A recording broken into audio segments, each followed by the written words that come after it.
don't think most Egyptians use half moon. Yeah, I've never seen it. If you have a picture of it, maybe put it up in PTR. I can't put a picture up. Yeah, I can't find what the thing is. I'll try and put a link in there. Alright, that's cool. But anyway, that's where the halo comes from.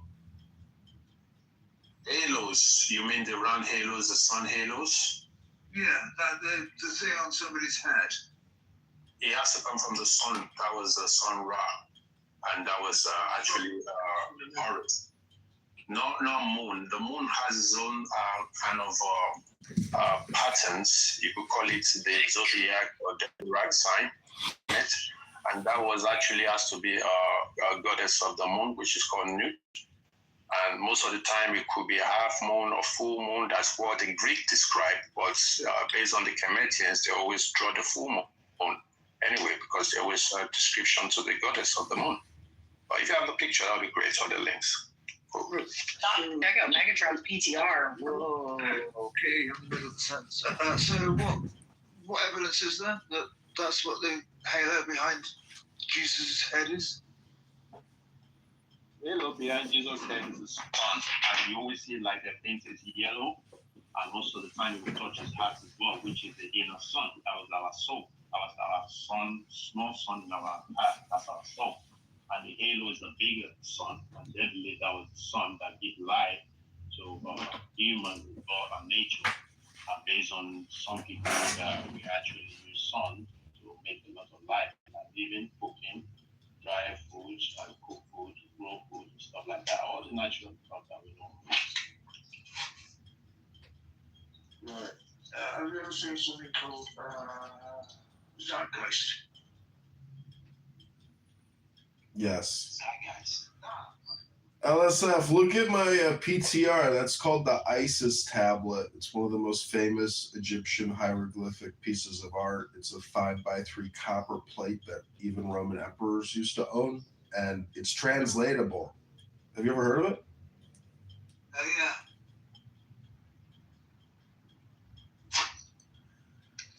But it's mystical.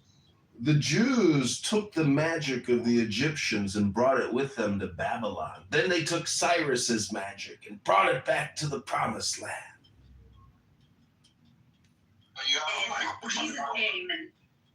Well, I'm right hand corner. If I was Those books, right? Is it a scroll or picture? The PTR it's called the Isis, or it's called the Isiaq tablet, and it's a 5x3 copper plate with gold and silver and enamel, and it's a hieroglyphic pictogram of it's hard to describe. There's poetry involved in it because it's fully translatable. I think Mr. Sun has PTR, so if you'll pull down on your screen to refresh, Alistair Crowley's picture has changed, and that's the picture he's referring to. Yeah, I think it was actually going on that. That looked like some, I get what you're saying here. You have them in the temple of the Dandara. You will see most of all those, that's where they took some of those pictures from, and it was based on ritual, and it was based on their normal ways of doing things as well, of paying homage to their goddess and goddesses. But they do worship sun, and they do worship sun. They admire sun, right? And that was Tutankhamun was actually the one that came to one god after, because he decided to go on one god as Sun Ra, and he called himself Tutankhamun Ra as well. Came before that. They always put Ra. When they put Ra, that just say they just admire Sun as one god after. But before, it was polytheistic worshipping of other deities and stuff like that. But when he died, the priest decided to go back to the old ways and worshipping many deities after that. But when the Bible came along as well and changed it to one God, and that was they took away S-U-N and they put to S-O-N, because become the sons of God, or the sons of God after. But it was son before then. And that's actually the true you say most of these people were. It's the same thing with lawsuits. When they say I'm gonna sue you, that's like saying I'm gonna take the sun and put the light of the sun on you. I'm gonna sue you. Really cute, Aleister Crowley. If I can segue from what Sun is saying and an interpretation from Gemini of Megatron's PTR, it says the diagram provides a visual breakdown of the historical theological shift in ancient history specifically tracing how different regional influences and political alliances shaped the transition from polytheism to Yahweh alone monotheism. And then it explains the regional deities and cultural spheres, and that is what Sun is referring to. The diagram divides Levant into three primary cultural geographical influences.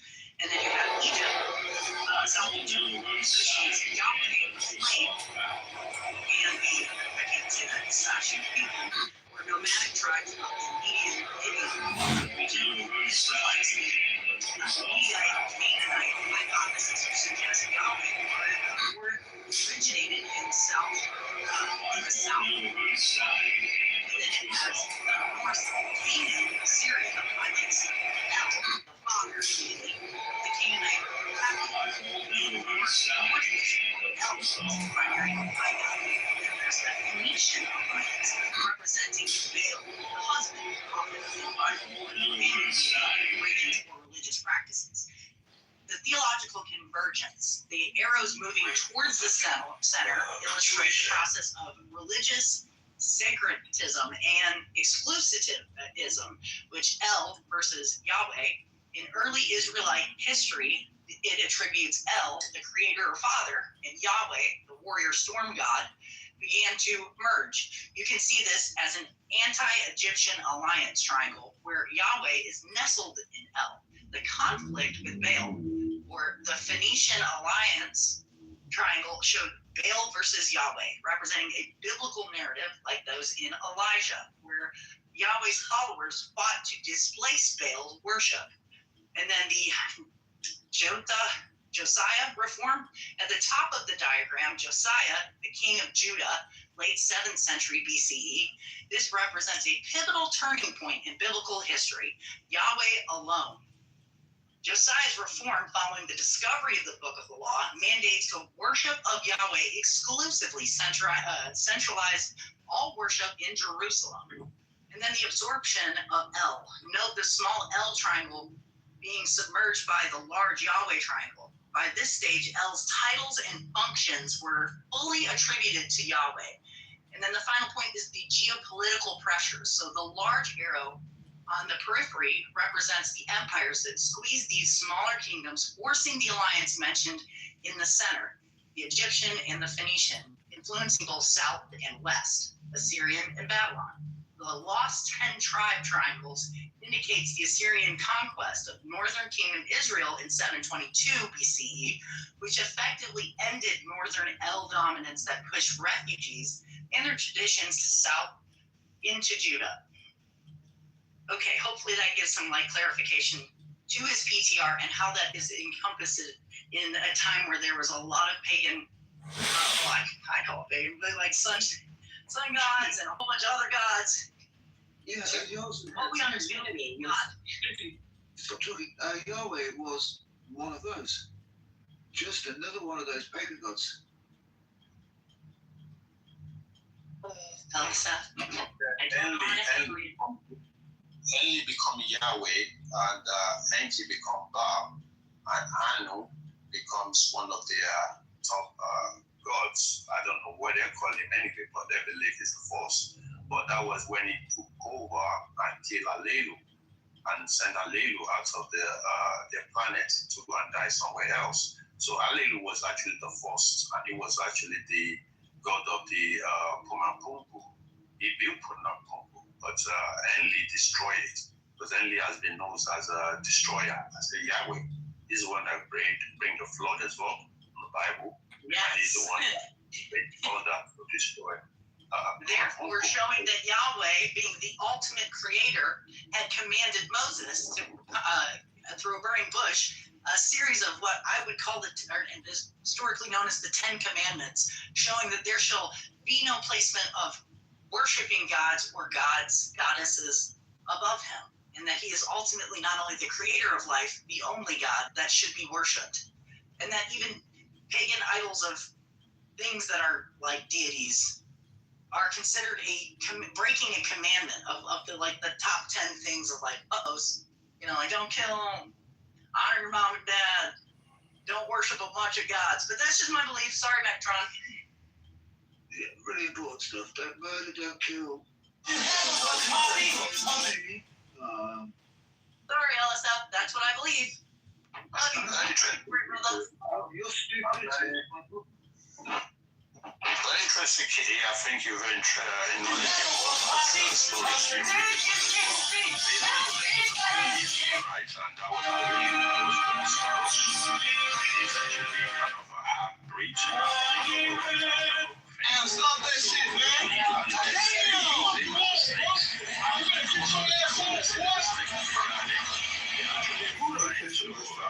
That was crazy. He came from the super so fucking fast. As a whisperers and adversary. So it's just some characteristics of somebody that. And stop that shit, man. Damn! But when you go to the Kemetic, yes, they're called the snakes, the which is taught. Lawsuit It's very check. interesting how they flip everything around to all those people that are disagreeable one. I'll leave it there. Very interesting. I can. But the Bible's polemical, so it's an attack on pagan gods. It's an attack on. So, like the plagues of Egypt, those are all showing that Yahweh dominates their so-called pagan gods, and that their gods are false, up into including Pharaoh, who's looked at as a god. Go right in. Yahweh had power over his. So you can't post up. Did he? Got it right in where you can't post up. Yeah, because he fucking killed them. Did he? Yeah, it was amazing. He sent the. Which one did he kill? He sent the angel of death. Which one did he kill? His first one. Which one? What's his name? I don't know his name. Well, find it. You I can't even pronounce those sand people names. It's not killed him. Dude, You I'm know, on God the killed south him. It side. was named. Wait, what's the question? You're talking about the Canaanites, the Amorites, the Jebusites, the Hittites. God, Didn't you move to the south side of Chicago? did not kill. Egyptian king was killed. What's his name? I don't know, Alex. I bet you already know It's the one just the one that was written in the Bible. Thanks, Kat. Oh, have a look, shall I? Seeing as none of the Christians could be fucking bothered. It's not important to know stuff. It's just the Bible. Name of the Pharaoh. Yeah, Pharaoh. That one. There is no name of the pharaohs.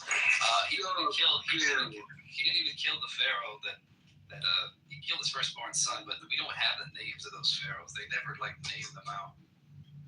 Yeah, that's how We important. have a God that just whacked them. Got it?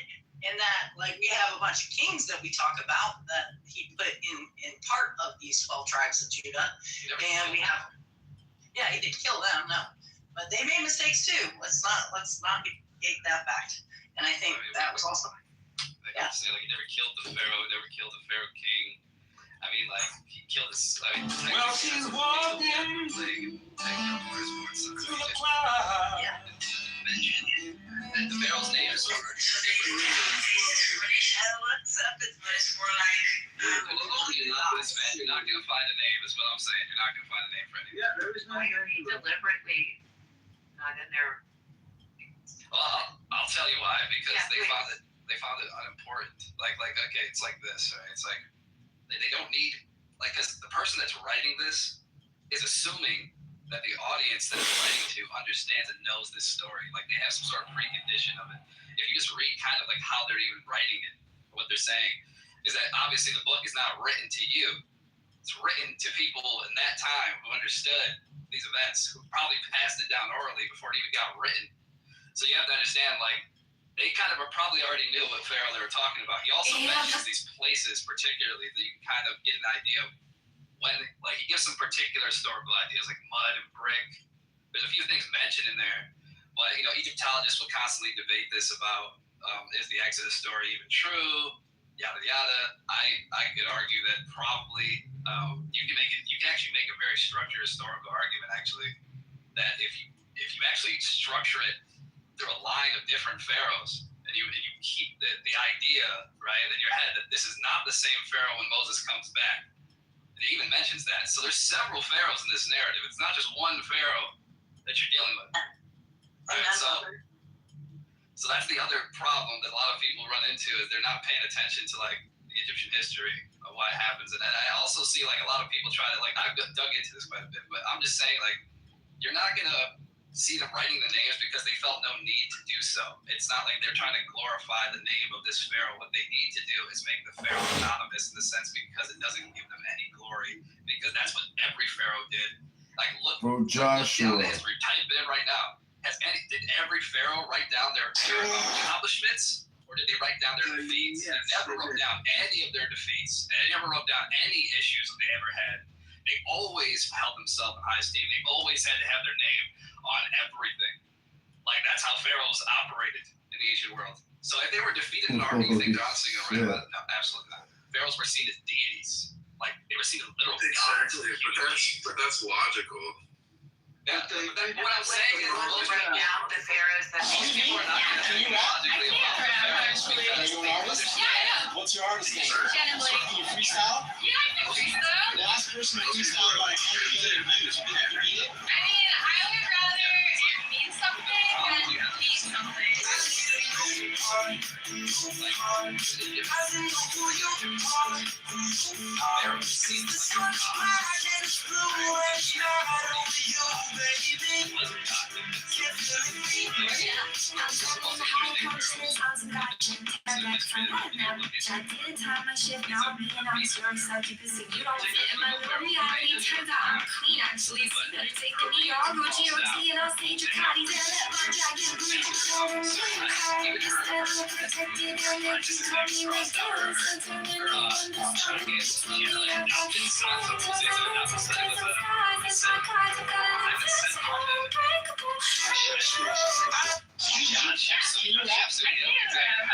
Are you an artist? Yeah, I am. What's your artist name? Shannon Blake. Can you freestyle? Yeah, I can freestyle. The last person to freestyle got 100 million views. You think you can beat it? I mean, I would rather.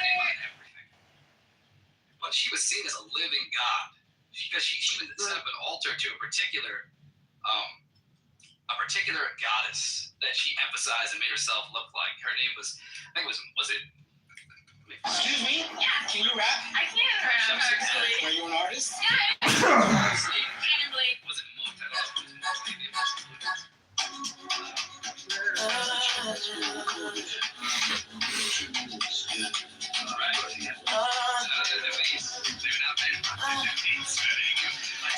So let's say, right, the flag of Egypt, it's like historically thinking. Let's say for a moment, let's say it did. Honestly, Pharaoh of that time, they're playing about these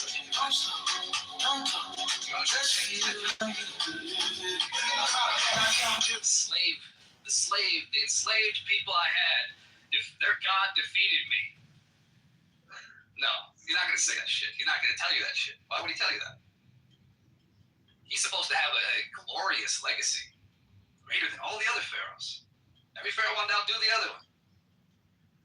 Like, you got to just look at that and then think about it from that perspective. But then there's you can make the arguments like just from historical analysis that, well, yeah, we don't have any complete evidence to it, but I mean, like all the evidence of Egypt, all the evidence of the ancient world is constantly nothing but educated opinions. You have people who think, well, maybe this is how it went, maybe this is how it went. Why do you think they're still debating how the pyramids are built? I mean, it's like we don't really have any absolute certainty. So what's saying then is that people's biases are heavily I think there's a lot of biases, but it's also like, keep in mind, right? But you can just go with the facts. Like, you can say what I would say is this, right? I'm not saying you can definitively prove the Exodus. What I'm saying is that if you look at it from a different perspective, I think you could at least point to an historical path that could lead you to at least the paradigm for what the Exodus may have been built off of. If you just pay attention to how the history of the pharaohs was and what particular events occurred throughout the history, then you probably, like, some people even look at Exodus stories like a culmination event of, like, they probably look at it like symbolically, like it's a culmination of multiple different pharaohs over the eras, and then, you know, Moses being like a conglomerate figure of many Israelite leaders in the early time, and then kind of becoming like this figure in the overall narrative of leading Israel against Egypt's gods. You know what I mean? Like, so some people look at it like a symbolic sort of story, but it's using these emphasis of characters that are just culminations of different people, one person. Does that make sense? There's some people who look at it that way. There's some people who look at it literally, like they say, well, this whole story did actually happen, which, I mean, that's going to be difficult to prove with certainty. What I'm saying is to dismiss it entirely. I can prove it. To dismiss it entirely. Because it isn't really written. I'm not saying. Well, I mean, I think it would be difficult to prove with certainty. Because there's a lot of Egyptologists that would probably disagree and say, well, no, I don't think you can't say that. Tenant, isn't the history irrelevant? Because isn't the analogies and the symbols important to us personally for our, you know, personal development or enjoyment? I mean, who cares? Historical claims aren't going to be certain, but because they're provisional. But when it comes to the Bible, we can be certain it's true because it's God's word. Oh yeah, of course you The can. point isn't to be for the people at that time. I mean, these are things that are meant to be passed down. They were I don't think they were not meant to be passed down. Is what I'm saying, though, is that there is some sort of understanding. Like, there's certain texts even throughout the Torah, right? Like, that people are not going to really get, like, straight up, because it doesn't explain some of these. I can point out a few of them. The text doesn't really tell you what it is, because it's assumed that some of the readers may already have an idea of what that is. Well, I think You know what I'm saying? Like, there's even moments in the It's based on Gospels. archaeological sites as well. If you check my PTR, there's a girl called Joanna James. This girl, she go to Egypt and she actually show you videos of what they're doing there. They find there's so many stuff in there. They find It was Moot. Yeah, it was Moot. I was correct. But that's just how we communicate. How you try to make yourself look like Moot. Oh, yeah, it's like Anytime we communicate, there's like hidden assumptions. We never communicate without hidden assumptions. So Yeah, and I think that it assumes a certain Right, so interpretation. normality then. Yeah. What's your point? Well, I mean, I'm not saying that because I believe in the Exodus narrative. I believe it did actually occur. But the way I'd probably go about explaining that, I wouldn't say I could 100% clearly show it without a doubt that it's there. you can. You have a few. Well, I mean, how do you take the years then? Like, do you take, like, if you were to construct a timeline, have you ever tried to construct the timeline to the Exodus? Yeah, no, but it wasn't proven. Like, how do you, like, because you're going to have a few issues that you might run into. Unless, of course, right, you have to change the dates, right, you have to assume that the dating is flawed for at least 4 or 5 pharaohs. You have to push it back a little bit. You also have to understand, right, if you were to actually make this work historically, Archaeology and historians catch up to the Bible. Like, right. But what I'm saying is that if Right, well, this is an historically, like, ask yourself this question, right? When the baby, right, when Moses was found, right, when Moses was brought to this river, and Pharaoh's daughter saw him, what claims does it actually make about the Pharaoh's daughter in the text? Like, do you think, like, have you ever looked at it and just examined that text for a bit? Yeah, pretty much. What do they say? Well, the thing is, the Pharaoh's daughter, Fucking read it. the Pharaoh's daughter doesn't seem the timeline of the Moses and the Pharaoh that actually fought him wasn't aligning properly because it wasn't mentioned as a real name of the Pharaoh either. They just call him what they call him again. I forgot his name. You probably know anyway. But based on the histories of the Egyptians, right, they have two Moses, Thutmose and Akhmos. and those are the grandchildren and the fathers as well. So the Moses that came after that, it was in the Bible, was actually known as a Hyksos, right? He was actually known as a Hyksos, which he came as somebody that took their knowledge and he became Egyptian as well, because they describe him as one of them. Then when it comes to like the disagreeable time, the Shatsu, that's where the Christian came from. So he became the Shatsu, and the Shatsus are those ones that are not it. They just use some of the east side of the Egypt as one of their own. So and the Pharaoh at that time decided that they need to leave. And they decided to actually leave by actually taking some stuff with them as well from Egypt. So that's when the Moses of the Bible came from. That's just what my research is all about. So there's other Moses that has other definitions as well, that was kicked out for another 42 days exile. And I think some of those stories was conflated with the new Moses that we have today. That's just my research. I'm not confirming it's fact or not, but that's just me. No, you can definitely see an Egyptian remnant in his name for sure. Moses means born of. I think they might have called him. It comes from another Egyptian name. Do you know about he took the Ark of Covenant? Do you know about he took the Ark of Covenant out of Egypt?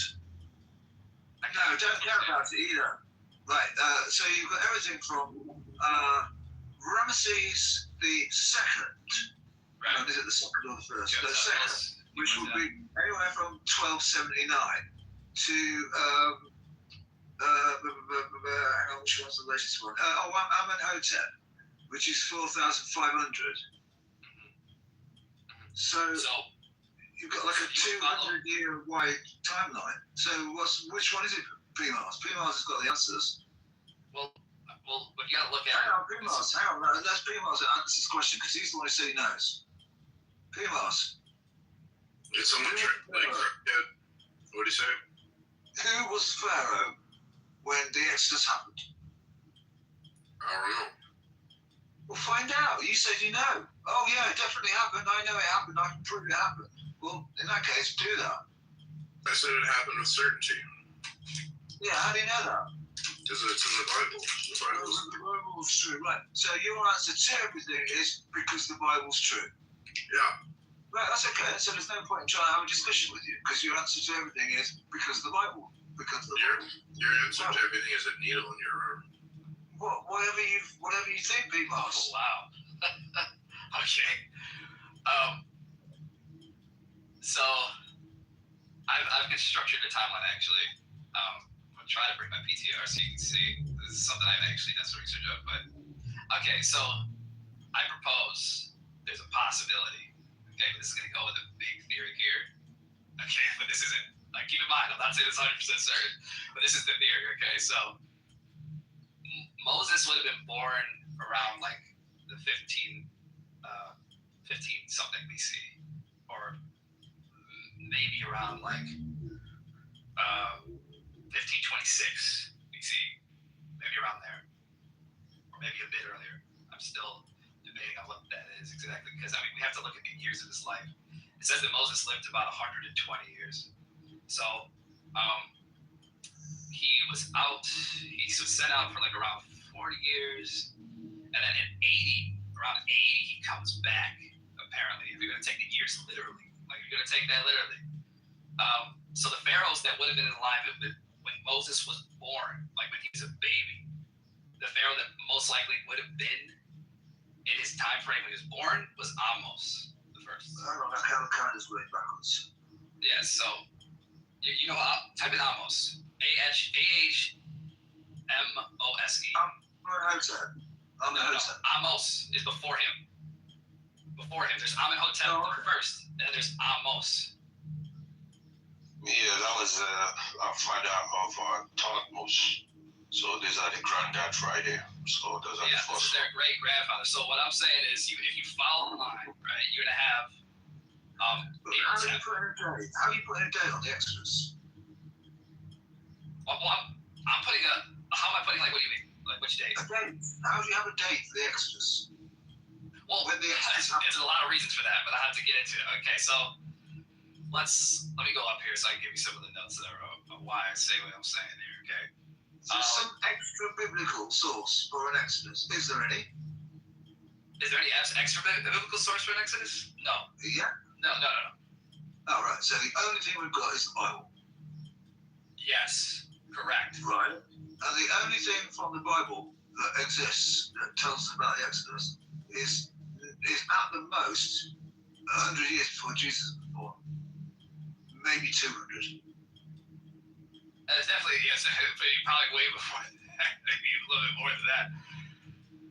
Well, what's the oldest existent book that tells us about the Exodus?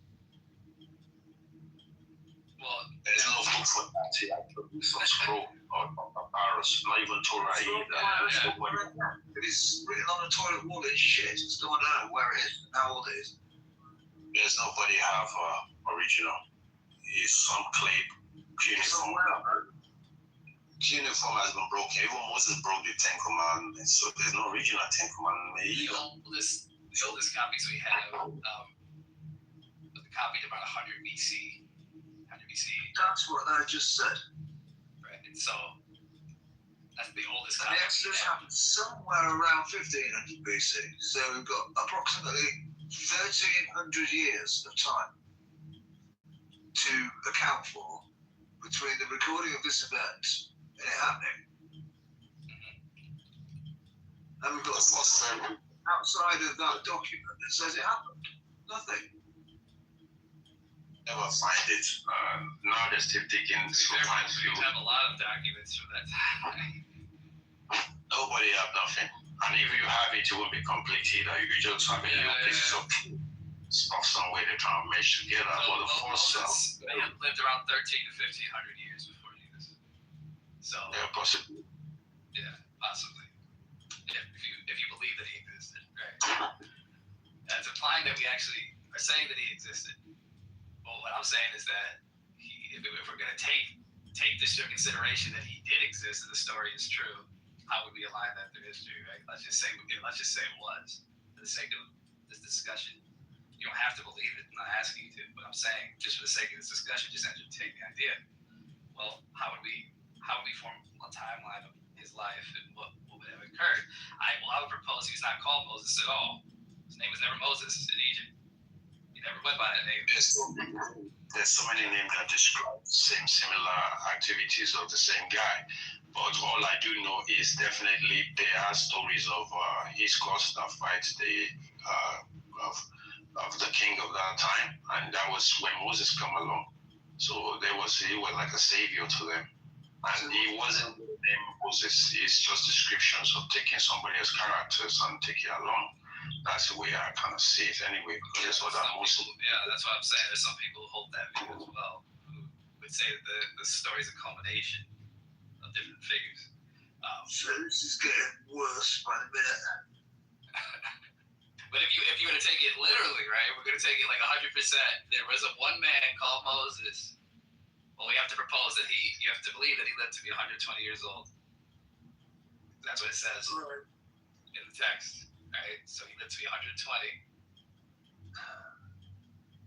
Okay, that's the first thing we got to accept. It wouldn't surprise me if he sprouts wings and flies in a minute.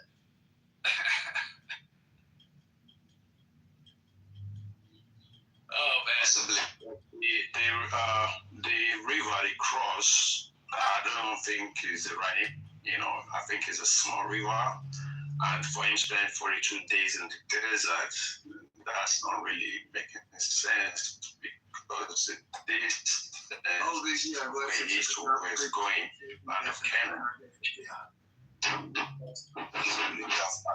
Those lands, so all the stories, some of them were made up as just a story books, and we had that when I was in school and I was young. I think it's interesting that there's a plausibility. I think that it's possible. I think it is the truth, but it's possible. I think that if we were to point to a figure, I think in history that could be the historical Moses. Dude, can you get a bit closer to your mic? Barely hear you. Can you hear me now? It's a bit better. Is it better? I said if we were to propose, I think. And do you have to check the oldest names of it? Sinenmut. I think that he might be a candidate for being historical Moses. And I've heard a lot of the arguments that actually Egyptologists give for why you can't be, and I don't think they're very strong at all. I have not been compelled to think so. I went through it with them a few times, and I've seen a few videos on it why people say it's not the case. There's one particular Egyptologist who said it, and I thought all his arguments were pretty weak on why it can't be the case. Yeah, because he is like even something as simple as like, well, it says Moses was slow speech. How could he have been this guy being a tutor if he was slow speech? It doesn't. I don't think that really defines any of it. Like I don't think that. I think he's just stretching that to mean like, oh, Moses is not very well educated. Moses is not this or that, even though you have later texts that confirm that he was educated in all the ways of the Egyptians and the wisdom, et cetera, of the Egyptians. So it's like, I don't know. I just think that was a bad argument from an actual Egyptologist to use. But there's more to it than that. Sepos was sent to the desert actually for 42 days from Egypt. So that could be the same story that took us 42 years of Moses we know of. But even pre-dynasties of the Egyptians, they have migrations too. They have moved places too. And some of them are Maphites. Those are the first dynasty. And that's when the Khufu came around and the Khepri. They came in the 5th dynasty. And the Khufu's son came in the 6th dynasty. He's the one that discovered Sphinx as well. And they say Khufu himself is the one that built pyramids. I don't really 100% confirm that yet. Just because they find his name there doesn't mean he built it. Pyramids is known to be nearly about 450,000 years old. Even Sphinx is known to be 450,000 years old. So, but pyramids could be around the timeline, but they're using the water of the Nile or the floods who say that it was around before the flood as well. So, but there's a lot of things going on based on their stories anyway. You never find 100%, but I'm glad of people, archaeology, that go in there and give us information, like the picture, my picture right now. The girl actually went down there and doing some digging.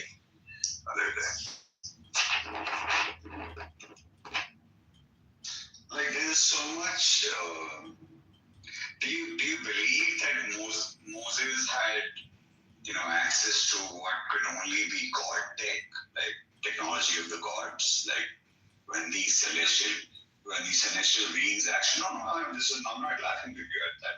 I mean this with all seriousness. Like I see them as celestial beings. He was a sorcerer. He was involved with sorcery. Yeah. Okay. Yeah. And he was heavily involved. You're alive, man. What gets you? Yes. What keeps you? Why What keeps you? He was not allowed in the Promised Land because he was doing magic. Unless you can prove that there's God magic, which I thought it was divine. They're saying no, God magic. And hi, Kat. I heard Nate called me on my personal phone to tell me you were back, but I was busy. I was busy with my family at the time. But I'm so happy to hear your voice. Oh, thank you. I'm so happy to hear your voice too. That's He was using what people there. He was using what's already there, and actually the snakes and all this magic stuff that you're talking about is already stuff that was already there. It's just the pharaohs wasn't happy with him as well, and some of the council, because he was tapping into the metaphysics of healing and stuff like that. That's when it shows the Hebrew people that when they look up to the snakes and stuff and all that. So it wasn't really, they call it magic or evil spirit. Those are just people that of you because you've given them, and that's what they may drink. African people ruin this app. Change my mind. And so discrimination or maybe racism, if you're gonna come with that bullshit, then we go down, always tear the roof off of people. Yeah, it's coming out dumb right now. I think you're intelligent, but you're coming out stupid.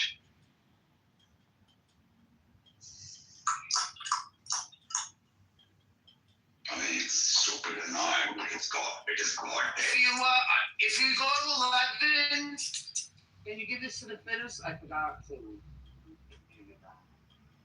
The fitters that's right on the right there. The guys in there. Do you guys know any history about Hatshepsut or Senenmu and their relationship and the types of things his name meant and all that? Do you understand any of that? I know what did it for this moment. You guys know anything about it or know about the story of Hatshepsut? Yes, she was actually become one of the top pharaohs after they died. You know, they say you couldn't become a pharaoh as a woman. That's actually an African culture too, that you can't become a king. But some we seen the movie for the woman king. They saw a lot of stories of these Asian people decided to take a role of the man when they died. We've seen Nefertiti take the role when Kitover died, but after then it was just the same thing with her sex. After the death of her husband, yeah. She took a role. So, Right. so this is the same thing. When a woman takes a role, some people will discredit them just because they think they can empower them. But mostly the priest or the priesthood always do divinations to decide who should be the next king or who should be on the next throne. But most of the time, the woman could have the power to still say she wants to rule. So Hatshepsut was powerful women and discredited after she died. They took all her image and scratched all her figurines out.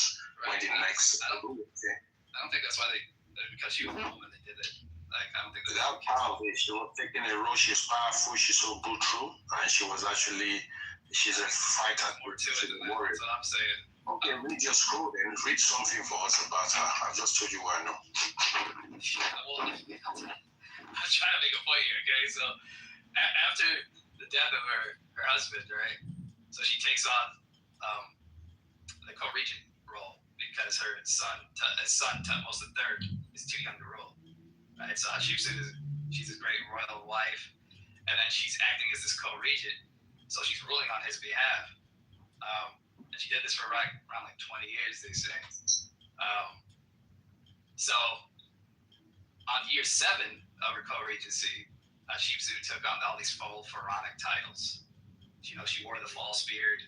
You would look at depictions of her. She has the Nemus headdress, and she calls herself the Matkar, or aka that's like her throne name. And she often bestows herself in a fashion that's similar to the goddess Mut. And if you know anything about Mut and its connection to the Nile, and there's something very interesting about Mut's story is that Mut is known to be almost adoptive in her mythology. She adopted sons. She's like an adopted mother.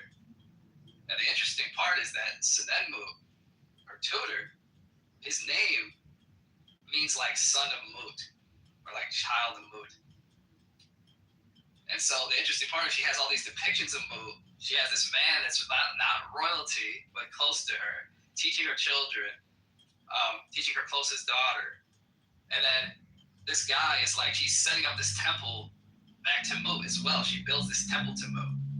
And she's worshiping this goddess, and she's also, I think, claiming to be the incarnation of this goddess. She's taking on the form of this goddess. Like when you look at her hieroglyphics, look at her the way she was depicted in the hieroglyphs. She's taking on the very depiction of Mut. And so I believe she had a very close sort of religious association with Mut, because she probably thought of herself as the living incarnation of Mut. And I think that Senenmu is somebody that she adopted, and that's why she's named. I think Senenmu was a name given to him by her. Okay, so when Tutankhamun do the same thing, after Tutankhamun, Amun attack him, or did they say that he wasn't qualified? So they're discriminating against her because she's taking over the right role of taking other information. So that's what you do when you become a king or queen. You still exploit.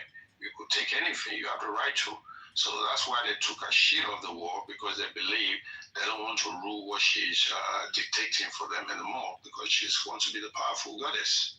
There's always competition in Kemet. Not all of them is powerful anyway.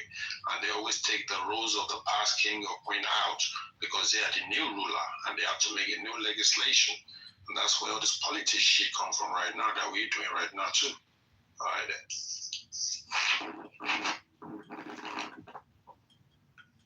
I hope you get the significance of what I said and why that's kind of important to the whole Exodus narrative type ideology that I'm trying to basically help you understand.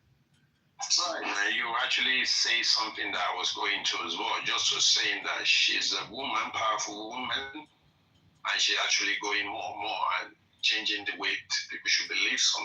They're like coming out to say, I want to change the dictionary. I will get sued for that shit. She That believes same in shit. birth. She knows she had a claim to a divine birth. Every goddess and every kings of the pharaohs or whatever, they always have divine connection to something. Yeah, but it's like, So that doesn't make her not to become a queen either. What I read, I respect it because you read my foot. It wasn't right. She's just powerful and she's taking new divinations that they know you. I think there's a huge significance to it because we have an actual person, right? That she's calling son of Mo, that she's depicting herself as the goddess ruler. Like I think that's interesting to me. Hey guys, that could be something they don't agree with just because this is blasphemy. Yeah, but it's in the way the Tutankhamun guy did it. He said he wants to just choose as a son god Ra, and he changed all the gods and goddesses. He carried them and tell the priest he doesn't want to do shit with them no more. And what did they do? They listened to him until he died. But when he died, they went back again to their role. So it wasn't different from what happened to Hatshepsut as well. But they see her as a very brutal, very angry, and very detective person, you know. And that's just what we have most of the time. Into Egypt that caused it Well, we need to go find out what we need to go back to They had his name from every single thing, including his name. Not just her name that was hashed out, it was his name too. His name was removed from everything. It was all carved out. Crossed out. Why was St. Edmund's name crossed out? Why did he disappear? How do you cross out granite? You just like you can't chisel that shit out. Try it. Yeah, why do you think they use granite, my friend? They use granite because you can't chisel it out. So good luck trying to chisel it out unless it's something else. But they didn't even have the means, which is the reason why most people say that they found they inherited.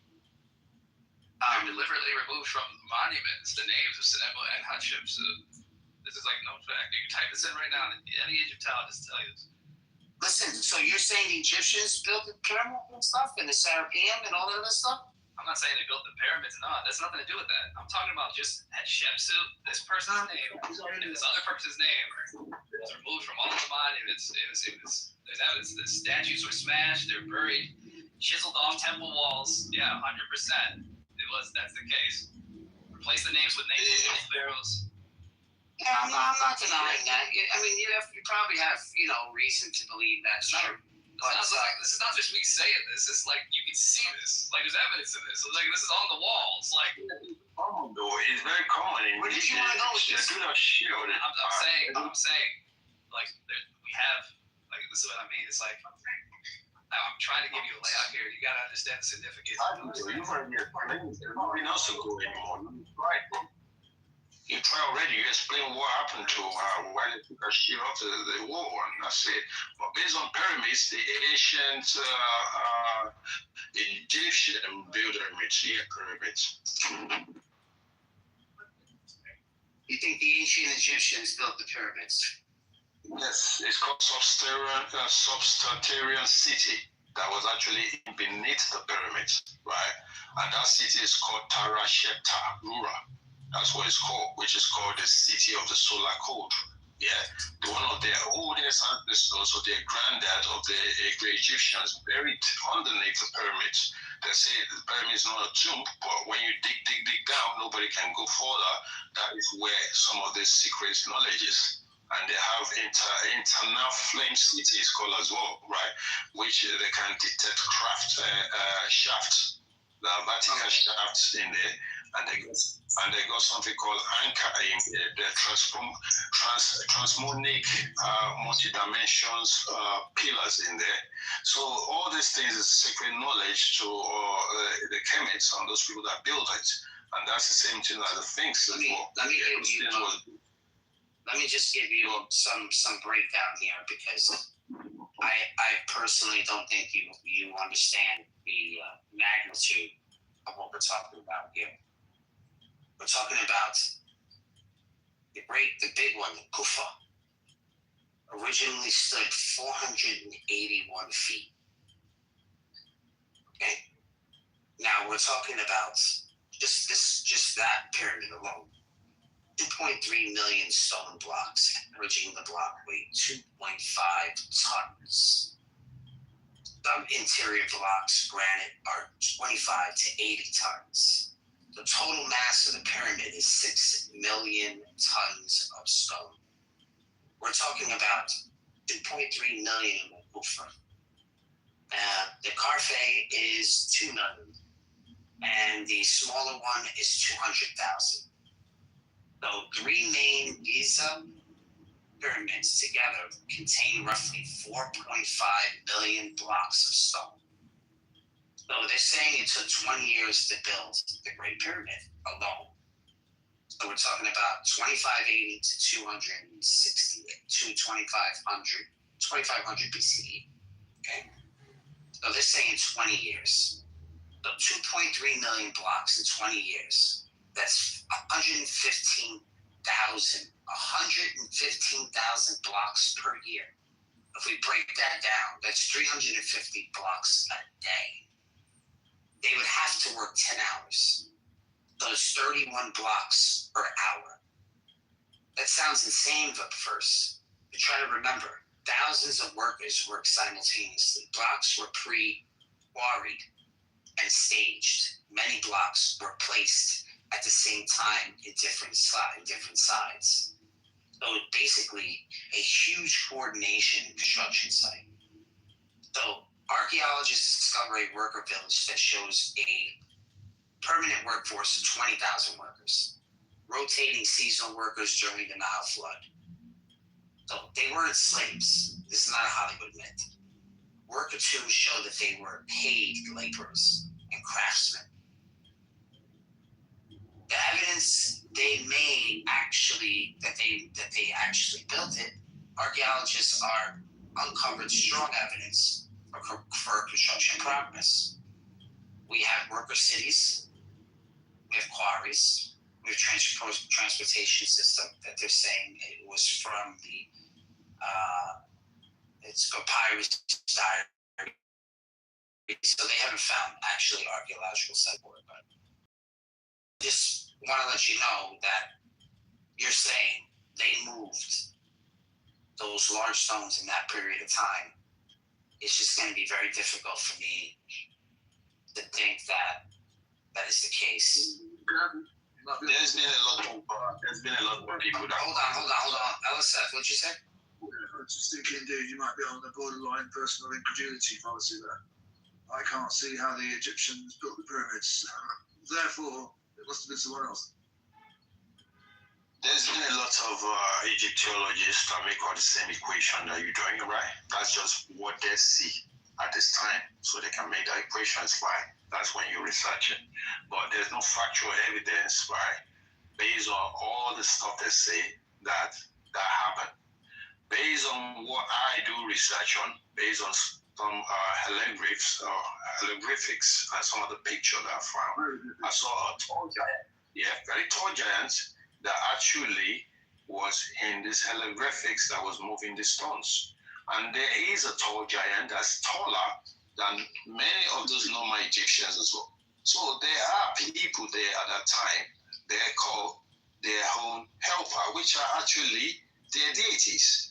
There has been some pictures of different deities that come and go.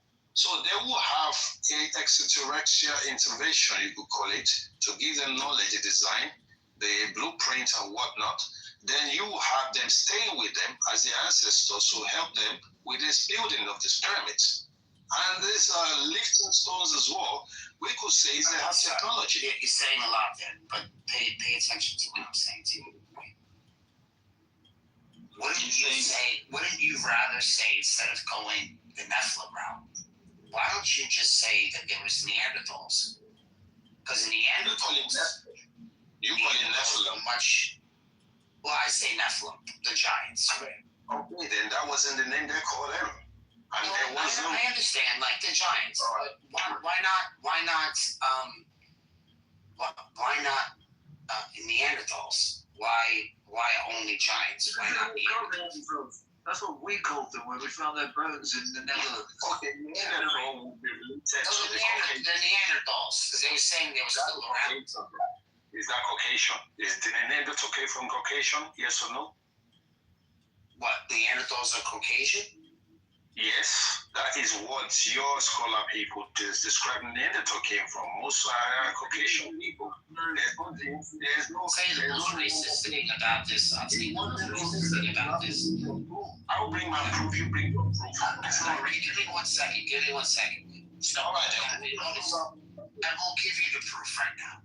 All right, So the pyramids. Oh, me, man. I hadn't talked for a long time waiting for you guys to let me speak. So, you know that there's pyramids in Mexico. They never deny that the people of Mexico built them. But for some strange reason, when it's Africa, they never say Africans built it. They always say Egyptians. So don't talk about racists when you're the only one. You've never once said Africans built the temples. You've said Egyptians. So don't say it's racist. You're the one feeding into the racist bullshit. It was Africans who built it. It's in Africa. It's in Africa. Israel, the Egyptians, ancient Kemetans, are actually Nubian, and you could call them the Twa tribes. Some of the deity they worship is worship the same in Africa, which is called Bes. So they are the same people. They are Africans. You could call them African today. I've never heard you say African yet. I've been waiting. Yes, just because when I think Egyptians, you think I'm talking about the Arab Egyptians that they are colonial that are there now? I'm not talking about those fake ass Egyptians. They even decided they're not Egyptians. There is a name was given to them by the Greeks. It wasn't the real name. The real names are Kopatai. So those are the real people that were there. So I'm not talking about those ones now. I'm talking the Asian. That's why I keep saying the Asians. When I say Asian, the ancestors, I'm talking about the original people that were there. So get up.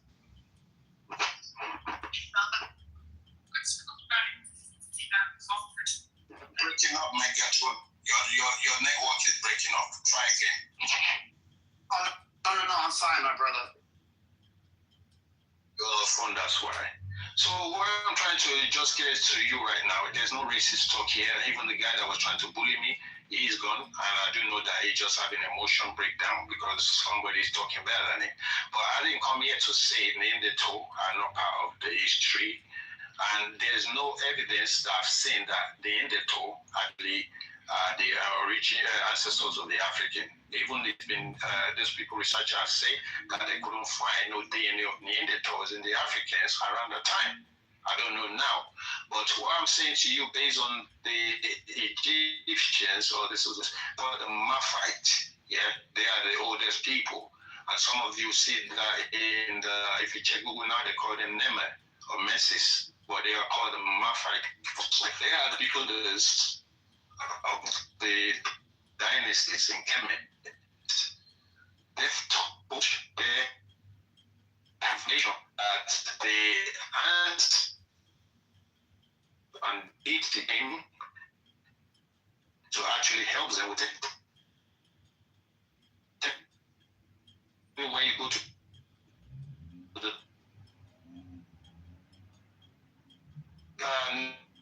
they will tell planets, their own ancestors and their deity or their constellations where they arrive from.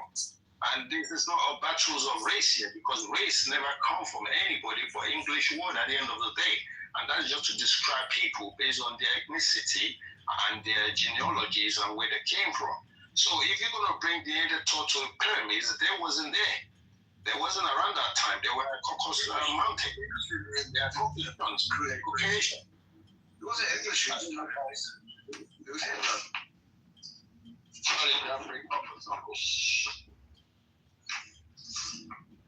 Alright, so I'm not the one making shit up here. You could go back to your scholars and they will tell you where the Neanderthal came from, where Caucasian came from, where the Germans came from, when the Greek came from, when the Roman came from, and the timeline. right? They invaded those places, and the Greeks, the scholars in Greeks, went to Kemet to study. And they actually was the best study students ever. I give them that credit just because they gave us the books to write all this, the cipher, everything. Not everything, because the secret knowledge wasn't given to them. Like they invaded the old Kemetians, the old Egyptians. But they have a bit of knowledge to write few books of what they read based on the zodiac sign they gave you right now. What actually came out of Africa apart from AIDS? Don't even go there with that bullshit, because AIDS was actually brought to Africa by a stupid racist scientist that was injecting monkeys. Yes, that is where that shit came from. We don't bring that shit. We never have that shit. Think about the timeline, the AIDS information brought out. It was Why are you going there? Where are you going? Where are you going with your talk right now? Because it's getting sensitive. Every time people tell you the truth, you guys doesn't want to debate anymore. You don't want to do research anymore. You don't want to have a better convoy anymore. You want to start becoming racist. You want to become emotional, targeting people that are more intelligent than you, that you can't debate shit with. I'm still looking for your evidence of your Neanderthal. Nobody will bring that shit out yet. The last thing you will do is put me out of the room, because you just said because you're acting like a fucking racist cunt. If you're from the UK right now, I know you're a cunt, and I know you are low on the immune system. Why you take that approach? You take it. People like you that can't tell you the truth, you hang yourself. Nobody will kill you. You go hang yourself, get drunk. That's the shit at the end of the day when you start coming with that racial shit. I never come to your stage and start calling you names. I never come to your stage and say name that one never existed. I never say that they are there. You know what I mean? When you guys start acting emotional, that means like I'm winning and you are losing, because you can't bring the bait, you can't bring a book out. Everything was written from old Kemetians. That's where your fucking people go there to go and hijack and bring knowledge from. Tell me if I'm lying right now. Most people that learn from Greeks, that Greeks, where did they study from? Old Egypt. Sorry, who are your people? Who I told you, my people existed more than my people are Tua tribes, yeah. Mitochondrial DNAs dated by 254,000 years old of the woman DNA found in Kenya. So we predict. What about my people? Your people are the Neanderthal the brother talk about. So go and research your people and tell me about your people, because I know a bit about your people too. And I tell you, you came from the planet Pleiades. That was in Job 9 verse 9 in the Bible. Oh my God. That was where most the Pleiadians came from. They told you in the Bible. So why come you can't find out your own origin? Are you coming out with that racial shit about monkey, about AIDS? Who the fuck give you AIDS? You bring that injection Africa, injecting monkey and testing all this shit, and you create some shit to try and wipe out the black people there. And it never ever is successful. That's exactly what happened in Australia right now. The indigenous Australia are there, and you people are locking them to fuck up because you want to wipe out their shit and call their land now to be more Neanderthal land right now. So don't fuck with me when it comes to real story or geographical fact. I'm not speaking of gender. You are properly nuts. Well, I'm giving you the truth, and you can't debate on the truth. Oh, you don't actually tag me. I'm showing you. Dude, I'm showing you. But you know shit. True colors. Stop fucking talking. Even you throw me, I sit there, yeah, I'm showing you. And you're showing your true colors. That's what you're really about. So you are innocent now. Totally me. I don't see my true colors. So you are the racist in here is you. You'll be that many racist that be on your stage. Have I mentioned? Yeah. My people came to Africa to inject you with AIDS. Fucking hell, what are you talking about? Why do you say why AIDS come from Africa where your dumbass never do research? Because I was trolling you. Because you're a dumb troller. You're a dumb troller. Right, okay, I'm a dumb troller.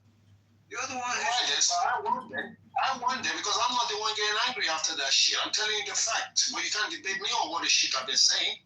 All you have to say is I'm trying, I'm trying. I can't debate somebody who's a lunatic. Yeah, because it's the fact, it's the truth. And debate me or debunk me. You won't find out the real fact and bring it back to me and say I'm lying. You can't debunk the truth. That's the problem with you guys. See how your room is getting empty because you guys, this dumbass guy that first say when Africans spoil the app, he run the fuck away just because he can't debate too. Now the second guy come out with the bullshit, and now you come out with your age shit.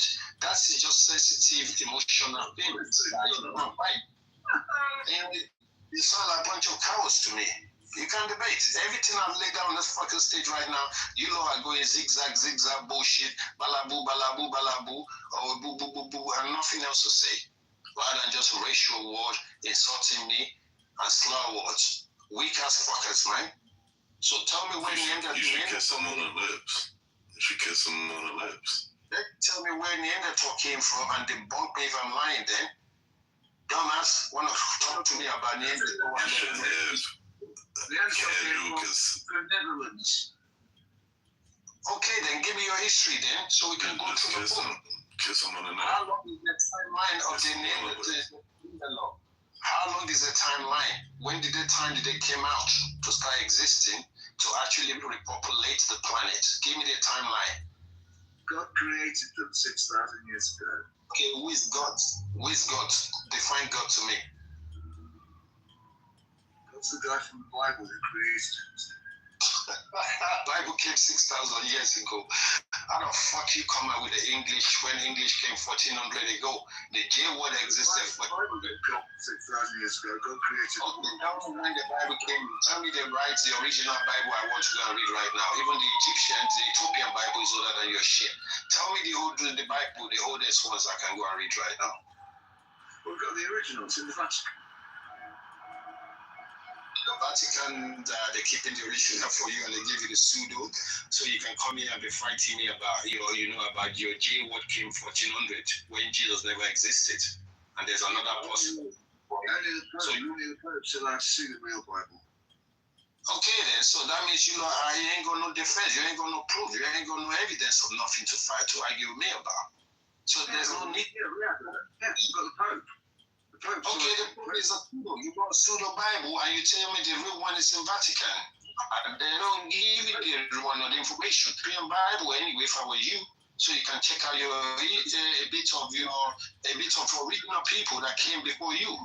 Come out with that bullshit. The Pope's infallible, though.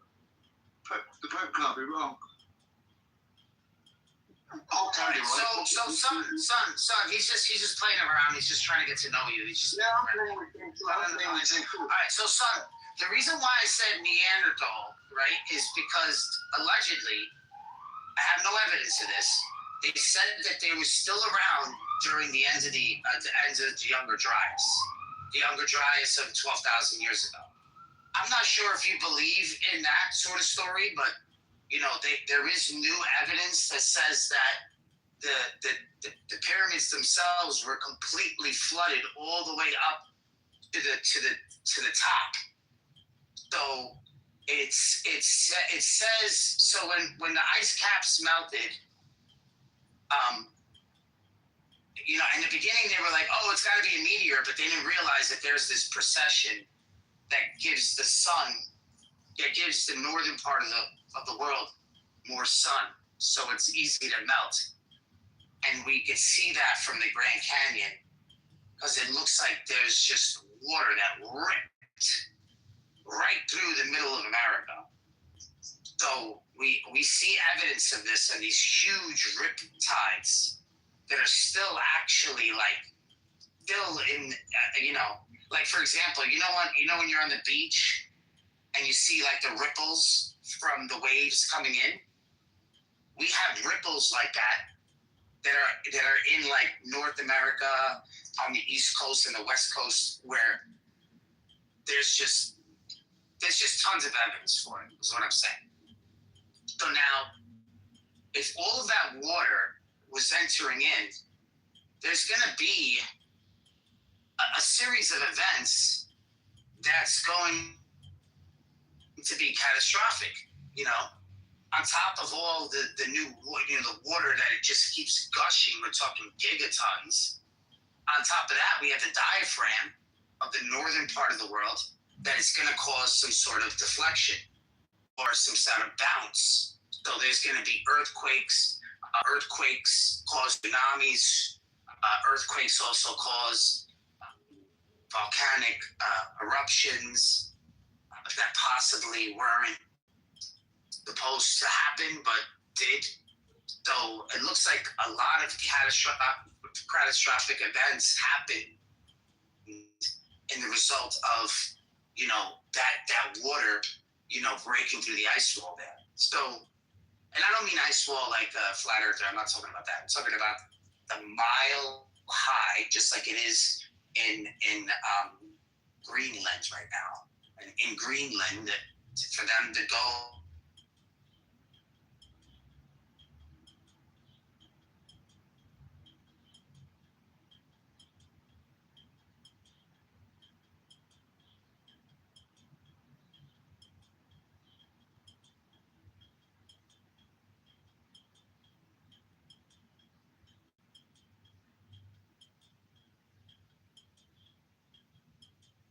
The only reason why I mention Neanderthals is because of their strength. So I don't think that the Egyptians built it because they just didn't leave back any technology to show us. Even the Serapeum with the 24 the boxes that weigh 100 tons, like the 24 different boxes that they say they put these cows in or whatever, right? When it was the time of Taurus. Which would make sense, right? And then the beginning of Judaism is when we went into Aries, right? And then from Aries, that era was over, and now we're in Pisces. You can see Jesus with the fish. They were sacrificing the lamb, the goat, and then that era is over. So the only thing that makes sense is that the people of that time just inherited this real estate. Because there really is no evidence to say that they built it. I know what you're saying. It's not the Egyptians of today. It's the other. It could have been the Africans of the past. But in order for such a thing to happen, they would need like wood. They would need like huge lakes possibly to transport these huge pieces of granite through canals or whatever. Right now, it's hard to think that they did it in the desert. Well, what do you think about that, son? I mean, I said a lot there, but. Well, you try, you do your research. I'd rather talk to someone like you that are more intelligent and peaceful, not the insult that they can get and sense from about 3 people right bring no racial shit in it until I get called monkey, AIDS and Africa and other bullshit. But at the end of the day, I'll leave it to the knowledge that you require. He's black. He's black, just to let you know. So he's messing with you. Well, even though he's black, even though he's a black guy, definitely he does have a bit of racial in him. He could hate even his own black skin himself. That's why he talked that shit anyway to a black person. So I'm not surprised you have people who don't like that. But go back to what you're saying. I respect your knowledge based on your research. I've listened to all this Egyptology as well, talk about the flood. We know about the flood. It's not just one flood, and it doesn't really flood the whole planet. It has to be some geographical places. We heard about the Mesopotamian flood, we heard about the Egyptian flood, and we heard about the flood in the Bible. So which one are we going to say for that timeline? Nobody knows. But based on the Egyptians' pyramid, the Khufu pyramids itself, they do find the name called Khufu in there, but they say that it could have been found after by him, and he has to put his name in there. And that's the stuff we were talking earlier before about the dominations when they came to be a king. They want to put their names everywhere. So, but the premise itself could be actually called Mai in Kemet, which is ascending point. It's called Mai, M-I-R. That's the name of it. And they have their real original names actually, right? It wasn't called pyramids because the Greeks gave it pyramids, which they call it a big cake. They call it a big cake after. That's what pyramid means. So, but the name of it was Ma, and it was ascending point. So if they give you ascension point or ascending point, you have to think like, who built the ascending point, or what is the knowledge that behind it? But if some these people told you they have deities, they have extraterrestrial intervention, which most of the Africans do say it, and that will question more to say, yes, definitely, it must be very old.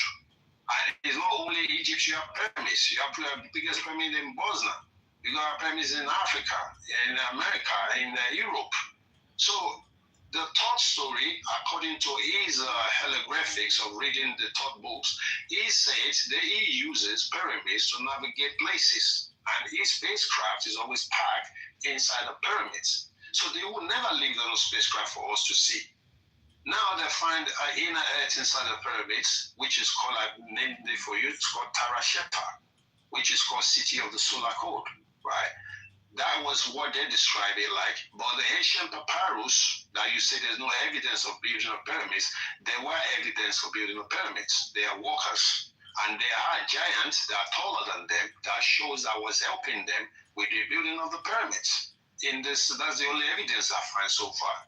And another evidence of the pyramids is to say they use it as a navigation to planets.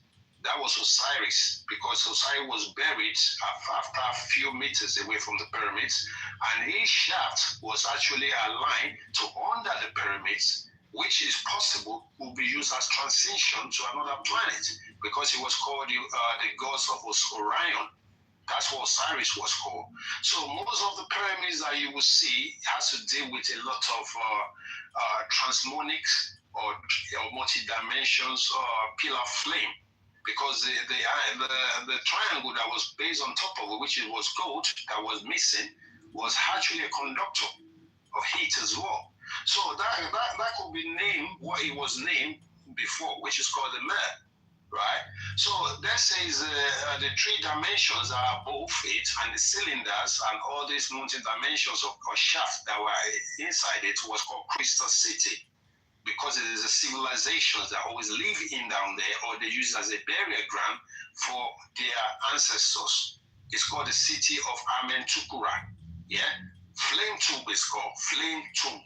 Yeah, and for anything to call flame, that's just telling you is referred to maybe soul transition as well, because a soul could be called flame, and for them to use it as a DNA code, and that could be a dimension resurrection to or rejuvenations of DNA code, right? So there's more to a lot of things people doesn't know about, but the diggers are digging in, but they can't dig that far according to how deep they say it is.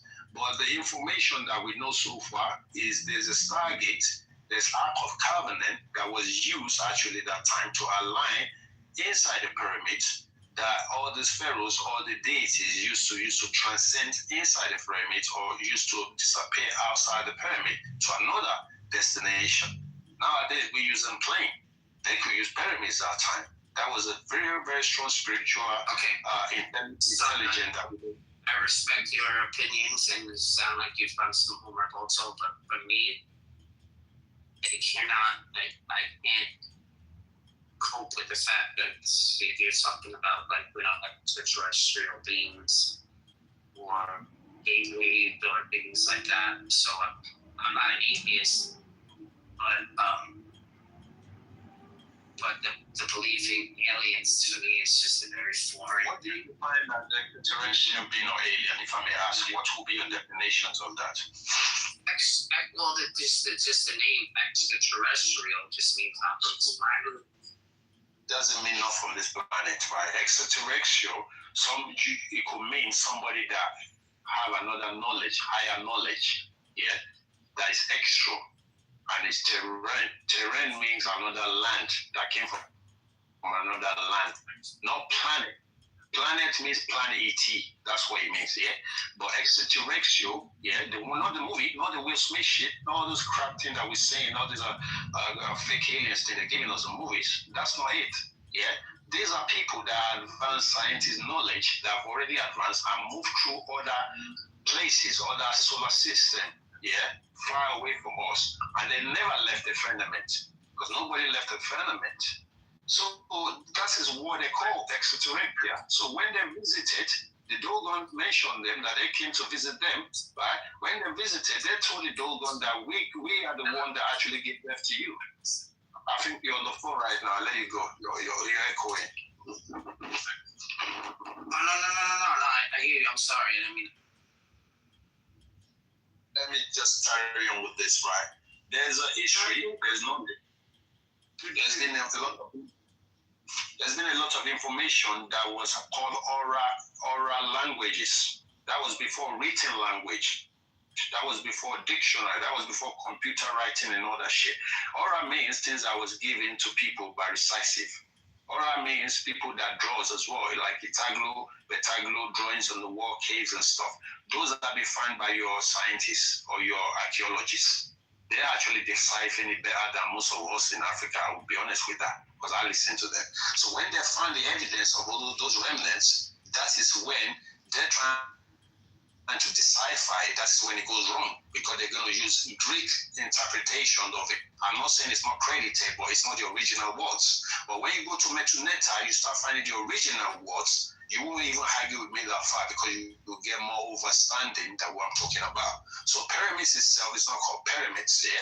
So the people that built it, yeah, are ancient ancestors of the Kemetians, and they are tall being. Some of them are up to 8 to 9 feet tall. And they use scientific knowledge to build it.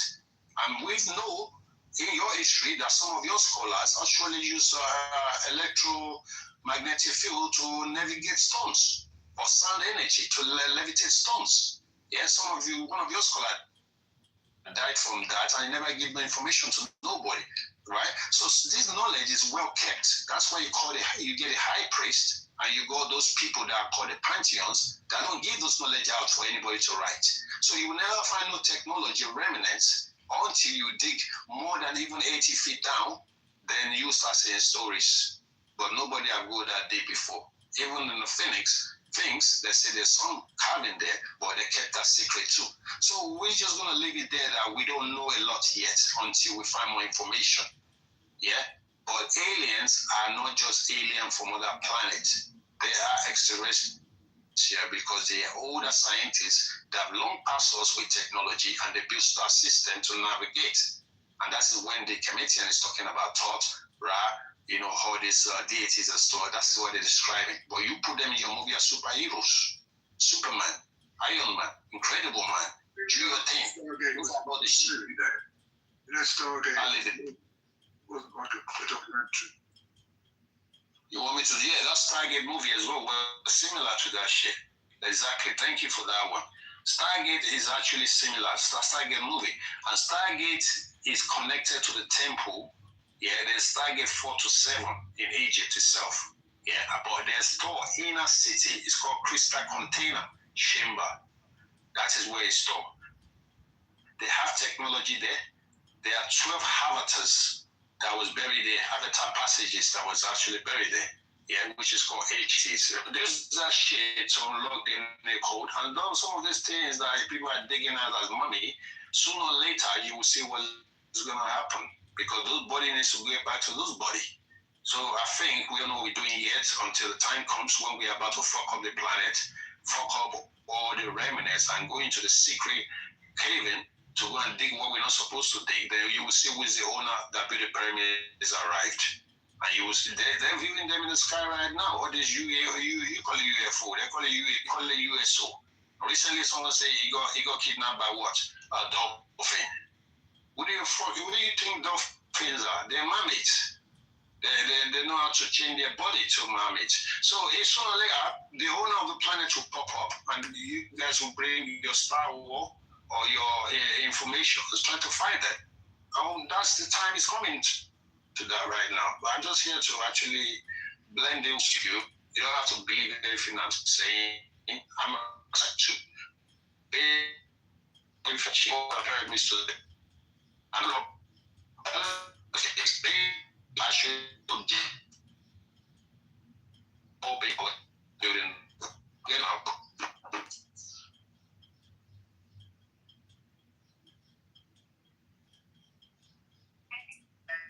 No, So no, okay. So now I understand the language you're using. Now I understand. So yeah. I think I would be able to say that there are certain things you said that I would actually be. I would actually like co-sign. The extraterrestrial thing sounds legit because obviously they were people from another time period. So that I agree with you. I think these people were possibly pre-flood, but just to think that all the people that died, that they only only the smart people were left. I mean, maybe they had maybe we had like some remnants of what that was, but it's just hard for me to think it was the actual Egyptians. I'm not saying they weren't Africans. I'm saying they are Africans, just not Egyptians. That's all I'm saying. Four and yeah, they're called Kemet who? They're not actually called Egyptians, and that's exactly what I'm saying to you. I know it'll be hard for you because that's a name you know how to pronounce. That's what I used to call them too before. Until when I started getting back to Metronet to find the real names and meanings. They're called the Kemetu, right? And Kemetu just means those people that know about chemistry. You could put that in the English word of chemistry now, right? Oh, you mean like you're saying what they call an acclimus. Yeah, alchemists, yeah. You could call them that. But the original names of them was Pattaya, or Pattaya, which means the gate opener. Yeah, when I say gate opener, you already know what that is. The Stargate opener. Orion was a gate opener. Pattaya was a gate opener. So this is what they are really. They are people that come from different terrains, which already built already, and come and develop other existence places. We have that in Gilgamesh book as well. Yeah, they have their own flood. They have their own story. So the big huge sort of they took it to a museum, right? And it stands because it was over. It stands 300 feet tall. They have it in a museum now. I forget the name of it. It's like the king, one of the kings or whatever, and then they made it like a sculpture of him, like a huge stone. The one that they brought into there's Amun-Ra. There's Amun-Ra, and it could be maybe the really really tall one, right? Where it's like he's missing a leg or something like that. Do you know what I'm talking about? Tutankhamun was the one that they say disabled, and he had a shape of. Not disabled, not.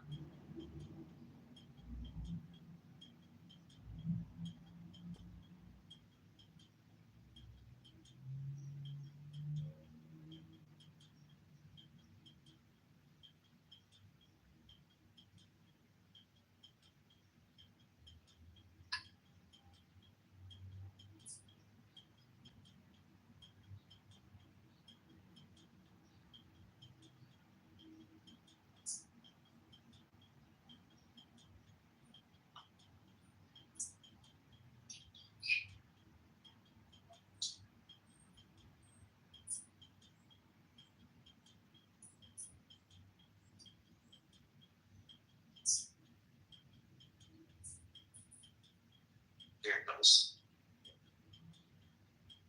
Ancient giant statue. This way.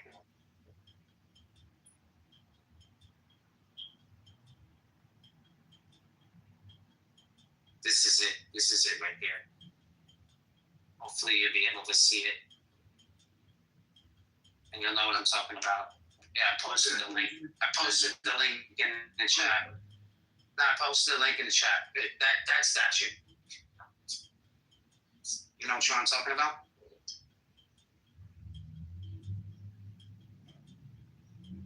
I'm gonna refresh and come back and check it out. It's in the yeah. I have to stop. No, it's fine. They opens your profile. That's not a statue. That's like a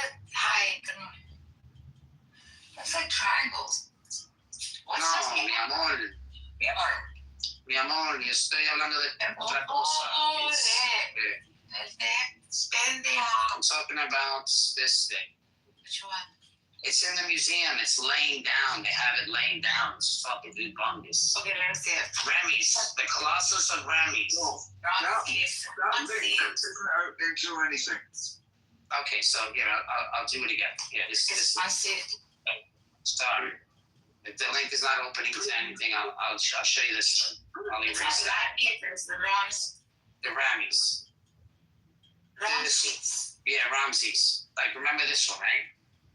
Do you know what it took for us to even put that in the museum? The feat that it took? How long it took them to do it? You want me to give you? Hold on, let me give you the. Yeah. I'll show you. Did you put this retard on I stage? know. Actually, Do you look? Where's that LSF? LSF what? that's such a blast. We took that retard off stage or not, because that was just invited. No. I didn't. He must have jumped himself. I invited him back in. Sorry, no, Go on. I just want to say, you could say most of all this thing was granite. Some of No, it's limestone. It's limestone. So the length of it is 36 feet. It's 90 tons. It's limestone. Original stood up in Memphis. How long did it take? No exact record of time is specific, the statue, but the estimated base known in Egypt, methods and experts. So they can only do using sledges and wet sand. They can only go 1 kilometer a day. Good Lord. No. This is what Egypt does. So it took several weeks. If in the with short distances of 2 to 7 days, and more complex terrain, it took from 1 to 3 weeks. We're talking about a very, very long time, my friend. I hear what you're saying, right? But it's not a fact. Let's call it a theory, right? It's just a theory to say this is how it could have happened if human build it or some kind of a size of some thousands of people move it, but we don't know. You know why we don't know? Just because they said it doesn't mean this fact. But the only thing we can go with here is to say, these people talk about metaphysics or metaphorics when they actually describe it based on the hieroglyphics. One of their kings, that was a giant, who was seen flying a boat in the star, and there's another one seen flying in a boat in the water. Do you know what they use as propeller to actually move the kings and thousands of people in the boat with a lot of bricks, stones, all kind of stuff? Guess what they put under the boat? They put Aposis there. Aposis is a snake. It was used as a way to move that heavy object. So that is a metaphoric most people won't be able to decipher. Just because it's Aposis doesn't mean it doesn't have helping them move the heavy lifting, right? Because they put it there. So that's just telling you already that you might be thinking it's a human that moving this shit. They could have a deity or some spiritual knowledge to move that heavy object away from human. So that is just one thing I'll give to you. If I find a picture, I'll post it for you as well, so you won't just think I'm talking. So there's a lot of metaphoric or metaphysics of spoken or languages in Kemet that we won't be able to decipher. We're just going to be guessing on theory. It's okay to do that too, because Greek does that and they give us a lot of readings, which is intelligent, but it's not facts, most of it. So they have their ways of moving stuff we don't know. And I told you some of your scholar he described how he actually levitates stone, but he doesn't give them the secret knowledge to. And he died there. He went to grave with it I'll find his name. I'll put it up for you. Your scholars. I don't understand. Yeah, I don't have scholars. I don't have any scholars. I agree with the point. He was an English, British, and European scholar. That's why I say your scholar. He's different from African scholar, isn't it? So don't get sensitive F again, man. I don't come with the racial shit because I'm already. That's the point, dude. You're the one who's being a racist. Your scholars, white man scholars. You mean scholars?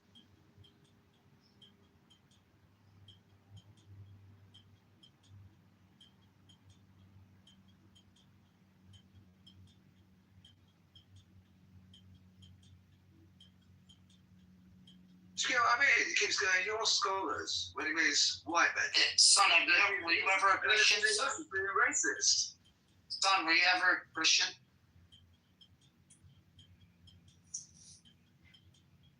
I'll take that as a yes. So some of the, he's right about one thing, guys. Like, some of the depictions in the hieroglyphs, right, could have been like metaphorical, such as like the snake underneath, like wiggling, carrying it. Actually, I'll talk to you about that. Because it was a real snake. One second. Not because it was a real snake. Perhaps they had a mechanism in which they could slide the freaking thing, right? The statue. And it's depicted, it's a very intelligent way to depict sliding something. It's a poetic way to do it. I think that's possible as a theory that he's positing. Yeah, no, and you know what it is? No one's ever really wrong, right? Because we're all like trying to use our intuition and the knowledge that we've gained throughout the work, throughout our lives to say, oh, well, how could this be the case? So I don't think that none of us are being irrational by saying, oh, well, this could have happened this way or the other. We're all just kind of using guesswork because that's all we have. Yeah, we have to only speculate. Yeah, we can only speculate. Yeah. So I think all the information should be taken, all the information should, and I think that's the thing, everybody likes to, and I think that's the most interesting part of conversations like this, right? Because we all have our little input on stuff. We are marvelous. These things aren't really up for debate. They're just up to share the information, But the common thing I think is that we're just so marveled by this era because by the way they did shit. They were like really giant people. Eric von Daniken has a good book called The Chariots of the Gods. It got a lot of like pushback and stuff. I read it when I was like 16 or something. Maybe younger. He believes the aliens came down and actually did. That's one theory he has. They could have used police and levers and stuff. I don't know, there's so many ways they could have done it.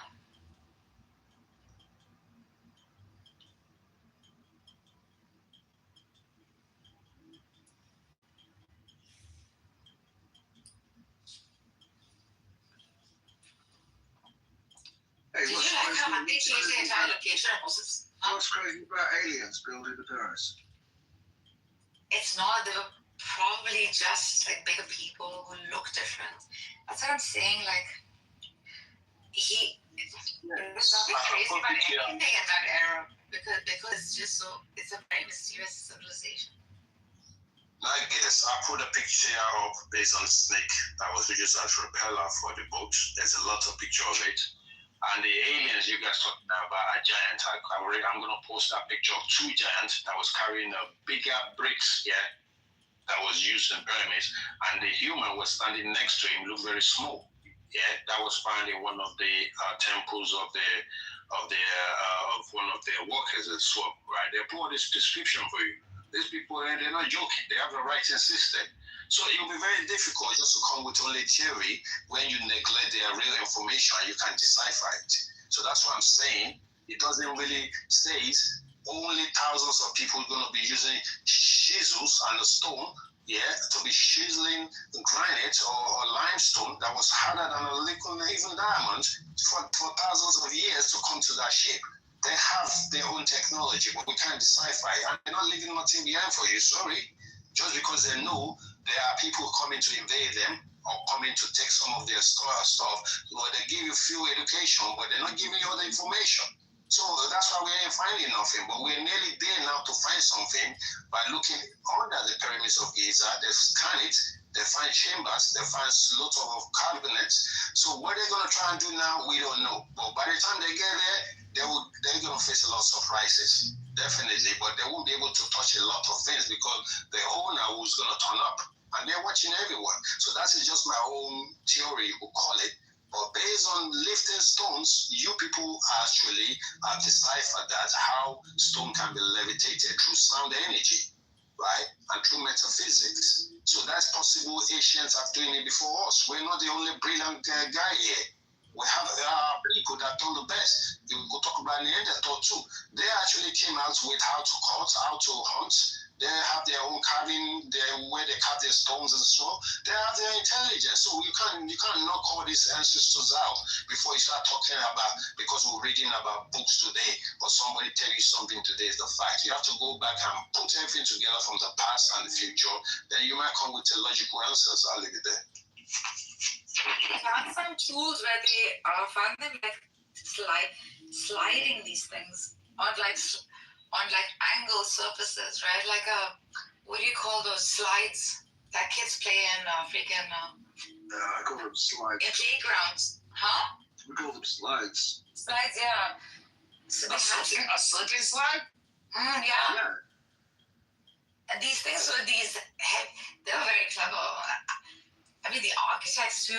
We had to study Egyptian civilization in architecture for like my third year in university.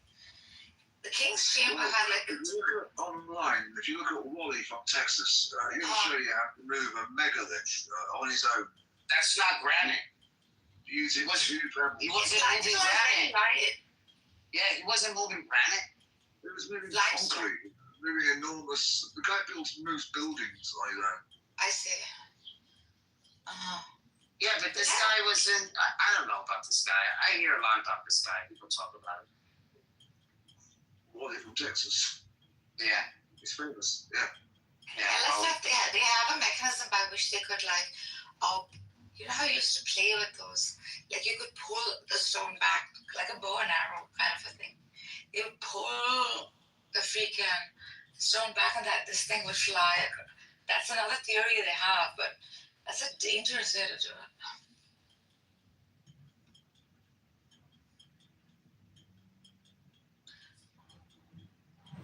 Plus, they're very connected with the sky and the stars and stuff like that. So you'll see, like in the King's Chamber, you have like a small little window that points at the constellations exactly at 45 degrees. So how is it that they could calculate this angle so precisely? Yeah, guys, not precise. You want to hear the craziest? You want to hear the craziest thing? Pretty well done. Use that telescope. They were using star map tracking. It's called star map tracking celestial time. That's what they were using, right? And they invent the solar calendar and it was used around the world today. So before then, they don't know about measurement time. They use lunar calendar. Right. Is that thing pointing today exactly at what you're saying is pointing at, yeah? How many? The Big Dipper? No, just tell me, is it pointing exactly at a star? What at a constellation or something? It's not at a star, like some kind of. I think we see these clearly, obviously, because it's a night sky. They don't have friggin' pollution or anything.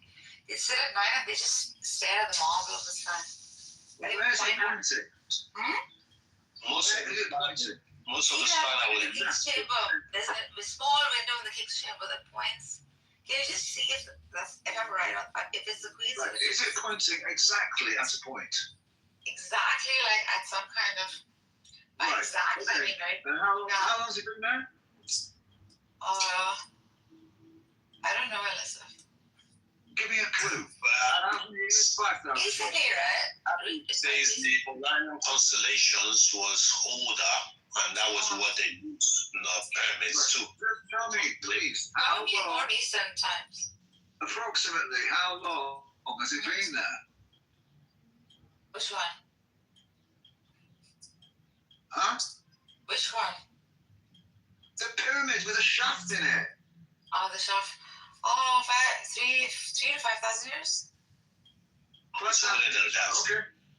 Right. Hold on. That's think so. 5,005. Right. Hang on. Right. I'll give you an answer in a second. I just need to do a calculation. You don't answer either. You're gonna come out with some pseudo shit, and I know where you're reading from either. So don't come out with some shit. I'm doing a calculation. So what calculation am I doing? What do you Ain't gonna work. degree or something, right? I don't know where that's Afghanistan. Well, they use 365 days calendars, and that was the end of the year to match the rhythms of the natural season of their solar year. So if you're gonna calculate the solar year and the lunar year, you could come up with your answer. If you ain't got no calculation for that shit, you're gonna come up with your pseudo shit anyway. Well, it's okay. Why don't you wait and see what I'm gonna come out with? Amenhotep was 1390 to 1352 BC. So he met the pyramids there too. So go back to 1330 to 1352 BC and see where you will come out who is the from Right. Right, now you've I love people who sit there and sprout what they're going to tell you what they're going to do, mind readers, right? Have you heard of something called procession? Yeah, well, I know about possession. Yeah, go on. Right, procession is how the fixed stars, or inverted commas, fixed stars, move slowly over 25,000 years to do one full rotation. Thus, in the last 5,000 years, that shaft has moved 70 degrees to where it's pointing. So it's not even pointing in the same fucking direction. Good Lord. Because the tall small pyramids it's not aligning anymore just because the small one, the Kitover, see aligned to atom star constellation. The smaller one, they say it move a little shift. I'm sure that's what you're explaining. Yeah, that's just telling you the solar axis of those time rotations is changing from the You're a robot.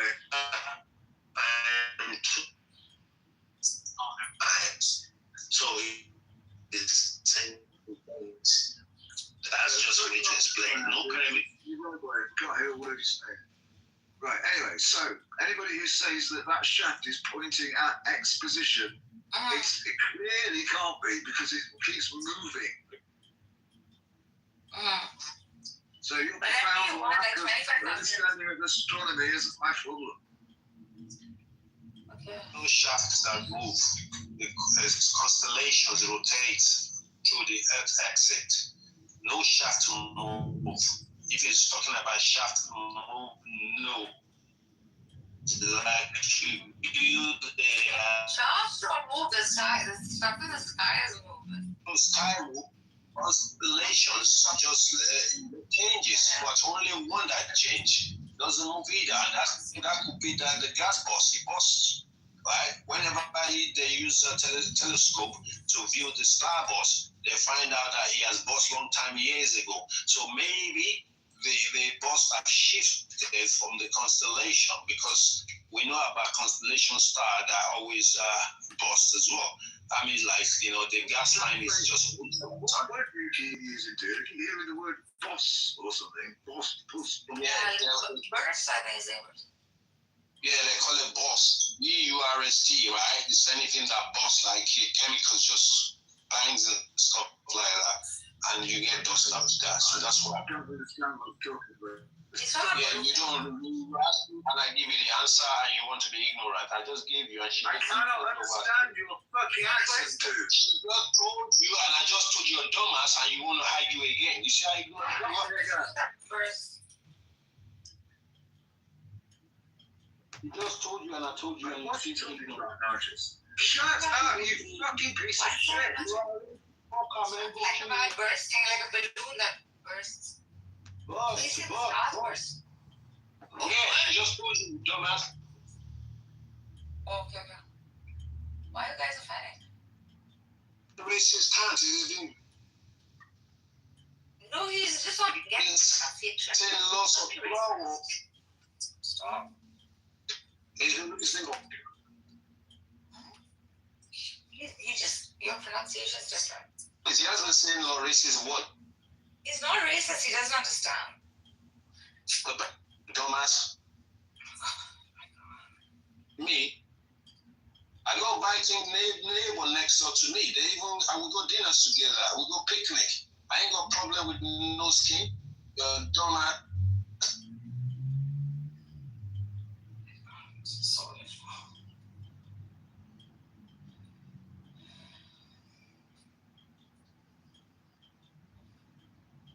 I have Viking neighbors around me, yeah? We go dinner together and picnic. We don't. Shut up about you fucking picnic with you. A Viking neighbor will slap you because they don't like racist guy like you. Oh, shut up. He's not racist, he doesn't get the pronunciation. Yeah, my Viking neighbors are very, very, very, very intelligent people. They don't like dumb as racist people. Go away, you fucking idiot.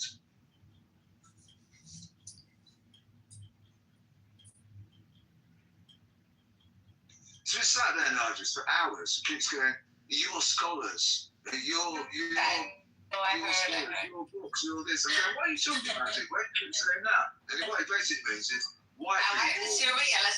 I'm like, well, this is a fucking racist teacher.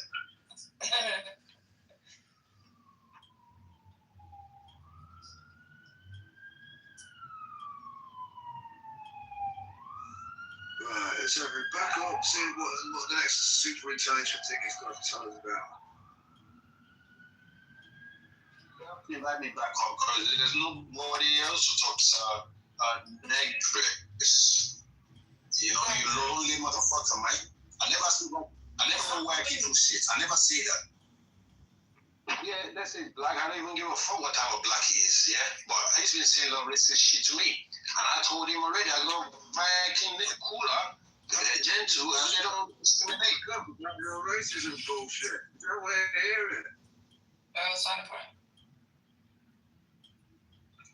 What other question you want to ask again? Go back to your scholarship and keep reading your pseudo papyrus and tell me what question you need to ask so I can give you the right answer. No, it's going to only work as pseudo.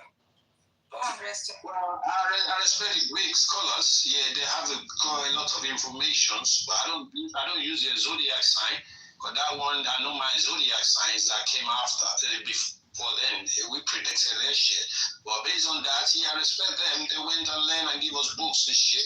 But I'm not going to factor everything because they rename everything away from the original names. So if I have to have discussion with someone like this, they're going to be talking to me about what Greeks say, and I'll be telling you about what the real ancestor says about what they give the real name, right? Pyramids means cake, a big cake. Ain't got nothing to do with transmissions, or conductors or stuff like that. They don't mention all that, but the Asian people mention that. So you have to know through the meanings of the names, you could find what the active or what the action is all about. That's just what I'm saying to him. So we're going to have...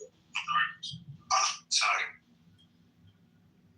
So two ancient people look at a pyramid, and one in one language goes, oh, that's a wiggly woo, and the other one goes, oh no, that's a boo boo.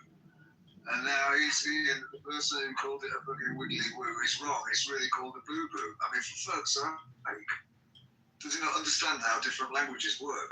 Yo, Mike, no, we can't hear what you're saying. You're mumbling. Yeah, the ancestor is capturing your voice right now. You can't hear shit. Oh.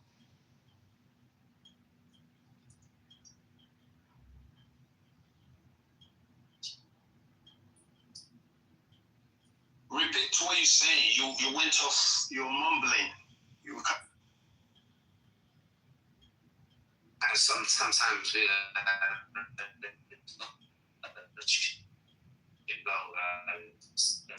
better that we just let him go.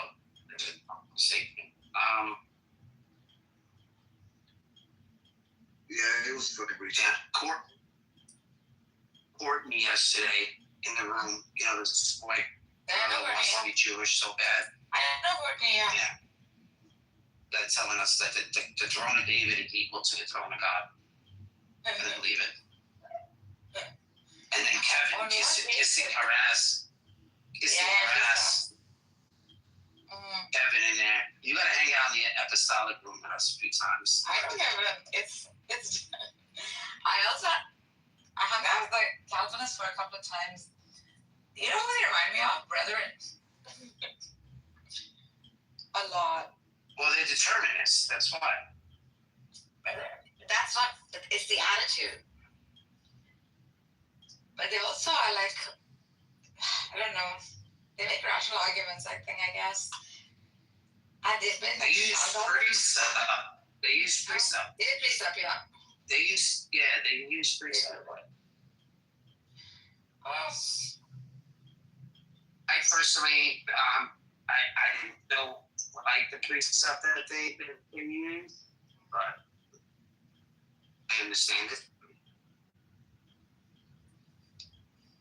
But yeah, the Calvinist position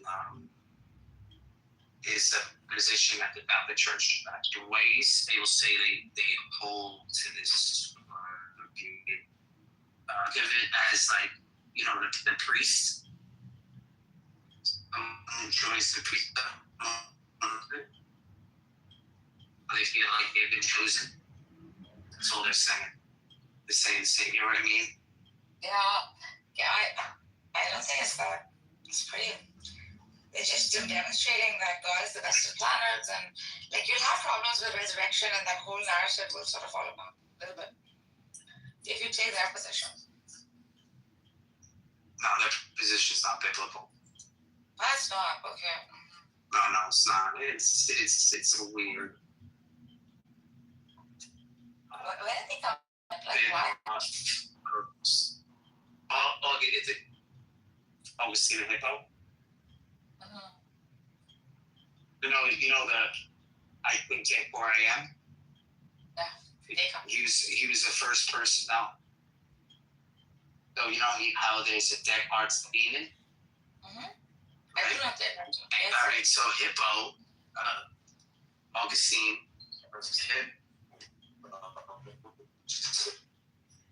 Catholic,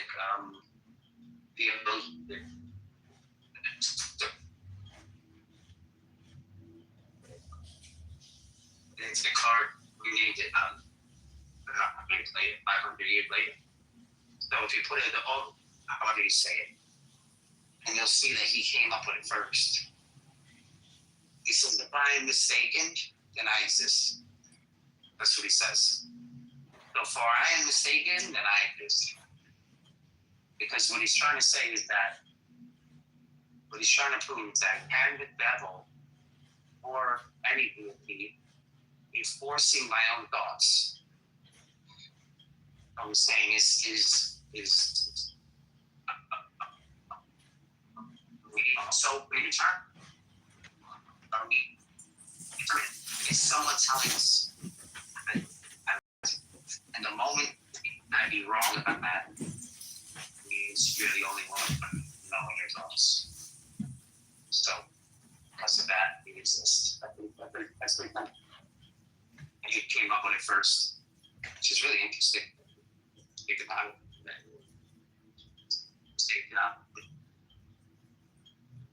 Christian theologians came up with this, you know.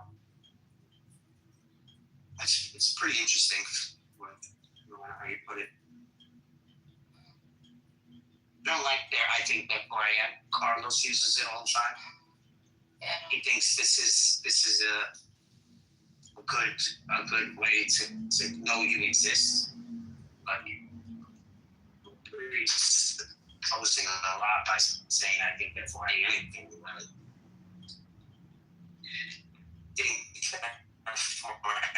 And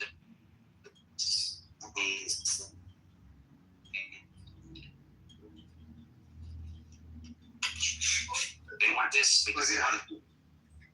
The point is, if you're having experience, then you have to exist. It doesn't say anything about the nature of your existence, just that you must. Oh, you exist in order to have experience, which is what the other views say. Yeah, that's a hard way. It's Augustine of Hippo. If you look at that one, I'll give it to you. Give it to me. I figured out what you sent right there. It's really interesting. It's the first I have it.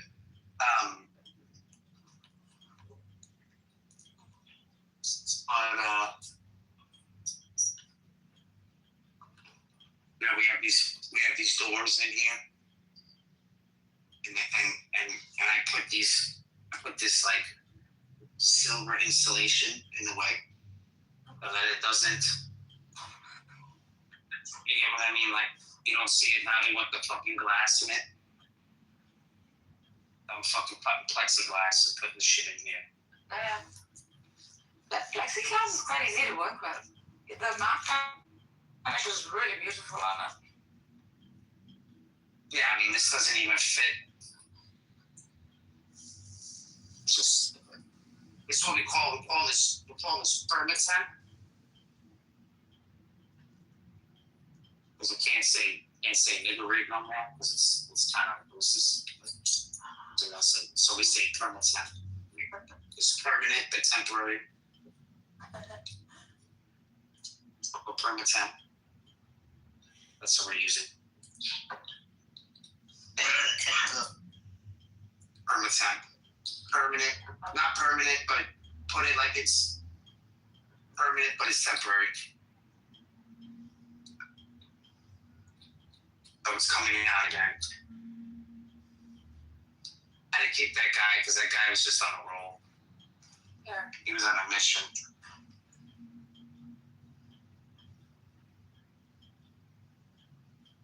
Everybody's going to lunch. It's nice to work in an office, huh? It's fucking nice to work in an office. Lots of lunch.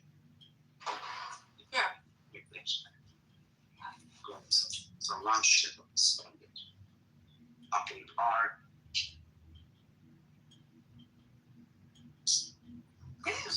Did you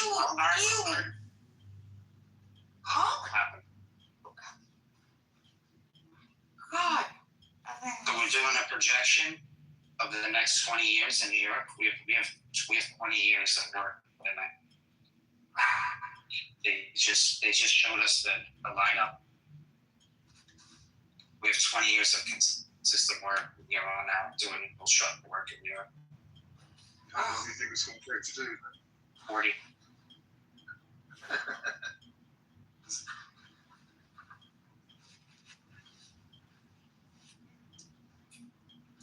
That's 20 years if everything goes to like one project leads to the next. There's certain projects that need to be done before other projects are. Well, I don't know how things are going in America at the minute, but over here they're talking about because of this Iran business, there's going to be shortages of stuff. Oh yeah. Yeah, food shortages, fuel shortages, the cost of everything's going to go up. Gas and electricity. You still have that little spider? Alfa Romeo?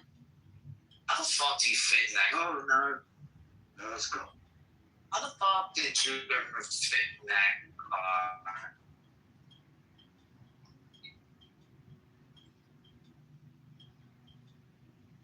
Chicken at 6'4". Are you really waiting?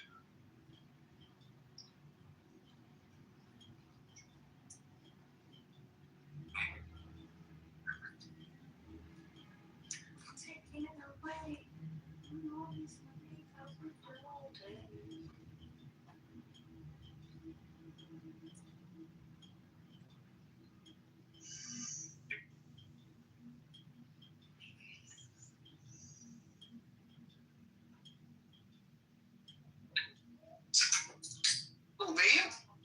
What was it? I didn't even hear what you guys talking about. Oh, yeah.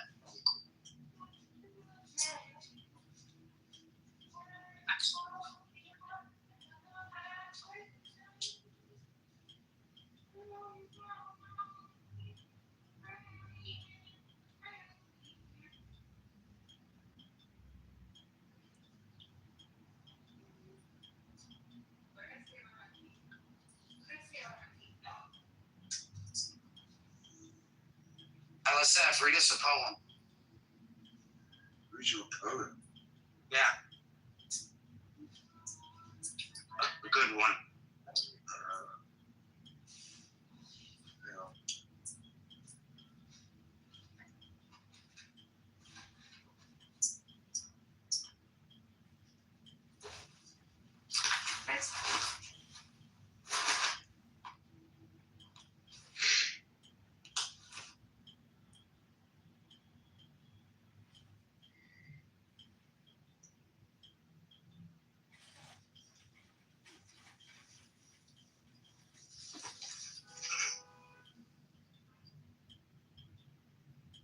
I think I got one over here.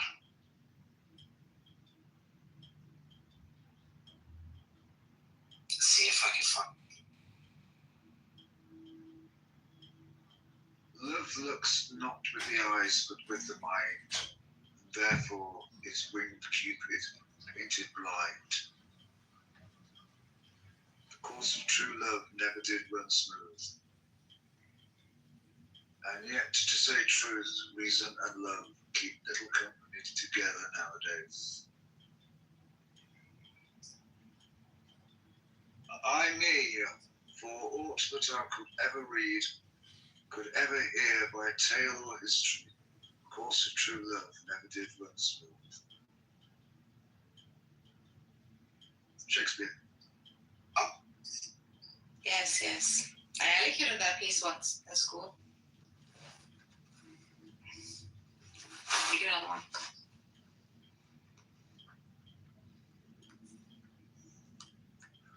What's your favourite Shakespeare play? Julius Caesar. Merchant of Venice second. Midsummer Night's Dream third. Romeo and Juliet perhaps fourth. And as you like it, fifth. Shall I compare thee to a summer's day? Shall I compare thee to a summer's day?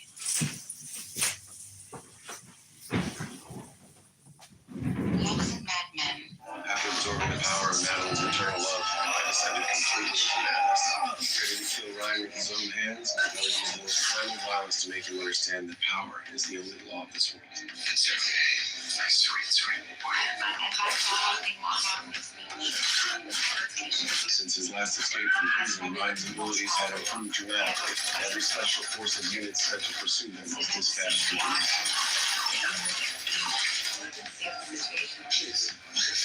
I'm sorry. I don't know what's here. Butcher then tracked Ryan down and persuaded him to lure me out so he could inject me with the virus because Ryan was the only person in the world who could get close enough to me to deliver it. When Ryan asked what would happen if he released the virus, Butcher told him the truth. I told this virus will happen to me. He'll die. When close by will go again. He wouldn't be the first lad to throw his life away in the war, but you would be the first to save the world. Do it. She quietly slipped a tracker into Ryan's pocket. By this point, Butcher had already steeled himself to kill every superhuman, himself included. In his mind, it was the only way to stop superhumans from taking over the world.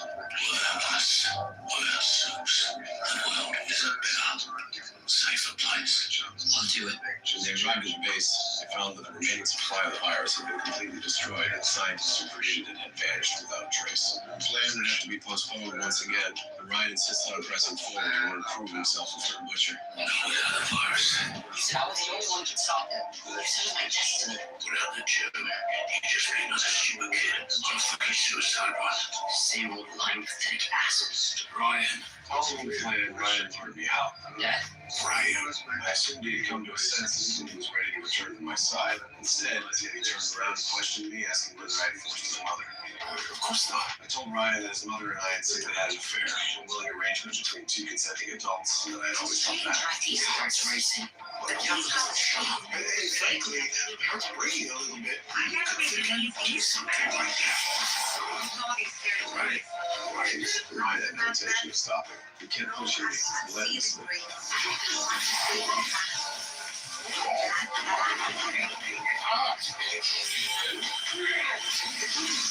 Ryan drew blood from my nose like a no longer back. It was his turn to taste my fury. I pinned his hands down and threw my fists into his face, blow after blow. I'm all frantic. See, Helen's beauty is a proud. After a time, Ryan's face was a mangled, bloody ruin, yet he still did not stop. The final part of the words I was saying, when Butcher arrived, all he found was Ryan lying motionless on the ground. Fortunately, there was still breath of life left. From that moment on, the bond between father and son was shattered beyond repair. What remained between us was nothing but a fight to the death. After throwing the power of Madeline's eternal love, this was marital like kill.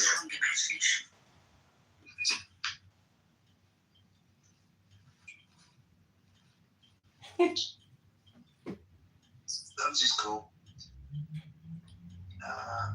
Where should I start? I did Shylock speech too once in school. Start from the beginning. The gospel of truth is a joy for those who have received from the Father the truth, grace and knowing. The power of the word came forth from the Torah. By his name, dressed as the Savior, and being the name of the work, he is formed for the redemption of those who were ignorant of the Father, while the name of the gospel is the proclamation of hope, being discovery for those who search for him. When the totality went about searching for the one from whom they had come forth, and the totality was inside of him, the incomprehensible and inconceivable one, who was superior to every thought, ignorance of Father brought about anguish and terror, and the anguish was solid like a fog, so that no one was able to see. For that reason, error became powerful. It worked on its own matter foolishly, not having known the truth. It set about with a creation, preparing with power and beauty the substitute for the truth. This was not then a humiliation for the incomprehensible, inconceivable one, for they were nothing. The anguish and the oblivion of a creature of deceit, while the established truth is immutable. If the two, I can't say that word, perfect in beauty, for this reason despised error. Because it had no roots, it fell into a fog beyond the faith, while it was involved in preparing works and oblivions and terrors, in order that by means of these it might entice those of the middle. Put it down. Now. The oblivion of error was not revealed. It is not from the Father. Oblivion did not come into existence from the Father, although it did indeed come into existence because of the Father. What comes into existence in is works, which appeared in order that oblivion might vanish and the Father might remain. Since oblivion came into existence because of the Father, it is not known. Since oblivion came into existence because of the Father, it was not known. Then if the Father comes to be known, oblivion will not exist from that moving on. Through this, the gospel belongs to the search which was revealed to those who are perfect through the mercies of the Father. The hidden mystery of Jesus the Christ enlightened those who were in darkness through oblivion. He enlightened them, he showed them a way, and the way is the truth which he taught them. Go on. Yeah, it's beautiful. Is it Gnosis? Gospel of truth. Huh? That's the gospel of truth. It's really beautiful. That's the best thing going to.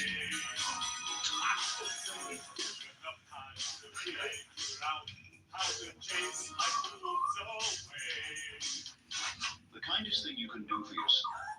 Okay, I got one. Okay, you keep going. No, it's all right. It's heretical. That is why it's so beautiful. I knew it was her. Right?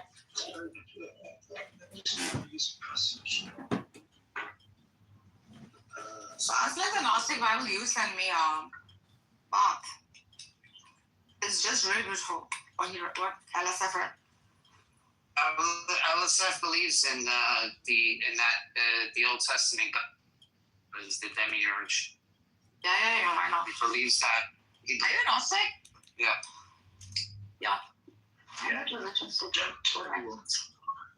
Don't tell anybody, yes. Very good. It's a heretic. He doesn't want to go full heretic yet. Why not? Take me to the altar of heretics. I'll wear that crown of thorns proudly on my head. Yeah, they don't think I'm an atheist.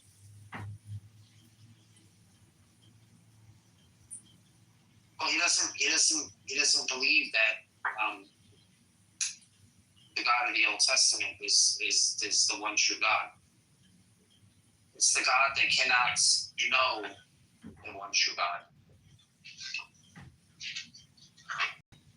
So that's the reason why. And I had a fucking joint, and I don't know where the fuck I put the joint now. I lost it. Popsicle. Your fault. That was it. I'm packing my shit up. What the fuck am I still doing here? I'm going to fuck home. I'm going to fuck home. You know what I'm gonna do? You know what I'm gonna do myself? I'm gonna go home. I'm gonna go home and I'm gonna fucking masturbate. That's what I'm gonna do. Sorry, no, I guess I didn't mean to say that in front of my bad. Coptic. Where is it? Coptic Apocalypse of Peter. That's the one. Oh, you would love. I read her the one. She fell in love with it. LSF. You had to see how in love she was. She read it, and she read it. The first time she read it like she's read it many times. It was insane because she just loved it so much.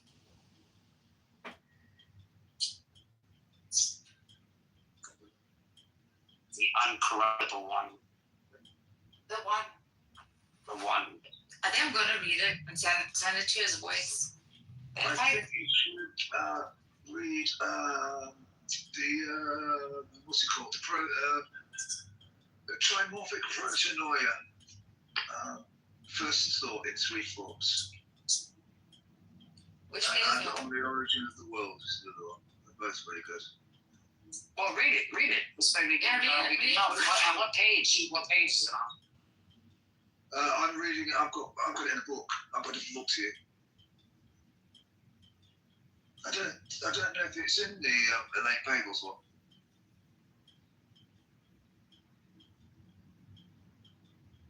Yeah, this is it. I am protanoia. So protanoia is Greek. It means first thought. So noia basically means thought. So you've got like epinoia, which is afterthought. Metanoia, which basically means to change thought. So there's a bit of a thing actually in the New Testament. They use the word metanoia to mean repent. It actually literally means to change thought. So yeah, I am protanoia, thought that dwells in the light. I am the movement that dwells in the all. She in whom the all takes its stand. Firstborn among those who came to be, she who exists before the all. She, the protanoia, is called by three names, although she dwells alone, since she is perfect and invisible within the thoughts of the invisible one. I am revealed in the immeasurable, ineffable things. I am incomprehensible, dwelling in the incomprehensible. I move in every creature. I am the life of my epinoia, second thought, that dwells within every power and every eternal movement and invisible light, and within the archons and the angels and the demons and every sound dwelling in, and every material soul. I dwell in those who came to be, I move in everyone, and I delve into them all. I walk uprightly, and those who sleep, I awaken. I am the sight of those who dwell in sleep. I am the invisible one within the all. It is I who counsel those who are hidden, since I know the all that exists in it. I am numberless, beyond everyone. I am immeasurable, ineffable. Yet whenever I wish, I shall reveal myself of my own accord. I am the head of the all. I exist before the all, and I am the all. Since I exist in everyone, I am a voice speaking softly. I exist from the first. I dwell within the silence that surrounds every one of them. And it is the hidden voice that dwells within me, within the incomprehensible, immeasurable thought, within the immeasurable silence. I descended to the midst of the underworld, and I shone down upon the darkness. It is I who pointed forth the water, and it is I who am hidden within radiant waters. I am the one who gradually put forth the all by my thought. It is I whom am laden with the voice. It is through me that gnosis comes forth. I dwell in the ineffable and unknowable ones. I am perception and knowledge, uttering a voice by means of thought. I am the real voice. I cry out in everyone, and they recognize me, the voice. Since a seed indwells them, I am the thought of the Father, and through me proceeded the voice. That is the knowledge of the everlasting things. I exist as thought for the all, being joined to the unknowable and incomprehensible thought. I revealed myself, yes, I am among those who recognize me, for it is I who am joined with everyone by virtue of the hidden thought and an exalted voice, even a voice from the invisible thought. And it is immeasurable, since it dwells in the immeasurable one. It is a mystery. It is unrestrainable, and it is immeasurable by the incomprehensible one. It is invisible to those who are visible in the all. It is a light dwelling in light. It goes on.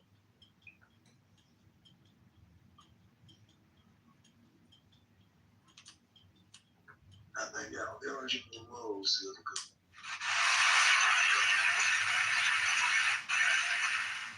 one. Why, thank you.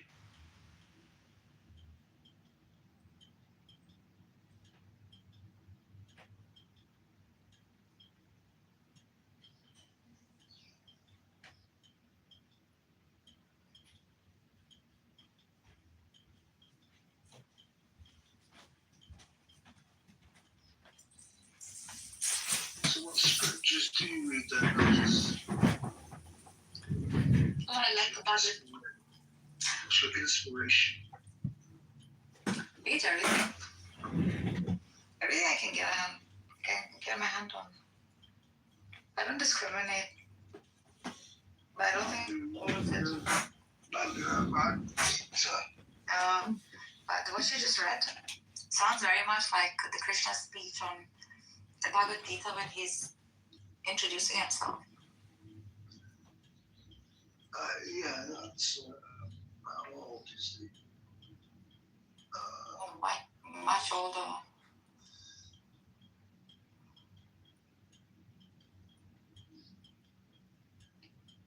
They've always known these things. It's not that one plagiarized from another.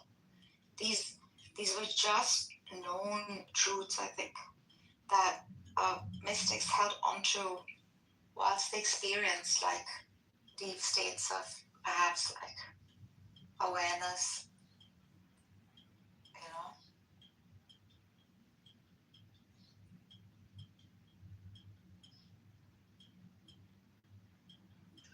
Well, it's not popular, but my personal opinion is that Christianity began as a spiritual movement via Paul. Sure, yeah. If you actually read carefully the letters of Paul, it doesn't mention a sort of embodied Jesus. Right. It's spiritual. Yeah.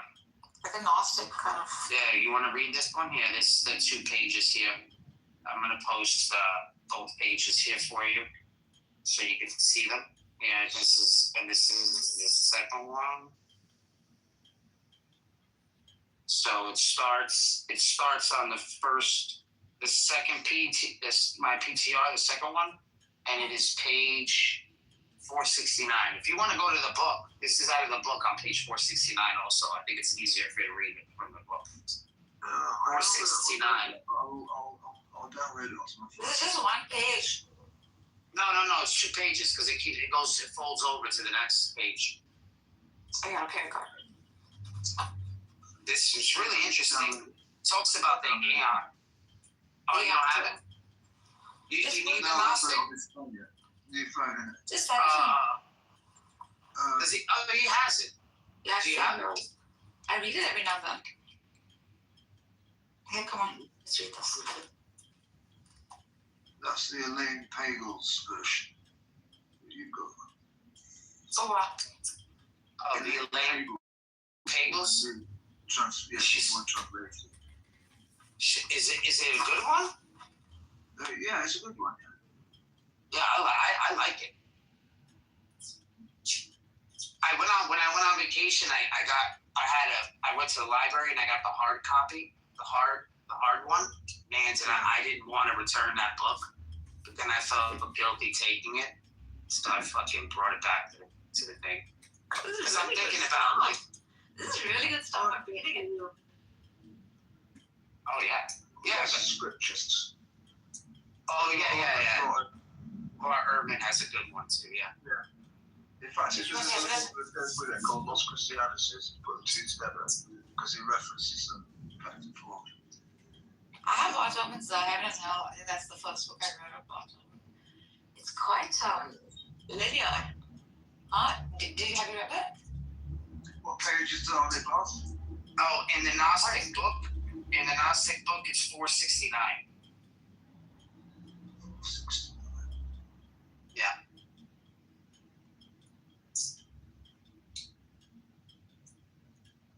Not in the scroll, the actual. Oh right, that's the actual page number, is it? Yeah, the actual page number, yeah, not the scroll. Oh right, hang on.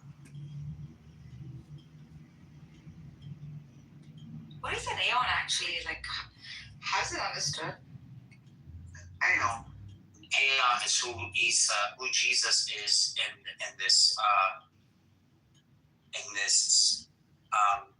the Valentinian thing. It's quite nice. Wait, I'll read it for you if you want. Oh, okay. 469 and it's 469, 470. A little bit of 470 on top. Just reading from your PTR. That's the one, right? Jesus descends in income. Yeah. Yeah, okay. No. It starts at 469. The one that says the world ruler tries to kill me. Right. Not that one. Just saying, you know what? I don't need that. I don't need anything. I don't need anyone. And I'm just going to move away from it. Does that sound reasonable? Does that make me a lunatic or what?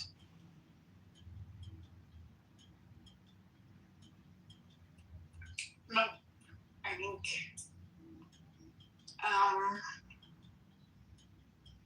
that might be part of the problem. Why you're having a hard time. We have introduced a streamer to the room. We have to be careful. Iviani, you're welcome up. Alistair, we see you. Yes, we do. So you're giving up on. I think if you're not doing the one, it's really hard for the other to be successful.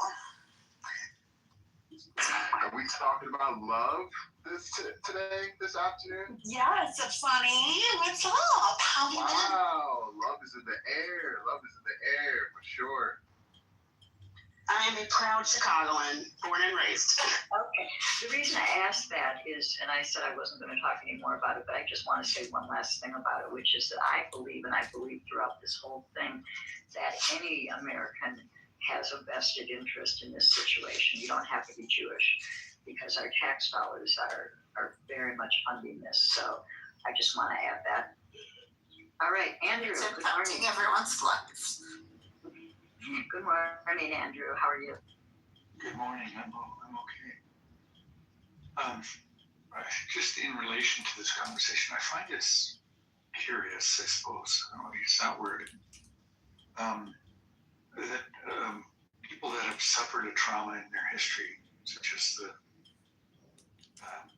Israelis/Jews coming out of World War II, and I'll compare that with the Irish that moved to Newfoundland. And when the Irish arrived in Newfoundland, it was already inhabited, of course, by the Biotech peoples, and they wiped them out. And these are people that are coming from 900 years of subjugation by the British, and yet turn around and do the same thing to the peoples that they. And it's just very curious that don't have that empathy for the people that they encounter. There's some kind of disconnect there, so it's strange. Anyway, that's what was coming to my mind when you were talking about this. I'm sure there's actually an answer for that, but it's way too long for me to explain here. But just if you're wondering, I'm happy to share my thoughts on that and the difference. Sure, anytime. Yeah, because it's a strange phenomenon that people have a selective memory, I suppose, or But I came across an article a couple articles. One this morning was about an economic conference that's slated for mid-September in Toronto. Mark Carney's government has been on the world stage trying to attract investment into the country. So this is being sponsored by two of the larger pension plan here in Canada, as well as maybe some of the financial institutions. And they're hoping to, because of the situation within the world, the uncertainty, the changing dynamics of the geopolitics, to offer Canada as a safe haven for investment. And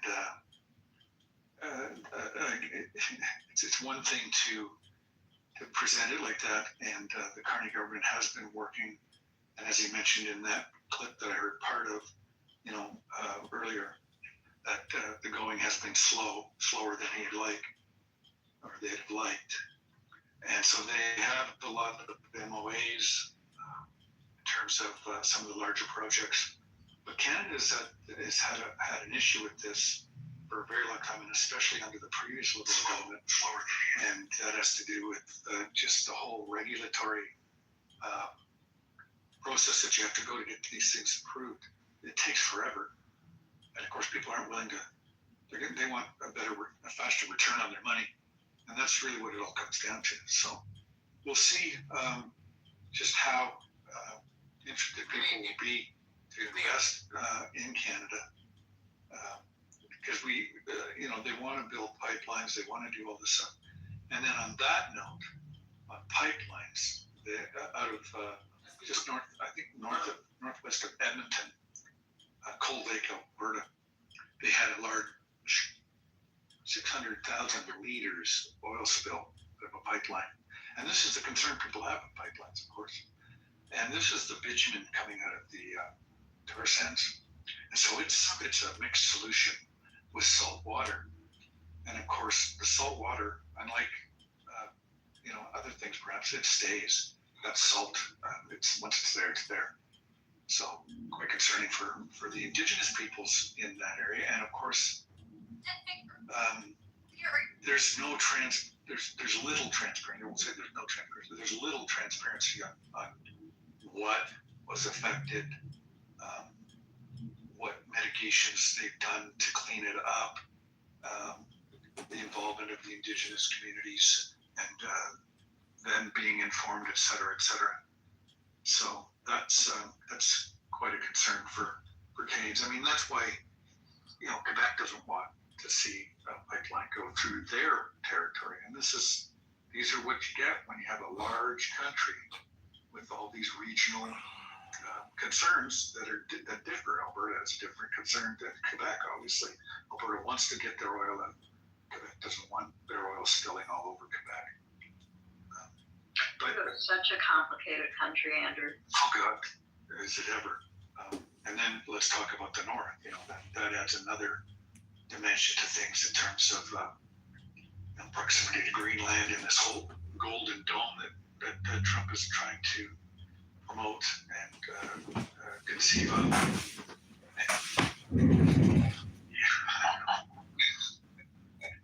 Yeah, so, and I guess the other one that really hit me this morning was that Doug Ford, who's the Premier of Ontario, has just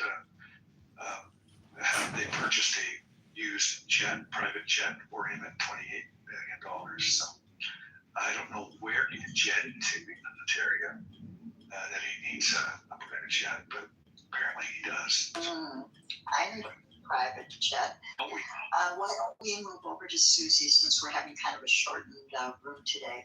So I would love to hear from you, Susie. Thank you, Andrew. Yeah, hi, and I just exited the tram that I was driving in while listening to you, Brian Spines. I think that what I would love to share is that I went to a Aarhus University conference last night that was named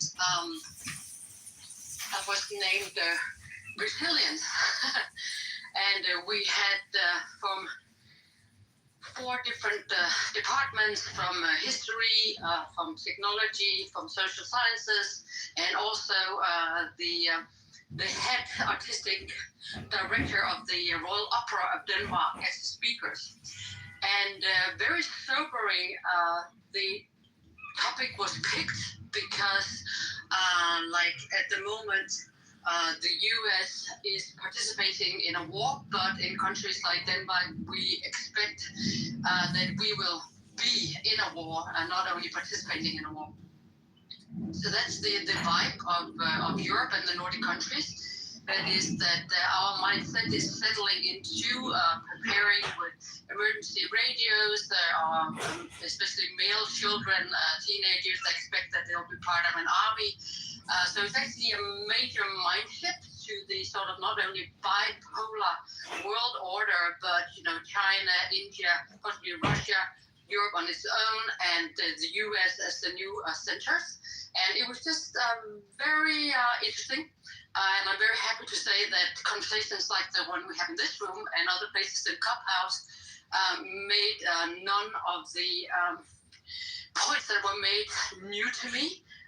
But I think it's interesting that it's sort of spreading out in many corners of both research and society. So I think that's what I would love to share today.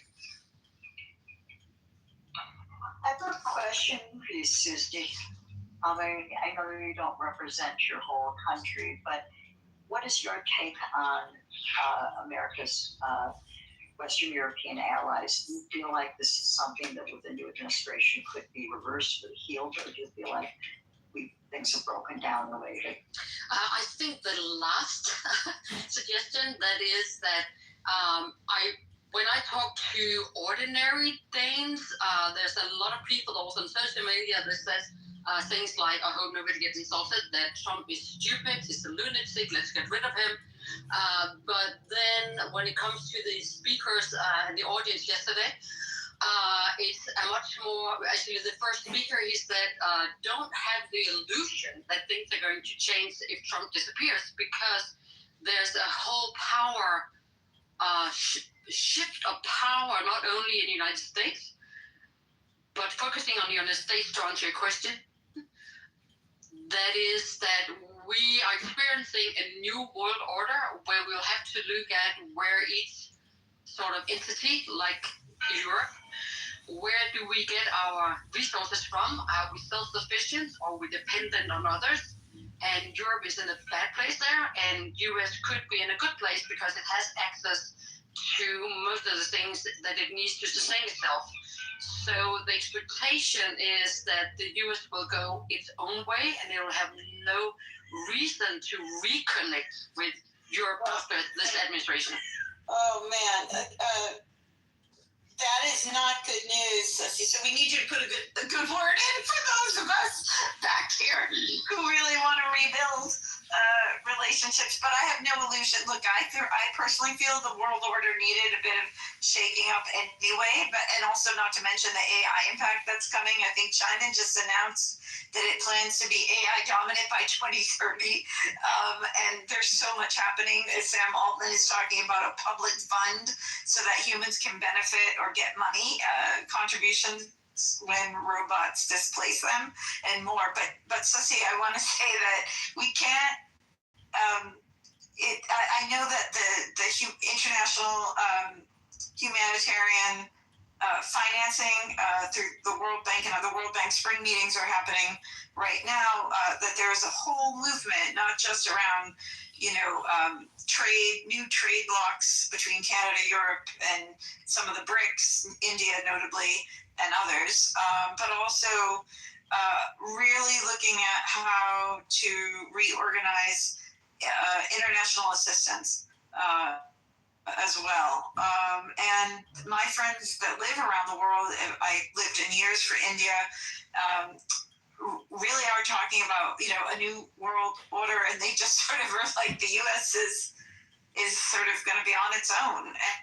And I just think that has to be one of the priorities for the next administration, despite a big need to prioritize affordability and reinvestment in America, but rebuilding those strong relationships. And then it's going to take a long...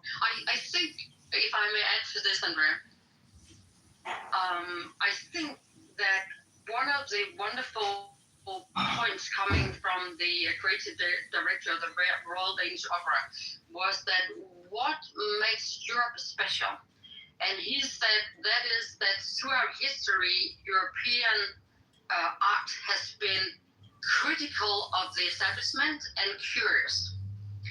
And that is what is the special take on the European culture that we should maintain despite cutting ties, for example, with US, or rather the US cutting ties with us. I think that's still how we see it. But also that we don't want to follow the lead of the leader of the free world who now sees itself in a different position.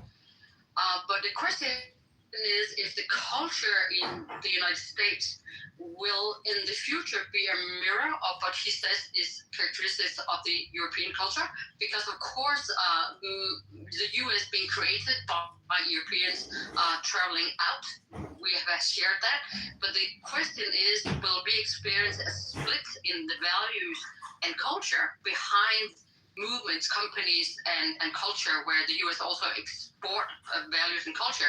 And I think that is actually maybe the biggest underlying question, because if we share the same values and visions, we can always find a path.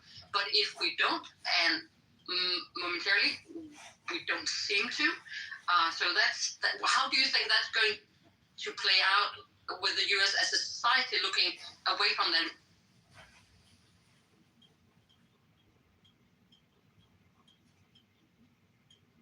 Can you repeat the last question? Sorry, I just want to cut out a little bit for me.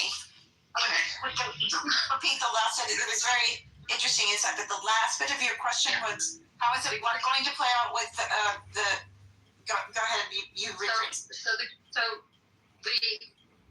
the artist said that the core of European culture is curiosity and critical creativity and a critical approach to things. So that has also been the base of the American culture. And he said, let's keep nurturing that as specific European, different from all the other emerging global hubs.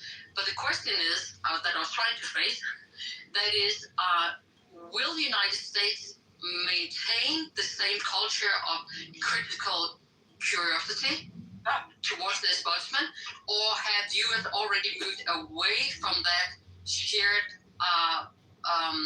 values that was brought from Europe, but has that changed into something different? Well, see, I don't know if it's changed into something different, but if I personally, well, my take on that is that there is a vibrant, creative,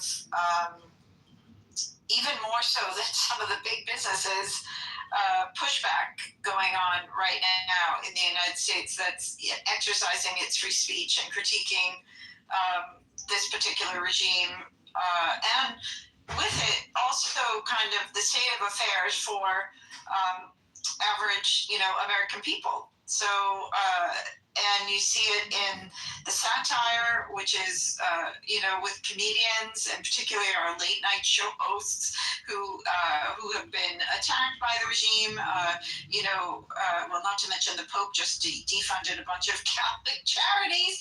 Oh, this isn't political retaliation much. And also our musicians, Bruce Springsteen, I was speaking about this earlier, is doing a Land of Hopes and Dreams tour, which is, really, go online and Google his opening statements in the concerts and what he's saying and how hard he is coming down. So, and of course, Trump is going after him as well. I think Trump called him a dried up prune, which is like Bruce Springsteen, even if he looked like a dried up prune, looks a million times better. I'm just saying. But anyway, he has also come out and publicly stated that he does not give a damn about, I'm sorry, if I upset my fans or if I lose fans over this moment is bigger than any party. This isn't about a party. This is about, the attack on our rights and our democracy. And this is not who America is. But he does...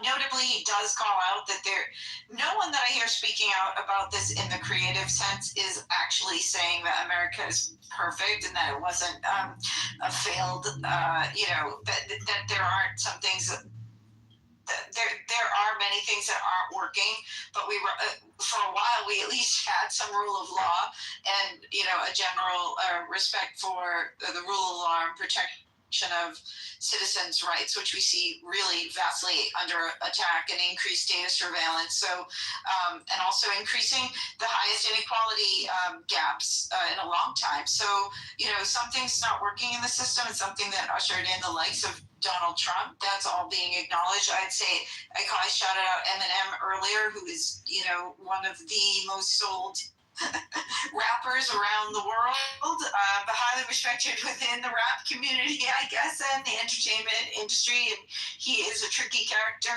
and he is very outspoken, and also, way more outspoken than even Springsteen on against Trump. So, and then there are many others. There's a fantastic country music artist that we played at the beginning of this room that's reaching out to folks to stand up against this moment, saying, where are you now?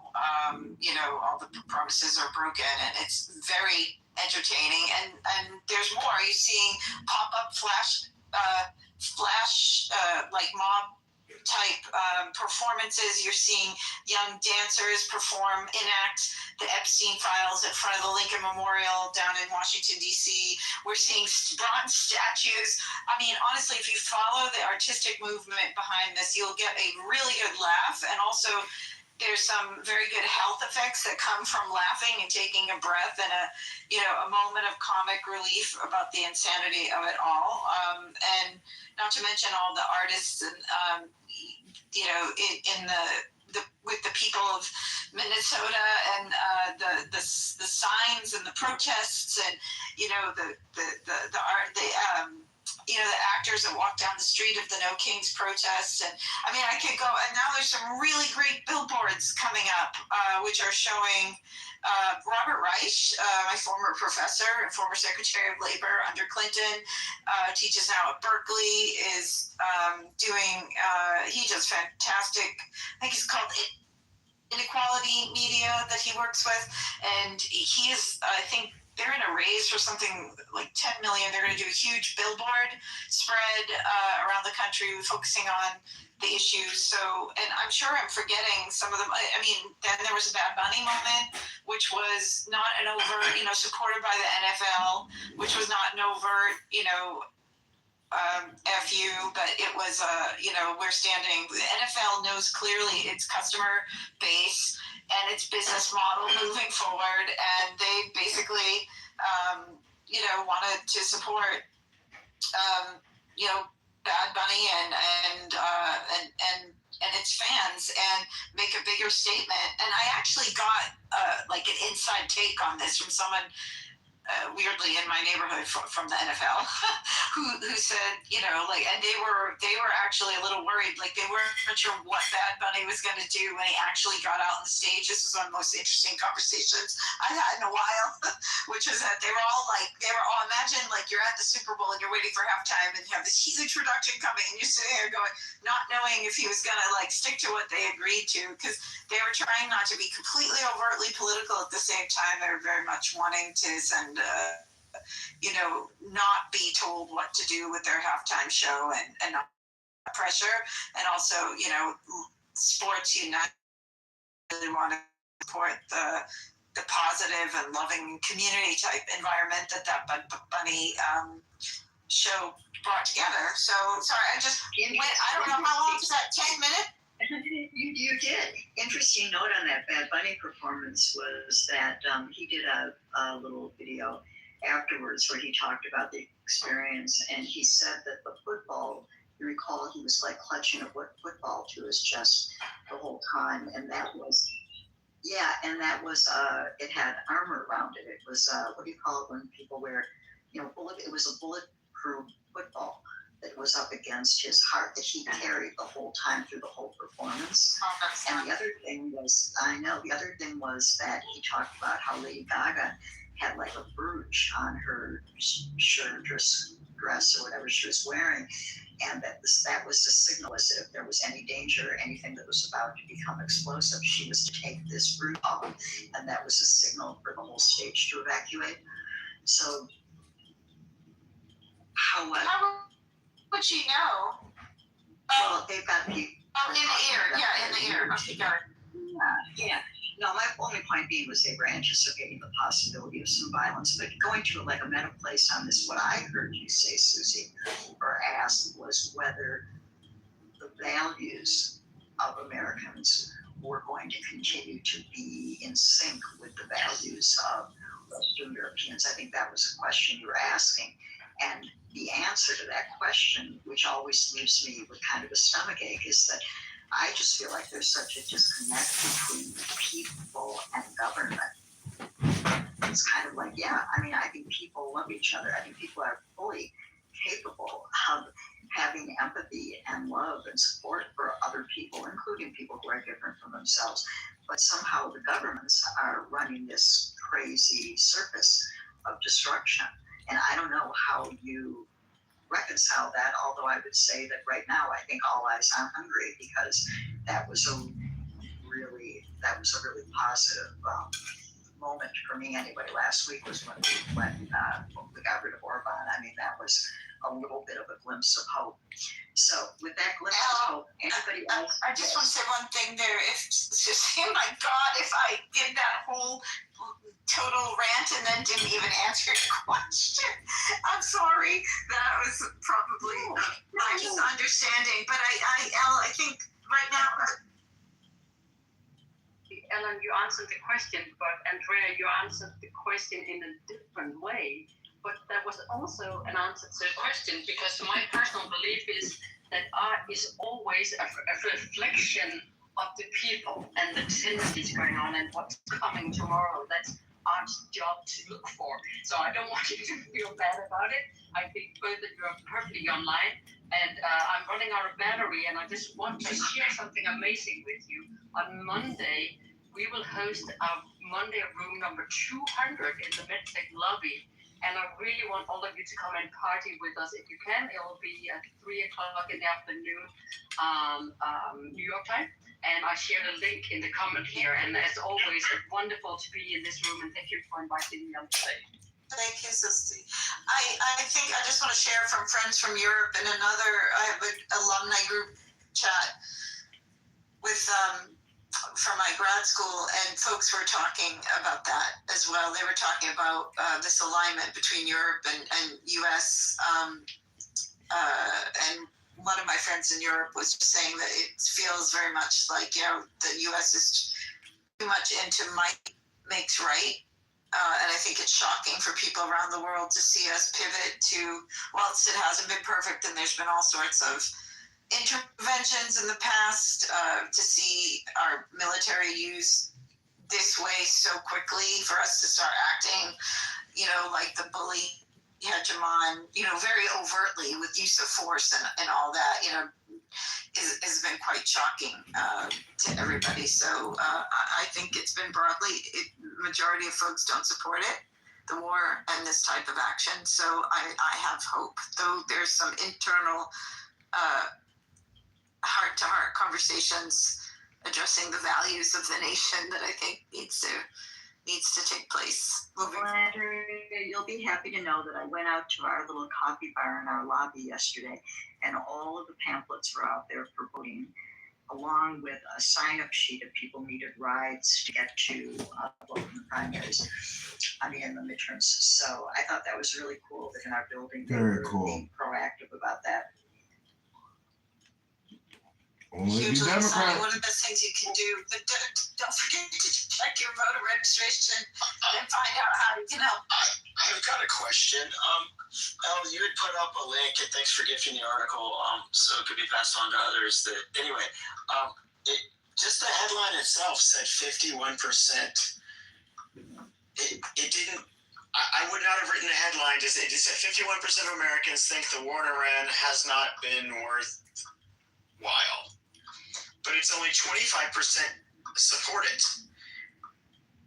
But they washed the language of the headline to bury the sentiment, right?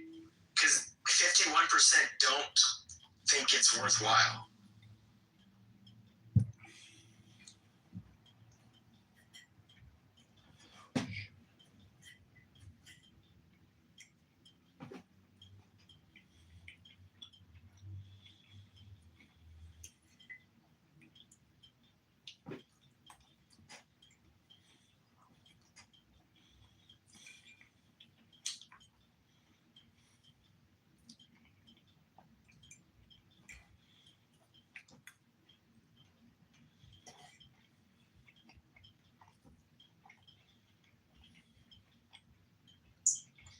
It wasn't that the math didn't add up. It's just that they're burying the real thing is only a quarter of people, not even a quarter of Americans support this war.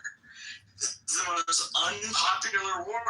So to say that anyway, don't think it's worthwhile is I just think it's more of a fealty to and sycophancy to, they're either afraid of Trump or they're doing audience capture. And if their audience keeps paying for this, they're going to keep doing it.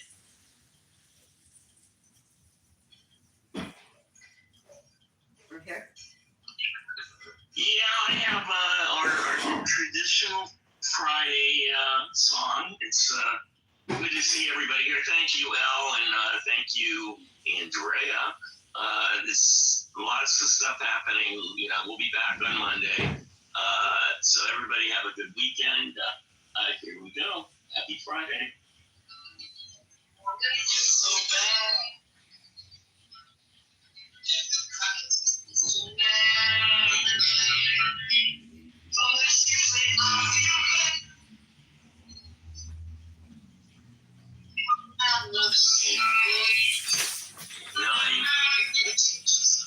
What about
You up. You get as much as you want. Yeah, it's really good. It's way better than sugar.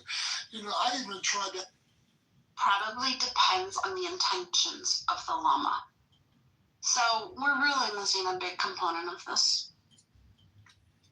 I actually think that llama was trained, it was staged, because that kind of logic and reasoning skills in a four-legged animal.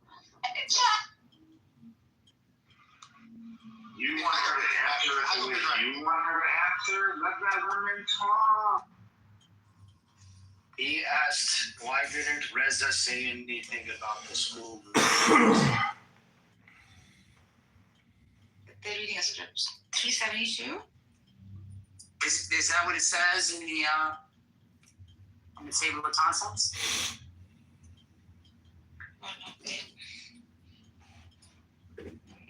The paraphrase of Shem or what? No, it says Apocalypse of Peter.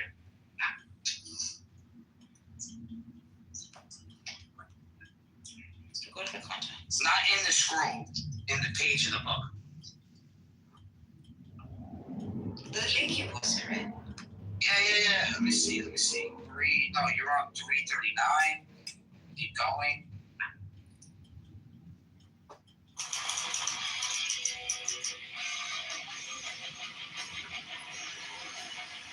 Every tree is a great sap. We're getting close. The Apocalypse of Peter. The letter. Peter's. Which one is it? All right, here we go. That's what it is. It's the Apocalypse of Peter. It's page. Yes, Yeah, this is 373. Have you seen this boy? 373. Maybe. Hold on. He's an insurrection. Holy boobies, let's get the till chopper. Get to the chopper. Okay, right here.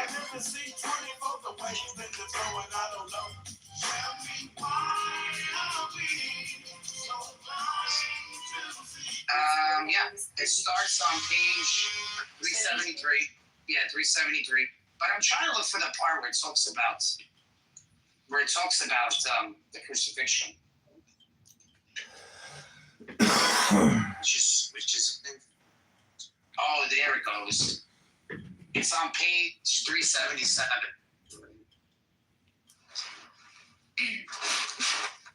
Right there. Just start at that top right there, 377. Just start from there on. Because that's where it is. That's where it is right there, yeah. And the laughing part is brought up again. And this is another place where they get he neither killed or crucified or whatever. It made it appear so, really. Yes, so yeah. It was made to appear so. Which was probably the narrative popular at that time, the 7th century, around the region in the Arabian Peninsula. People were talking about it like this. Hey, I skipped so slow. Wait, let me go see it.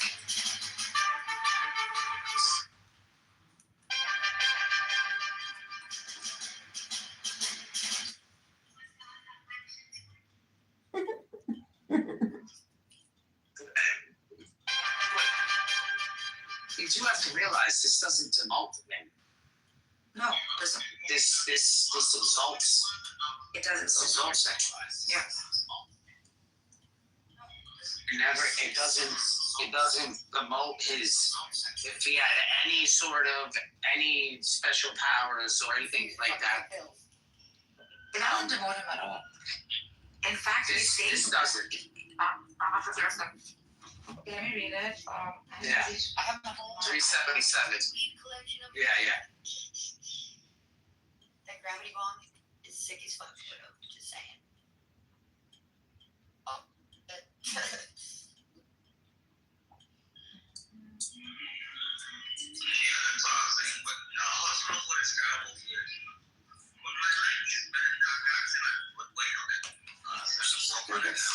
That's always cool.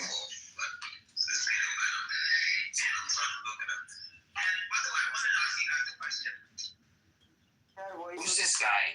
Al Lester? He's been hanging out on the stage the whole day. What's up, buddy? Hey, I was gonna ask you a question. Do you think Jesus was a Gnostic?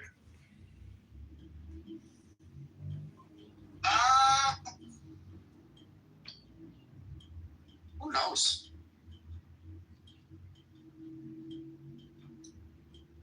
Because I get the feeling, based on religious history and esoteric and exoteric philosophy, and having a large book collection, that there are many people that tap into the same source power as Jesus. But to say that Jesus is the one and only God, or the God, the all or nothing statements about Jesus, to me, just don't add up. To me, he's a powerful magician, just like Muhammad, just like Buddha. And they all have a philosophy which is essentially Gnostic, or above and below, that type of a connection. Correct, bingo. But what I'm trying to say is that if that is true for Jesus, it's also true for you. That's the good news. That's what everybody's missing out on. Yes. It's the fun of the secret. We're missing out on. Yeah, idiots think that it's all distinct and separate from each other. Idiots.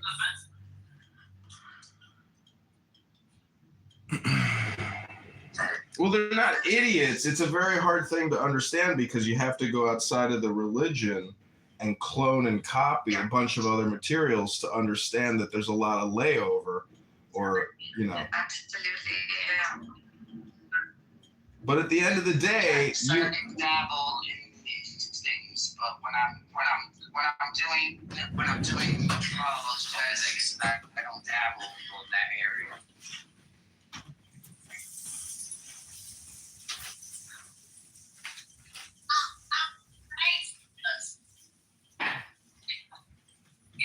But Courtney telling me that there's two thrones and one is identical to the other. It's just bullshit. wait, when you say She's right. No, she's not right. when you say you do apologetics, does that just mean when you do apologetics, you're not doing Gnosticism? So what are you doing? Apologizing for not doing Gnosticism? No. When I'm in the NBA, I'm playing by NBA rules. But when I'm playing street ball, I'm playing the street ball rules. What is the problem? I'm still a basketball player. And guess what? When we're going for the gold every 4 years, we're in the Olympics. So I got to put my Olympics hat on. So if you don't understand that analogy, you're not going to understand it all. The standard is going to be the NBA. Yeah. What we're doing here is just street ball. But this is redundant. That's what John is saying. It is. Just do NBA is what he's saying. You know, he's always got this always coming in here fucking complaining about what we're talking about. But I don't understand. What the fuck is that? Shalom. Hello. Shalom. Shalom.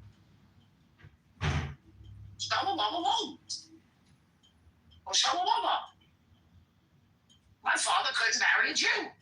Picture that. Shalom.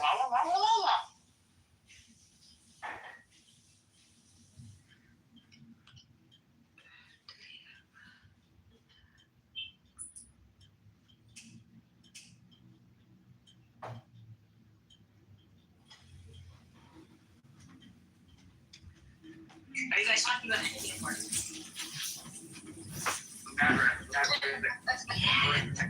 Never talking. You should just stop that. You should stop playing basketball. You should just become a swimmer. It's really nice. I should become a what? A stripper? You can say that, but I said swimmer. Oh, swimmer. I can't be Michael Phelps. Bible right now? Yeah, please ask questions. Ask away. It's going to be Christian Islam related. Is that okay? Okay. Yeah. Nerdy's here to get nerdy. I'd be curious to know your thoughts too. So I grew up with the concept that the Day of Judgment is every day, and it's like and many of the traditions that you would have in Islam that are typically like Ramadan or something, we always have this like 365 day kind of approach to it. So the Day of Judgment, if it's every day, does that and then there's this idea of like the Jesus second coming on the Day of Judgment. But in the Shia tradition, or in the tradition that I'm in, it's very like, his spirit is still alive. Yeah, that's Shia. Does the idea that his spirit is always alive correlate well with the idea that Judgment Day is every day? Like, we don't have to wait till death. Imam Ali said that. This is all here.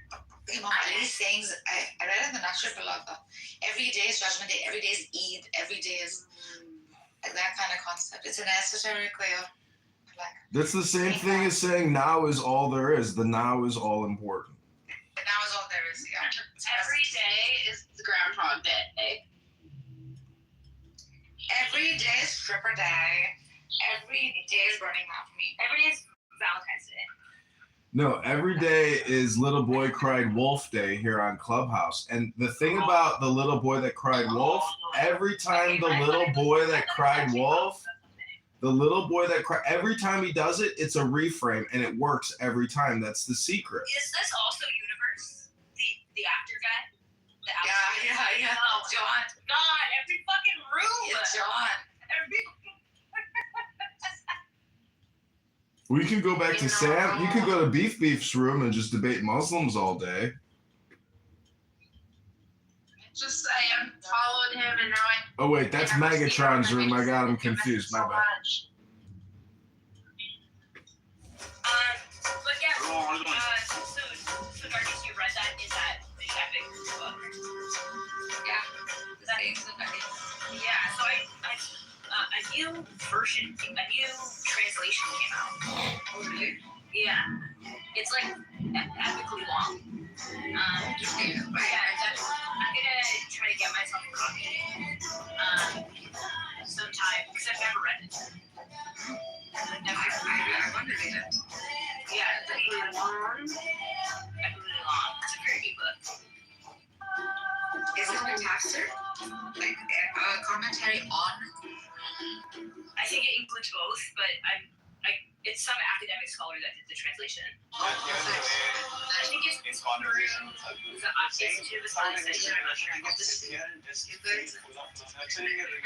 So much contribution to rich literature and wouldn't it be fun to just like, oh my god. So a lot of people. My brother lives in Portugal. He bought a holiday home by this Paris temple. Oh my god, Yeah, he loves it. He's going there. He's hanging out with them. I said, yeah. Wouldn't it be fun to like go to like all these different places for archives? Like the Institute of Smiley Studies, and then going to like the Vatican and just like seeing all these texts in like real life. Yeah. Like I would love to do that. Just like a textual tour of the world, you know?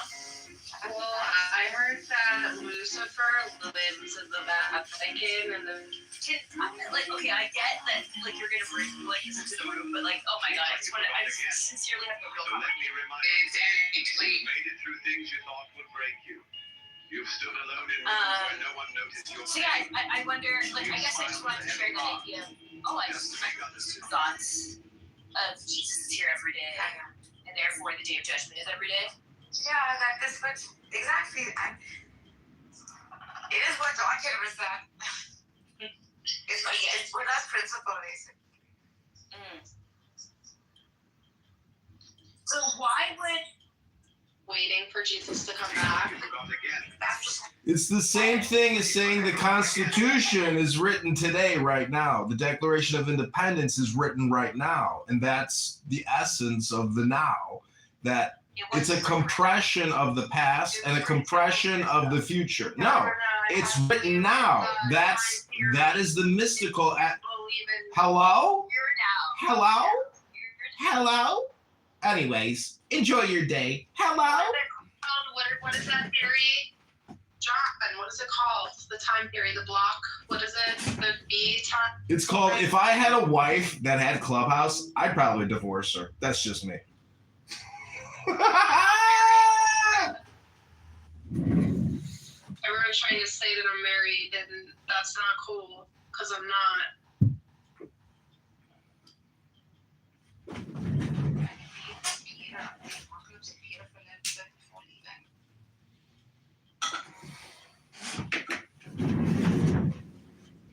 Everything is now, and when you're dead, it'll still be now. You just won't be in the now. You'll disappear and go to sleep forever and ever and ever, never to return. That's why this moment of life, which is so minuscule in between infinite darknesses, shouldn't be wasted saying stupid things all day long into your fucking phone like your brain is fucking rotted out.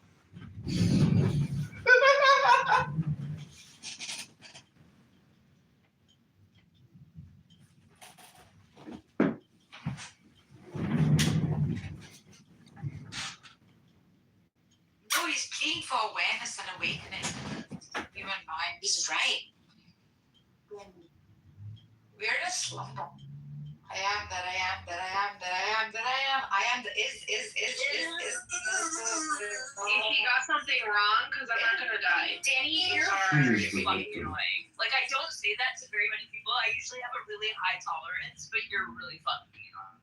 Do you not like Jewish people? I love Jews. I don't like you.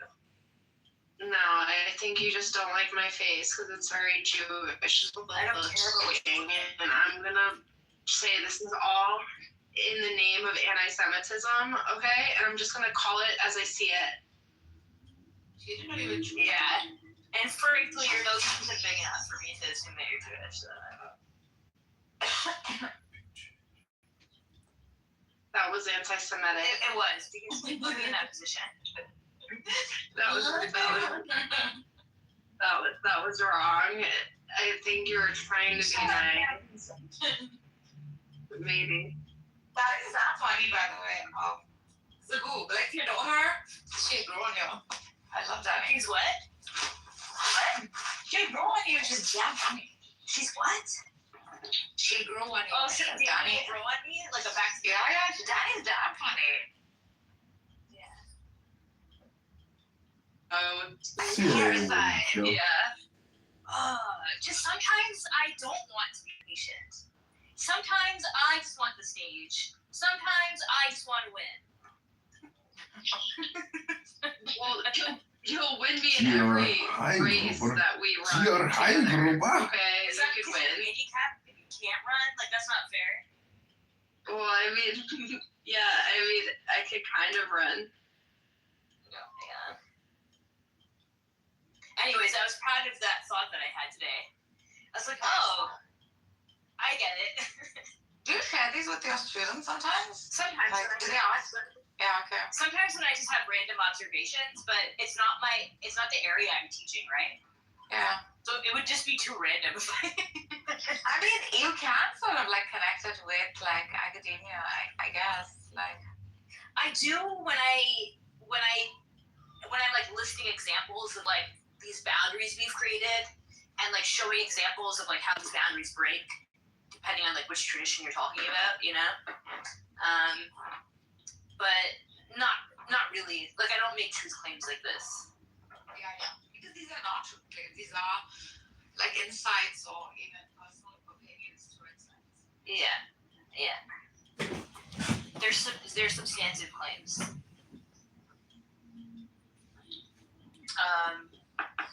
But yeah, I some of my students are capable of doing that, but others it's just too hard to. I don't want to blur the line, you know. Especially if I'm teaching, like, yeah, I'm already challenging them enough. Like all the students have failed the SEEK quiz, you know. So like, this is what I'm working with. They failed the SEEK quiz?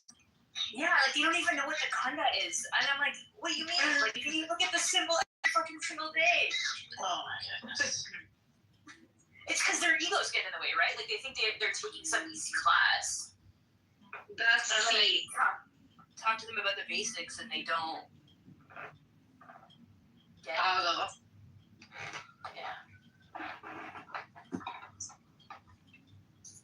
Yeah, but it's really funny to tell them on their list. The other implications of the eternal now is that politically speaking, like black tax reparations, that if you look at the now as a compression of the past and the future, everyone who's living now did not suffer that injustice. Now, if you claim it's an inherited suffering which needs to be reparated, okay, fine. But you still have to make the case against the eternal now, which is impossible to do. So politically, it's a very powerful concept, which is that the now is all important and all there is and all there ever will be. You can't relive somebody's experience from 1675. You can't. You could imagine it. You can hypothesize about it, but that's not your reality. The real is always the now, and thus all communication is hypnosis. And thus, the more you think, the more you speak, the further from the truth you're going to get. Everybody living right now is... Because I'm trying to tell you what philosophy is saying. If you don't like what I'm saying, that's a you problem. And you probably go through life with that type of attitude in every experience you have. That must be fucking miserable. Hello? Just saying the now is over because it's now. And by what you've already said, it's already done. The future can change the past. Have you ever heard of a retrocausality? You just said, whoever said. I get it, Zabu. I get it. But the thing is, I'm still talking, right? Right now. Well, we were all talking before. important. I know. But you know what you weren't doing? What was I doing? You weren't breathing. No, you weren't breathing. John, you're a fucking asshole. Oh, I'm sorry. The best. You knew exactly what you were doing, John. Just stop. Okay, let me neutralize that for you. Who's recording me? Is it John?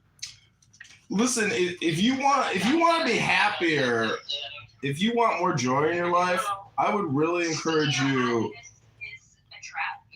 Zabu, didn't we have a great experience reading the I Ching and picking the numbers? Causality only works if you're assuming linear time, and B theory of time is more vertical causality, where what we would perceive as the future causes the past, but the thing is that it's all essential, right? So it's a vertical sort of support of what we would consider a past moment, but it's just a now moment. Okay, theory, that was what I was looking for before. Okay, and then so you're saying retro. What?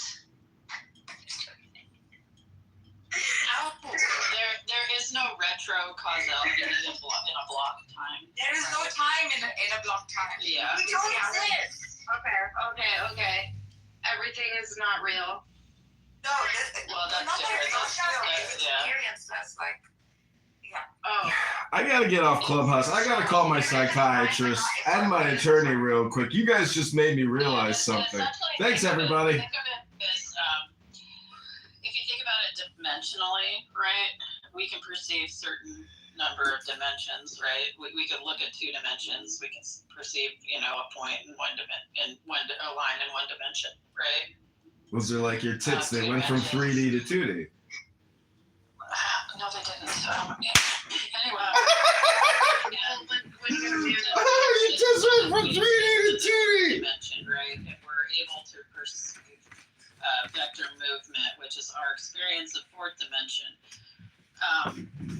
Now, in a block time, it's the maximum number of coordinates you can have dimensionally. So we haven't figured out exactly how many dimensions there could be, but say that one of the operating functions is 11 dimensions, right, or 12 dimensions, right? In that time, if you're in the 12th dimension, you're perceiving all of what we would see as time as once someone with a sheet of paper, right? It's all there. And so you don't experience time. Photons don't experience time. They exist in all dimensions at once, right? So their experience of their existence is the full path of travel we perceive in a third and fourth dimensional experience. What about tachyon? Crazy about you. Tachyon is similar. Anything that travels at the speed of light is going to not experience time. But that's theoretical, like or something. It's theoretical, but it's also mathematically sound. Okay.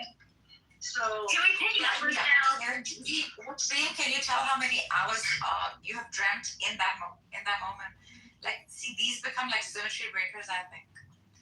Where, like, in a dream, the freaking tunnel or whatever, the experience is not just intense and so real, but also it has some kind of timeline sometimes, right? But who's to say how much time passed in the dream versus when you get up, right? So it's experienced differently in two different, Have you guys ever gotten a tattoo before? Yeah, I've been tattooed before.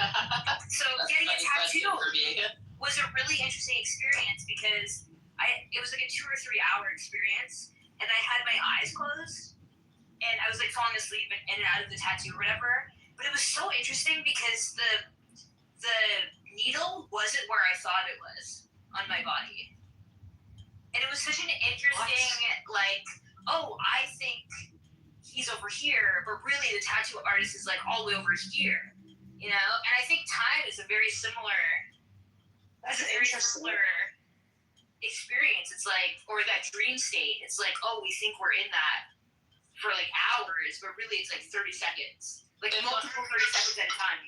It's almost like you go into like an alpha wave state, like that hypnosis state. Yeah. Don't say anything, John. Anyway, and 'cause to me, I find it like if it's not an extremely painful tattoo, like getting of my leg tattooed was like nothing, right? It was the best 4-hour nap I ever had in my life. Like it was so great. I would not give up experience of that particular kind of sticking pain, which is so addictive. And I think that is what people keep going back to. It's just enough amount of pain. It's so good. It's like, and it's like it forces you to be present in the now, and also such a form of attention. I love the attention I get when I get a tattoo. Like 3 hours just on me, and I get to tell you all this bullshit about what this tattoo means to me, and you just have to fucking deal with it. Sounds great. That's so funny. Have you ever done the same? My tattoo artists love me because I don't talk.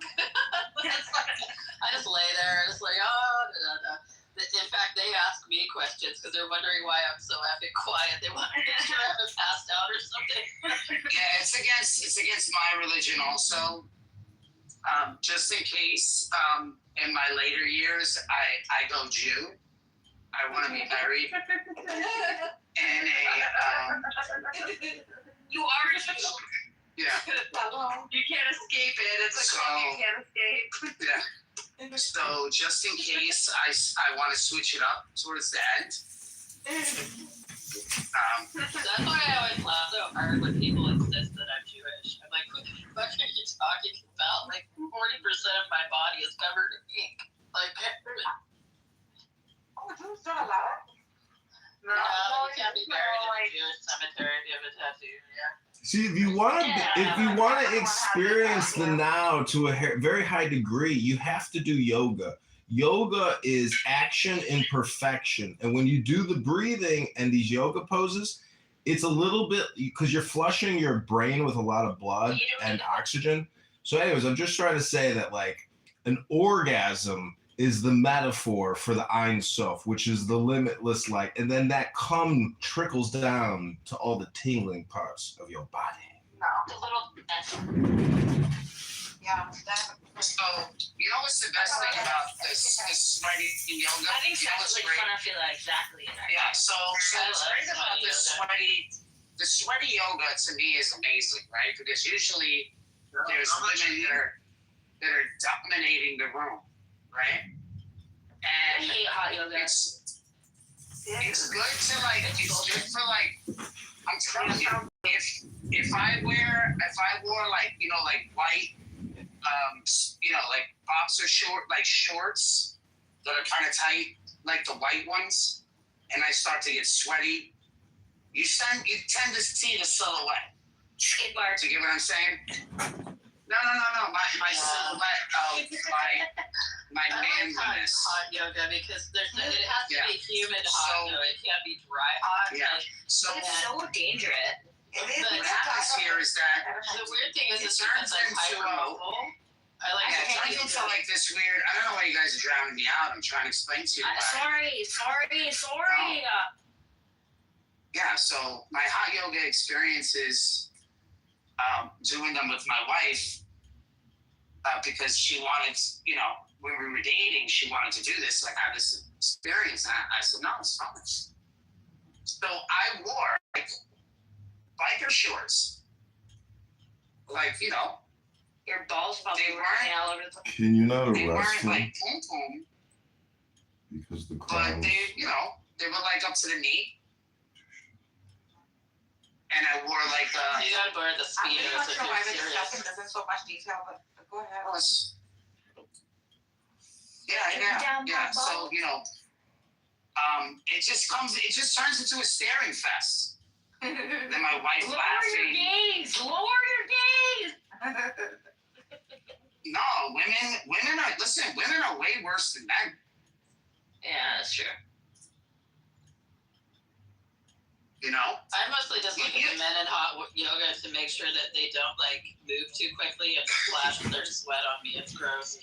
If you don't do yoga, I'm the type of person that daydreams, so like I'll just catch Oh, you're a myself staring into somnambulist. space. You're sleep talking right thinking now. about something. Listen, and several Listen, times listen. I caught myself- Listen. This is such a Okay, podcast. Just because I say listen doesn't mean I want to listen. like daydreaming right into somebody's junk, but I didn't know I was looking at their junk. Okay, like so then they think I'm looking at their junk. Since you are looking at their junk. But that's not on purpose. I'm not thinking about You're their junk. lying. I'm thinking. I like to think of hot yoga, it's kind of like a nipple clamp, right? Like I really hate heat and humidity, but when I go into hot yoga, I know it's going to be over in like an hour and 15 minutes, right? Or It's like torture. Like you're enjoying torture. Yeah, and so, and the other thing too is because I'm so hypermobile, if I get in that heat and humidity situation, like my joints just unlock. And like there was one point in hot yoga where I literally put in archer pose, put the sole of my foot on the back of my head, and I was like, the fuck. Like, oh my god! But you can overextend yourself in hot yoga, and it's yeah, for sure. Do you Wasn't there that freaking cult guy? do you ever power walk and just enjoy the power walk? I power walk a lot. Yeah. Is it the breathing? Is it all the breathing that you're doing? If you jog properly, you can also do a meditative breath. Mm-hmm. Yes, the 478, 478. So when they say runner's high, isn't that technically gnosis? Yeah. Exactly, yes. Correct. So one way of achieving gnosis is through the body, physically, without words, but just breathing. Yeah. Yeah. Just concentrating on that. Is that samadhi or is that near is it samadhi? Samadhi is the ultimate state of where you don't need any of this to be correct. Just Oh, you mean just come to club? This is samadhi? Oh no! Stop screaming, bro. Chill out, man. Stop screaming. That's the So joke. The breathing. I just saw a PTR that was a penis. Whose PTR is a penis? You tried to add me, and you could see the whole penis. It was an ugly penis. But you're looking at them anyways. What's the difference? Yeah. So the reason the breathing thing, which I think is like really hot, which is the reason why I usually like I find like Danny and Cora really attractive, is because they have like long noses. And you know, when I'm pushing your head down into my pelvis, and if it touches your nose, and your nose touches like, what the fuck is happening? What's happening, Megatron? System no compute, Megatron. Too far. Well, that's what I'm saying. So let's that's usually what happens. Too far. So can we relax and stop being so obnoxious? And can we have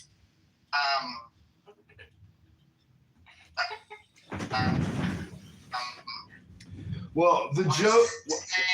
Alabaster? You're in the Matrix.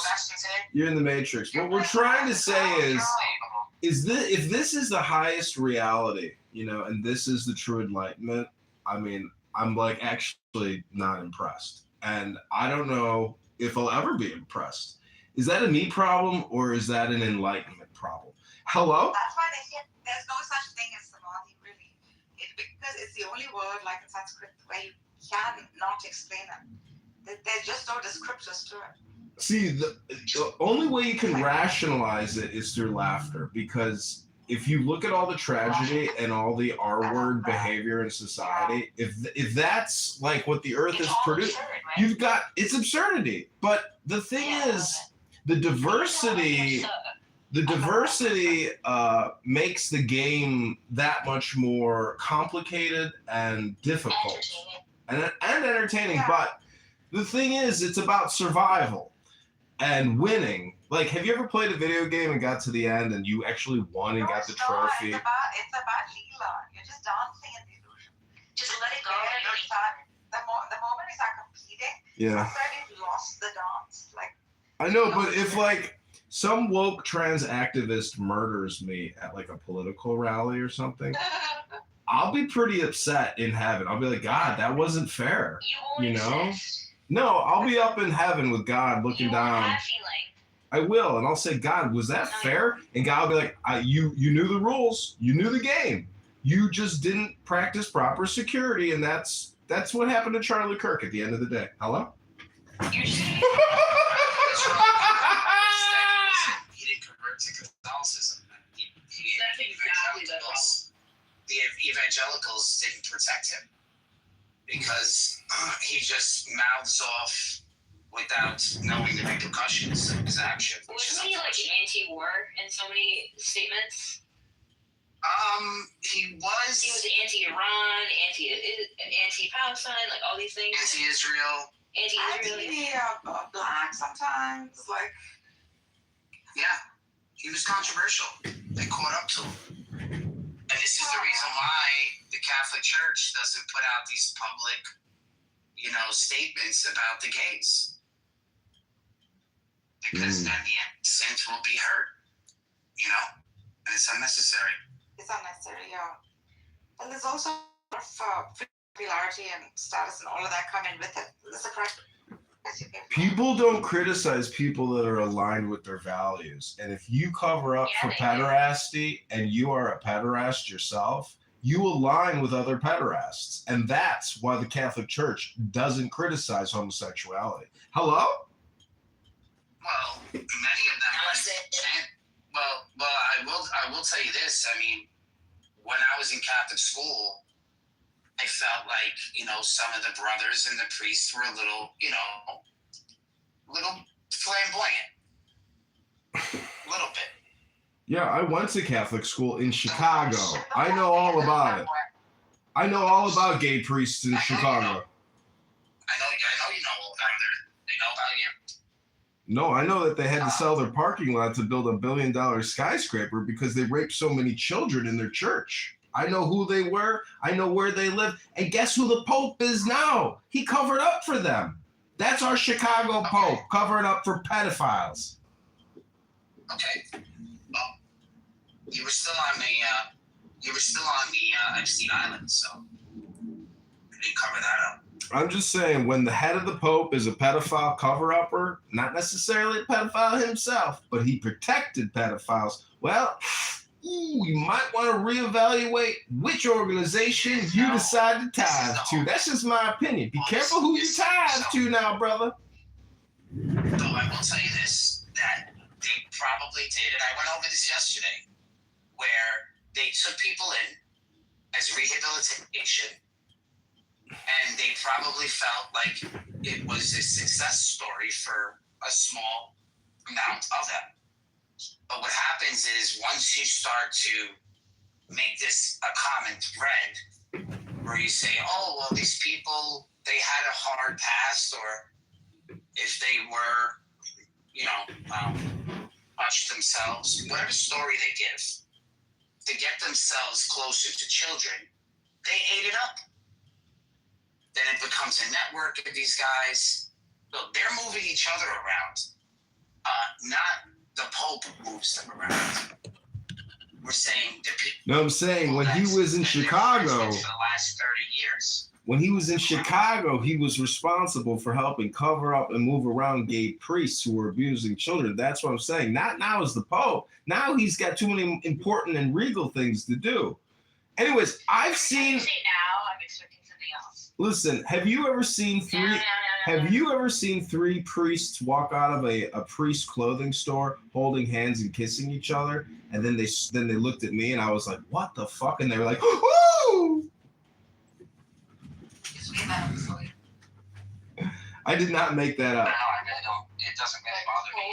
It's got nothing to do with me. It's got nothing to do with me. I was just shocked to see three gay priests holding hands and kissing after they just bought a bunch of priestly robes. I was like, that's really queer. Well, you can wear a priest's robe and not actually be a priest. No, it's an actual Catholic clothing store where they do the actual manufacturing. They have one in Brooklyn. Yeah, they have one in Brooklyn. You can go in there and I bought stuff for. I know, but these were actually priests. These weren't just like gay guys from Halstead buying very expensive vestments. They could have gone on Amazon to buy those. These were actual Catholic priests, gay as could be, holding hands, flirting and kissing and flipping their butterfly eyebrows, being so gay and happy. Woo!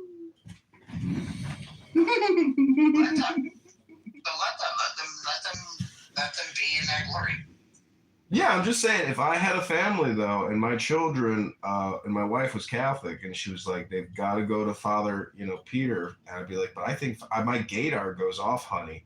She said, doesn't matter, baby. You got to be open to it. Open to what, baby? I don't want my kids receiving an education from a gay man. That's just my opinion. First of all, you're gonna have to find a woman.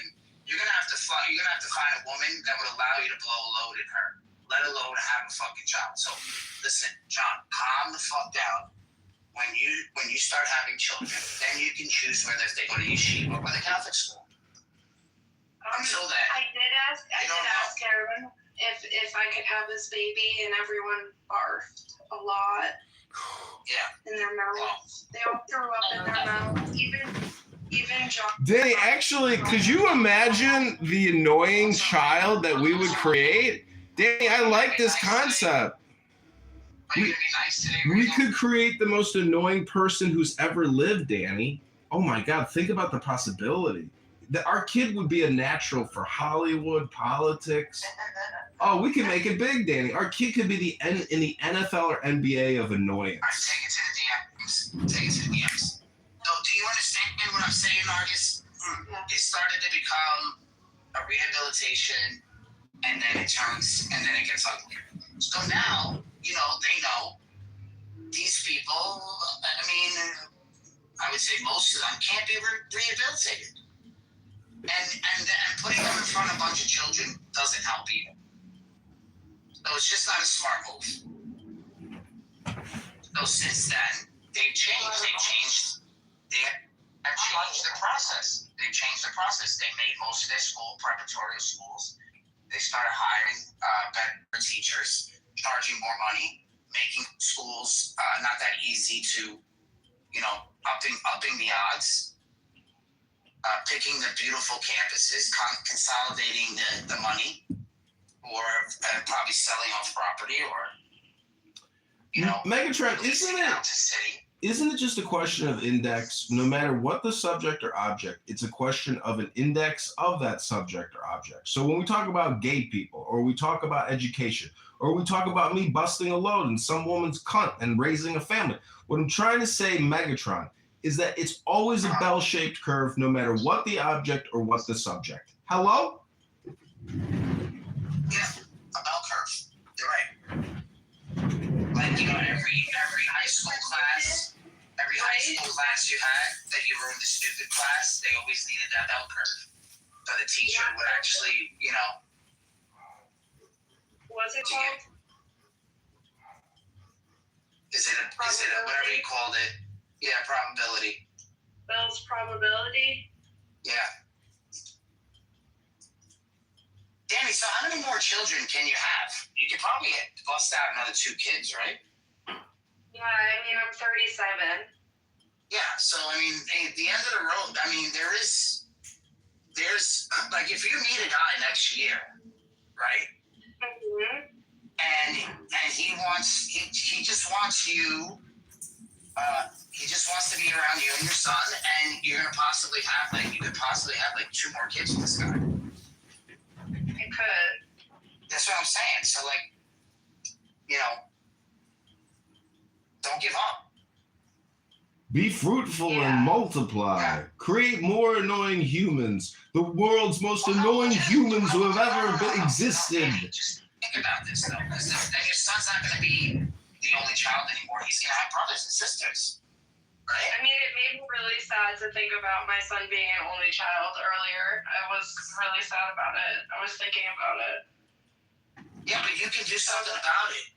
Like, who cares if you marry the boring Jewish guy?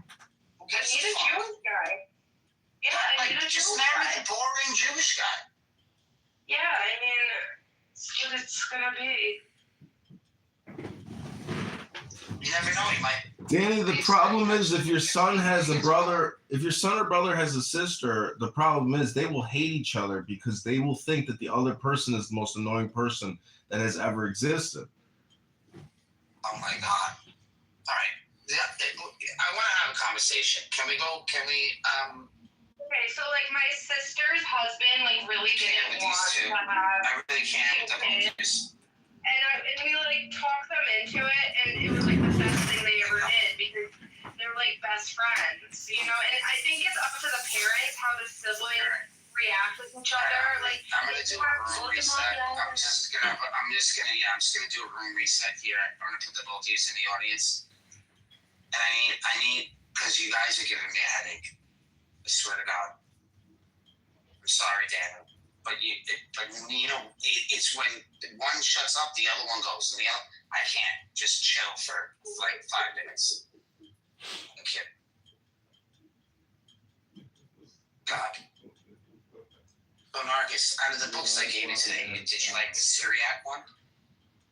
Did you like that? I thought that one was a good one, right? We'll put this one back up. We'll put this one back up for. I didn't share this book with you. This one here. Patricia Crone. Yes. I have read Patricia Crone before, but I'm gonna. Have you read this book though? Have you read this one? Give me a minute. Let me check.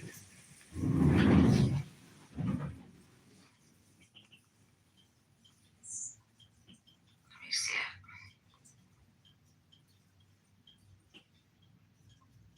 Yeah, I read excerpts from it. Eliasa shared. I'm going to read this. Only decided to stop trading in U.S. dollars. I just want to make sure that's what you asked. So, I asked that and said, this is a real and ongoing trend, though it's more of a gradual shift than a single recent decision. Here's the bigger picture. China and Russia, bilateral trade specifically. China and Russia have more than 90% de-dollarized their bilateral trade. This milestone was announced by Russia's prime minister back in late 2023. Russia is currently settling a quarter of its international trade using China renminbi, and bilateral trade with China is almost entirely settled in the two countries' respective currencies. Why it happened? This was the big trigger was Western sanctions on Russia's invasion of Ukraine, freezing a sovereign country's dollar holdings. Russia is a seismic event.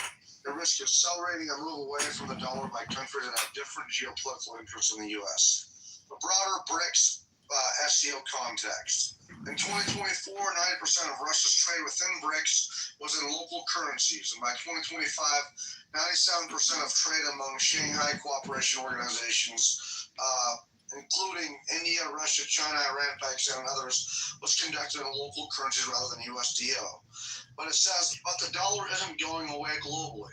The transactional dominance of the dollar is still evident in FX volumes, trading, invoicing, cross-border liabilities, and foreign currency debt issuance, with the greenback dominating still 88% of traded FX volumes. So the shorter answer is yes, China and Russia have effectively stopped using the dollar in their bilateral trade with each other, but this is part of a years-long process rather than a single recent decision. And the dollar remains overwhelmingly dominant in trade overall, regardless. So so this is mainly just between Russia and China, any of their whatever their their trade. Okay, so China is so reliant on America to buy their cheap fucking shit that I think we've had a lot of people hand them the keys and get them to this place, but when it becomes basically undeniable, that's like AI.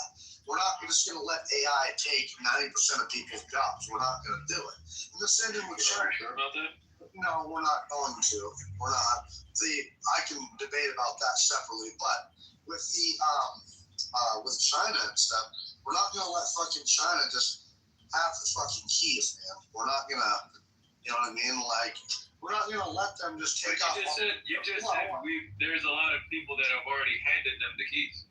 They have. A lot of the globalists in our country have. Like, think about it, man. There you go. There you go. There we go. We hope that there's like self-sabotaging people, right? Of course. There's lots of people who value them making money over fucking, them set all of our jobs overseas. But really the point is, and let me finish here, is that once it becomes undeniable, most people agree that China is trying to eat our lunch and trying to dominate us, overtake us. Once it becomes undeniable that China is trying to replace us militarily, economically, the primary currency, everything, we're not just going to continue to facilitate this. We're going to stop this shit.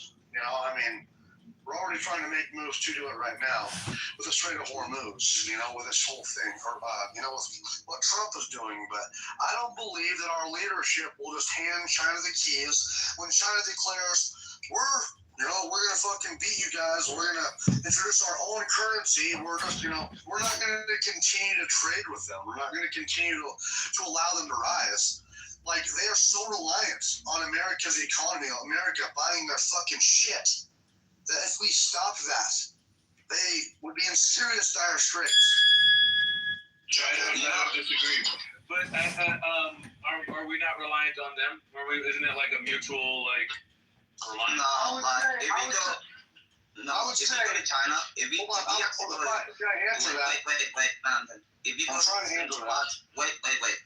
Wait. Yes, of course we are relying on them. It's the Dow. It's mutual. Hello? Wait. Yes, of course it's mutual. Yes. Wait. Yes. Wait. Fucking hell, it's too early, bro. All I'm saying, if you go to the central... Shouldn't you be doing therapy on your leg instead of talking all the time about, what's obvious? Hello? Bro, you can go afterwards. I don't care. The central parts of China is extremely poor. And the only reason Taiwan is independent because President Harry S. Truman told Mao Zedong that if he invades Taiwan to take over the British Empire at the time, that the U.S. would actually nuke China. That's the reason Taiwan is independent today. If we nuke China, they'll nuke us. No. But back in the day, China didn't have nuclear weapons. Okay, yeah. The U.S. had nuclear weapons, and that's why Taiwan is independent because Truman told Mao at the time, you invade Taiwan, I'll just nuke you and just destroy you. But in terms of modern day economy, China's economy is reliant on U.S. people buying cheap crap. And Taiwan's economy is responsible for America. It's all interconnected, Achek. It's all one huge system. You just can't accept the fact. Wait. Okay, Achek, go ahead. All I'm saying is... Wait, isn't that what you just did to Mountain? On the United States. And when you look at U.S. debt and U.S. treasuries, the U.S. debt, the 38 trillion or 39 trillion it is right now, correct me if I'm wrong, is owned back to the U.S. It's owned back. America owns their own entire debt. I have a question then, Achek. If China decided to stop selling America cheap labor, what would happen to it? What would happen now, correct? The economy will crash. The U.S. is going to be fine. The U.S. economy will be fine. What would America have to do that? The U.S. can just... Oh yeah, America's going to be fine in a war with China when all trade stops and we manufacture nothing. Achek, go back to therapy and heal up that leg, Achek. Enough. You didn't ask me. Kasumkum. What did the U.S. do before the 1992 World Trade Agreement with China?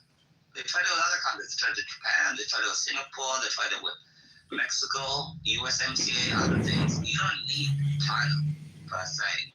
Let's move on and carry on. It's not like a doomsday. So you definitely don't need it. How you doing, Lodge? Did you have something you want to say? What's something, Lodge? I'm just okay. Welcome to the room, by the way. Also, I don't know what your politics are, but make sure to cash in your bacon ticket regardless if you like the discussion. Okay, I'll cash it in. Hold on 1 second. Appreciate it. I did cash it in again. I'm trying to get it to 1,000 tonight, and that's 200. Join the room, yeah. All I can say, though, before I got interrupted by fucking Achek, man. Achek, I was just saying something. Because if Achek was talking about China, And China actually plays a very important role in global dominance today as we see it. Acek, I know you think it's all about cheap goods coming from China, but for many a year, do you know how many decades China's been providing cheap goods to the rest of the world? Since the 90s. Earlier than that, way earlier than that. The interesting thing is they built up such an arsenal that they can actually feed that arsenal to the rest of the world that is looking at China as enemy number one. So it's quite interesting what we've seen from China up until today. And I think there's a lot more to come because they're just waiting. They're just waiting to take over Taiwan. And when they do that, they know that the world is going to be in a different place as to what it is today. So my question is, what would we rather have? Do we want China to be this powerful? Does the average person around the world, would they want that? Would that be good for the mountain, whoever just said that? I think China is already powerful. I think China already has the power, but it's a but if they invade Taiwan, if they invade Taiwan, you know, they are able to if they're able to leverage more. Well, it depends what you see as better for the world. China wants a form of dominance in that region. It's not looking to take over the rest of the world. There are ideologies that do want to take over the rest of the world and do want to take over Western dominance in a way that we don't really understand. And that's the reason why, unfortunately, Americans jump in and jump out, jump in and jump out of these wars because they don't quite understand what they're dealing with in the Middle East. I don't disagree with that, but do you feel like it's the our politicians don't understand, or do you think it's the people that don't understand? I think there's an incredible amount of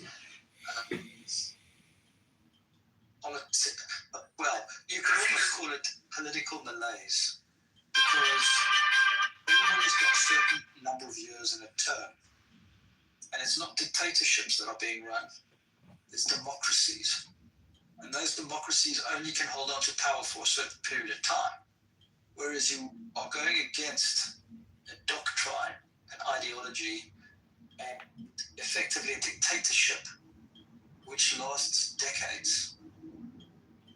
That's what you're fighting against. You're fighting fire with fire, and the problem is that because you've only got a small amount of time to put out the fires, you put them out for a certain period of time, and then another one erupts, and then another one erupts, because you're not dealing with them.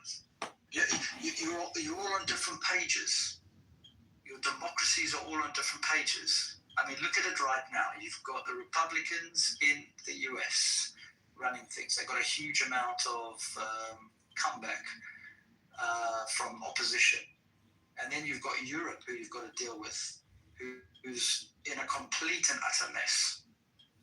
And you all want the same things, but the problem is you just don't know how to get the same things because you're all on different pages. Are you sure we all want the same thing? Because somebody said it earlier, right? There's self-interested globalists in our political system right now in the U.S. I won't speak for Europe, but there's these self-interested globalists that don't have America in mind, or anybody else in the world, right? They don't really they don't believe they have a country. So like, I see that's the real problem.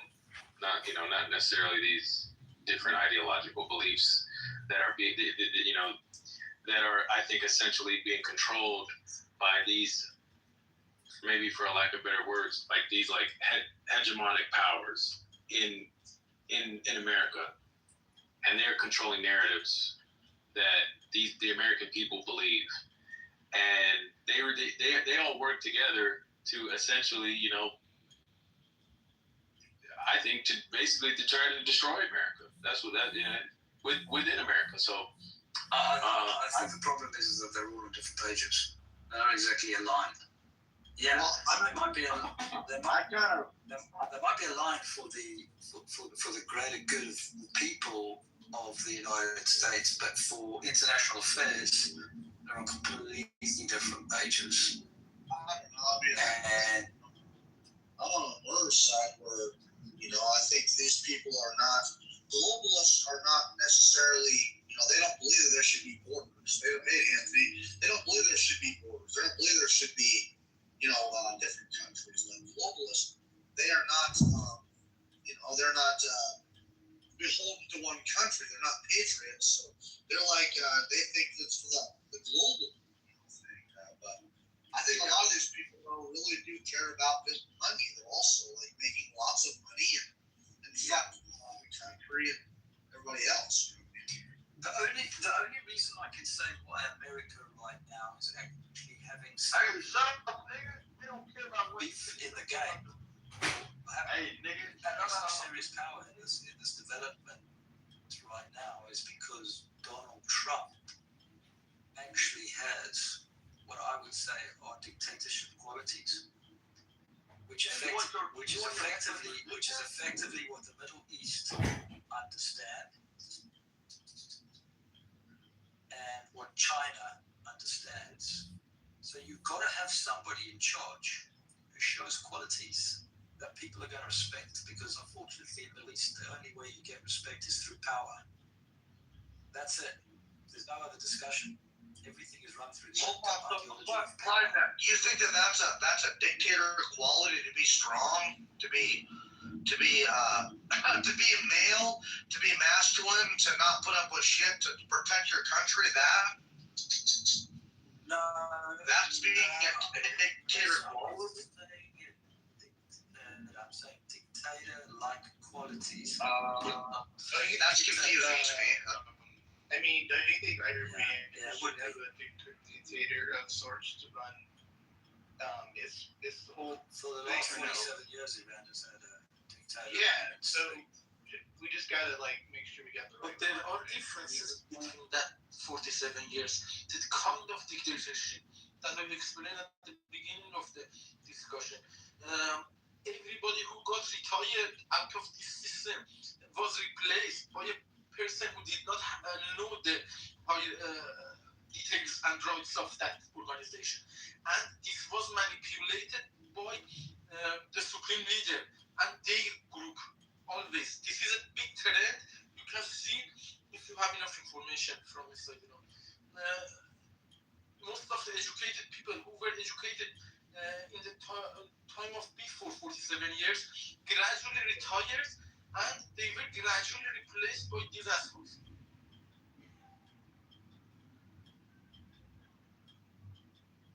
Yeah, but the last 47 years, let's not kid with each other. Iran has been run by the same type of dictatorship ideology that has forced much of the Middle East into that mess. Gradually, at the first, they were not this dominant. Through dictatorships.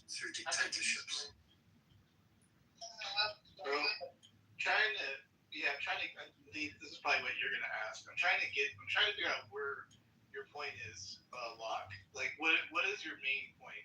I'm kind of about Trump being dictator quality. Do you mind elaborating? Because I'm confused about. Yeah, they're not. You don't see presidents, American presidents. Locke, check this out. So there's no equivalence between, Trump and the Supreme Leader. I'm not saying there is. Okay, let's clear that up real quick. Hold on a second, Matt.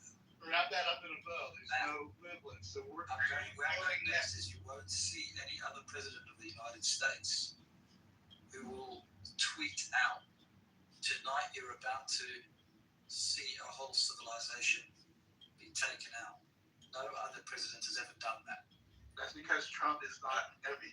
That's because Trump is not every president. I don't know what part of that you don't understand. Trump is phenom. He's totally different. But yeah, that's the okay. So what Trump is saying or doing is what I think he's trying to get at. It is the reaction people have. That's on them. Who cares? I don't. It is how Trump can do no. Hey, Mayor, no. We're asking you, Mayor. Who said this? We're asking about the dictator. That's that. Wait a minute. Wait, Lee. I'll let you know. I'll have this conversation. Hold on.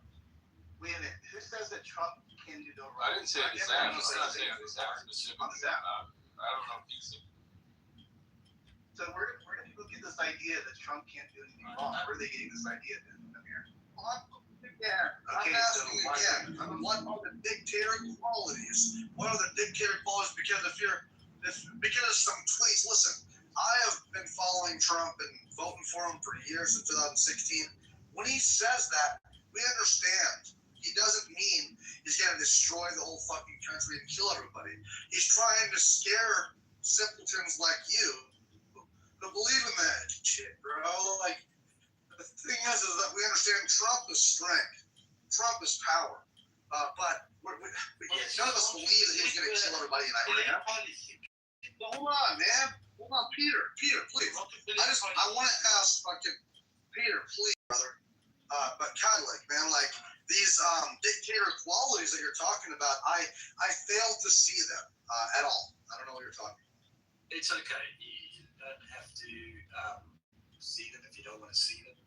But when you send out messages showing that you're over and you're showing that strength in a way that no other president has shown before, that you're talking their language, a language that they understand. And that's important. And in order to talk their language, you have to talk in a way that they're going to take that on board, understand, compute, and fall in line. You gotta be tough for these people. Like, I knew people for years that disrespected me personally.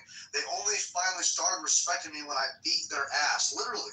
And their Iranians like that. They only understand strength. They only understand power. And that's Trump. Hold on. Dude, the idea of dictatorship is an idea that you can take control of a situation without the assistance, help, and guidance of anybody else. That's what a dictator is. So when Trump says, I'm going to do this, and I'm going to do that, and you're going to listen to me whether you like it or not, shows dictator-like qualities. Wait a minute. Iran has no choice. They're not U.S. citizens. This isn't. I'm not saying they have a choice. Well, they do have a choice actually. They could have fired. If they had the capacity, they could have fired missiles back. They chose not to. That's not my point, though. You're equating somehow that they're U.S. citizens, that somehow that Trump is dictating stuff like a dictator to them. No, that's not what's going on. That's not how that works. Like, he's telling them what he's gonna do. Of course, yeah, but they're not U.S. citizens. You know that. I mean, come on, what's going on here? No, he's saying to them what he wants to do, and they're falling in line and listening, which is good, which is what you want. Yeah, that's fine. We want someone that's strong. But Matt is right though. When he says those are Iranian, like if he was saying that to the American people, maybe I would get what you're saying. But he was talking to the Iranians, not America. How was he a dictator? And we're quote unquote at war, which we're not really at war, but that's what another story. Okay, you're understanding what I've said. What I'm saying to you, they speak in a certain type of language. He's speaking to them in the language that they speak and making them understand and making them fall in line. Okay. Is that good or bad? I'm trying to figure you out. You're an interesting cat because you're kind of like jabbing him, but then you're not. I don't know what's going on around here, but I'm fully maybe it's just me. I don't know. You're taking Don, you get that question too? Matt, I just, I feel like this. Like, if we're doing badly, if things were going like, if Iran still had the Strait of Hormuz blocked, and fuel prices were up at $7 a gallon, like the left said, then I would get this a little bit, but I feel like you're taking kind of a softer stance. You're kind of supporting them, yet you're kind of attacking them because you guys are running out of options. Like, Okay, you don't. hold on, let me finish. Hold on, let me finish here. In no capacity, remember now, when this war started, supposed war, when this thing started, we had the leftist media. Then it went to, well, Iran has the Strait of Hormuz. Now, what do they have? What cards do they have? Even the mental gymnastics you guys play can't even gather enough to try to paint this as a bad thing for America. In no capacity, Iran winning in this thing. Now you guys can't even play your mental gymnastics. All you can do is thank Trump, but you really punch too hard.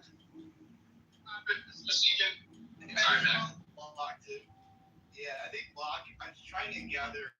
You are saying it's a good. Oh, it's okay. All good, buddy. Bro.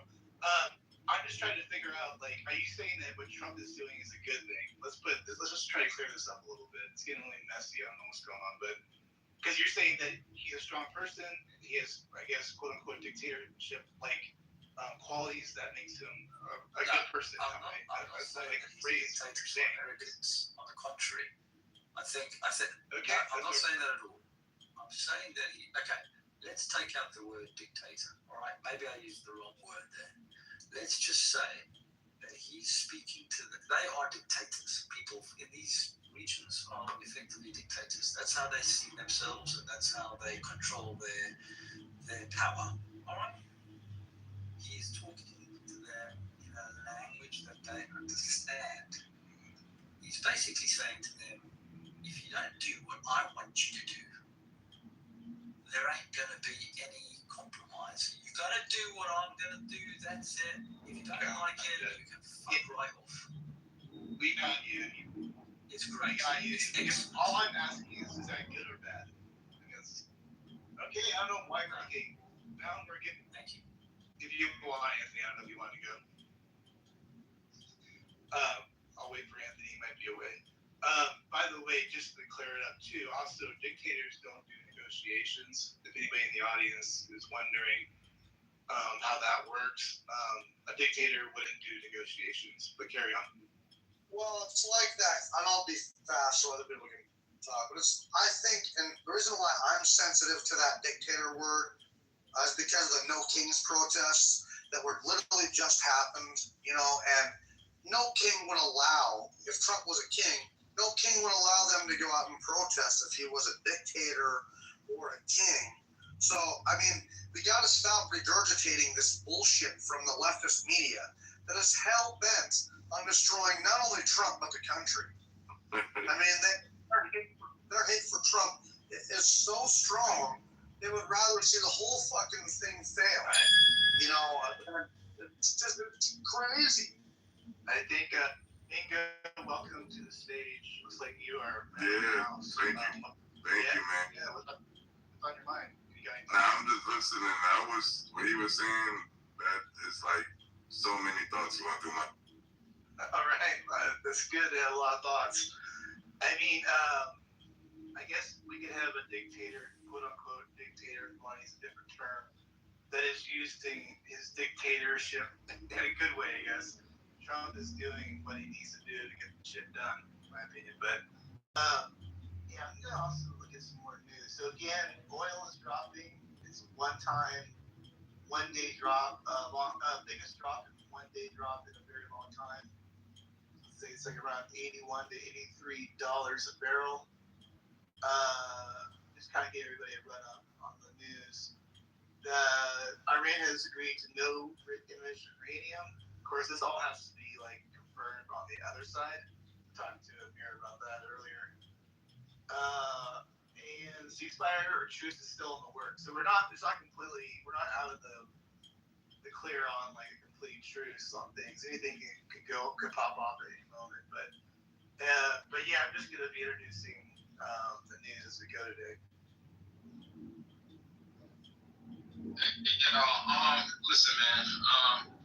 I think I'm glad you guys cleared it up. I was on the phone, so I don't know what the resolution was, but I just think there was a misunderstanding going on stage. What you do about nothing.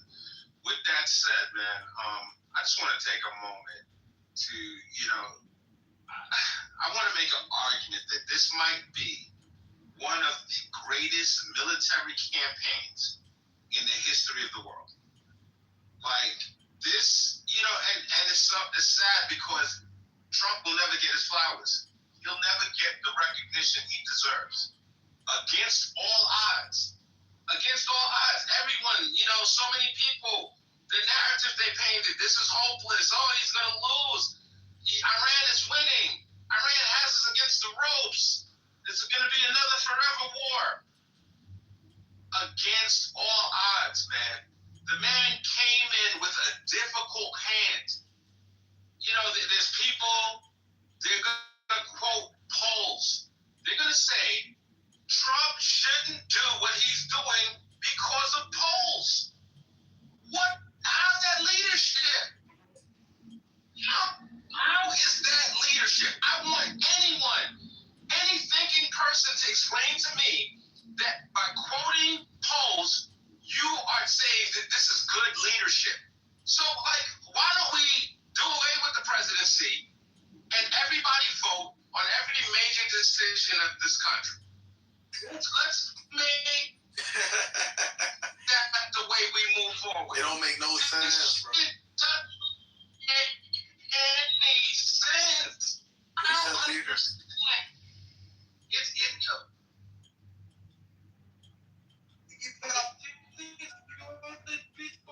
What if your family were more? Yeah, whatever, bro. What was your name? Yo, Anthony, can I piggyback on what you said? Peter, please shut up. Yo, the USA is always gonna win. You know why? Because we are the United States of America. That's why. That's it. We always gonna win. We always gonna. Yo, the United States. This is not about Trump. This is about the United States of America. Trump's not gonna be.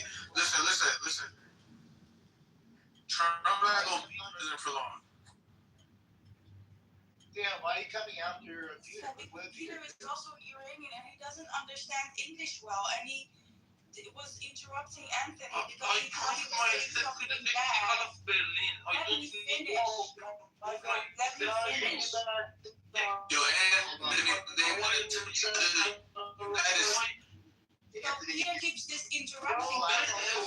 Yo, Sam, I'm not Iranian, but they don't want to speak.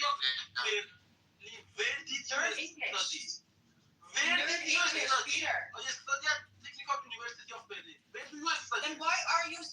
Where do you study? No more discussion until you verify where you study. Question your knowledge. Question your clarify your position. Where you come from? We're not going Peter, to job each show or not? Peter, hold on. We're going to have to meet everybody up again. Hold on. What's inside in our own? You guys have to talk. People what's inside in our own. Anthony, there, Matt. I'm trying to go. It's going to be a long night. Thank you. I appreciate you, man. Thank you so much. So listen, man. What Trump faced, the criticism, and I'm not just talking about from the other side. I'm talking about people that supposedly used to support him. I'm talking about that kind of criticism. I have been going back and forth in multiple text threads with multiple people, just trying to explain to them how wrong they were. And you know what? Yeah, I'm the dummy. The reason I'm the dummy is because I didn't realize this until recently. They wanted the United States to lose. That's what they wanted. My bad, y'all. They did not want to see us win the situation, this conflict. They wanted to see dead American soldiers. They wanted to That's what it is. Yeah. Race. Listen, That's what they were going to you. Well, I mean, I was trying to get in there to piggyback on what you said because it was just so true, man. Like, fuck, I lost what I was trying to piggyback on what you said, but I pretty much lost it. But fuck. Yeah. Anyway, just the fact that they want U.S. Troops dead, like that would make Trump look bad. I mean, it's pathetic because Anthony is 100% right on that. Well, but also this, guys.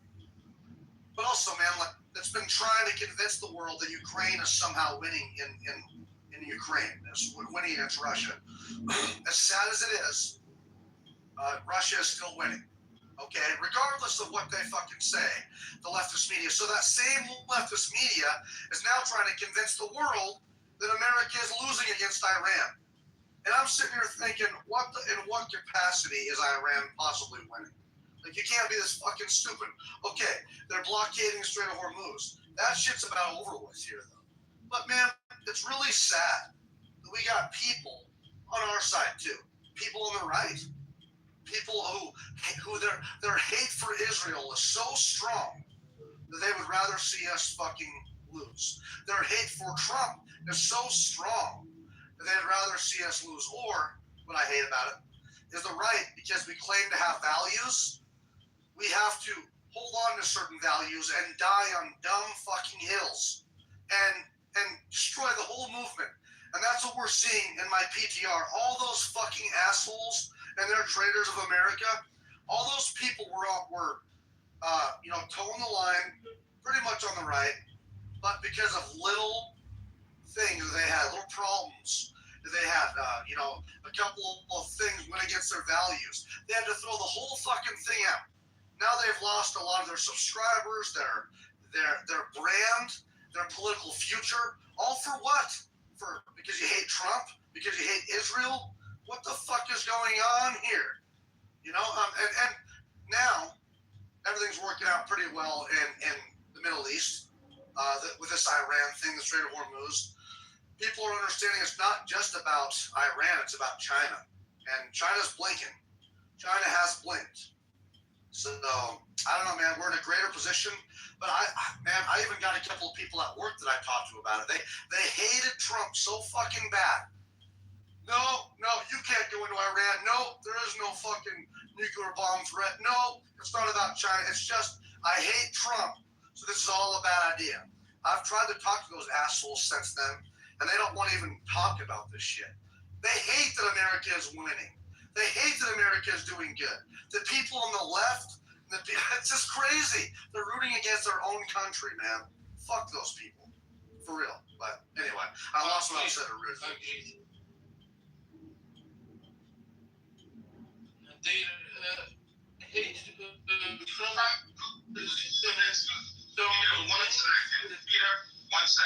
One second, sir. Mountain, what you probably were thinking about was when I mentioned ruling by polls, leadership by polls. This is one of the craziest things that I see. You're a smart man, Anthony. That's it. That's it. It's mind numbing. I don't understand. This idea that, X amount of the percentage of the population is against this. This is why we called for this man to make difficult decisions. This is why we trusted this man with our future, with our children, with our children's future, with our armed forces. This is why. And I thank God I'm not in his position. I thank God I don't have to make those hard choices. And I understand that they don't like him. And I understand they have a right to say what they want to because of our First Amendment. I get all of that. But listen, man, at least let's be honest. Let's tell the truth. Let's not pretend. You want to see Americans dead. You want to see us losing because you hate this man more than you love America. Let's just be honest. That's it, man.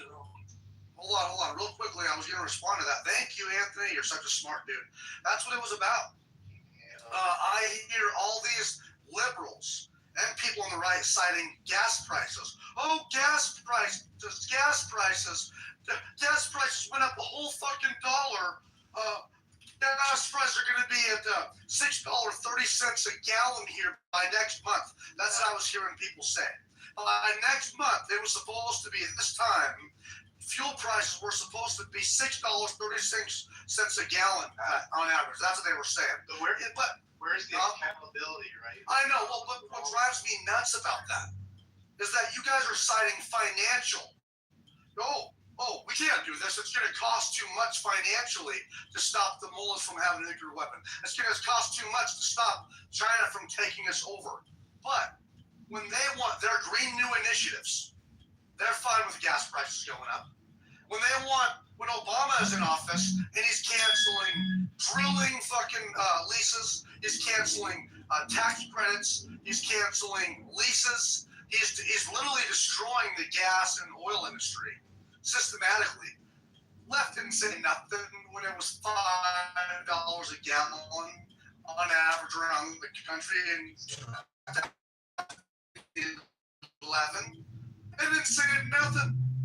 They didn't say nothing when Biden was fucking up the gas industry, canceling the Keystone XL pipeline, you name it. Nothing. Not a peep from these fucking assholes with their selective outrage. And it's just like the Epstein files, where they're outraged now that Trump might be in it or something. Yeah, they had 8 years with Obama, 4 years with Biden, not a fucking peep with the Epstein file. And now they're fucking so literally, we have to have, unfortunately, the fuel prices went up $1 or so. So we could literally save the world from a dominant China and mullahs holding the world hostage. Okay, Bill. Well said. That was great. We need everybody to go around and get some new people in, and then whenever there's something outside new, you can always just jump in and always something to this. So, Sam, did you want to speak on what we said? You came in. Oh my gosh, I'm so happy that I'm finally in a group that is not retarded and is actually seeing what's going on in the world right now. The threat, we were warning you for so many years and nobody was listening to us. And now finally someone's taking charge and listening to us. And then you've got a bunch of, I don't know, I think they're lefties or extreme left, just basically going against their own country, not only their own country's safety in the future, but also just completely ignoring what's going on there with people that want freedom. And if this happens to your own country and it's too late, you're gonna be looking back at now and saying, oh shit, we should have done something better. Sorry, Emmanuel. I didn't mean to you. You're off mute there doing a clicking sound. It was kind of annoying. Yes, but I needed to be motivated. Yeah, exactly, Peter. Emmanuel, I'm going to go to you next because you're going to be opposition, and then Co. I don't know if I said your name right, but who? Hold on. We're not going to do any litmus tests tonight. I don't care who's people think that they're not from. The funny fact that we have here is whoever wants to talk about Trump in English, they say Trump, easily, Trump. But once you go to the other rooms, specifically from the Persian groups that they're supporting IRGC, they say Mr. Trump. In fact, that he's the murderer of the supreme loser. And now I'm a fan of the normal I do. And they wrote me to that instead of that.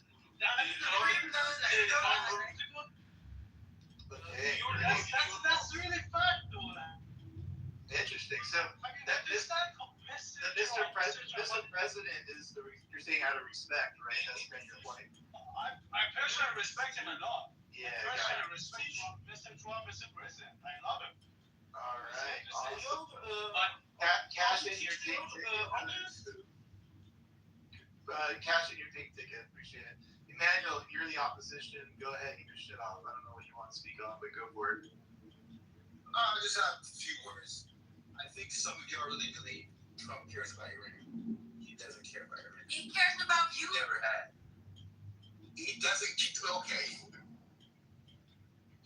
He doesn't care about Iran. He will land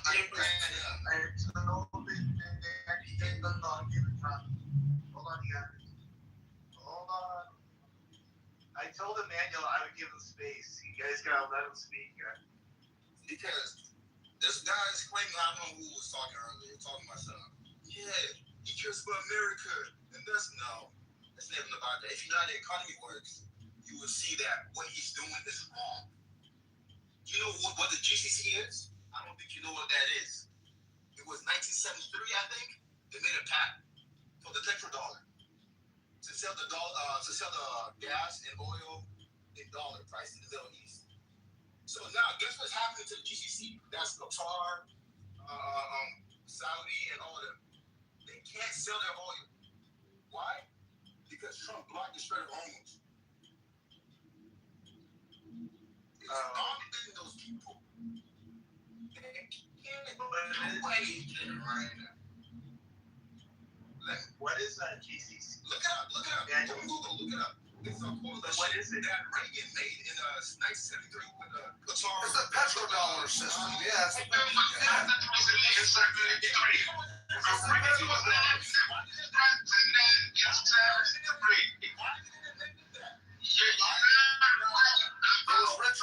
It was Richard Nixon.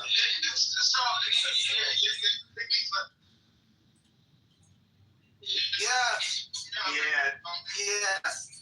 But it's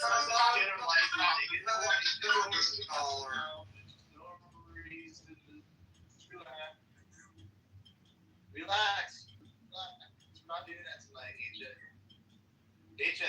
No, man. Gosh. Man, everybody just. If you don't want to have a conversation, people can just leave. I'm just tired of it tonight. All right, appreciate it. Thank you. So, just speak to the petrodollar. Okay. GCC. What's going on? No, I just like a couple words. Why I'm saying that this is a bad idea to start this war is because right now, if you see, they're trading with Iran and China. They're trying to make. They've already been doing it, but now you encourage them more because what Trump did is give them the idea of America is going to mess with us. Letting this happen to us because they're not trustworthy. So now, if you really believe what Trump is doing right now is winning, no, in the long game, America is going to lose because of this dumb stuff.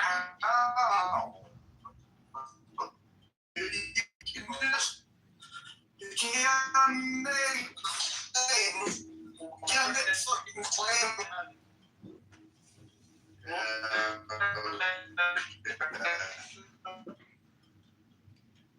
Okay, now go for it. You're up. All right, man. Well, I'm glad you at least understand the petrodollar a little bit.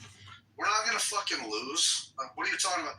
This war is really so we can continue to have the petrodollar. One of the reasons, because China wants to destroy that with their BRICS currency system, with their BRICS alliance. I mean, we were just been taken away ever since. Yeah. So how the fuck is it that we first of all started the war? 47 years these people have been trying to kill us, but second, how was that fucking us up by trying to maintain the petrodollar? What do you understand, dude? China was getting subsidized, literally sanctioned oil off the petrodollar in Venezuela. We stopped that. Iran, same thing. They were getting sanctioned oil, sanctioned oil that was cheap, not on the petrodollar. We have stopped that. Yes, we are making sure, Emmanuel, that they're buying they're still going to be able to buy the oil from Iran and Venezuela. So it's going to be full American dollars. But in the end, in a hypothetical war with China, which we're likely going to have, we can blockade the Panama Canal, Strait of Hormuz, the Arctic shipping lane up in Greenland. Literally every shipping lane we can control. We have the capacity to. So I'm asking you, say that there's no. So all you said is that America shouldn't have started this war for what? What? Because it's going to ruin the economy in the long run, right? Now you're chilling. You got caught up and let him respond. There will be no war with China. Put me in the queue, man. Okay, done. I'm not saying American. You're American. I'm talking about concrete. Hold on. Okay, Mountain, you're done.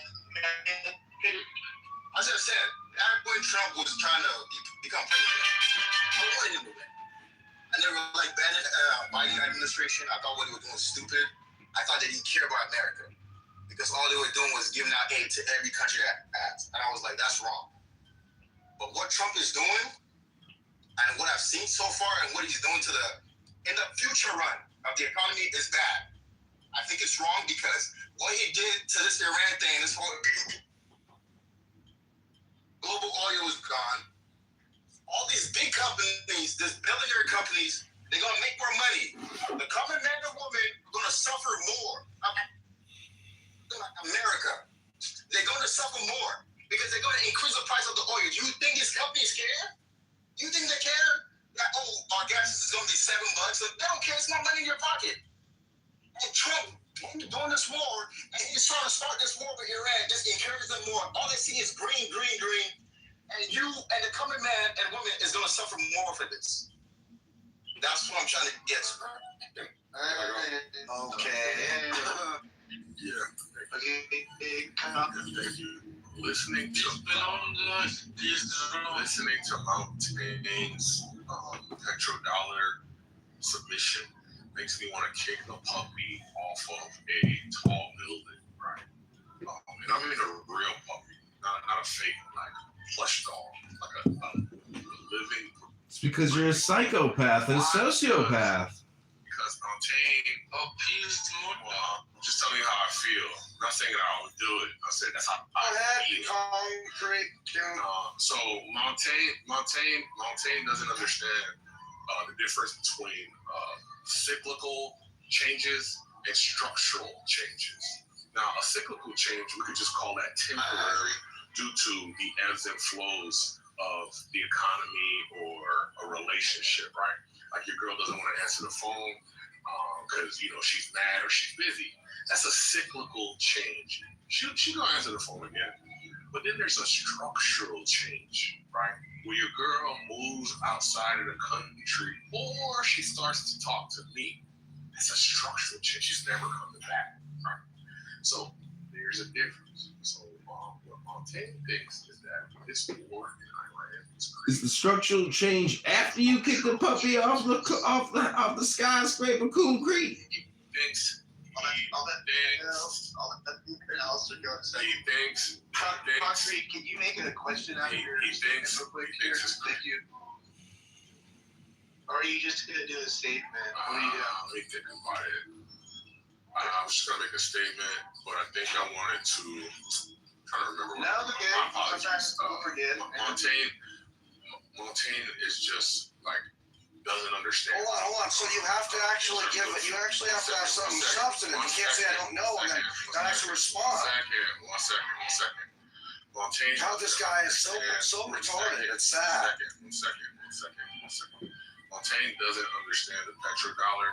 He doesn't understand that it's just oil sales denominated in dollars. I fucking said that. This what I'm saying. Petro, yuan. You don't curse the line is a sign of being like unintelligent, right? Dude, this guy is so stupid. He's trying to act smart by telling me I'm stupid, but it's like he doesn't understand what he's saying. Stupid. Every single word you're talk. Every single word you're cursing.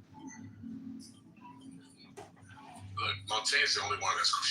But when I talk my facts, he gets all emotional.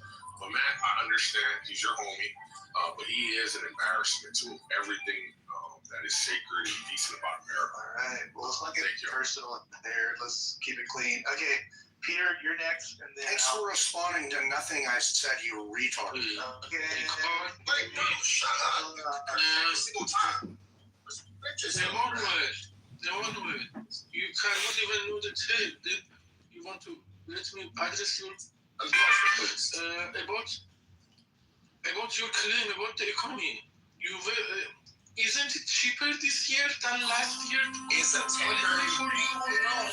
I'm telling you. He's going to holiday for you. He's going to holiday for you cheaper this year than last year. What? Okay. Can I say one more thing? What did Trump just say? Yes or no? No, he said Trump. You don't have any economy. No, that's what I said. Don't act like you don't have his treasury department about economy.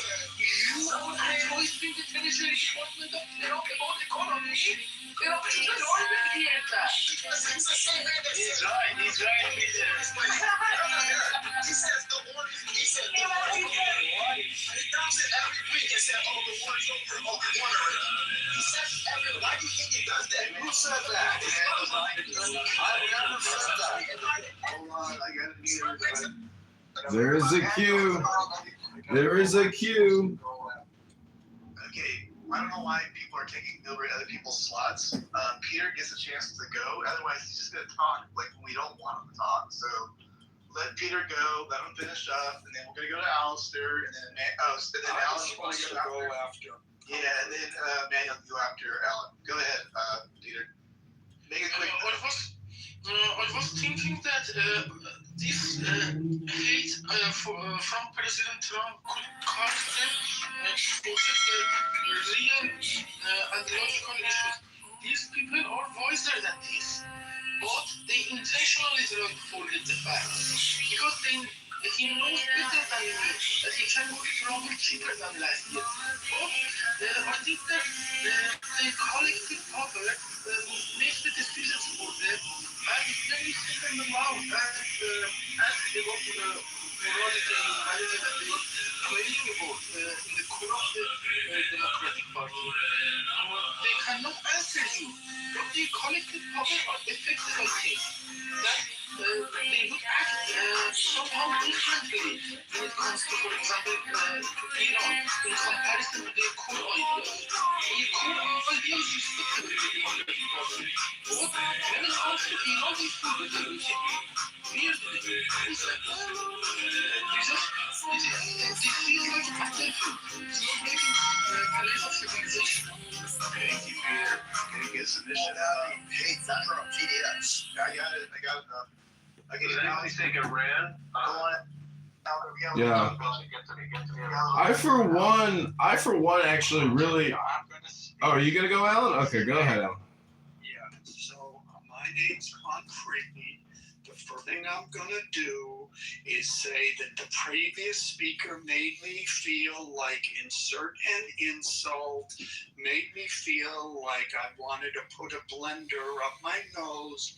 He was a complete idiot, and now I'm going to insult him, and then I'm going to make a point, and then I'm going to make that speaker get upset, and then I'm going to leave the room.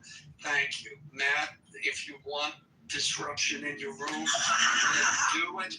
Otherwise, don't bring him up on the stage. That's what he does every time. And thank you for letting him go before me, because if he had gone after me, then he would have, whatever he said about you, Mountain, he would have said about me, whatever it was. So remember, just ignore Concrete.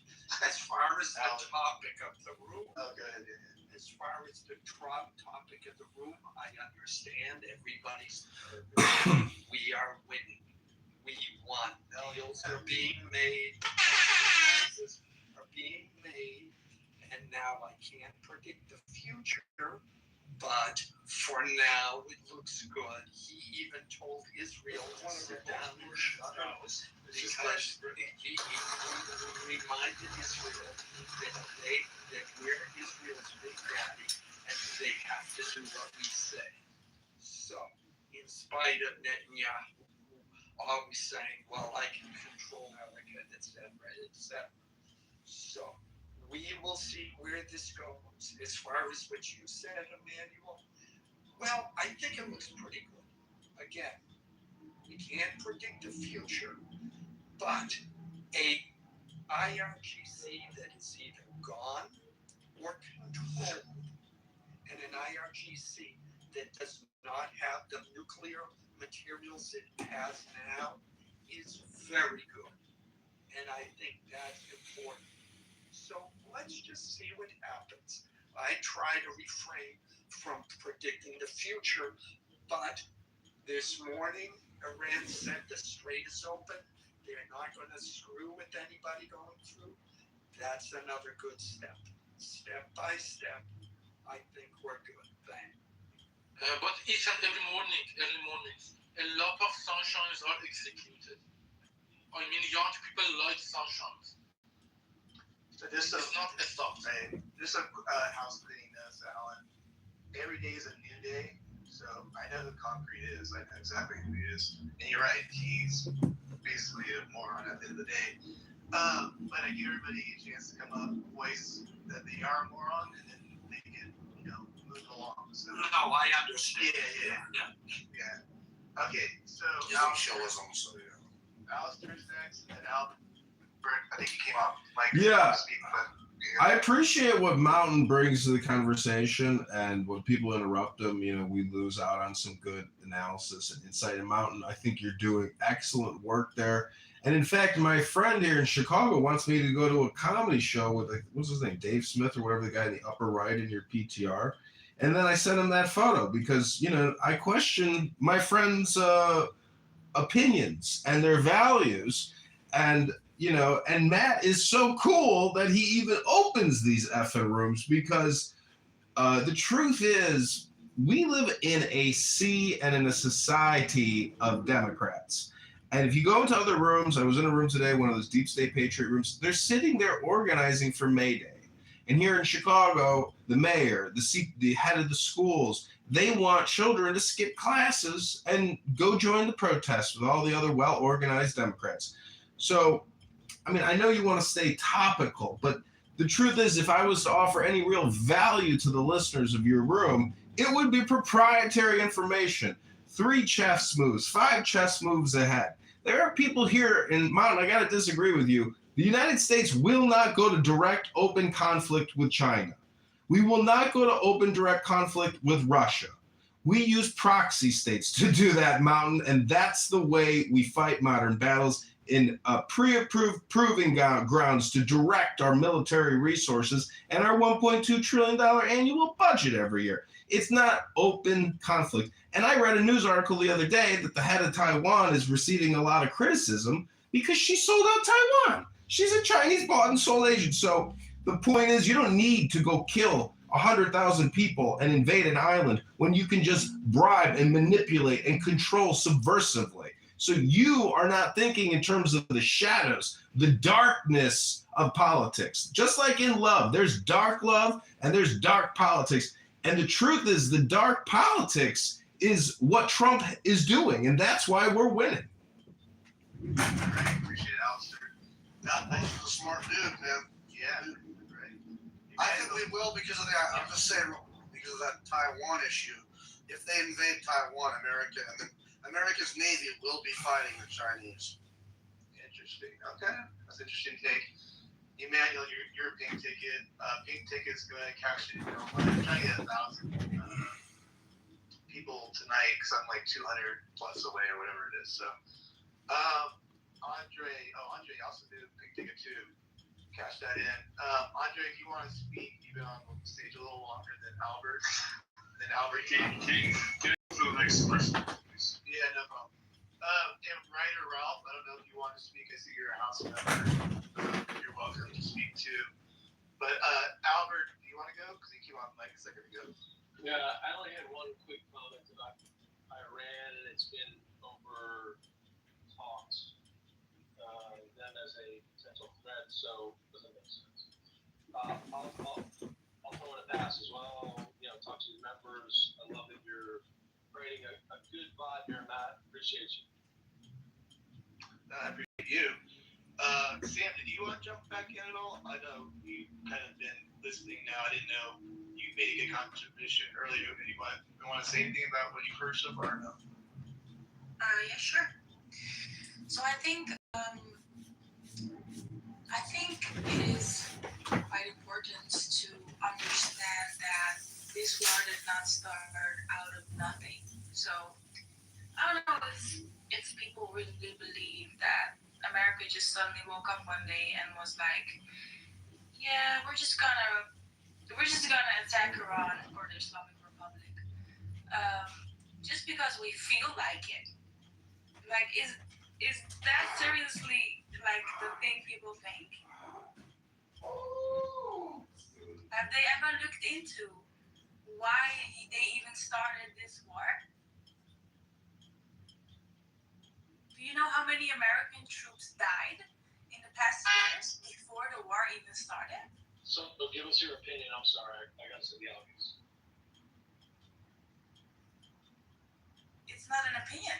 You can just look it up. They have literally been funding proxy warfare all over the world. And this is just basic information that is out there. And people act like it just came out of nowhere. I just want to say, I think that's weird. I don't know why people say that. Albert, do you deny that Iran funds Hezbollah, Hamas, different proxies? Do you deny that, or what? Can I add something? I thought she was saying U.S. was a proxy. Oh, no. She was referring to Iran, and it's Iran funding its proxies. That's well known. I think Albert just disagree. Not Iranian proxy. Matt, can I make a comment? Yeah, hold on one second. Okay, Sam, are you done? Sam? I want a reaction on that, please. Okay, actually, we just have a rebuttal from the opposition. Emmanuel, do you want to answer that? Why do you think that the U.S. started this? I think that's essentially what she's asking. So, I'm not 100% sure because you might think you know why he started it. You don't know why. Because if he started it, why did he have to say American and Israel? The real reason why. You're just.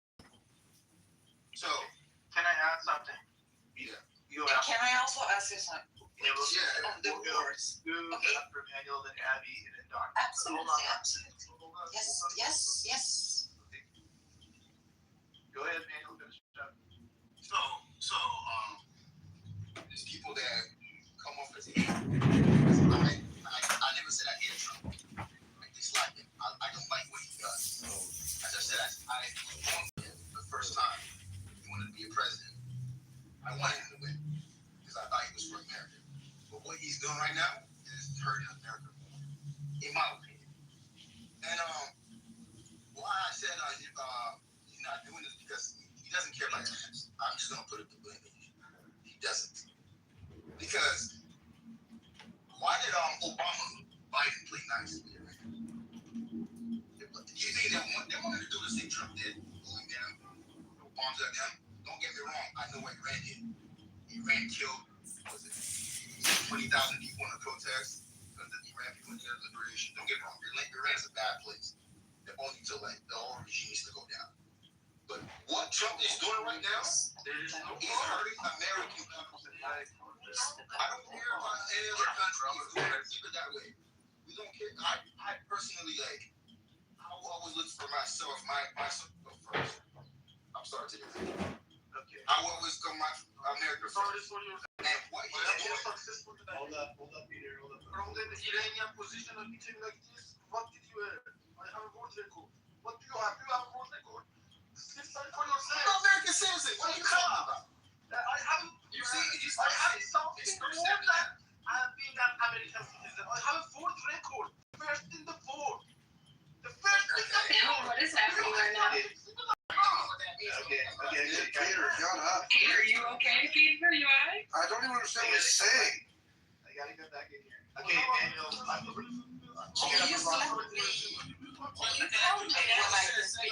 Someone cursing out. I gotta beat the stage. I don't like beating stages, but you guys just want to talk over me, and that's not gonna work. Okay, so Manuel, you obviously set the room off a little bit there, as I expected. I don't know if you really answered the question, but we'll move on from that, and we will go to we got Abby, and then Doctor. Oh, no, Ko. Yeah. Ko, I can see your name. Thank you. Go ahead. Yeah. Well, I'm just referring to Sam's point that this war didn't start in one night. First of all, when you guys are referring to Iran, just emphasizes this. All these things, and the war is not between Iran and USA. It's between USA and IRGC. The IRGC is having all these missiles during the 47 years that they are on the government. They have the power. They spend all the money from their own citizens to build the missiles inside the mountain. And all the labs for the nuclear things is inside the mountain. Just think about that. If it's for peaceful things, so why you have to go in hiding places? Why you have to build things inside the mountains without everybody's knowing that where are those things? And then just go to the Google Earth. Just check the small cities. Just check wherever they bombed. Look at it. Just 2 months ago, how was it? Everywhere is hole. What are these holes? For the missiles. With what ranges? And then you guys are talking about the gas prices. Are you guys suffering? Okay, let's suffer for the gas prices just now in terms of avoiding a bigger conflict in the future. Because the leaders, one of the duties for the leaders have just predicting and seeing the future. Not like us, you're living by paycheck to paycheck. That's all I wanted to say. IRGC versus Iran. Appreciate it. Abby, go ahead, and then Doctor. Sam is right, and this is not just something that just popped up. This is an ongoing threat, and it's been an ongoing imminent threat to the United States for several years. I think there are lots of factors that led up to it, including the failed assassination attempt against our president, which someone just got convicted in federal court for. But I think you have to look at the regime that's there and the fanatical regime that is a Shiite regime that, by the way, won't surrender. They're suicidal. So you're not going to see an actual surrender, but you will see us choking them. And we'll see what we can consider the elements of regime change as they start surrendering their uranium. I mean, I think you have to sort of look at it that way, but this is not something, to get to 60% of capacity and threshold capacity is extremely significant for that same country to then threaten with long-range ballistic missiles, which would then reach our shores, is obviously a direct threat for them to have already attacked our assets in the region. Our military vessels, our military facilities, our shipping vessels. I mean, they were direct threats. However, you're correct. This is us with the IRGC, not with the people there. Israel's war, what they were looking at they were assisting us. They were partners with us. For them, it was getting rid of the nuclear capability that was threatening their nation, and also getting rid of the delivery systems that they were developing to deliver these nuclear warheads once they got to full capacity, as well as their short-term missiles. Sorry. Maybe my dog sensed the IRGC nearby. There are other issues that were the issues of Israel, and they're different. They're aligned with the United States, but also different motivations for going in there. All that being said, and I was trying to follow what Trump said because he's here, he was in my city yesterday, that if 20 billion was released, I just wanted to say that it's like 1/10 of the destruction. We just probably destroyed about close to $270 to $300 billion loss on their infrastructure. And if money is released to them in any way, I think it's also important that we would have incredible draconian fetters and controls on any money going into that system. And in some ways, they probably won't want it because it might expose all their money laundering, and we might actually be able to see how their funds get distributed, because we would have so many windows and controls to have an eyeball on the flow of funds in their country. I mean, I have a lot to say about this, but I just think we'll be here that we'll be here all night. Don't worry about it. Yeah, it's definitely not in a vacuum. There's so many factors that lead up to it. You know, the fact that you have, you know, the threats that were coming to U.S. assets and our president, members of the cabinet. It's more than handwriting on the wall. It was right there. And to answer, one last thing I'll say, to answer why was Obama doing what Obama did, he didn't have the balls, nor did other presidents, other than Reagan, to really go after them. And Obama folded. He totally folded. And this is a completely different way to approach them. Obama enabled them. He gave them funds. He lifted sanctions. He enabled the proxies to be funded. He did the exact opposite of what was good for the world with that deal. And the best thing that happened was Trump ripping up, or at least ripping up our involvement. The deal didn't go away. It just took our involvement out of it because they were cheating, and they continued to cheat. Real quick, that deal never went away. I mean, but who was left over again? Was it the UK and who else? Who was in the JCP?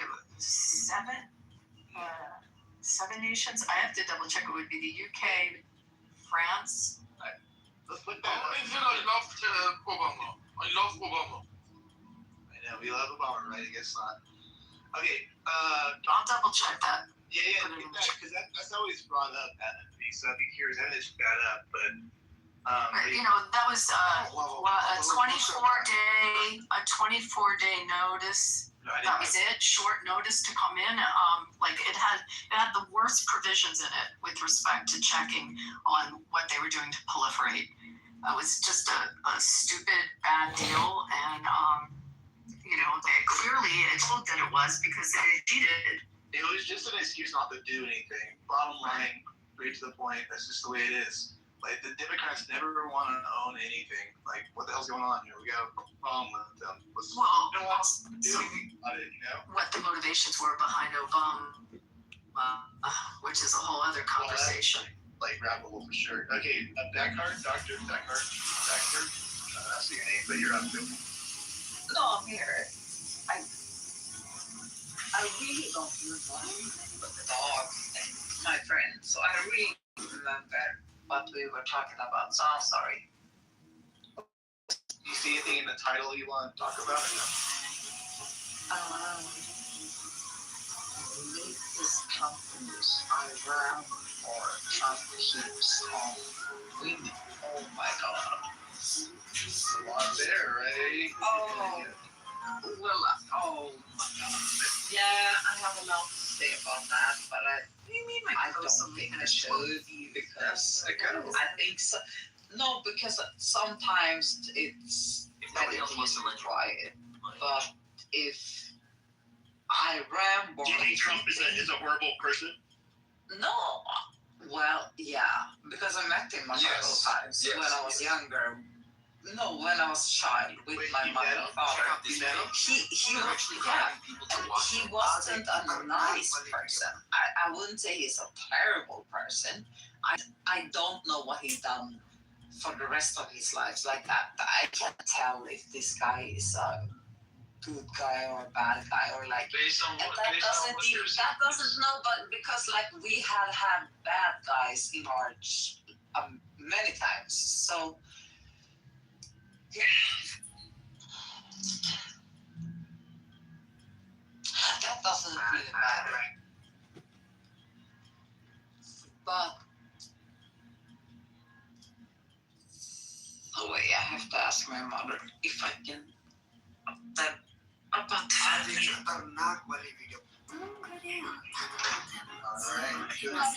Kan jag säga det om dem? Det som var på typ såhär 96 eller typ 96, kan jag säga det? Okay. Sorry. I just asked my mother. I'm sorry. No, I have nothing to say. Okay, she didn't give you permission. All right, I think we're out of the. I know all the fucking information. She did me the improvement. Yeah. Okay, Joby, did you want to speak? Yeah.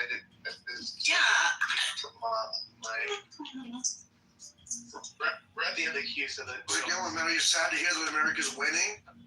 Hey, I'm in the queue. Oh, sorry. What are America women? Right now, we'll get to there in a second, Doctor. But that would be Joby's gonna funny. I know. And they think no, because I'm not from Iran, so like, but that would be funny. But let's talk about your girlfriend. Joby, go ahead.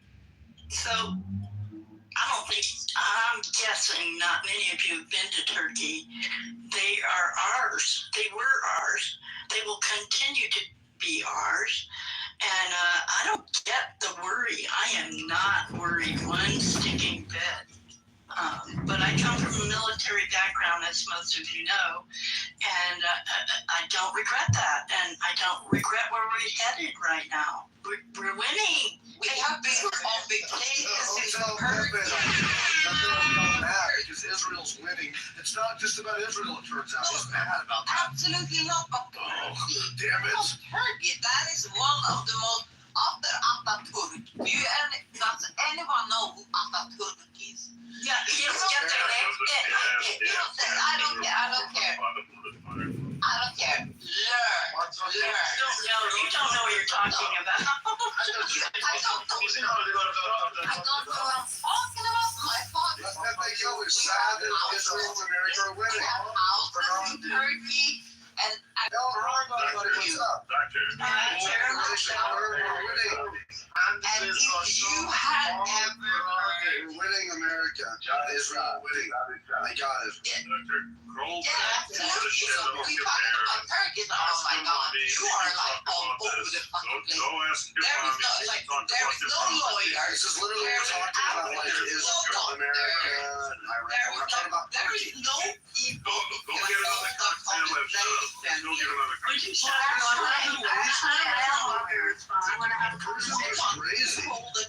Hey, doctor, I am a lawyer. So would you like to have a conversation? Oh shit! I would love that. I would love that. I would actually love that. You wouldn't know what that means. You wouldn't. Yo, I would love that. I would. What language is it coming from? Hey, Andre. Okay.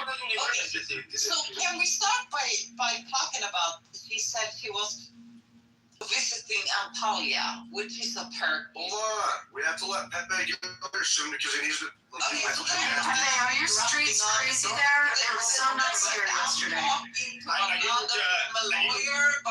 Pepe, it was so crazy here. I mean, they blocked off, like the dump trucks. I honestly thought I could like speak. I don't know where Where's he staying? Is he flying right out? I have no idea. He stayed. I mean, he has a hotel here, so he stayed there. But it was, incredible security. You just stay away from that man. Just stay away from him. I'll have to look it up on the. Yeah, can we talk about the topic? Yeah, but Pepe, I want to hear. What do you think? Absolutely. But I will ask. What do I think about what? Wedding, man. I mean, are you sad about that? I know that hurts. Why would I be sad? I was angry about the war starting because I thought it would put America in a worse position. Oh, that's why I was mad. Oh, okay. We're eating crow now, are you, buddy? I don't know. We'll see how it goes. That's going pretty good. I mean, listen, it's okay to be mistaken, but just to be fair. Well, he's an America-hating, Jew-hating fuck, and I want him to pay for this with love. Nah, I'm just fucking with him. It's all right. I don't hate Jewish that. people don't do What do you think now, buddy? Huh? We don't do Never that. bet against America. Never bet against Israel. Never bet against the house. No, we let them speak. We let them make a fool out of them. Okay, Andre, did you want to finally speak? I know you kind of held on. Yeah, I do. I just want to just chime in a couple of things. So there's one thing that I heard I wanted to clarify because it's a misconception. It's sort of like an urban tale. The petrodollar, even though there is such a concept, what people assign to it is not usually is incorrect.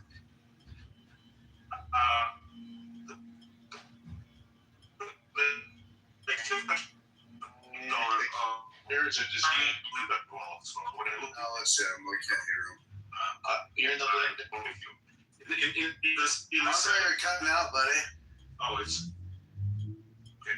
We'll come really bad. We'll come back around. I wanted to hear what you said. Wanted to say about the petroleum. The petrodollar. Yeah, sure. No, you're still bad, dude. Just keep working on that. But yeah, the petrodollar came up earlier, and someone was making the claim that we're going to transition, or China and Russia are going to make that transition off it, and I guess U.S. dollar. He was. That was just what he was talking about. The petrodollar. Yeah, but the petrodollar is kind of, in a way, I guess that is just, you're just buying oil through U.S. dollars, right? And that's what we're guaranteeing that Venezuela, if you can buy your oil through, you can buy oil still from Venezuela. Just make sure that it's through U.S. dollars, petrodollars. Same with Iran, Yeah, absolutely. Okay, and how does it work? Bro, you have to prove it, bro.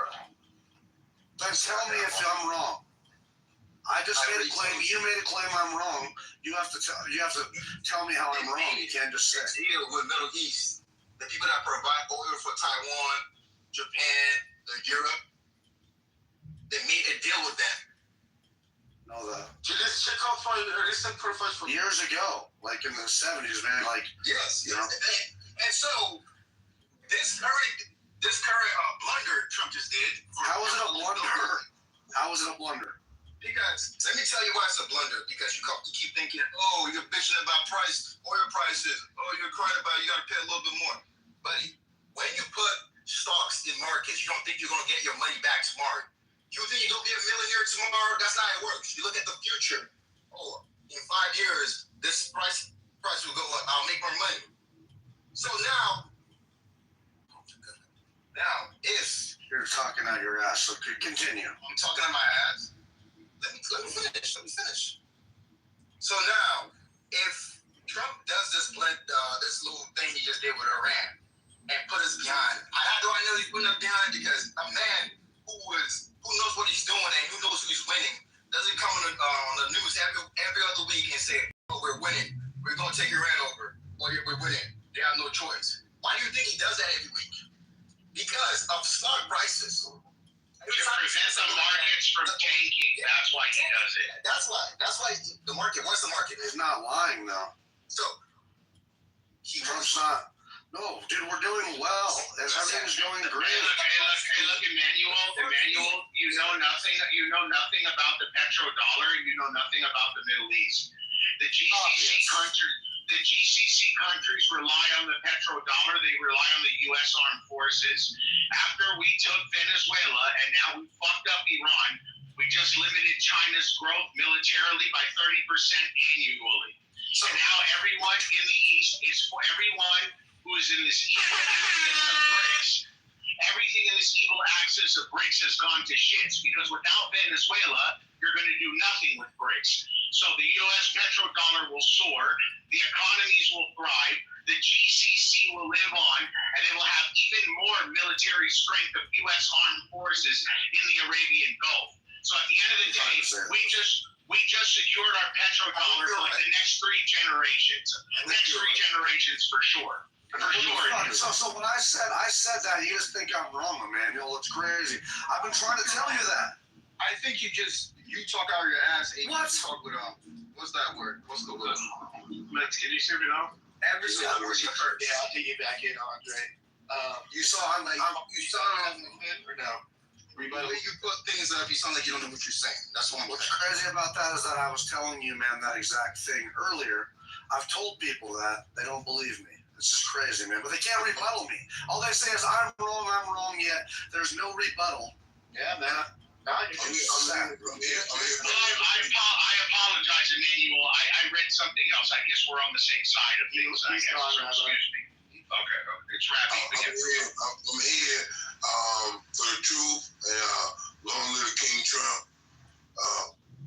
I hear that we're doing very well. And Emmanuel just left because he's like, that's too bad. I wanted to talk to him about Andre, go ahead. Yeah, so like the idea of petrodollar and like the type of meaning that people will assign to it is an urban myth. In the 70s, there was a lot of surplus in terms of trading oil, and most of the countries were converting it to dollars not because the United States made some kind of cabal or made a secret plan with other countries to use only its currency. It's because the United States provides the most stable and overwhelming financial system, and so people invest into the United States for the same reason. We have thriving economy, we can borrow against our economic growth, and so this is why there's this illusion that somehow people only want to use American dollar. They're kind of forced into it because the United States has created this very stable, very robust financial system. Everybody wants to have a piece of it. So just kind of getting that out of the way.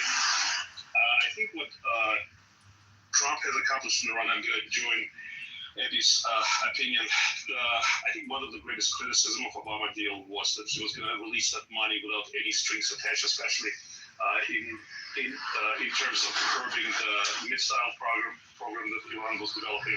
There's nothing about that in the agreement. So what the criticism was that Iran is just going to sit out the time of the deal, and then as soon as it's over, they're going to start developing nuclear weapons, which is exactly what happened with the deal. They can't do that. When the deal expired, that's exactly what they started doing. So within, I think, 4 months, they went up to 10 or 15%, and then within 8 months, they got to 60%. So they had that in mind the whole time. So breaking that deal, kind of throwing it into the trash can was a very good thing. It was a very a much needed thing. In terms of the greater strategy, I'll just finish. I have one more point I can critique it afterwards. Yes, sir. One more thing is a grander strategy against China. I think it's absolutely phenomenal what was accomplished with Venezuela. Now the largest oil reserve is under the control of the United States, which makes the oil prices much more stable because we control it. And secondly, China has been curbing its appetite for growth. I mean, they already experienced some economic issues in their real estate, and I think this is just going to expedite their downfall. They just need to be shown their place, and they have the ambition of coming out of. Well, what's very interesting, actually, I just want to make one more point. Is what's recently shown to me. If you look at the geographic location of China and just sort of where it is located, there are two borders of islands that prevent China from having free access to the maritime ways. And the key point of the first border of islands is Taiwan. This is if they get Taiwan, they get access to larger maritime trade, and they should be not allowed to achieve that, because then they will be challenging the United States in a much more robust manner. So I think everything that needs to be achieved during this campaign is getting achieved, and I really hope the administration finishes what they started. That's my only kind of not the critique, but I'm hopeful that they will finish it. If they don't, this is going to be the biggest quagmire. Well, Andre, I would finish this shit. Yeah, I would like to say very eloquently put, and also I think a lot of people are not paying attention to the amount of the spending that all of China's customers loses the minute this blockade started by Iran. with the Strait of Hormuz being blocked and all of the nations that need the natural gas and oil from the GCC, now their spending limit, is decreased because of inflation and everything else. So it didn't matter that China was going to get the oil; their customers weren't getting their oil and natural gas. So then that leaves all of that assembly line manufacturing that the East, the West, and the world goes to China with. Now they don't have the money temporarily to buy it. So China was losing hundreds of millions of dollars a day just off of trade by Iran blocking the strait. So I believe China played an even bigger role with them and is going to let them know we're your banker. So if China pulls out and says, you know what, we're pulling our money away from you people, then Iran's regime will collapse in 2 seconds without one bomb being dropped. So I think we should pay attention to that as well.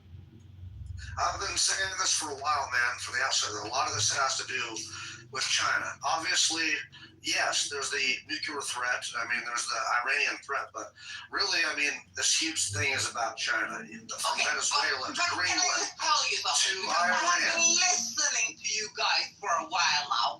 And for me, it's like, have you even went to fucking school? Have you even like... No, we can tell you have not.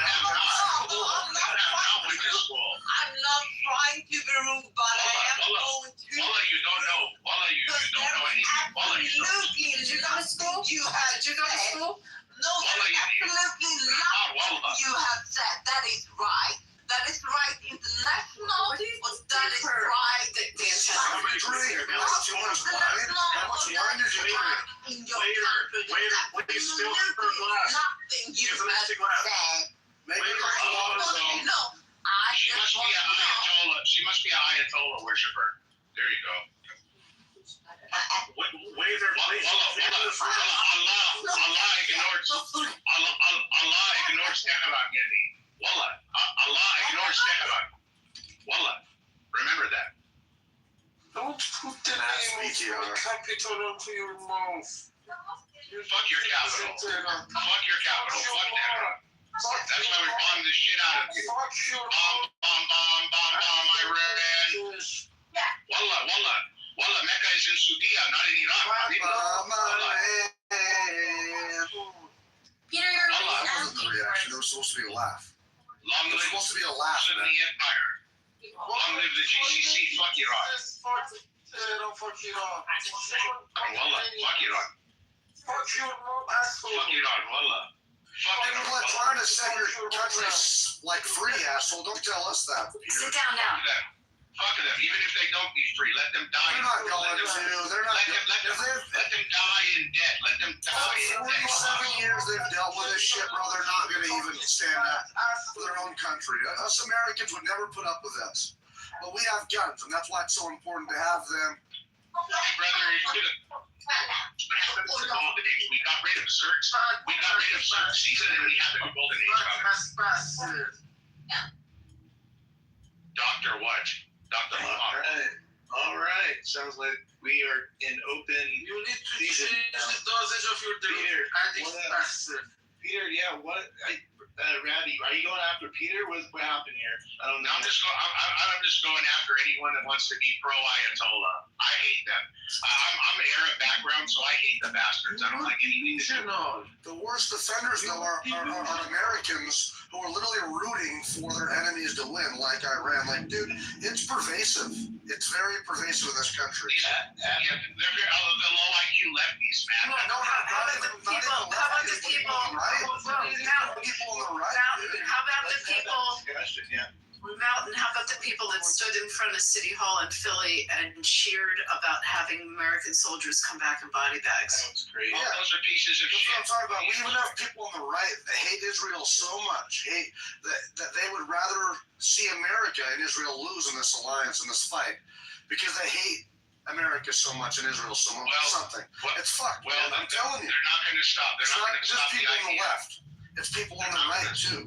It's sick. They're not going to stop it. Since God forbid they get like a kidney problem and need dialysis, which is all coming out of Israel. I mean, go through the list of all the medications and all of the technology. They kind of forget that part. Yeah. But what do you guys think about the Iranians that are in your countries right now defending the IRGC and literally spreading their propaganda? They need to be hanged. I think they should be. I think they should be trapped. I think there's a level of free speech, but if it's something that's challenging the security of our country, and if they're not citizens and they're here on visas, then I think that's a whole different conversation. If they're citizens, if they're threatening, you can't. I mean, you have to look at what they're saying, how they're saying it, and who it is that's saying it. But if it's threatening the security of the country and they're not citizens, then you do what Rubio is doing with a lot of people, and you're watching it and tracking it. They claim they want the death of America for the fight of the Palestinian and Lebanese cause. But all they did was destroy Lebanon. All they did was destroy Africa. They destroyed everything. They destroyed the Middle East. So now Israel and the United States are. You think you know something, but you don't know shit about Iranians. I promise you, Fatas. They're going to shepherd straight and control the empire. I know a lot. Ayatollah, you're not even Allah. The Ayatollah is not even. The Ayatollah is fake. It's not even part of it. The Shia go before the Ayatollah. So what are they? They're just a bunch of psychotics. They're not leaders. They do nothing to destroy the world. You're just a psychopath, Rabbi. It is not clear for me what you say. Here, do you support the IRGC and Ayatollah? He's delusional. He's with them, I promise you, Sam. Do you support them, yes or no? Listen to me. No, I'm not. Let me clarify what he wants to provide. I know that he wants to. He does not let me clarify his bullshit. Just give me a minute. I would explain. All your religions are. Amen. Are you here? Yeah, sir. He's a savage. He understands all concepts. Okay, what's going on, Anthony? No, I want to say something to Peter. Peter. Stop. I want to ask Peter a simple question. Peter, go on. Peter won't answer a simple question, man. Anthony beat you. Just hold on a second. Go ahead, Anthony. Yeah, no, I was just gonna. I see we got the deal. I was gonna just say we need a little more moderation. It's a lot on you, brother. If you want to pass around some beans, we need they're out of control right now, bro. Well, just open up. Somebody got to open the stage up. Don't pass any beams. I'm too sensitive. Hold on. Everybody has to kind of get their shit off. Let everybody do that. Kind of open stage, and then I'll reel back in for Q if we need to. So if everybody's on their best behavior, we don't have to do a Q. We'll see how it goes. But Matt, I'm being great right now. I'm not even being terrible. I want to ask Peter. Yeah, you're behaving. That's because it's like what 4 a.m. there or 3 a.m. I don't even know. It's like almost 6 a.m. I got insomnia. I can't sleep. So yeah, you're kind of mellow. You're like, I like this paycheck. I like this one right here. I'm tired. I can't sleep. It's a problem. I really got to see a doctor, get some melatonin. I don't know what the hell it is. But I can't. All right, you can ask Peter a question, and then let Peter answer. I want to ask Peter a question. Very, very simple. The same one that Sam asked him. Are you pro IRGC? Do you hate the mullahs? You what? I see them as terrorist organization. Okay. Do you want the Shah to come back? I want him to play a big role. I don't want him as a Shah. You're against Jabhat Shah, really? As an Iranian? No, I am not against them. I am for them, but I don't want a king. Because Iran do not belong to a person. Iran is a country, like others. Peter, listening to people like you is the reason why Iran has been occupied for 47 years. Because you're a goddamn fucking pussy. When you do your first chance that you happen to get liberation, you don't even want the man that wants to free your people to be in charge of your country. What are you talking about? The Shah is the people that when Khomeini got killed by the United States and Israel, people in Iran, I have some friends in Tehran. You know what they were singing? They were singing Jabhat Shah. in their fucking buildings, in Iran, everything else. And you come here, wait. And you come here, and you live in Berlin. You're not even in Iran. And to be like, oh, I'm against the Chad, everything else. If you don't, wait, Peter. If you want to step, wait, Peter, you're not even in the country. Don't come to tell people like, Peter, enough. 1 second, bro, you can reply after me. Enough. 1 second. Let me speak. You're boiling my blood, and it's too early in the morning. Peter, enough. Wait a second. You come here and you tell people, oh, well, the IRGC is terrible, a horrible organization, 100%. And America and Israel are trying to liberate your own goddamn people. And you son of a bitch come here and say, oh, you know what? We don't need a king and everything else like that. What is the Iranian people want that? You're one person, and you're not even in Iran, and you can't even vote there. So shut the hell up with your bullshit and everything else like that. Don't come here. No, wait. Let me finish. Wait, Peter. Peter, enough. You're in Berlin. Enough. Wait a second. Let me finish. It's not yours. Shut the hell up for 1 second. Let me finish. I think he's yelled at him. Let me finish, bro. He'll never shut up. You don't let him finish. Just to give you that FYI on that. True, man. You're correct. Thank you very much. You're correct about that.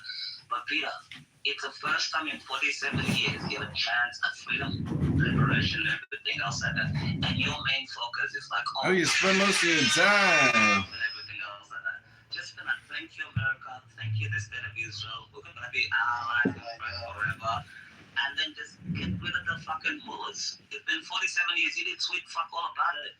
I mean, you fled to Germany, and you didn't even do it. We've got to mull it over. Mull it over and remove the mullahs.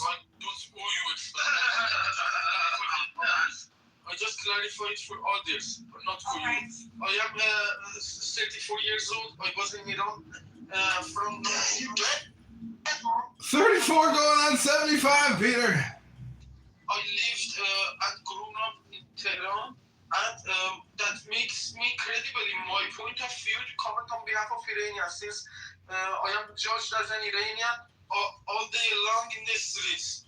I would have to explain why those assholes need to make those positions. Otherwise, I was not in this stage. If my interest was not shared with them, I don't give a fuck how they live, I feel sorry to be contaminated with some of these assholes, but I would have to defend them sometimes. Peter, how would they judge your character? What would they say about you, Peter? I don't trust them to have the same slogan with these assholes. They have always lied. They have always falsified documentation even for immigration to their destinations. Okay, why should I be able to trust these assholes? Of course, I prefer to deny them, but I cannot, since I am judged like them in the street. I would have to carry the burden, but I need to ask them to change this standard. You are thinking wrong about Iran. They live in some free countries. They think that this version and this prescription is for this country. When it comes to Iran, we need kingdom. They have other trips and things. Go fuck off. Go think twice. We are just a couple of steps back. Nothing is different in the national stage. We need to pass those steps that these modern countries pass to reach these steps. The prescription for Iran is not different. Okay? Just we are a couple of steps back. They don't realize this. They think that Iran is different, we hold different prescription and things. That makes them delusional. And even when they see me on these stages, since they denied me and humiliated me all the way along when I opened this account in Clubhouse, it is heavy for them to accept that I take my credibility from international rooms. Okay? I take my credibility from international rooms, not from their rooms. They have always blocked me. They have always... Peter, are you worried about your personal security and safety in Iran? Are you worried that Clubhouse could be putting you in danger, Peter? So I'm thankful to you to have this time on this stage. And also they don't need to Peter, are you worried about your personal safety and security because of Clubhouse, Peter? They are not. They won't be able to stop my talent to be used for Iran because I got. Peter, we know you're very talented, but do you have ears attached to your head, Peter? Are you worried about your personal security and safety because you're using Clubhouse, Peter?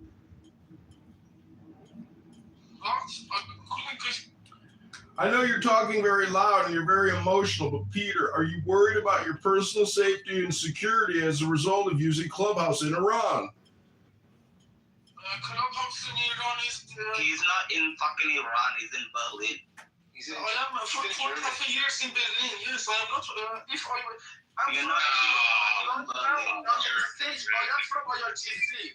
If I am online from Iran, inside Iran right now on this stage, I am But not you're not in Iran, independent. though, I have Peter. to You're not in Iran. comment on this stage. Hey, man.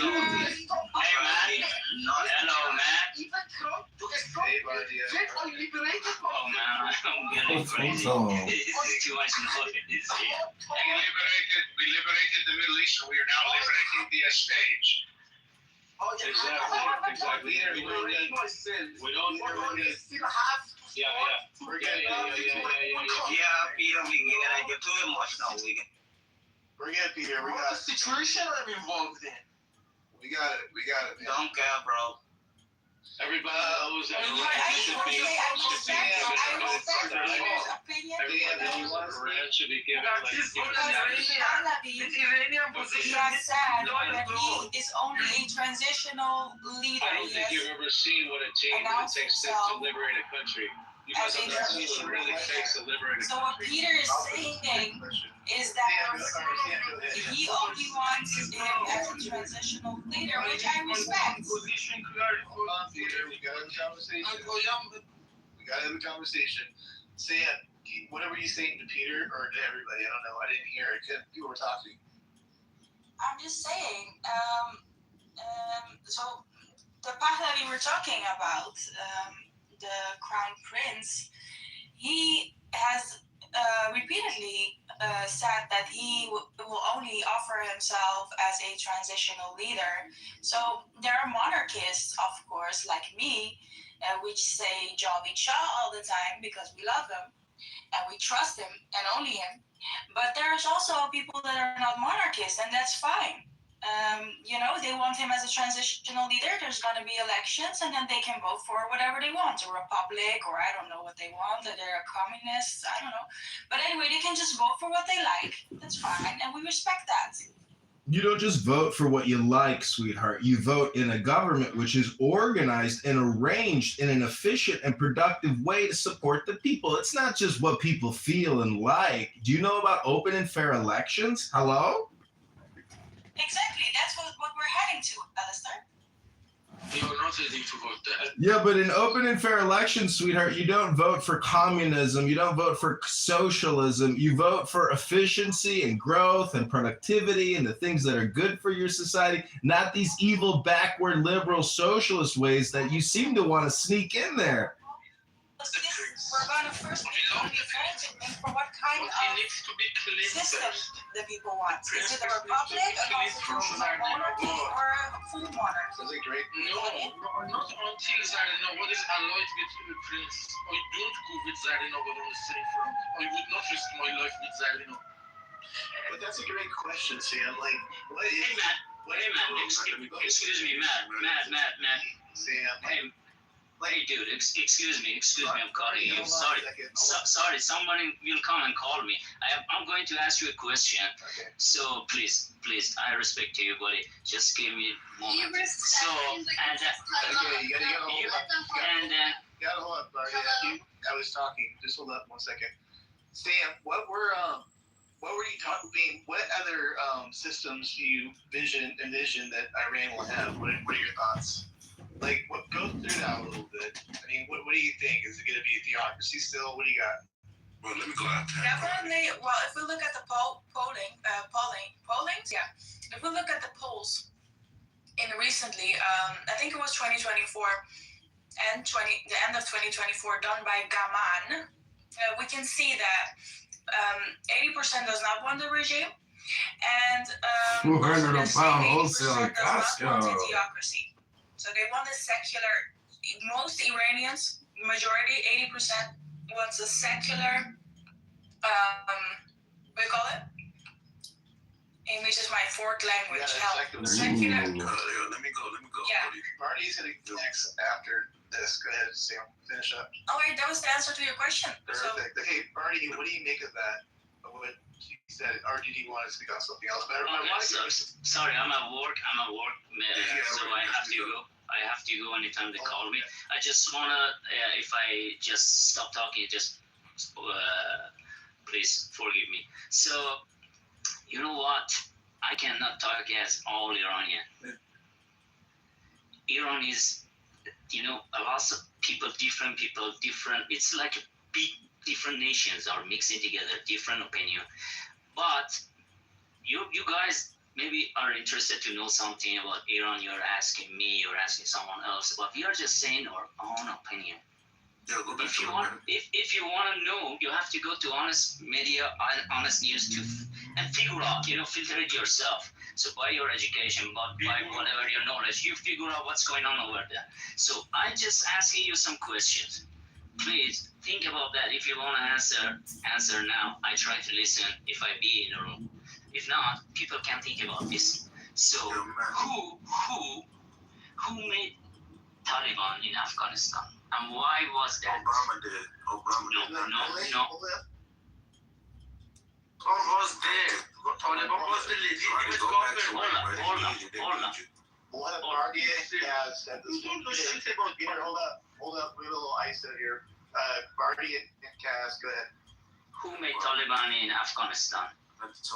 They fucking existed for decades. Let me tell you. They were fighting the fucking Russia, the Soviets. Bingo. So USSR was getting over Afghanistan. So US CIA made Taliban. Taliban was already there as a small group. They weren't armed, but we armed them to keep. Hold on. Listen, you can. Hold on. So you can talk about this later. Let me finish what I'm saying. So, CIA armed them to kick USSR out of Afghanistan. Yes. They did. So who brought Ayatollahs to Iran? And why they brought it? What was the reason? You think? I'm talking about my opinion. Maybe I'm wrong. Please don't attack to each other. Go think about this. Who brought Ayatollahs to Iran? Think about it. We'll think about it. But listen, I just want to, go ahead. I've been on Clubhouse for a week and stuff, but, I'm watching the good Trump news. And, of course, yes, he's going to bring peace to the Middle East. I already knew that. QAnon Ben said that. I don't know why people just don't go read QAnon. You'll know what the fuck going on. And I've been told y'all, Trump is saving Israel fast. Everybody been crying about Iran war. I've been told them it's good. Trump has it handled. They thought I was crazy. Now they know they're wrong. And then Trump also told Israel they can't bomb Lebanon no more. So everything I've been saying is coming true. Now pay attention to you idiots in the room. I come here and say the same thing and never changes. Trump is going to take down Israel for last. I don't know how he's going to do it, but the stage is set. That's dumb as shit, bro. Yeah, well, from what I've been saying, it looks like I'm the smartest one on Clubhouse because I'm the only person that's been right. You say you've been on here for a week? I've been on Clubhouse since it came out, bro. All right, this is my 5th account, bro. But it looks like I'm the only person that stays consistent, and I'm the only one that knows what's going on. I'm the only one that tells the future.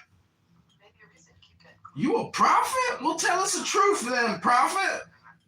The last time I got clipped was years ago, Man, nobody cares about your clippings on Clubhouse. Tell us something informative. Hello? Please. Thank you. Gay McHale, dude. You're in my space, bitch. It's an investment. It's an investment. Shut up and you'll suck some more cock, weirdo. You were saying you got your news from somewhere. What was that? First of all, QAnon. I get my news from a lot of different sources, but QAnon, right? I follow QAnon. I read it. They told exactly what is going on years ahead. I read it, and I'm watching everything they say happen. That's why I can vouch for it, and I could come tell you I was gonna happen. Get called crazy, months go by. Guess what? It looks like what I'm saying is the most credible thing because everybody was wrong but me. Who's Q? Kaz, who's Q? Okay, so what was wrong? No, guys. Who's Q? Who's Q? You said you follow it. Who is Q? Well, you probably saying that because you think Q is Epstein. It's not. No, I have no idea. That's why I'm asking. Who's Q? That right-wing group. Hold on, Mountain. Let him answer. Who's Q? Military operations, somebody making drops and making claims. Who's the person? Like we don't know. They say it's Donald Trump. So you're saying Q is Donald Trump? Yeah. They say it's Donald Trump. Matt, do you know this? Abby, there's little signals that they give. Abby, it doesn't matter who it is. I know it does matter because you're quoting someone. I'm asking who it is that you're quoting. I don't know who it is. So you're saying Q is Donald Trump? Correct. Were they? Correct person. I'm a truthful person. I'm not questioning your veracity. I'm asking who the person is that you're relying on. They're anonymous. Well, but what are they? Like, how do they exist? They exist because they're humans. Well, what humans are they? Okay. Guys, I'm guessing Q to me is Uncle Sam. Yeah, I agree with what you're saying. Part of that. But who is it? Uncle Sam. But who is it? Uncle Sam's a poster that we all saw as kids. You don't know who is Uncle Sam? Yeah, he's this really cool poster that has a beard and a top hat. So could someone tell me he's doing what? Because I'm not understanding what you believe in asking who it is. Because I don't know. It's like what let him answer. Just let him answer. Is a group of people that have information. That's all I'm gonna tell you. Now, how do I know they're credible? Because I pay attention. So when they say this is gonna happen, and I watch it happen, I can tell I already read this because of them. It's multiple things. I don't believe in too many coincidences. So that's what it is to me. You don't have to believe me. You can stay on your surface level shit. You know, that's Kaz. That's what I was trying to ask people. I got it. You know, I was asking you who did it as your Q. You know, it's my Q too. It don't matter. Yeah. Go ahead. Yeah, but I appreciate it, buddy. But yeah, listen, I'm learning not to talk to people that don't believe me and ask for sources. People that ask for sources are idiots and they can't think for themselves. The people that ask for sources are idiots. Why do you believe that? Why do you believe you can't prove anything, right? What's an idiot to you? Somebody that can't think for themselves. Somebody that questions other people because of their source and not the So you think questioning and trying to understand the foundation of what someone's saying makes someone an idiot? The construct of thinking is I can't believe this unless I have a source because you have no discernment and no enlightenment. I didn't question your veracity and believing in it. I just asked who it was. Where are you going with this? Because I'm trying to understand who it is you're quoting. I just told you who it was. So you said so. You're quoting Donald Trump. Basically, is what you said. I'm just trying to understand who you're quoting. I didn't question your belief or your truth.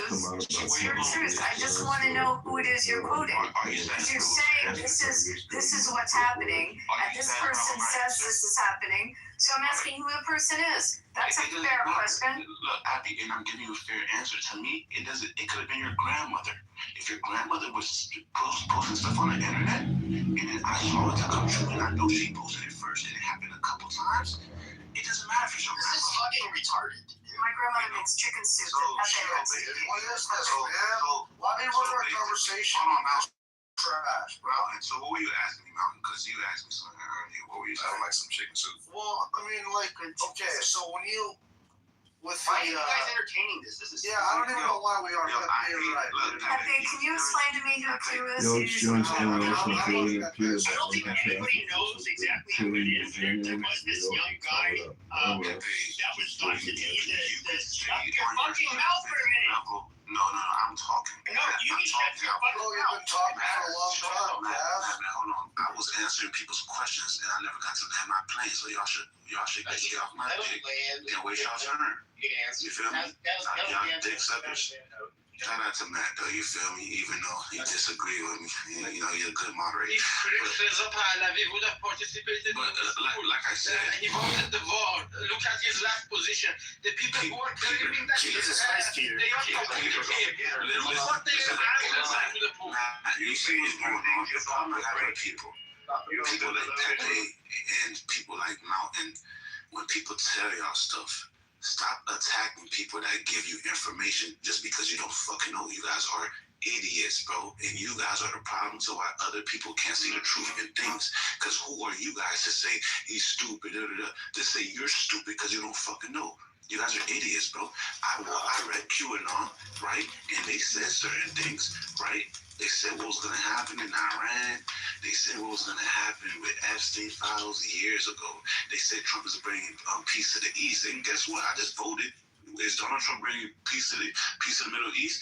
Why is that a question? Well, I already knew that would be a question way before. So that's what he's doing. Saudi Arabia's on board. Everybody's on board. And I told you he's saving Israel for last. He has to clean up the mess on the outside. Then he's going to come clean up the mess on the inside. Then you will see people like Obama on trial and shit like that. I'm telling y'all this shit. And Mountain had a question for me. Mountain. Oh my God! I mean, you already told us the truth in things. So I mean, I appreciate it. I think, you know, certain people on Earth are NPCs, and, you know, Pepe's one of them. Hold on. Cass, just 1 second. Go ahead. The problem is Pepe and all these guys. If he doesn't land, he's just gonna keep going. So we gotta like, okay, Cass, you're kind of wrapped up. If you don't, Yeah, I'm kind of. Yeah, I was just trying to get Mountain's question. I'm wrapped up. Yeah, just trying to get Mountain's question. Because like you're pretty hot on the trigger, and Pepe's gonna answer that question about QAnon. And then if Mountain wants to do something. But Matt, can you tell Pepe why is he yelling? I'm very calm in what I'm saying. Pepe yelling like, bro, you off a coke or something, bro? Chill out. No, it's all good, Cass. Matt, can you just ask him, where do you read what, I'm now Googling trying to understand, where do you read what Q is saying? Like, where do you find it? Go on Twitter. Abby, don't come off the mic. That's the problem. Go on Twitter. They had a website like God damn it! Was it the fuck? I forget the name of it. 4chan. Well, no, there was 4chan, but then there was another one. That it was a like a pro-Trump. Oh, you're talking about for Trump. I know you're talking about. Yeah. Trump, whatever. Yeah. And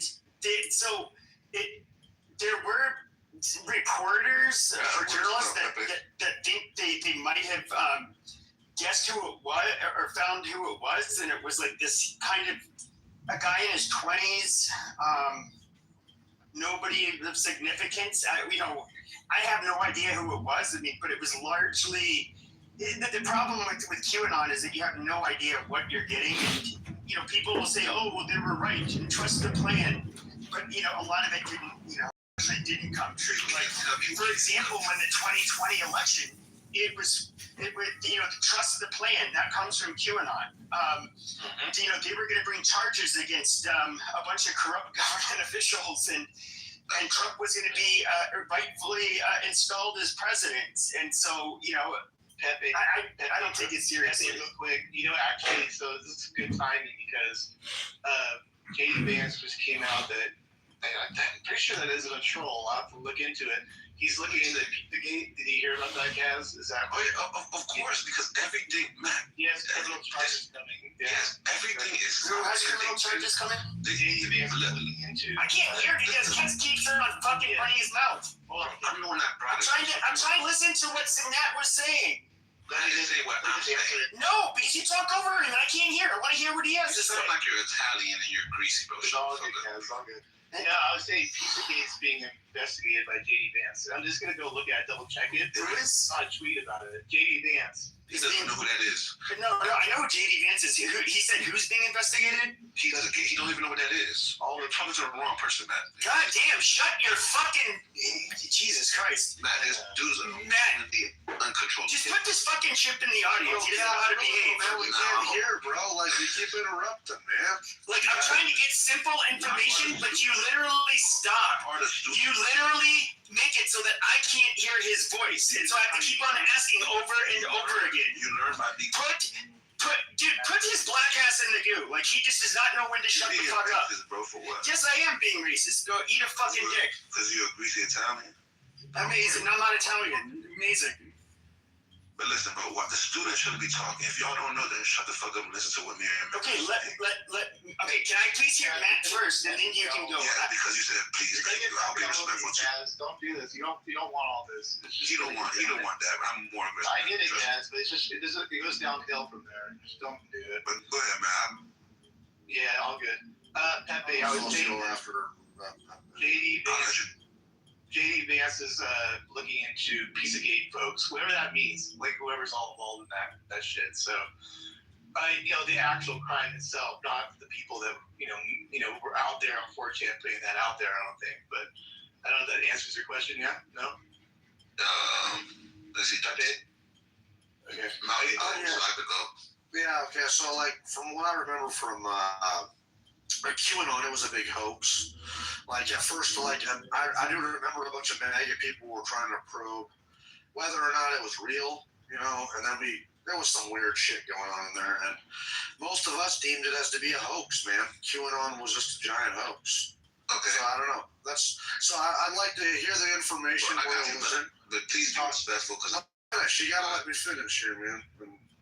So I would just like to hear a few things, not some vague shit, but some actual stuff, like where you got it, like what it's talking about Israel, what is it that everyone was wrong about, I guess. So QAnon, right? So one thing you have to understand, the media is not on your side. So if you heard it was a hoax, it's because people are manipulating you into thinking it was a hoax. If you don't understand that, you will forever be lost. That's the problem with you guys, But QAnon has been, if you follow it, right? If you actually follow it yourself, I'm not talking about, CNN says a hoax. They said it was a hoax. Go look at it yourself and with integrity, right? So they made a lot of claims. One, about the whole island. Before these files even came out, I already knew about the Epstein files because I believe in, y'all call conspiracies, I just call them smart people know how to connect the dots to know what actually is going on, and dumb people call it conspiracies because the smart people that don't want the Listen, that was the dumbest way to explain it. You're stupid, so you're not talking to me because trust me, you don't want to.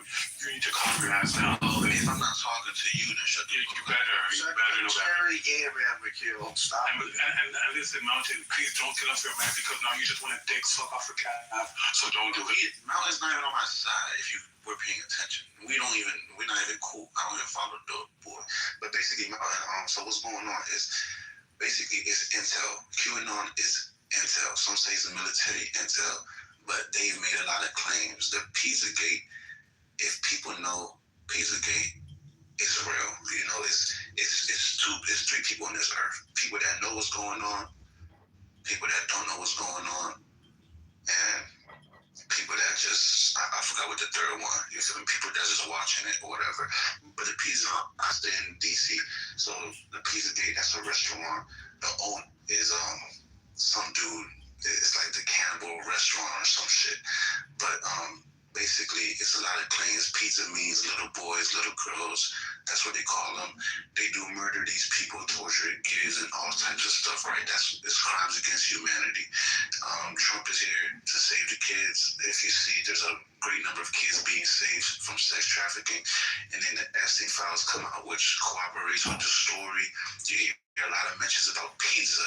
It's like when do the stupid people, like, this whole thing is really about waking up the stupid people, because once the stupid people are woken up, then we can move forward. Because if we move forward, the stupid people getting woken up first, there's gonna be a lot of commotion. So what's going on right now? It's so funny listening to stupid people who think they're smart. This is so amazing. Listen, I know I'm smart, but I'm not claiming I'm smart. I'm just claiming I know how to connect these dots and I see the truth. So basically, Pizzagate. You have Pizzagate. Obama ordered like $66,000 worth of pizza to the White House, right? There's an email in the Epstein files that basically says, "Oh, we should have been more careful about doing this shit in the White House." From Hillary Clinton. So if you know how to connect dots, you start seeing it. Then the Epstein files says pizza, jerky. When they're talking about kids, you remember about the email about hot dogs? Yes. So if people really think that, yes, man, I remember. So if people really think they're ordering real hot dogs and ordering $1,000, no. What they're doing is trafficking kids into the White House because Obama's a homosexual, and that's what they're doing, man. It's so crazy.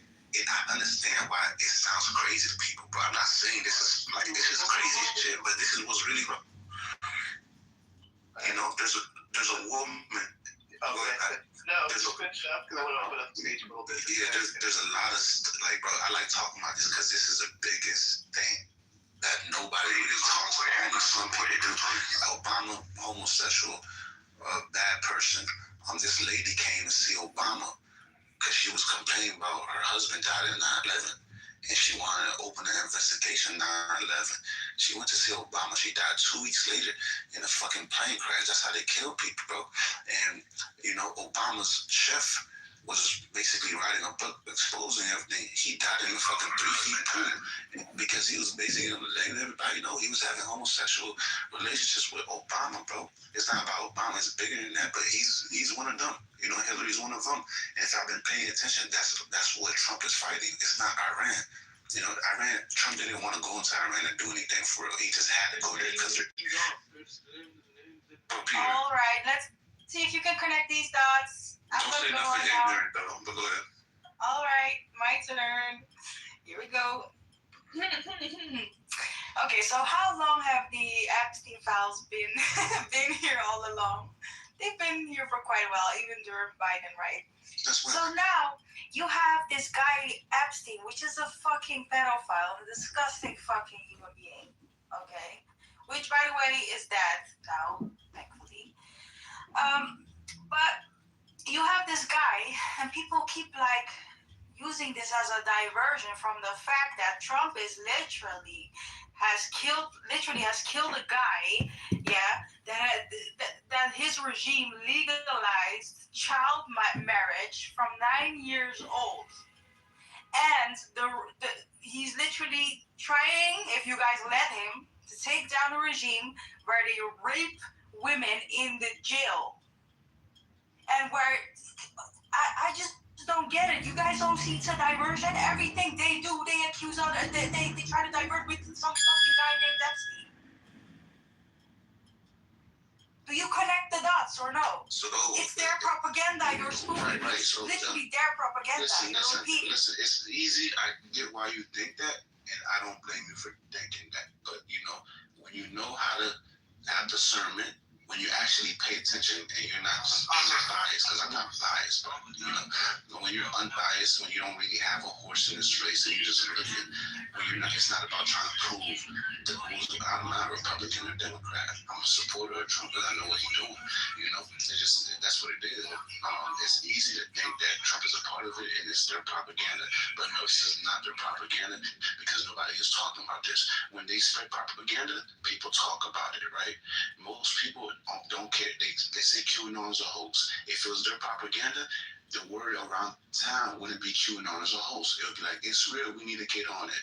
Propaganda that is spread by elite, powerful people works. This propaganda, if it was them, it's terrible because nobody believes this shit. So it's your point fails flat because you're not thinking. You're not thinking deep enough. They're good at it, but there's a They're good at it because they're good at it. There's a small percentage of people like yourself that actually like parrots their propaganda, and I'm here in the West, and I'm like, holy shit! So this shit on state media, yeah. They're repeating here, and this guy's an American, and he's spewing anti-American propaganda, and I'm like, is this world going crazy? Let me tell you something. You say state media, right? Everything's on the internet. Not everything is talked about in put on spotlight. So basically, state media, that's not the main media branches. We know who the main media branches. That's where the propaganda is spread, right? But people like you'll find out later. But the thing is, guys, one thing you're not realizing, for the past 45 days in Iran, there hasn't been any internet. So when you're talking about state media, it's trying to educate you on something that you don't even understand. From America's point of view, yeah, correct. But in Iran, for the last 45 days, there's not been any internet. You cannot connect to people. My point is, you're trying to educate you and you're not listening.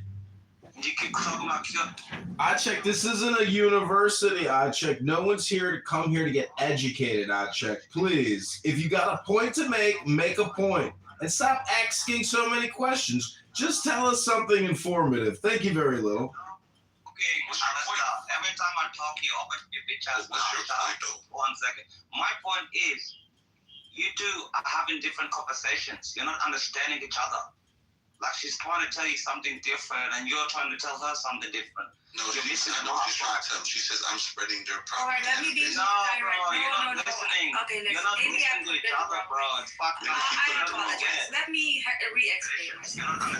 What I'm saying is that there are countries that hate America, that I know very well, by the way. And I know the things that they have been spewing, and the things that they have been spewing into the world on your little social media platforms and stuff, is like you guys read that and you don't realize that they're trying to feed you their propaganda to make you hate America for their purposes. See, okay, I get what you're saying. Basically, I get what you're saying. What's up, I get what you're saying. What the fuck I mean? I get what you're saying. Bro, Peter Parker, you're not Spider-Man, bro. Shut the fuck up. Listen, I get what you're saying. But the cool thing is, no, I know when it's their propaganda versus my understanding of things. I don't fall for propaganda. You know, most people, you guys say it's propaganda, and I ask you, what do you believe? Who do you believe? And whatever answer you give me, I could tell you Not why your it's enemy, propaganda. honey. Not your enemy. Don't But believe I don't hate you. Who said I hate him? I don't hate America. I'm just telling you what's going on in our own household. Simple as that. I'm telling you, somebody, man, and I'm telling you, Donald Trump is here cleaning that shit up. I love America, you know, and you know, Trump love America. Other people love America, and they're doing right by America. You know, I know who doesn't like America, and I know who does. You know, that's what it is. No, this is not coming.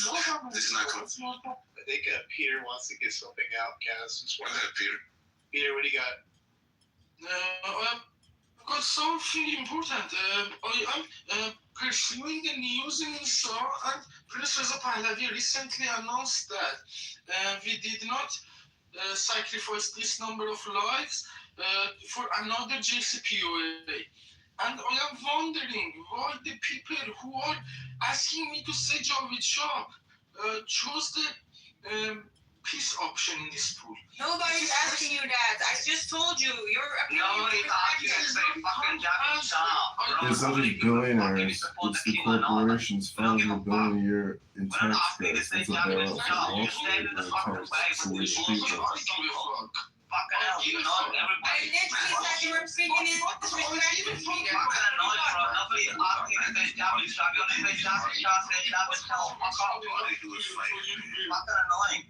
We're not asking you to say that. I am on the track of Prince Prince of Ireland. I don't give a fuck if you like the Prince of Palavian or not. I'm also trash, but I am not this radicalist like These people is crazy. I don't care, bro. If you like the Prince of Palavian or not, you bullshit, bro. On the same front.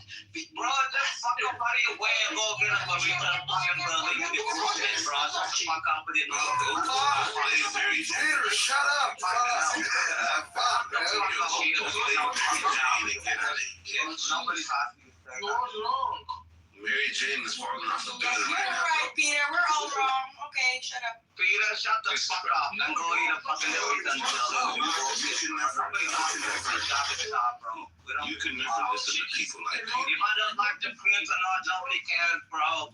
Like, fuck off. It's because of your treasoning. What treason? I'm not fucking Iranian, you dumb cunt. What the fuck do I have to do with Iran?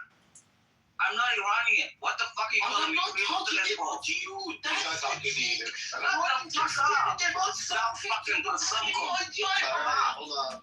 Peter. Why you sound like you better have a heart Who are you attack? calling in You know, it needs to be like a fucking like it needs to be like a cartoon character voice or something. Moral of the story. Everybody here is a cartoon character. Don't want peace. You are disobeying the police while you are radical. Speak Yo, English. Baljeet, man. Baljeet, chill out, Baljeet. Sam, where are you from, by the way? I don't even know. Hold on, Peter. You are disobeying. Peter, shut the fuck up, man. Peter, shut the fuck up. The money's trying to speak. But why are people that are from where you from always like this, man? To say Javid Shaw. We're all like that. We don't give a fuck if you say Women are just like nothing. drunks. Nobody fucking Do anything. Oh my God. Hey, We what's don't up give with a this fuck if dude, you say man? Javid. I'll try it one more time. Peter, it's all good, brother. Everybody's coming for you. I get you. If you're going for your neck, I got you.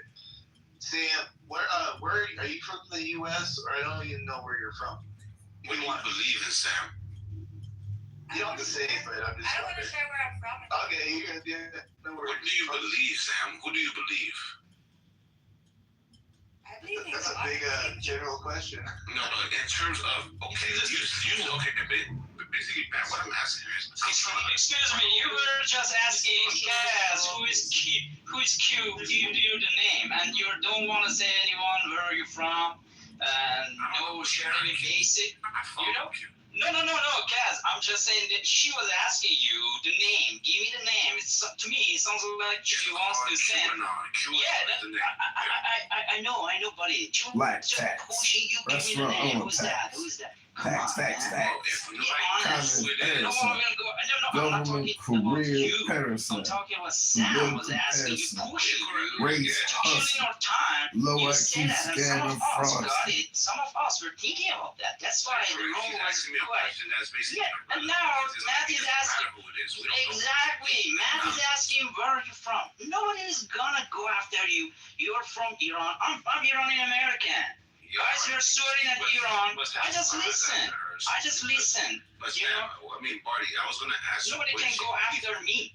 Well, Because it's like people like this, right? When I tell people, I tell them, if we're not so stupid, then I want to know, okay, who do you listen to then? Where do you get your information from and how do you know it's true? So, a lot of people always got something to say. But I can tell you why I don't believe in who I believe in and why I believe what I believe in. But when I ask people, okay, what do you believe in? They either want to they go there wrong and tell me their beliefs, or they say the stupidest things. Like, what do you believe in? Okay, man, that's basically what I'm asking, man. Where do you get your information? How do you cooperate and confirm your information? Can't be solved by if the person share the info with you. Shut up, man, please. Somebody should unplug you. Spider-Man. Somebody should unplug Down you. for a while or son of a fuck. Take some break. Spider-Man, chill out, bro. Take some break.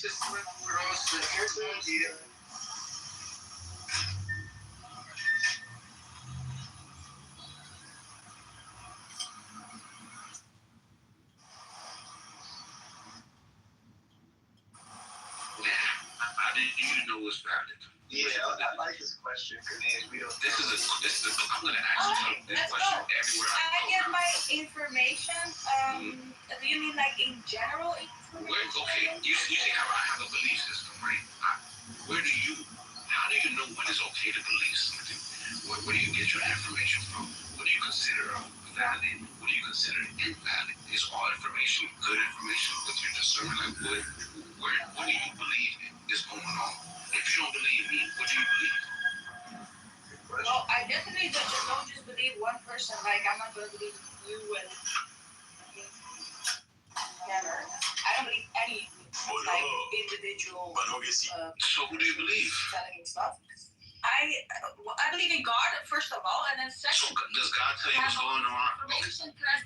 I'm Don't bring talking. God in. If you want an answer, Don't bring let me God in. speak. Let her answer. Go ahead.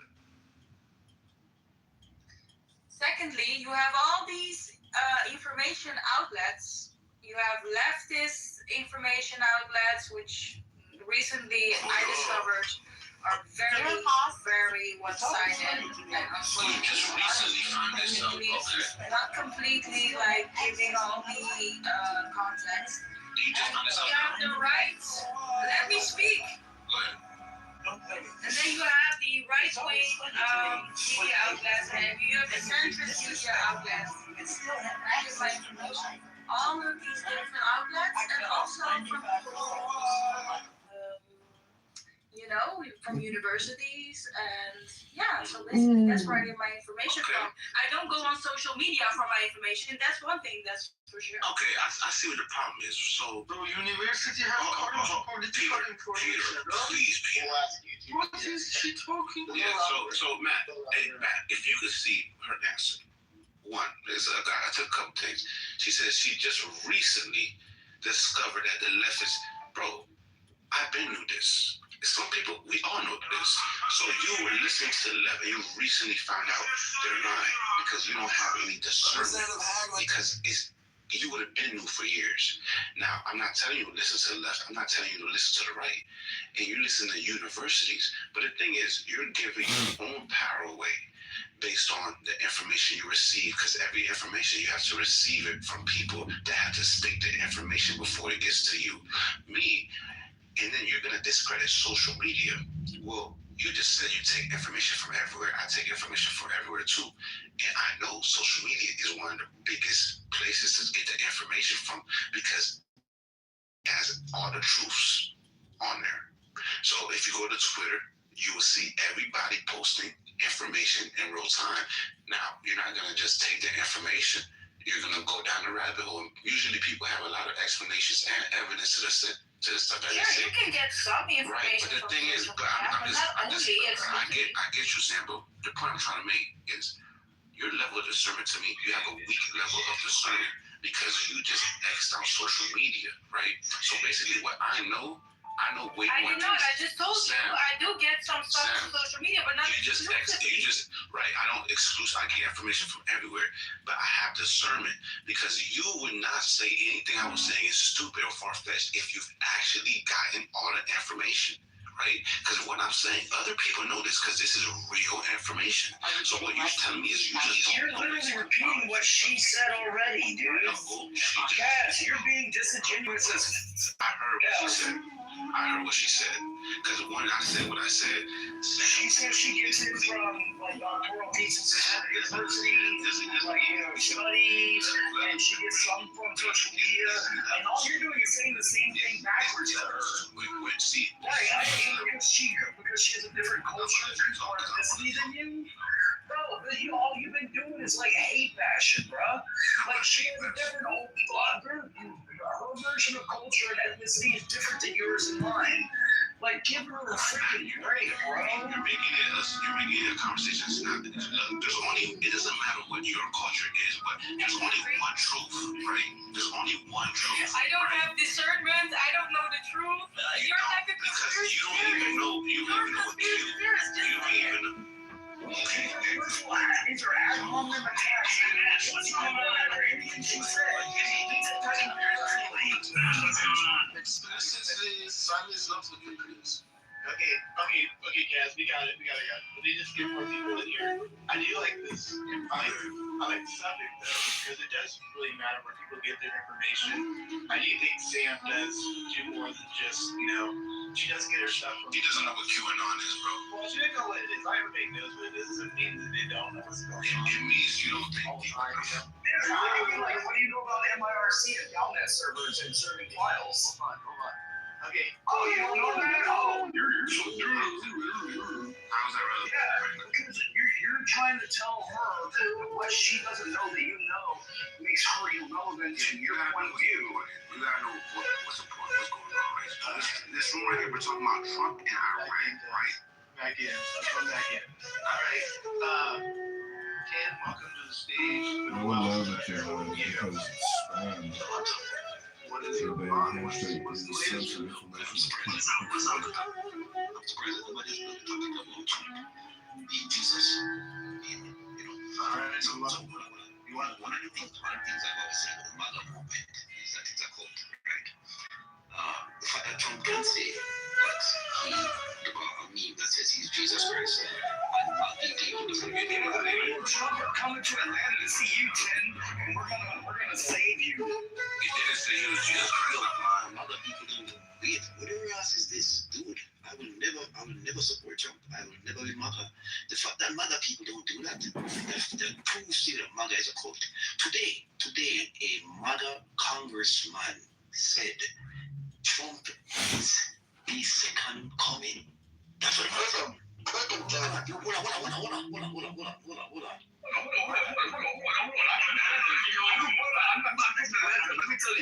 me tell you, I'm the man. MAGA people, you are a cult. If you come into Why didn't you just bring you in the basement? Number one aim in the basement. you are a flipping. So funny, dude.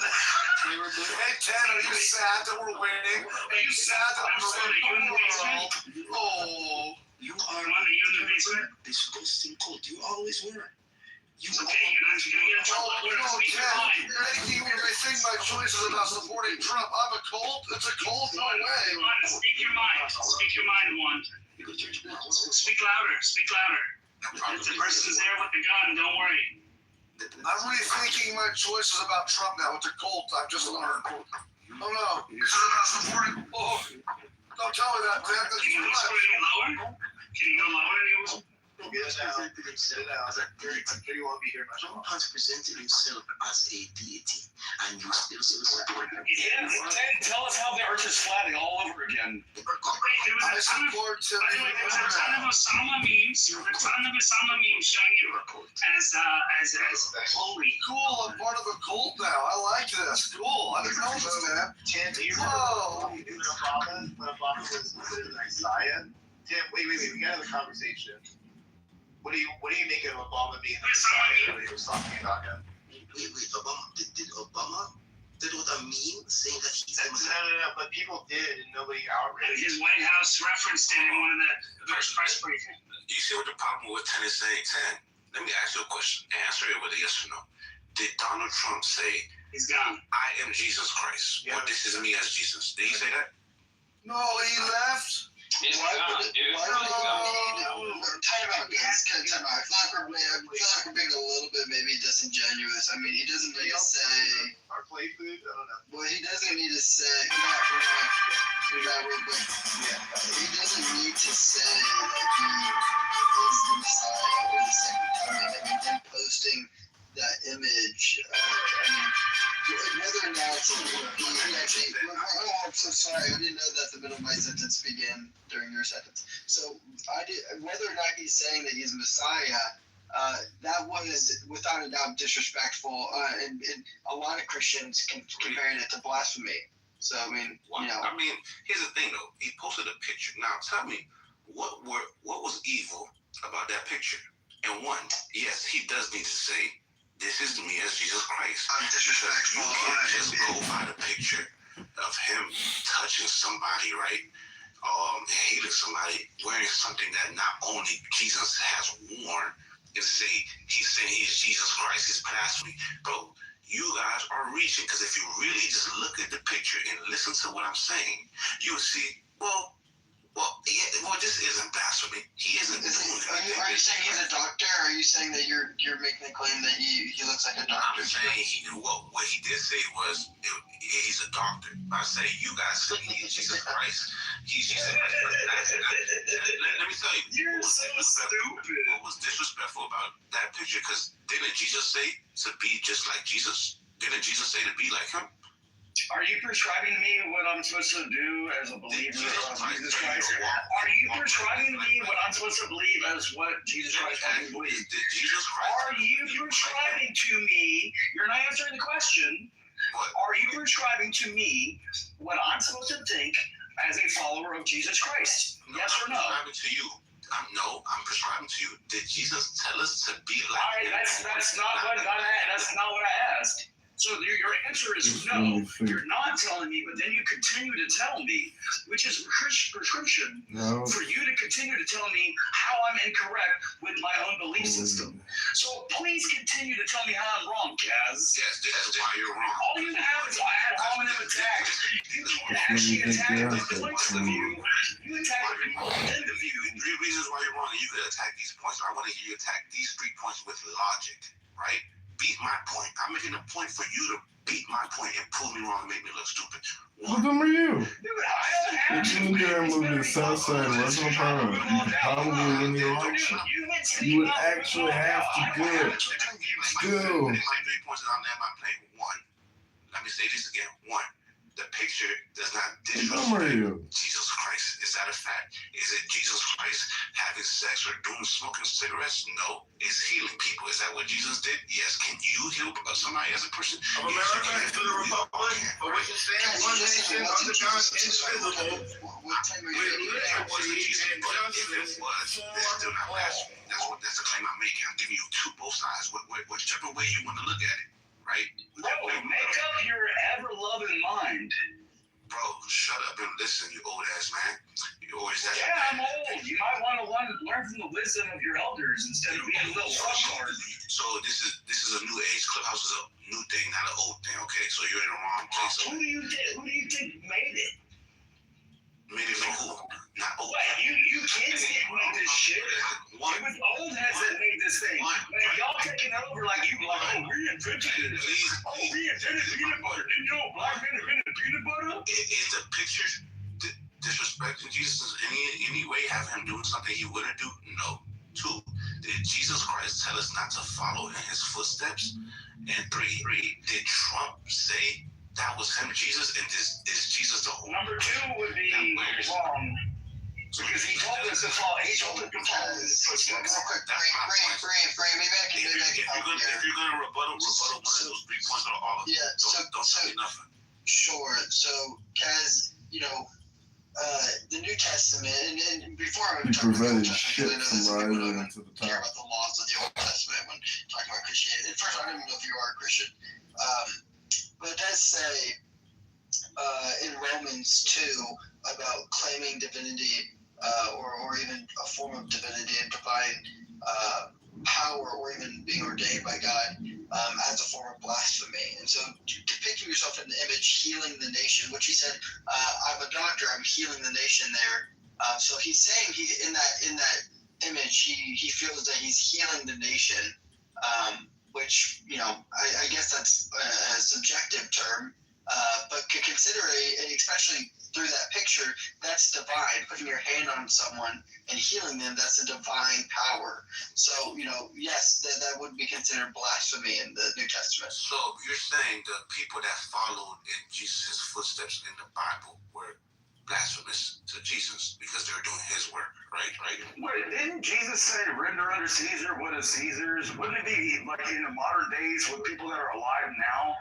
Render unto Trump what is Trump's? I literally just gave it. All you gotta do is interrupt because I made a point. Why don't have the page go? Explain the verse. I said, did Jesus not say render unto Caesar what is Caesar's? What does that mean? Yes, he did. But those people are dead. What does that mean? That's 2,000 years old. You shut the fuck up for fucking 5 seconds. That's what you said, bro. I would if you would shut the front door. That's what you should have done next. Shut the front door. Go on mute. Explain. Go on mute. money well spent when you can only fund 4% of health insurance corp's revenue. Why not have a pay-as-you-go system of efficiency for healthcare? Stop the annual budgets and this throw. conversation to keep going or what, bro? Come on, bro. I'm waiting for him to talk. Look at mute up, so like you said, like come on. There's no noise coming through my phone. That's right. All right, we're gonna wrap up this discussion. I think. I don't know. We're gonna. Matt, this is Alistair. I'd like to say something about Epstein and Alex Jones and the truth that has come out. You say Epstein? Yeah, Epstein, because the truth is we're talking about QAnon here, and QAnon is a banned hashtag. It's totally censored because there is such conspiratorial information that in some people's minds it can cause schizophrenia and revolutionary fervor. So, but the point is, Podesta, Bill Epstein, Bill Clinton, Bill Gates, dozens of other people, nobody's been arrested, but dozens have resigned. And that's the only outcome of this entire thing. But now that the Iran war is all wrapped up, I'm sure Trump's going to look internally inside the country and reinvade these woke liberal cities with the National Guard, the Department of Homeland Security, Border Patrol, and we are going to remove these Venezuelans by their necks. And we're going to drag them to the airplanes and the buses, and we are going to do the biggest deportation, illegal alien invasion, deportation operation in American history. It will make Operation Wetback look like Operation, I don't know, no sacred cows. Let's just say that. Rabbano Shalom, good Shabbos. Everybody have a great miracle of a Shabbos. And don't forget, America and Israel are connected at the hips. And if you think just another $100 billion for security is too much to pay and you're worried about paying your property taxes, just remember that Uncle Sam doesn't give a fuck if the government sells your home out from underneath you because you can't pay your property taxes. The teachers' unions have to be paid. These communist, socialist, liberal, Democrat leaders are nothing but bullshit artists, fraudsters, scammers, thieves, and traitors. And you know what you do to a traitor with the Second Amendment? You take action. You do. Now, just to your point, bro, yes, the QAnon, just to let y'all know what's going to happen next. QAnon, they say after, shut the fuck up. The QAnon, they say, the QAnon, hey, don't you gotta be swinging on buildings with your whip or something, bro? Yo, Peter, bro, chill out, man. Come on, we're trying to get some shit going. Peter, pumpkin eater! After this war in Iran is wrapped up, right? Israel is last, and that's when we should start seeing the things that we want, which is these people getting in trouble. So if you see a lot of people been silent, even Bill Gates, he's on trial in the Netherlands for lying about COVID. Y'all should start seeing how everything connects to each other, leads back to the United States, leads back to the Epstein files, and you'll be surprised, bro, by what happens next. Just remember I told y'all, and when it's happening, pay attention. Remember I told y'all this shit, bro. Because all this shit's coming true. Thank you. Hey, Matt, you see why Matt, you see why I don't take your room seriously sometimes. I mean, letting an idiot like this guy speak. What makes him? Uh-oh, somebody's projecting, Ben. Somebody's projecting, Ben. Ben, you're projecting. Michael Jackson, you're projecting, Ben. Ben, you're projecting. Matt, I love you, Yeah, but Ben, where do you get your information from? But letting idiots like this speak Where do you get your information from, Ben? Look, I've heard Cass speak in several rooms, and every time I hear them, like, nobody God created can be this dumb. Got it, Ben. So what was on Weiner's laptop, Ben? What was on Anthony Weiner's laptop that a dozen New York Police Department officers died after they saw? What was on Weiner's laptop, Ben? And who is Huma Abedin married to now? Alex Soros. Yo, Matt, people like they don't know about the Anthony Weiner laptop. That's the problem, Matt. It was an accusation. Play the podcast. He gets to respond to it. Right. So Ben, so Ben, you say I'm dumb, right? And this is why people like you, don't attack me for what I believe in. Just ask yourself, why don't I know this shit? Because you're the dumb one. I'm just giving you information, and what people, the reason information doesn't go out there is somebody always trying to discredit somebody. Stop trying to discredit what you don't know and go learn and go prove me wrong. Don't call me dumb. Don't hold up the conversation. Don't manipulate people. You don't even know about the Anthony Weiner laptop. It's just projection, Kaz. He has no point. He just comes in here to project. That's it. I'm telling you, there's a lot of real confirmed things that confirm the conspiracy things, right? So that's what I'm saying. You take real facts. You have to use real facts to even confirm the shit you don't know. And that's what I've done. The Anthony Weiner laptop is real, bro. The fragile drip, file. How did you confirm it? How did you confirm? Well, for example, let me tell you. Let me tell you this. Let me tell you one thing. Bro, shut up. Bro, shut up, bro. Let me answer your question, bro. Guys, chill. Let me answer one question, right? So, in the Hillary Clinton, let me ask you this. Let me tell you. I already know you. I was in the room, so someone said very rightfully. You want me to walk you through it? You want me to walk you through it? Okay, just be quiet. He never played receipts. So let me tell you, did you watch the Hillary Clinton deposition? Yes or no? The one with Epstein. About Epstein recently. Yes or no? Not really. I mean, I heard snippets. Okay, so this is the problem, right? You didn't watch this interview, so I watched everything. If you watch that interview, you would hear them ask her, "Do you know anything about the Anthony Weiner laptop in the video Frazzle Trip?" You would hear them ask her that question, and you would see her respond, and her lawyer get mad, and then they go off the record. But they officially asked her about the Anthony Weiner laptop and Frazzle Drip. Now, if you don't know what the Frazzle Drip conspiracy is, it's a video of Hillary Clinton killing a little girl, ripping her face off. So listen, bro, and this all connects to Pizzagate and Epstein files. You're lost because you have no discernment. Nothing. I can't help you, bro. I can't help you, bro. Answer.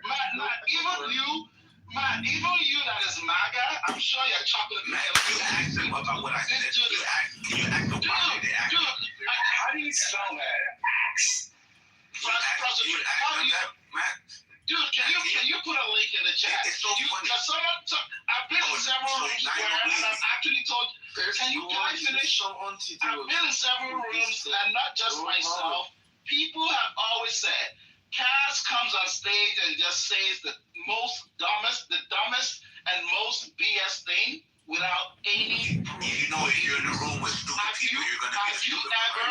Well, I know that you are the Socratic method of like spinning everything into like spinning confusion into the conversation, because there was Sam making a very good point, and then you took it personally. And then you took the high ground of being a victim, and then you started slamming her. Dude, all you started doing was ad hominem attacks. You never attacked any number points. You guys are doing ad hominem. Bro, all you are is a distraction of a complete digression. That is literally your whole shtick. Why did they ask Hillary? This is literally your whole thing, bro. Anthony Weiner laptop. Why did they ask her to say that?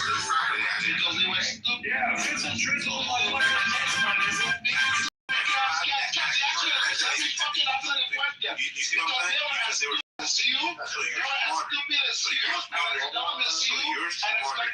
Okay, biggest. You ask a question, people. Exactly.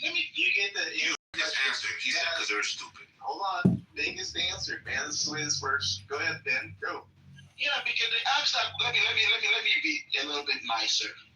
They asked that question because they're as retarded as you. And to ask that kind of conspiracy field question on a national stage like that. Do you know what Anthony Weiner is?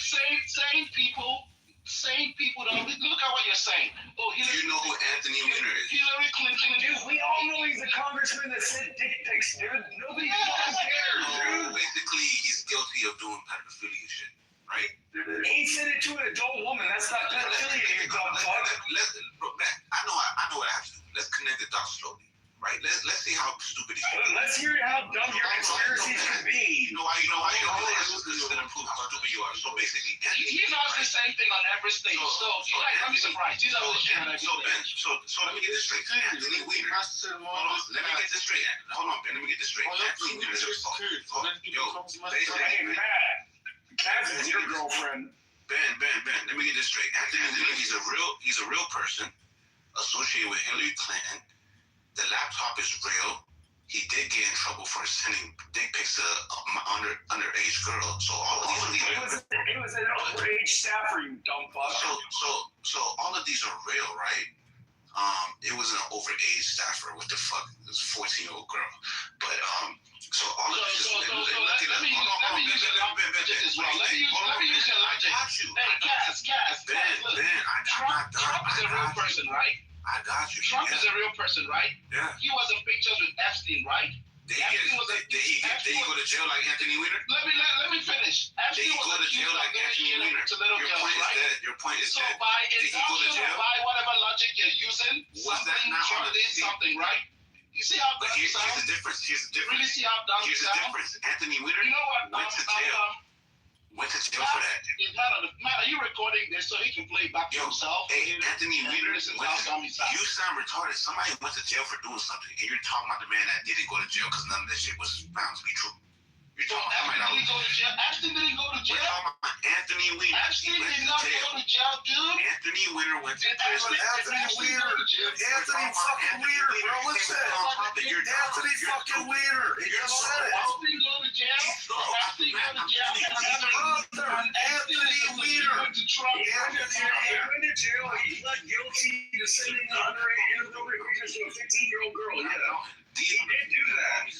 But like you act like there's some other conspiracy, like drizzle, like Hillary Clinton ripped the face off of some girl and Pizzagate. How do you make that fucking connection? Because the Fauser video was found on the Anthony Weiner laptop. This is the same Anthony Weiner that went to jail for doing pedophilia. Wait, you're telling me that like the Department of Justice has Hillary Clinton ripping the face off of a young lady and they've done nothing about it? They have that shit. I call bullshit. Hey, bro, that's why they asked her about that shit. The stage is being set, and this is what QAnon has said the whole time. And I'm watching this real time. I'm just giving y'all the information, the obvious shit, right? And these are the people that call me stupid. Ben, he's talking about Epstein when we're talking about Anthony Weiner. I'm connecting the dots in a way that that stupid person could. You're connecting dots like you got a fucking Shelby marker and you're talking about Hold on, stop for a second. Dog, man, you guys gotta stop because he is right. Look it up yourself. Anthony Weiner. I literally just fucking said it. Mountain. Doc, chill. I literally just said it. You saying it again doesn't make it more right. Wait a minute. I literally just said he was sending inappropriate pictures. He pled guilty for sending it to a 15-year-old girl. I already said that. Hold on. Why are you repeating it? Why did you say overage staffers? Well, you said overage staffers. It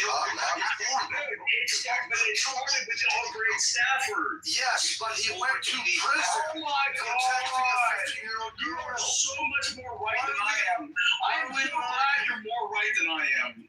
Bro, I mean, you see the people I deal with, bro? Be real. I mean, be a little hard.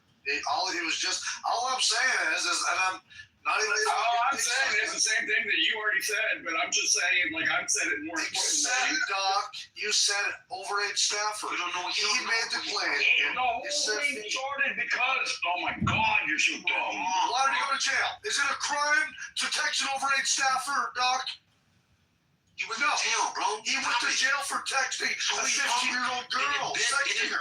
Ben just 21 fucking months in federal prison. Ben just trying to compare Donald Trump to, he got exonerated, bro. They looked into him too. They didn't find nothing. But guess who? Bro, you guys are so blind. It's so scary how people are so blind and stupid, bro. I get called stupid by the most retarded people on earth. People you get called stupid by a lot of people, though, right?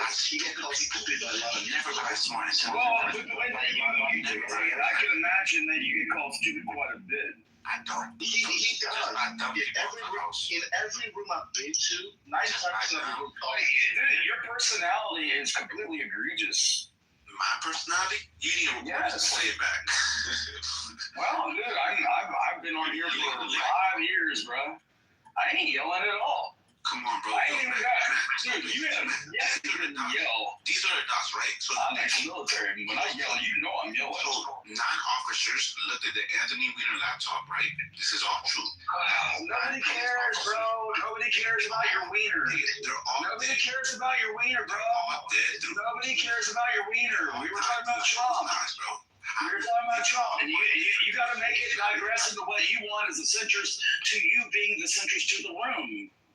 Wow, Kaz, you already slammed Sam because you didn't attack her points. You attacked her. You made her go on mute. But dude, I'm coming after you because I ain't afraid of some little bitch like you. NPC, bro. You're old. Dude, you were a non-playable character that I fucking did the cheat code on, bro. I'll do up, down, left, right, B, anybody selects her on that ass. Your time on Earth is almost expired, bro. I ain't gonna lie, bro. I'm gonna be alive when you die. Somebody shot his Are you sure about that? I'm gonna be alive when you die. Are you sure about that? Tomorrow is promise to know, man. It's enough. This is an old man, bro. Like, this dude's almost expired. Like, this dude is wearing a NASA shirt, bro. That's how you know he's a dumbass, bro. He's wearing a NASA shirt. Nigga supports NASA. Are you? You don't just But as you can see, right, these people just took a convicted pedophile, Anthony Weiner, who's like you? friends with You were convicted pedophile? You sound like you were convicted pedophile, Kaz. I can't believe you sound like you're a convicted pedophile. You just keep talking about pedophilia like you're trying to justify and project for your own position, Kaz. Bro, you sound like you did a little kid, bro. You sound like you're a candidate for my wood chipper. He's just repeating like he's nobody. Guys, why are we doing this shit, y'all? Come on, let's not do that. Let's chill out. Too much, bro. Like, come on. He does not let us to be chill. You guys keep attacking me, but not attacking the time made, bro. He's an element. You guys are not acting the right way. You were the one that started the whole process. I'm just better at it than you. Somebody tell me. I'm just better at it than you. You're just mad about that. Trust me, would you go first? Take more time to get down. These people, man. It's on the phone right now, guys. That's why we gotta hold the room together, not let it all get killed. That's the problem. When I speak on stuff that people don't know, they just don't know. Nobody cares about you talking for the last 45 fucking minutes, bro. Hey, Cass, can I ask you a question? You can. Can you at least just one receipt or one link to anything that you speak about? Just one. I'm asking just one. You want me to show you that position quotes about the Anthony Weiner infrastructure? No, you were talking about. The president. You want me to show you the question that they I want you to show me the video of Hillary Clinton pulling the face off of the girl. Yes.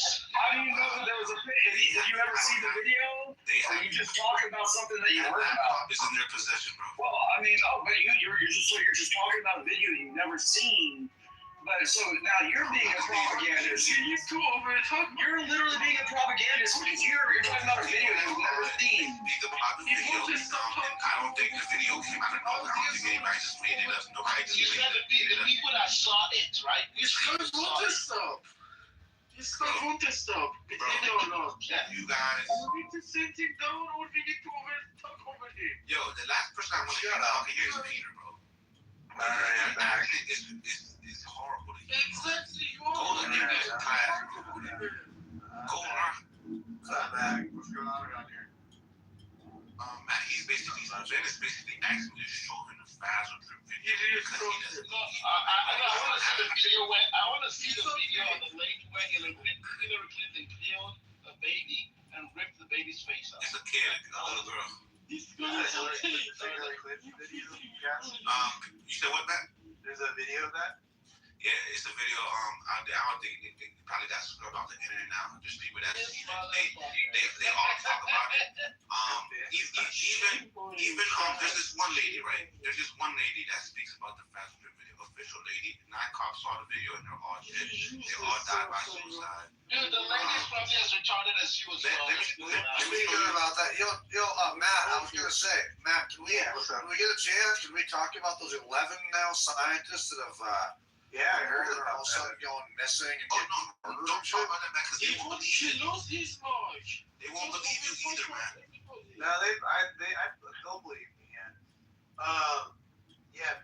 Mountain, if you want to bring that up, let's just get back on a different topic or whatever's going on around here. Yeah, for sure. So I guess now it's another one that just got murdered, but a lot of these scientists have got it's almost like the nuclear scientists in Iran that were getting killed for years before this intervention. We've now had, over I think a dozen scientists that have ended up dead or missing, and it could be a coincidence, right?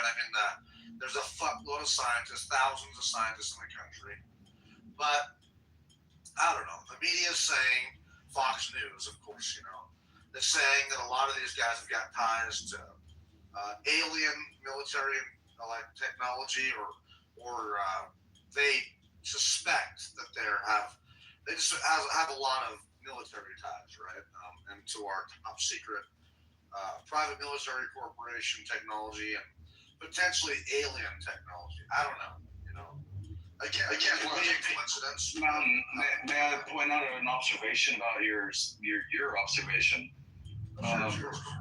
Like, the NDAA, the National Defense Authorizations Act, it gives the ability for the government to come in and pull you if they deem you a high value asset for whatever they want for as a matter of national defense. And they don't have to tell your family, they don't have to tell anybody. They can just take you off the side of the road, come home from work one day, and nobody even freaking knows. They just find your car on the side of the road. There's a lot of stuff like that. I'm not going to really talk about the stuff that DARPA does, but there's a lot of stuff that's really deep and dark that they'll yank people straight off the street if they deem you high enough of an asset. Do you prove it? Yeah, it's called the NDAA. It happened. The NDAA gets reauthorized every freaking year. There's no I can believe what you're saying without a link. NDAA. Can you post a link, Brody? Old man, can you post a link for us? Kaz, will you be able to read the link when you post it? Well, Guy, you want me to read something off to y'all real quick here, just so I'm not talking out of my ass. This is on Claude. So the real and actively developing story, and it's being taken seriously at the highest level of government right now. The basic facts are accurate. The White House is investigating a wave of scientists and government employees with high-level classified clearances who have gone missing or died. The number being cited is around 11, though the exact body count or exact count depends on how broadly you define the group. Those who they say are missing. The cases span NASA, national labs, defense contractors, and academia. Some examples are Anthony Chavez, former Los Alamos National Laboratories employee, missing since May 8, 2025. Melissa Casios, administrator worker at Los Alamos, missing since June 26, 2025. Monica Reze, director of materials processing at NASA's Jet Propulsion Laboratory, missing since June 22, 2025. Stevia Garcia, the government contractor at a Kansas City National Security Campus, missing since August 28, 2025.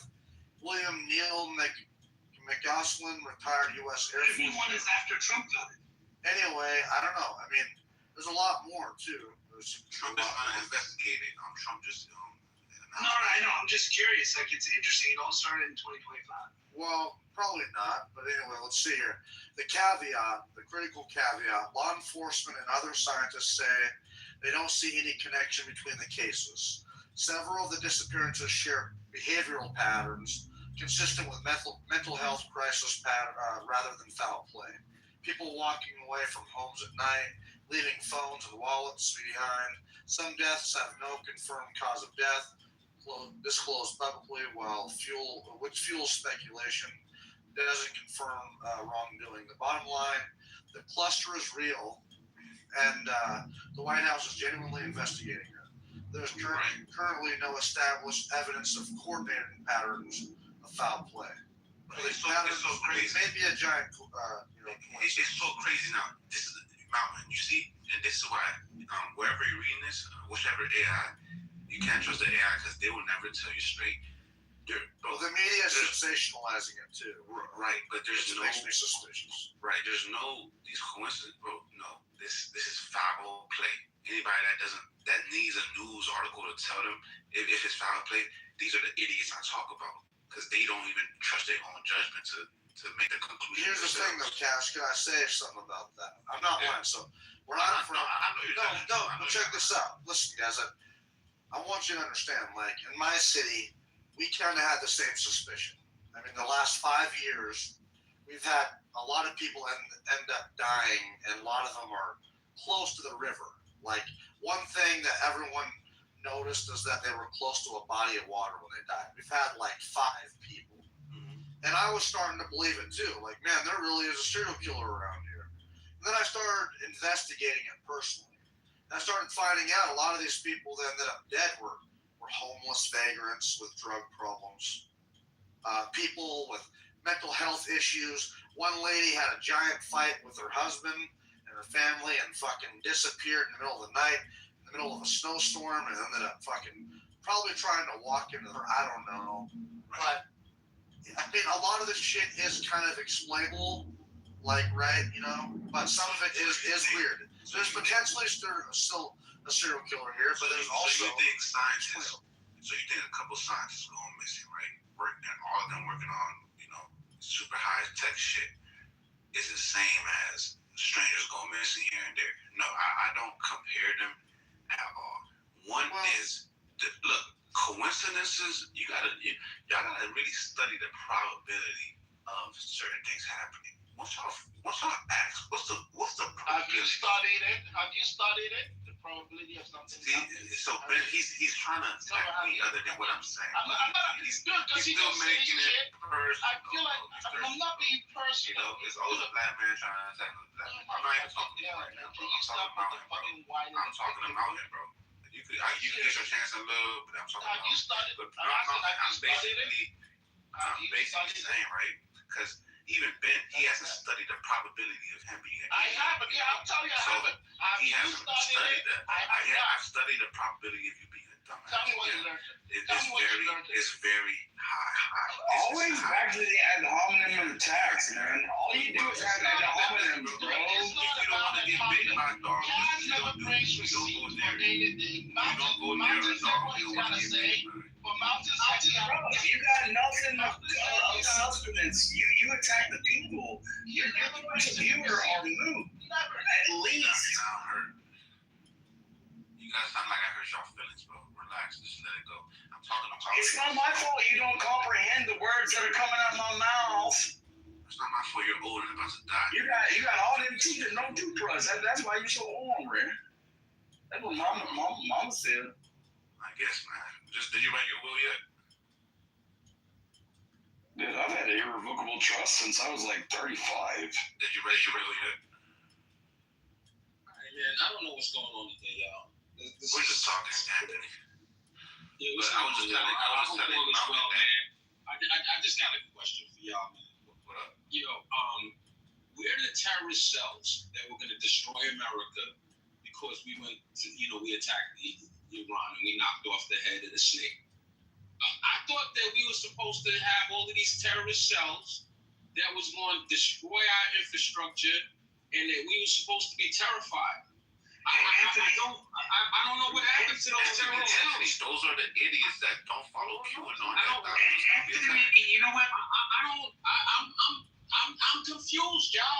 I need somebody to explain to me. Maybe the terrorist cells are taking out the scientists. Maybe that's what's going on. I got it, y'all. The terrorist cells are taking out the scientists that are investigating the extraterrestrials. Right. That's what we got going on. The whole thing is when they talk about the terrorist cells, I watched Donald Trump say, there's some sleeper cells around, and we know where all of them were. As soon as he said that, I knew, okay, bet that's not gonna be a problem. But these idiots was like, Trump is going to war for no reason. They were all over the app.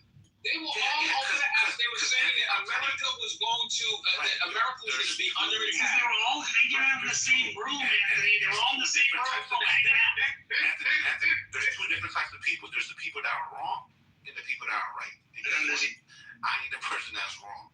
These people, I have been wrong. And you're right, Anthony, because like I said, why would we be worried about? People don't understand. Trump has this under control. I told people that. I ain't worried about that. Yo, You go to certain spaces, around the web. I'm not calling out any names. And, the first thing they're going to tell you, right? They're going to read to you the poll numbers. That's what they're going to say. Oh, my goodness, look at the poll numbers. The American people don't support this. That's the people. That's a fucking lie. That's a fucking lie. Dude, the American people wholeheartedly back this. They wholeheartedly back this. Yo, you saying that they don't do it, then it's true.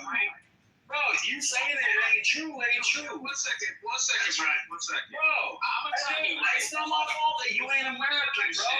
You like, oh, we ain't fucking involved in this shit. Bitch, we all been put deep in this. No, just saying at this point. Just give me a second. Hold up for a second. Doc, man, you're on the wrong side of that, man. Let Anthony's on the Listen, right side. Listen, y'all.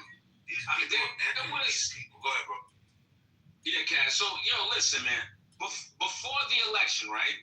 You had people that were reading the poll numbers. They were telling you all kind of arcane shit about the poll and the tabs and they were telling you all kind of shit about. I said I took a $500 bet on this app.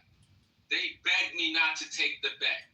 I said Donald Trump will win the popular vote. They said, do you know how many people live in New York and California? That's impossible. There's no way in the world that can happen. That's impossible is what I was told. Right now, they're talking about the blue tsunami. They're talking You want to about... take that bet again? I'll take $500. You see the stupid people talking against you? I'm telling you. Anthony, you hear saying smart stuff. I'll take the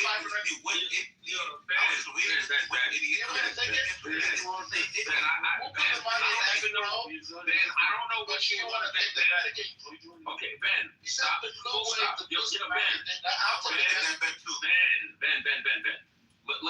I'm gonna land, and then we can start talking about bets. All right? You and I have, Ben. I ain't scared of betting shit. Let me go after you. You got it, Cass. I'm happy. Just let me land. Let me. You know what? I've been inundated. I've been bombarded with Trump haters. I just want to have my moment in the sun.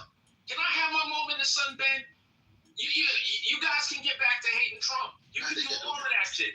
Right now, all I want, Ben, is my moment in the sun. Let me enjoy my moment, Ben. Ben, listen. Ben, there's spaces that we can go to, and we can have all the Trump hate in the world. Yo, Ben, right now, right? You have people on and off the app, all over the internet. They are unhappy. They aren't happy right now. They are upset. They're upset with Iran saying that the Strait of Hormuz is open. They're upset with this shit.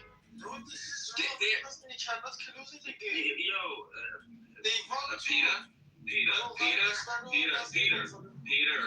I can't do it, Peter. Bear, bro, shut up, man. Damn it. Peter, I can't do it. I really can't. Yo, Peter, I just want to hang out for 1 second with some friends, some loved ones on this app, and commemorate what the fuck is going on outside. Just give me that. Leave me the fuck alone for a second. All right? Listen, I want you guys to see the brilliance. Yo, this is one of the greatest military campaigns in the history of the world. And I'm not saying that, listen, y'all, every life lost is a tragedy. I sympathize beyond fucking words. I love our troops, man. I will donate whatever to whoever for our troops. They're the most greatest fighting force in the history of the world. We have the most amazing military ever. I love our motherfucking troops. Every life lost matters beyond words. I have shed tears for our troops. I have a son that has friends that are in our armed forces. I've known those kids since they were young boys. I love them individually. I pray for them individually on a nightly basis. I am not cavalier about the loss of life in our armed forces. It matters to me. The wounded matter to me.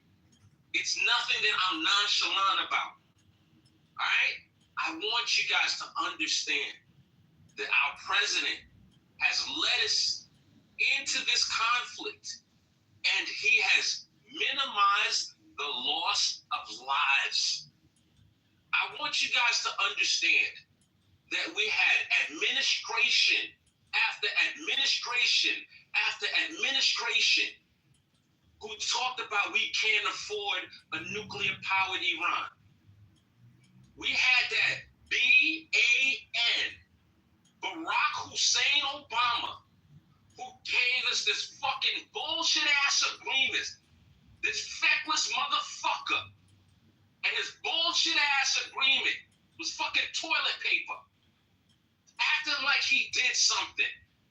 Fuck him and fuck his agreement. Can you tell me how that agreement?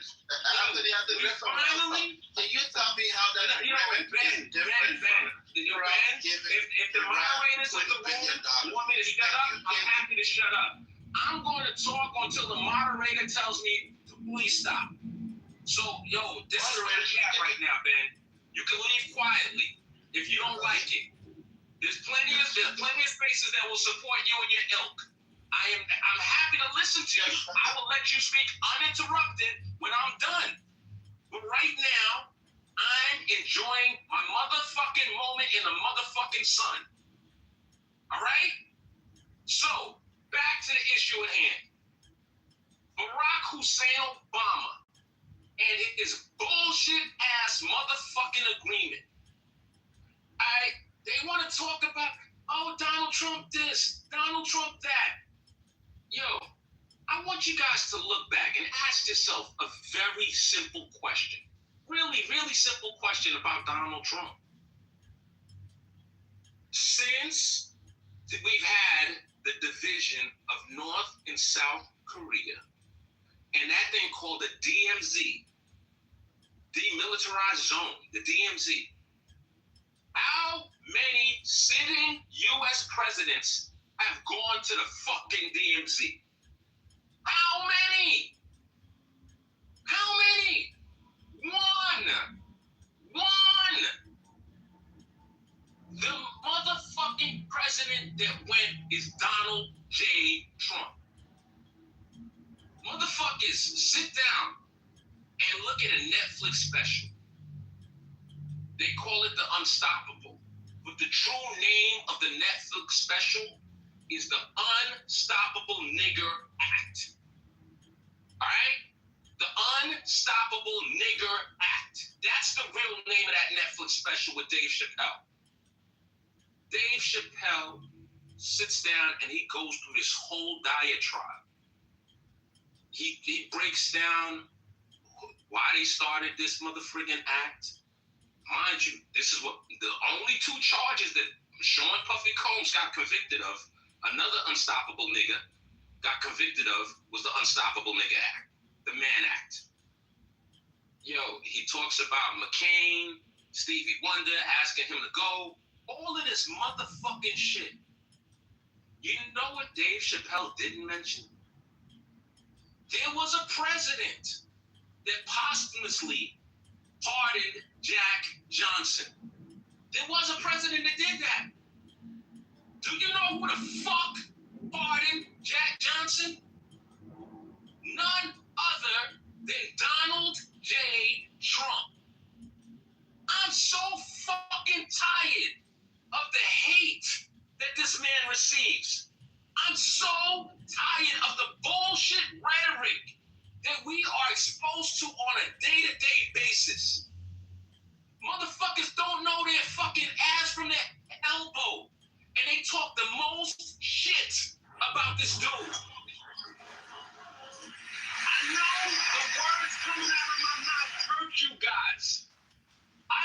understand.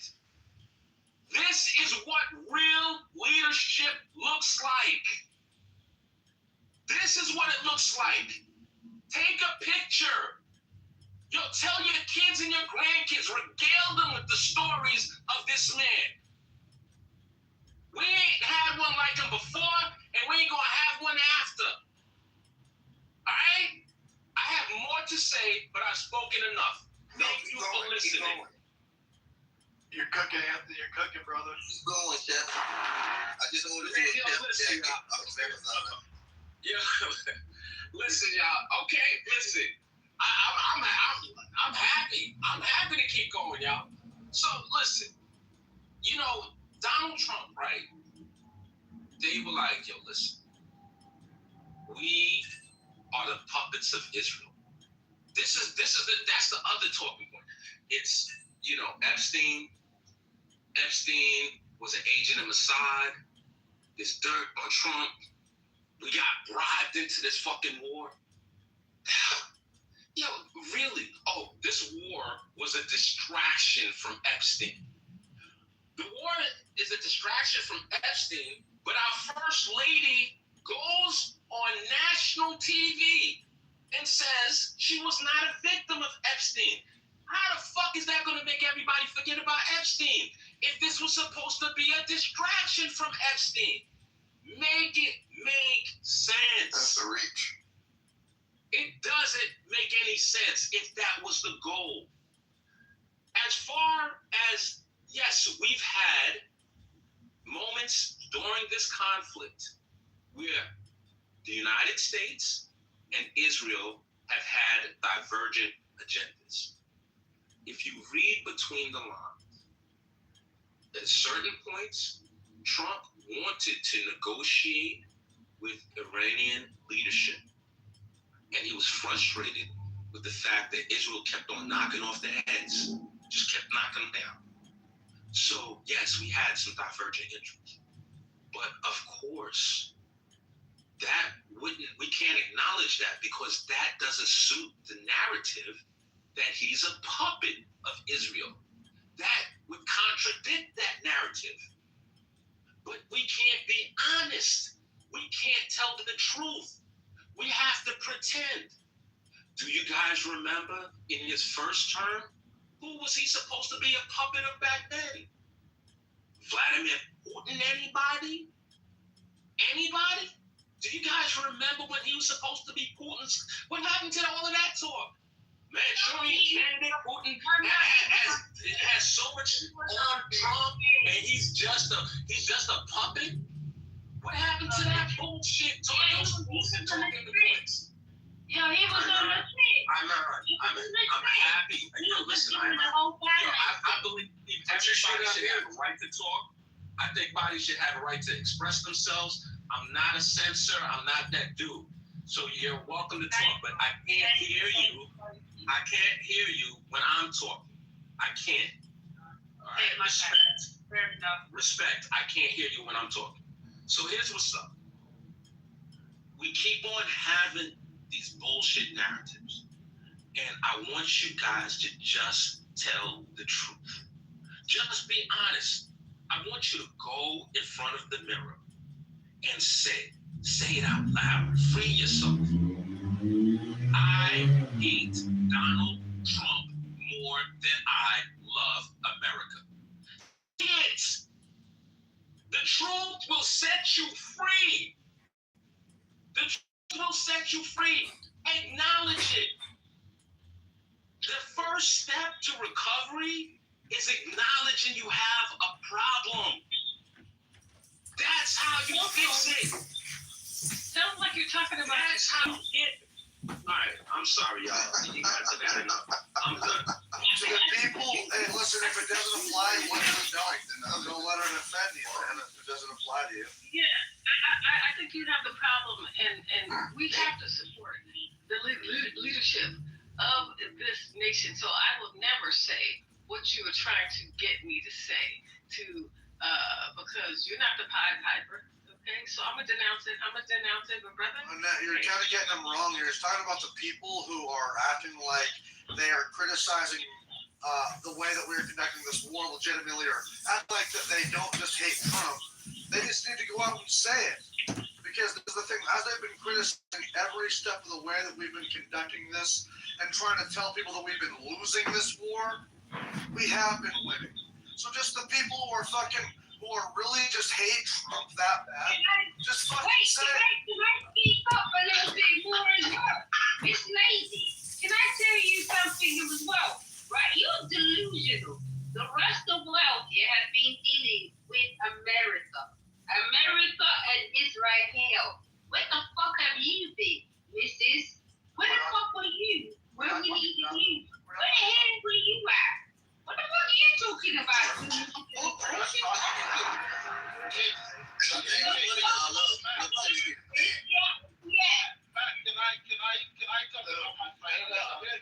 Somebody's getting Yeah, someone's getting hacked. No, we're not saying to the lady down there that's in the goo now, we're not saying about the rest of the world. This is an American conversation. Get the fuck down there. And I'm just pointing out that we are talking about America and our president. So shove that up your pipe. So Can I talk about my $500 bill? This was just an American conversation. With your heavy ass accent. Talk about 500. BT, do not disrespect an American when he's talking to stage, please. Go ahead. Don't disrespect that. So Anthony, you still want to do the $500 bet because I gotta buy my kids Christmas presents by December. You want to do it? I'm game. We can give it to Matt. Ben, we can give it to Matt to home. Ben, I'm not trying to argue. Ben, I'm not looking for an argument. I don't even know what you want to bet. What are the terms of the bet? Okay, so Ben, I want to be clear. All right, right now, historically, we can look at your boy Barack Hussein Obama. He lost more freaking congressional seats than arguably any president in the history. The midterms normally the pendulum swings opposite the person sitting in office. His party tends to lose seats. So I don't know how you qualify or quantify a blue wave. In order for us to have a bet, we need to settle on terms. I know you got a hard on. I know you really want to get something going. And yo, dog, I'm never running. I'm here. You not got a hard on. How you feel that? It's a figure of speech. It's a figure of speech. I don't mean it literally. I don't mean it literally, bro. But when you have been following the rest of the room, you have been in every other room today. That you cannot say you have not had tingle. No tingle? You don't feel like you Cinderella today? No Cinderella in you? No Cinderella. I think Peter is a penis eater. Oh, brilliant chair. Don't worry, Anthony. Let's just sit down and get together some terms that we can agree to. I'm having us to sit down and get some terms that we can agree to. And we can agree to terms. I have no problem with that. Holding the money on terms. I got no problem. I got no problem with that. I can't wait to eat that $500. I can't wait. You want to eat. You want to eat. You want to eat. You're claiming something. You want to eat like you some form of you representative, right? You are just doing that thingy thing, right? Another one of those drunk versions again. No, I just want to know. I just want to know what the mistake is. If this was like, gonna drink too much wine. Murdered his chef after he found out about it's okay. Go on, babe. Yo, Amon, we're going to pass the mic around a little bit. NY, BT, Mo, I noticed you guys came up on stage. Man, it's so good to see you guys. You know what I'm saying? Nothing but love. Hope you guys are, just winning in life. I hope Most High continues to bless you guys. You guys have anything you'd like to add, please? Yeah, thank you, man. Thank you for what you said, Anthony. I just want to say that for me, lost this war. I mean, so far he lost it very bad. All the objectives that he had before the war. Wait, I need to leave this room. Amen. Let him finish, young lady. This is not personal, okay? So he had his objectives, and he had completed all of those things. But right now, Iran is stronger than before. And they actually released a statement saying that even though the Strait of Hormuz is open, they still have control who's going to go there, they're still going to get paid, and they don't allow any military to go there. And also that now they know they can use that as a leverage. Before that, that was not even, like you started a war for regime change, now the Strait of Hormuz were completely open. Now is that you're negotiating to have it reopened, to get back where you started after you spent billions of dollars, and also you lost some of your men and you killed innocent people. It's completely lost. And he didn't even need to do all of that. This guy's still in jail. Honestly, listen, Mo, you are absolutely wrong, man. Like, how is Iran stronger? They're not stronger. They are weaker. And all of our objectives are honestly doing pretty well, man. I mean, we've decapitated the Navy, the Air Force, their ballistic missile friends, the city's program. debt has been growing faster than a teenager's mullet. Next That's why we week, need to talk about property taxes. Take a look at this chart. Oh, this is so, like, I'm just curious, like, now we can, but also that. Hold on, stop. Wait. Also, this is the biggest thing. This really is about family. Hold on.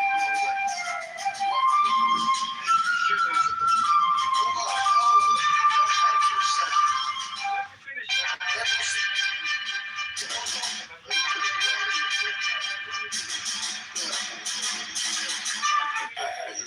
I think there's still some interpretation around what unreleased, but and that's how I'm going to be declared gun violence. I know sometimes I might come up. If it's done, then why do you need to negotiate? Look, first of all, I am deep. If you think America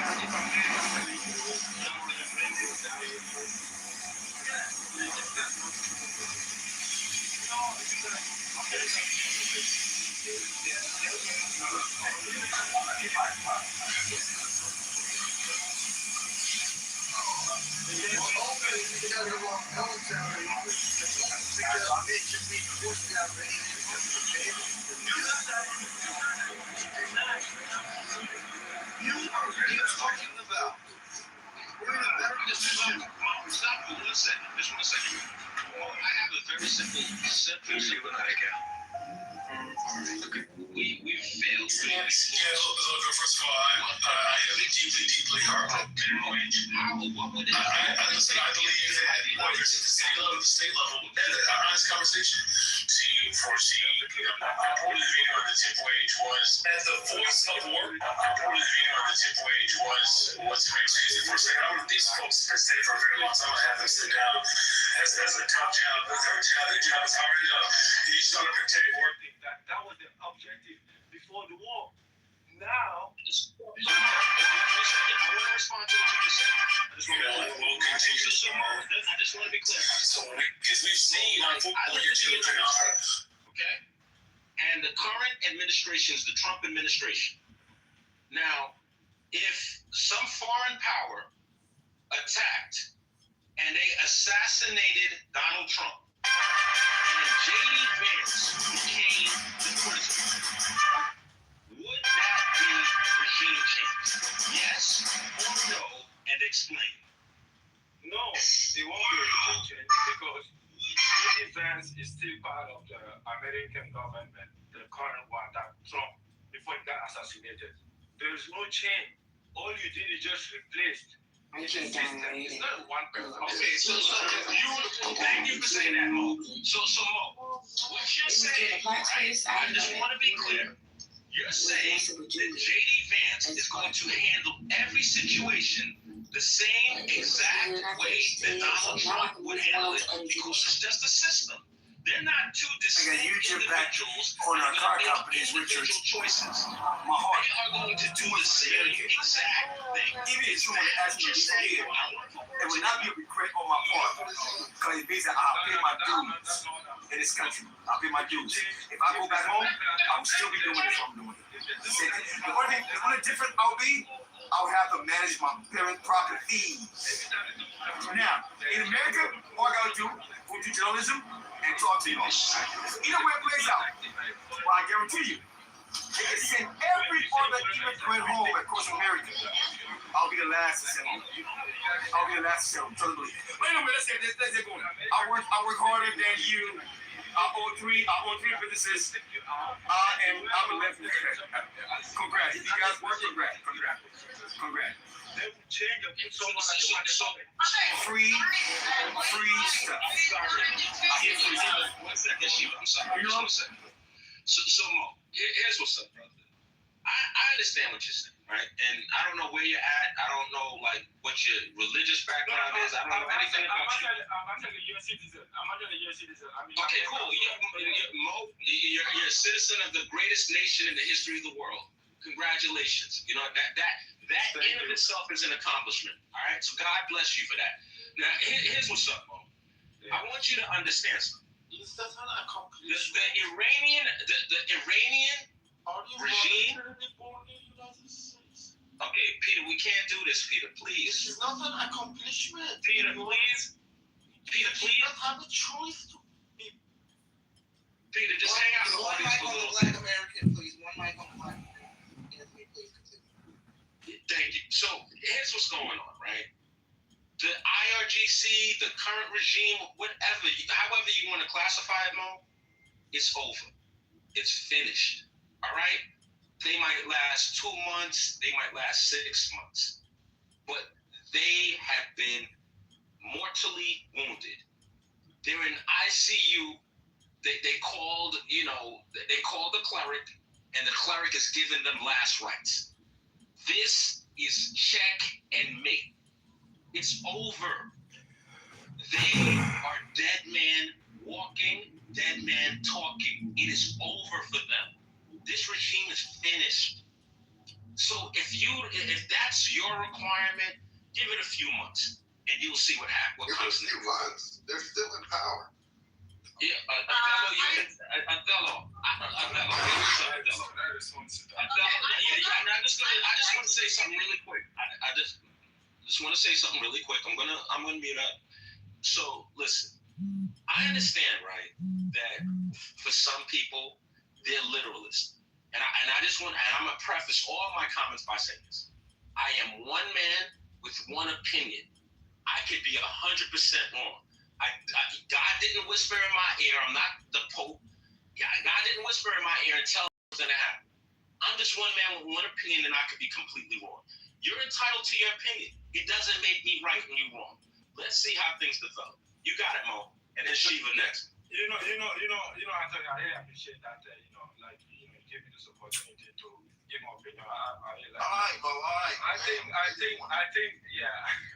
that though. Here's the thing. Exactly what you just said. The problem is America, the Iranian, they could not have war like the way you take it. Like they would come, take out America. They really knew that was not the objective. The objective was to inflict a lot of economical pain to America so they can get in a position where they can have leverage. And they say what they were going to do. If you attack us, we're going to attack your ally and we close the strait. And they did it and they accomplished the whole objective. So the United States, if you remember, you have to go back at the objective of the war. They said Iran could not have the nuclear weapon, which was strange because they did say that before, back in June, that they completely destroyed. And they also said they want regime change. Check. And they went to take out the head and they thought that the people... Baseball check, Mayor John Kitover. You have to understand, this is not a nation that was created... I'm growing faster than a teenager's mullet. That's why I'm going to talk about property taxes. Take a look at this chart. This is my credit card. Business expenses. Anyway, good evening, friends. The city's debt has been growing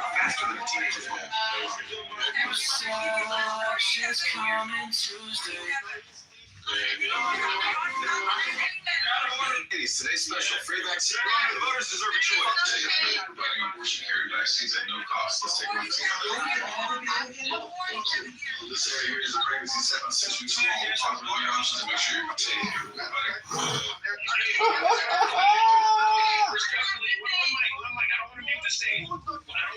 Just give me 1 second, guys. So Shiva has next. Shiva has next, guys. Shiva has next. Fuck you too, my brother. Fuck you too. Actually, it's not the regime change in Iran. I agree that it was now there's not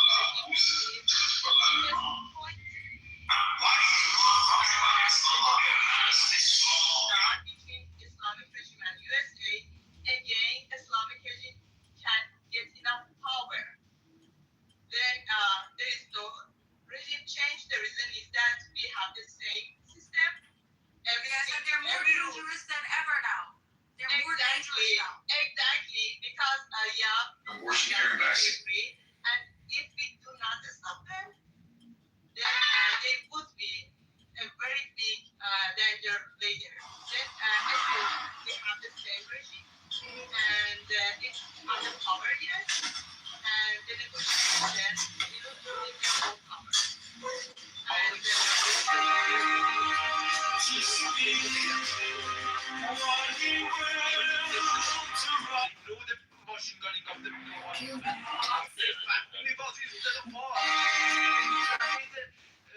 big example out of Mullah.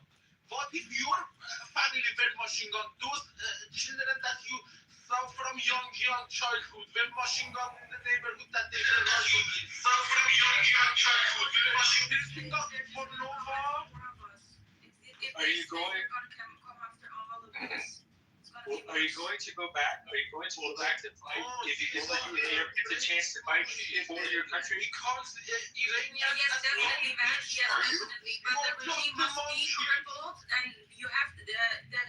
There should be a way paved for them to rise up again. Because right now we have like a lot of militia, Shia militia from Iraq, the Hezbollah, PMF from Iraq, and Hezbollah from Lebanon, and the Houthis from Yemen inside Iran to counter every Iranian and kill them again, just like on the 8th and 9th of January. So they're more dangerous even now than before, because now Polybov is in control, and he's the head of the military in this regime right now is more dangerous than before.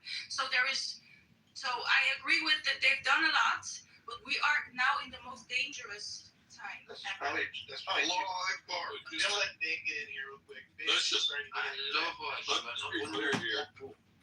Just learn to You're just gonna overclock this room, dude. Until you this is crazy. This dude just. Go ahead, Ben.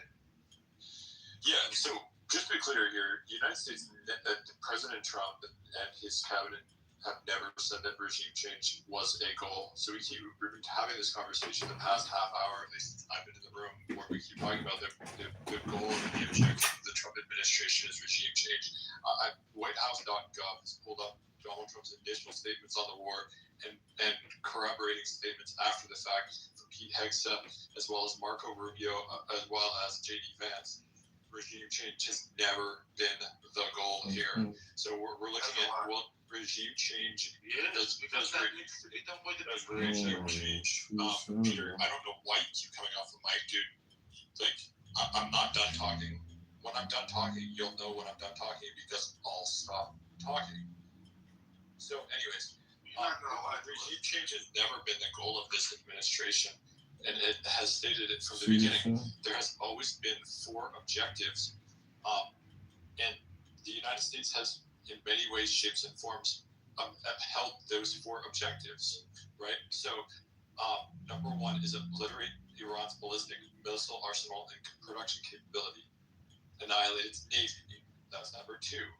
Sever its support for terrorist proxies, and ensure that the world's leading state sponsor of terrorism never acquires a nuclear weapon. Let's be clear here. Donald Trump, not only has he been clear the past couple of months about this, You can trace his comments all the way back to 1989. This guy has been talking about this stuff much, much longer than he's been in political life. Certainly getting back to what he was in private life. He says that Iran should never have a nuclear weapon. So this idea that we're going to somehow go, well, if the war's not a success, look, my heart goes out to the Iranian people. Obviously, any good-hearted American person wants a regime change in Iran.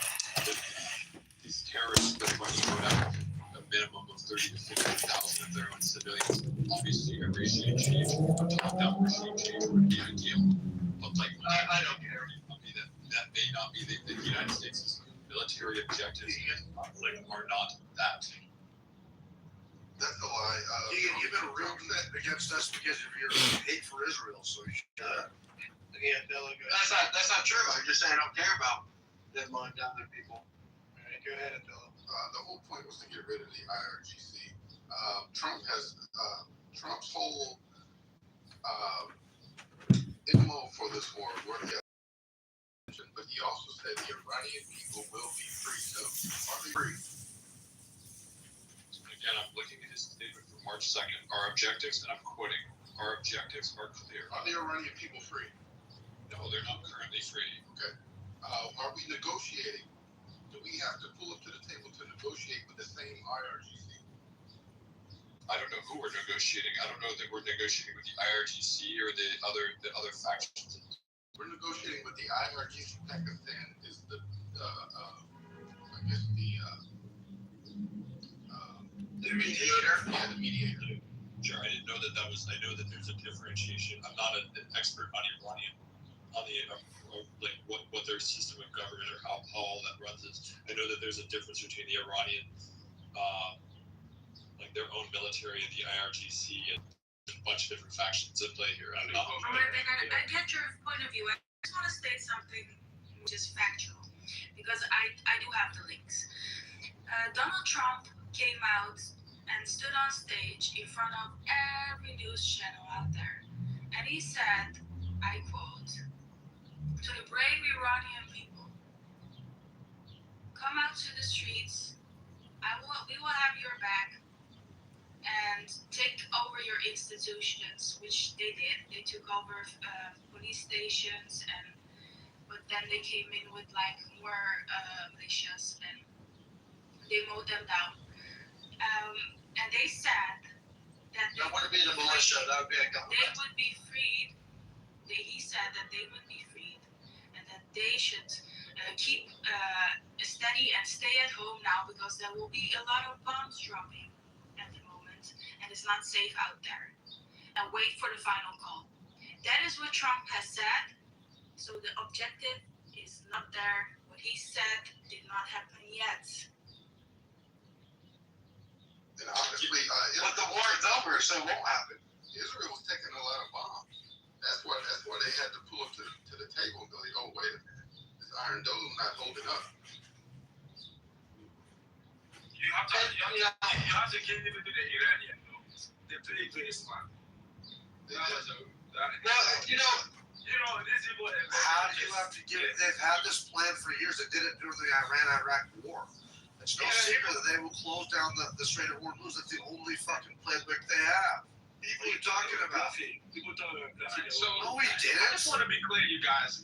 This idea that it's the responsibility of the American military to change the regime in Iran, it's not only nonsensical, it's dangerous.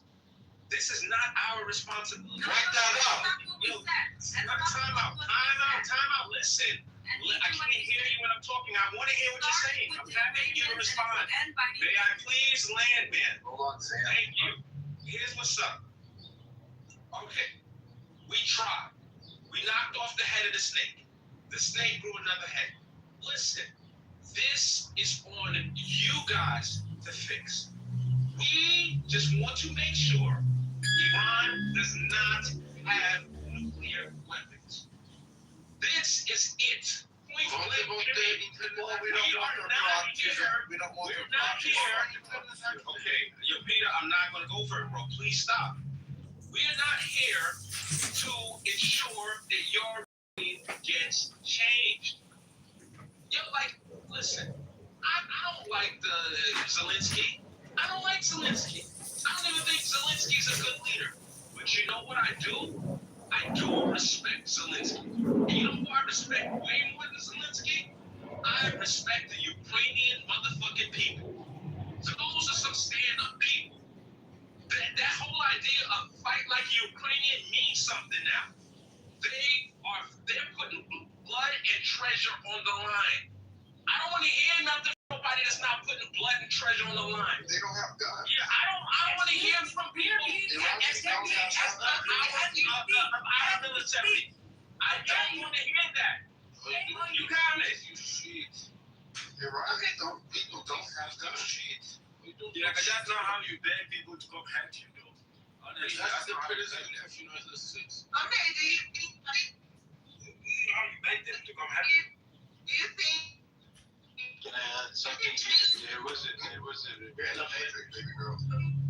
revolution. Yeah, she's in Matrix. We got mute her months. Hey, all right, calm down, buddy. We got it.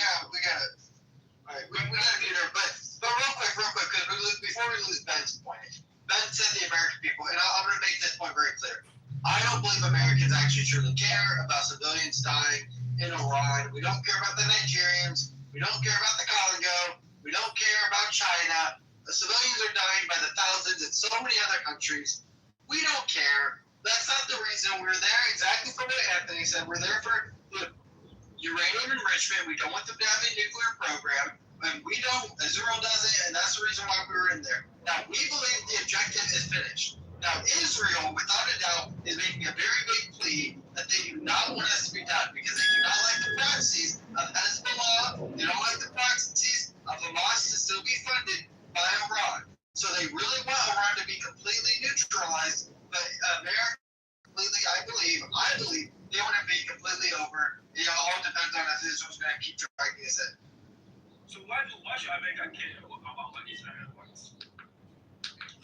Also, again, if we go back to the military objectives, one of them is to cut the heads off the proxies as well, right? So I mean, again, we can go back to Donald Trump's. Can I add one thing?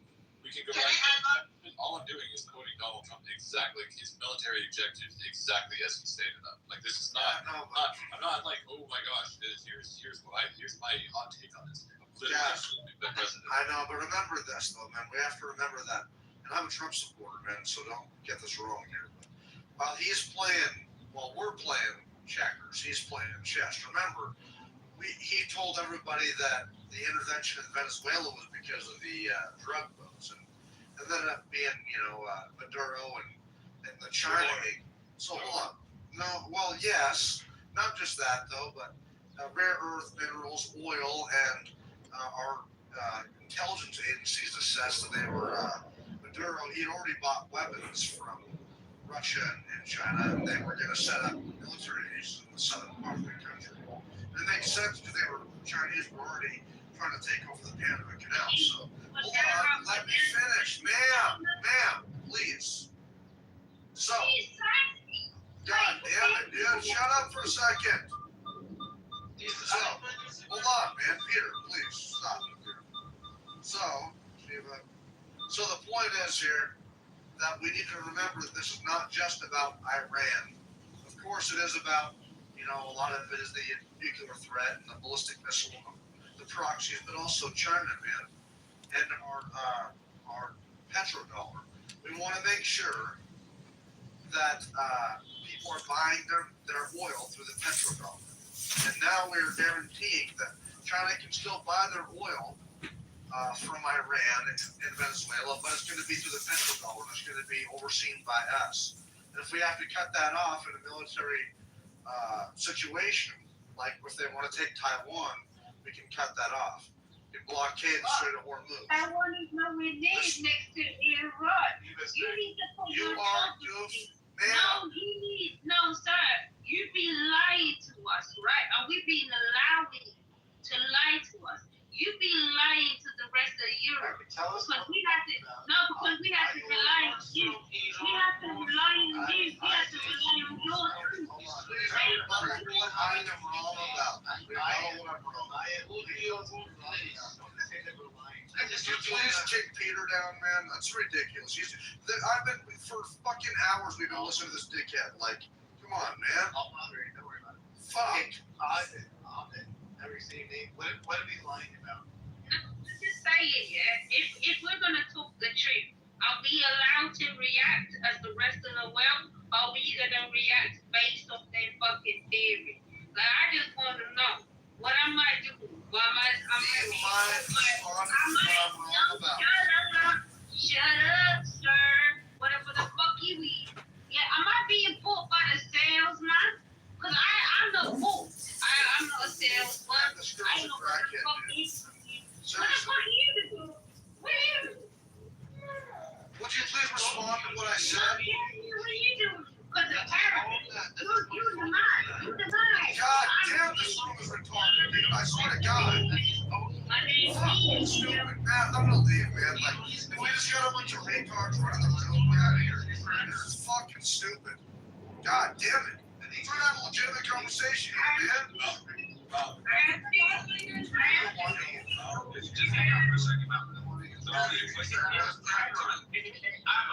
I really, I'm starting to think you're a troll. I need you to succinctly answer. I'm not playing. I'm not trolling. Seriously. I need you to stop and succinctly answer the question. You made a provocative statement. You called Mountain a liar. Explain succinctly why he's lying, or something else is going to happen. Explain it. What do you mean? Wait, what do you mean something else is gonna happen? Are you threatening me? We'll see what happens if you don't explain it. We'll see No, because no. Wait a minute. Are you doing a threat because you got the green thing? That is not a fuel reason. That's the issue between US and Iran. So on to the next, man. All right, let's get back to regular scheduled program. That was a troll. That was definitely a troll. Steve, are you on the phone or not? I can't tell. She's on the phone. Yes. To respond to the person that was talking about, we do not care about regime change in Iran, and we also wanted to make sure the Islamic regime doesn't have a nuclear energy. To respond to this, I want to add, whenever you don't have any regime change in Iran, then it means that still we are dealing with the same regime. The same regime has more than maybe 47 years chanting and saying yes to America. And then they continue to, for sure, this regime is not the trusted one, and they will continue to nuclear energy. And then if the regime change doesn't happen, I did nothing to harm you. Indeed, my lady, you did nothing. You did nothing when my mother was murdered so that she could take her place. You did nothing when my father banished me. A queen questions her king. And I thought my opinion of you couldn't get any lower. I'll bring a message from Merlin. He asks you to attend Jupiter's son, the ancient castle of Camelot. He has a son. I have the true claim to the throne. My father has no legitimate son. You cannot forget to honor our father. You didn't. My father. Try with us. I never spoke of this. This is the motherman's bastard, not my father's. How do you know? It's not our job. Is this the balloon that took from your job when he was born? Yes. This is this son, my son. You know, you're trying to put a battery in somebody's back. You're trying to put a battery in our back. To do okay, but you Shiva, I didn't interrupt you. I promise you I wanted to interrupt you, but I didn't interrupt you. I listened. So what I'm saying to you is that you are trying to put a battery in our back. You're trying to make us responsible for some shit. You're trying to, another hood term, you're trying to gas us up. All right? You're trying to make us, they've been screaming death to America. They're still going to do the same thing. Listen, y'all sort all that shit out. Y'all sort all that shit out. But listen, you guys sort it out. You guys take care of it. We just don't. I'm sorry. I know it hurts you, Sam. I know the words coming out of my mouth hurt you. But listen. It's like sunlight to a vampire. I understand. I get it. I get it. The sun is shining down on a vampire right now. Okay, but I'm worried about myself. So here's what's up. Here's what's going on. The United States is not responsible for regime change. We're not responsible for the safety of the Iranian people. I empathize with you guys. I pray for you guys, but it's not our responsibility. There's some shit that you guys are gonna have to figure out. Yo, look at the Ukrainian model. Look at what they're doing. There's 90-something million of you guys. Handle your fucking business. Okay. Handle your business. Okay, Anthony, I understand you.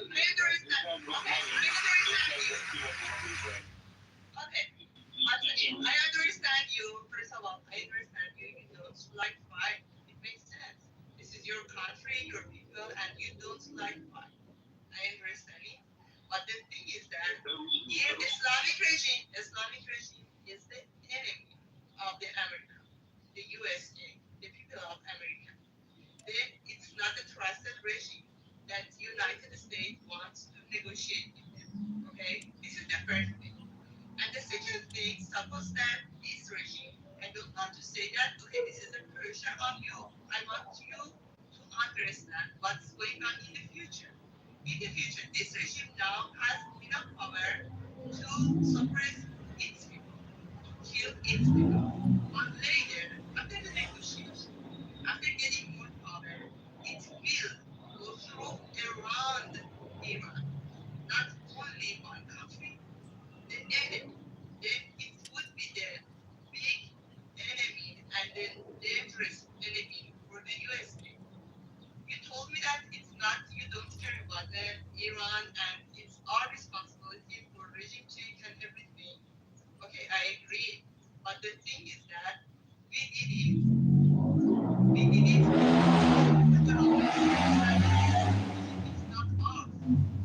It's not our fault. Yes, it is. It's not our fault. Yes, it is. Okay, could you please, Is it the Mexican fault or is it the Iranian? it is. Just let my question. Can I respond to that?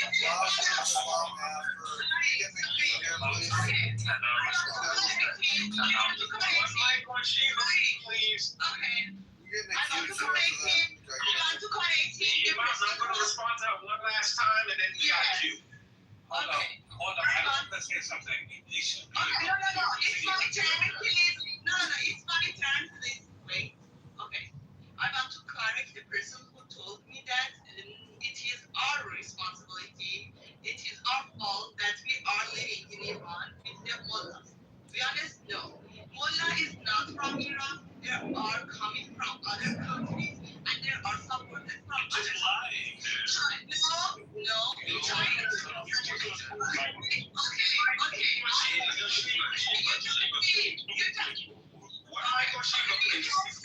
You can see China and Russian now supporting Islamic regime. If there is no support from other countries, our people in Iran can do the regime change. But unfortunately, due to all supporting that they gotten from other countries, now the people couldn't do that. People were killed in less than 2 days. More than 42,000 people. Half a million people are not half a million people are not My point is that it happened. Stop. Guys, my point is that the Islamic regime got power because of the other countries. This is not our fault. We do not like this regime. And from the beginning, we wanted regime change. We tried several ways. We tried ourselves. And you can see only look at the old documents. Hey Shiva, we had mullah since 1,000 years ago. And the Carter administration put them there. So it's So Shiva, I'm sorry. I'm going to respond. Sam, I'm going to respond to Shiva, and then you guys sort it out. I believe Jack had next, and then Hold on. But here's what I'm going to say to Shiva really quick. Yo, Peter, please stop. Shiva, here's what I got to say to what you said, all right? Shiva, prior to the escalation of conflict, prior to the 12-day war, prior to all of this stuff, that same Iranian regime that had been in power for however many years, we were murdering Iranian nuclear scientists. We sent the Stuxnet virus over to Iran. We went on Iranian soil and we murdered their top generals. They took them out. We bombed embassy. We did, you know what Iran did? Absolutely nothing. The United States is not scared of Iran or this regime. Israel is not scared of Iran or this regime. We're not scared of it. It's not our responsibility to take them out. Iran had one job. Develop a nuclear weapon. That's the only thing they cared about. Everything else was noise. And we refuse to allow that to happen. You guys gotta, I believe that the regime is mortally wounded. I believe the regime is mortally wounded. You guys might feel differently. We'll see what happens. I agree. Jack was next, and then I'm after Jack. Thank you. Hold on. I'll be quick. Jack, let me just give it to you. The Jack, Mount. Yeah, okay. They don't tell him. I'll put it in the chat. Good. Thanks. All right. So you heard a lot of lies from this lady Shiva and other Iranians who come and say we never wanted this revolution. Maybe you guys didn't because you weren't born in 1979, but your grandparents definitely did. The Iranian Revolution. I did not have one fire Peter, What the fuck, man? God. Holy shit. Peter, so this is the thing, their grandparents and whoever was around. So, the Iranian Revolution of 1979 was one of the most popular revolutions in history. Up to 9 million people flooded the streets to overthrow the Shah. They had a wide range of a broad coalition of leftists, secularists, Islamists, and laborers. All these people fucking hated the Shah. It's revisionist history to say, oh, we always hated the fucking mullahs. We never wanted the revolution. That's bullshit. And whoever believes that, just go do some research, and the facts, and every historian agrees on this. I know they're very mad about what happened because obviously their grandparents regret this revolution. And show some accountability. The Mexicans didn't do this revolution. The Japanese, the Chinese didn't do this to you. Iranians did this. Iranians are responsible and should be held accountable and start taking some ownership of what happened in their fucking country. Because the Carter administration and French I'm put them in there. I'm not done. So take some fucking accountability. Stop blaming Trump. Stop blaming Jimmy Carter from 50 fucking years ago. Oh, it's all everyone else's fault. But the innocent Iranians never did a damn thing. None of this is their fault. If you ever listen, they have nothing to do with anything. Oh my God, it just happened to them. And they sat back and watched. We just fucking destroyed your regime. We had our regime change of our own. If you don't like it, you still can do a regime change of your own. It's your fucking country. 94 million of you. If you're telling me 90 million of you hate this regime, then 90 million of you need to go take it down and stop fucking crying on Clubhouse. Go do some shit and stop waiting for Trump. I don't know what the fuck you thought Trump was gonna do for you. He's American. Trump's gonna do what's best for America. And he's America first. And that's what the fuck he did. So I'm sorry. You know, you can try to threaten us with, oh, they're gonna be a nuclear weapon. They're gonna be the strongest country in this trust. You know who the fuck we are. This is America, okay? We're not scared of anybody. And your little threats, they don't scare anyone. So that's what it is. I just want my fellow Americans to understand this, do some research, and just call out the bullshit. And these people can't take that fucking bounce and accountability. Thank you. I love what Jack just said there, man. Just the truth, you know. I mean, these people wanted this, they absolutely did, and they were able to band together and fend off the Iraqis during the Iran-Iraq war. And I mean, fuck, they had a common cause there. So I don't know how you guys are letting like 3% of the population control the other 97%. It's fucking ridiculous. But also, guys, we got to look at the track record here, man. I think Trump understands that all the regimes that have fallen, Iraq, Libya, fucking goddamn Syria, none of those places are better off. Okay, I mean, so we weren't willing to get in a forever war. Trump knew that. He knew the people who voted him in were never willing to accept that, and he's not stupid enough to do that because Texas, 98 million people, that's way more than the 20 million people in Iraq, and that took us fucking over that officially, if you count that we left actually all combat operations last year, but it was always going to take the people to do this. And, it wasn't just alone, can't do that. But we wanted to decapitate the regime, and we're doing that. But we want the nuclear weapons. Let me finish here. But that's just something we have to really consider there. But you guys definitely wanted the moles there originally. So I don't know, man. But it's going to take you guys to get your country back. But the track record is not good. All these countries are in worse. So I didn't know that was you, Matt. Sorry. But anyway, all these countries are in worse positions. When we overthrew them anyway, or helped, like I say. So we don't want some lawless place to be worse off necessarily, and we're not willing to commit, to a forever war. So we will blow the fuck out of these people though, and keep them at bay, and we will do that. I mean, they're always going to probably be a pain in the ass, but now we have demonstrated they are pieces of. I mean, they're not able to even contend with us, and we're going to just keep on hammering them periodically. But the whole nuclear weapon thing, I think we really gotta. That's something we have to deal with. The enriched uranium, we have to find it all. Well said, man. Appreciate it, buddy. Good job. Edward, you were up. I don't know if you're at your mic. Mr. Edward, are you there? I'm here. Can you hear me? I do. Great. So good afternoon, everyone. TV, Beaver, and also Anthony. I am an American. I want you guys to know that. I love my country. I also love our president. And I just want everybody to know, America first, not America only. Every country is sovereign, and they should take care of their own government. They should take care of their own people.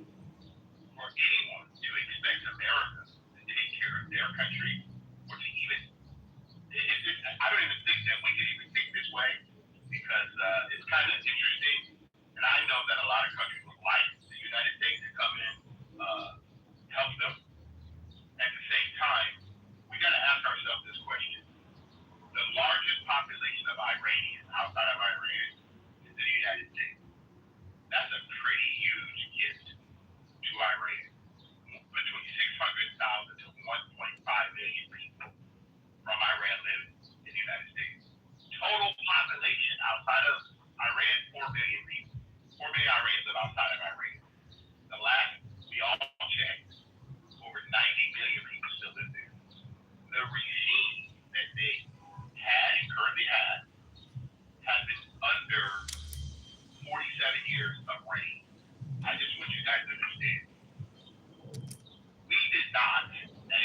Yeah, again, I've said it from the beginning of this room, or since I've been in this room, I'll continue to say it. The United States had 4 objectives going into this conflict, and it's not to say that the United States didn't have other things that it wanted to achieve as well, but there were 4 main objectives laid out here. As Mr. Edwards so eloquently said, a lot of what I was going to say anyways, that the United States has overlapping objectives with her allies, and that's fine. Sometimes the United States and Israel agree on things, sometimes they don't. But the United States laid out 4 military objectives, and again, that does not mean that other things, the United States doesn't have other things that it would like to see happen. Obviously, the United States would love to see a brand new regime led by a government that's friendly to the Americans. Obviously, who wouldn't want that? But that was not one of the military objectives laid out by the Trump administration. Why I keep laying this out, I think this is important, why I keep laying out the military objectives of Donald Trump as stated on March 2nd. Why I keep stating that is because this is what the American people are signing on to. This is what the people who supported Donald Trump sign on to, in the sense that this is what Donald Trump is saying. Look, I'm not going above and beyond this. Once these are accomplished, this is when we get to say that this war is done. And obviously, nobody outside of a few quote-unquote neocons wants a massive overhaul and 100,000 troops on the ground and a giant military incursion like we did in Iraq and Afghanistan. Nobody really, save for a very, very few minority people, certainly not this administration, and certainly not the vast majority of voters for this administration, want a giant, huge Afghanistan, Iraq-style troops on the ground thing. That's why I keep going back to these objectives.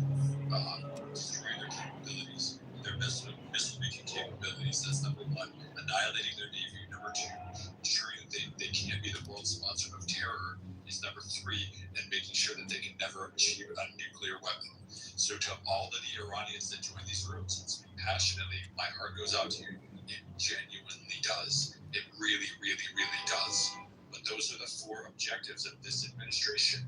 Anything else is a bonus. Yes, again, of course the United States has an interest in that. And Cuba made another point earlier about them getting a civilian nuclear program. The United States has been offering Iran a civilian nuclear program for many, many years at this point, and basically said, you guys don't need to enrich any uranium. We'll give you the uranium so that you guys can have your own civilian nuclear program. But that's not what they want. They don't want civilian. Countries that want civilian nuclear programs don't bury their nuclear material hundreds and hundreds of feet underground. Countries that want civilian nuclear programs don't continue to escalate their enrichment of uranium far past civilian levels. And this is what this regime has continued to do over and over and over again. Iran has shouted death to America since the inception of this current regime in the 1970s. Like, anybody who thinks that if they had a nuclear bomb, that they would either use it or threaten to use it is out of their minds. Of course they would. So, again, the United States has had 4 very, very basic, very, very, so here on these rooms all the time. Oh, well, if the regime doesn't fall, is this really mission accomplished? Again, the Trump administration, not only Donald Trump, but also J.D. Vance on March 2nd, Marco Rubio on March 2nd,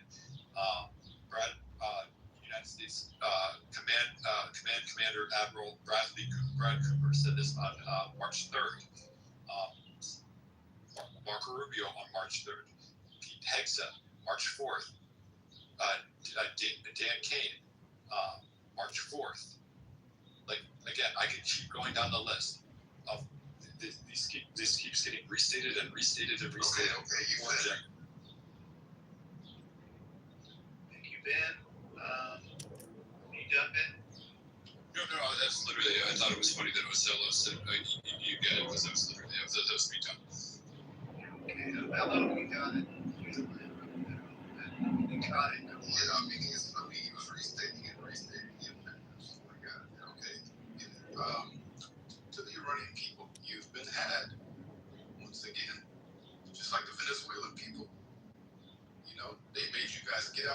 CNN and turn your back on your country. Well, not your country, but the IRGC. You guys, just like those Cubans who were saying, vote for Trump, vote for Trump. I love Donald Trump. And then they booted their ass out the country once he got in office. You've been had. Oh, they tugged at our heartstrings. The Iranian people, they're being murdered by the thousands. We must get over there for a regime change. We have to do this war. Now they're scaling back. Now it was never their objective. Let me tell you something. Donald Trump don't run shit. America don't run shit. Israel running this motherfucking shit. And it's all about prophecy. They're not like you lukewarm Christians. They believe that shit in the Talmud verbatim. Everything is holy. Everything is about God. They're not lukewarm like you. Going to church on Sunday, they're going to movies and sinning all week. They really believe this shit. This is the holy. And with the Balfour Declaration in Great Britain, they knew they had to put their Caucasian ancestors, the Ashkenazis, on the throne. That's why Balfour sent the letter to Lord Rothschild. And they've done it. Now you have the most egotistical man in the history of the United States. What does he want? He wants to be a friend of the Jews. Why? That sets you up for life. He doesn't want to just be in the U.S. history books. He wants to be a part of religious prophecy. Okay? So they tugged at your heartstrings. They said, yeah, we coming to free you. No, they not. They come to get that land. They come to get that oil. And they're going to try to do their best to make sure they're not a threat to Israel. That's the whole game here. I finish. All right. That was the end of the cues. The floor is open. Okay. Yes. To respond to this person that's just nice talking, we don't need the people to cry for Iranian people. This is the first thing. And we don't know in the future what happens for the other countries. This is humanity. Then please don't separate yourself from Iranian people. You can only understand. First of all.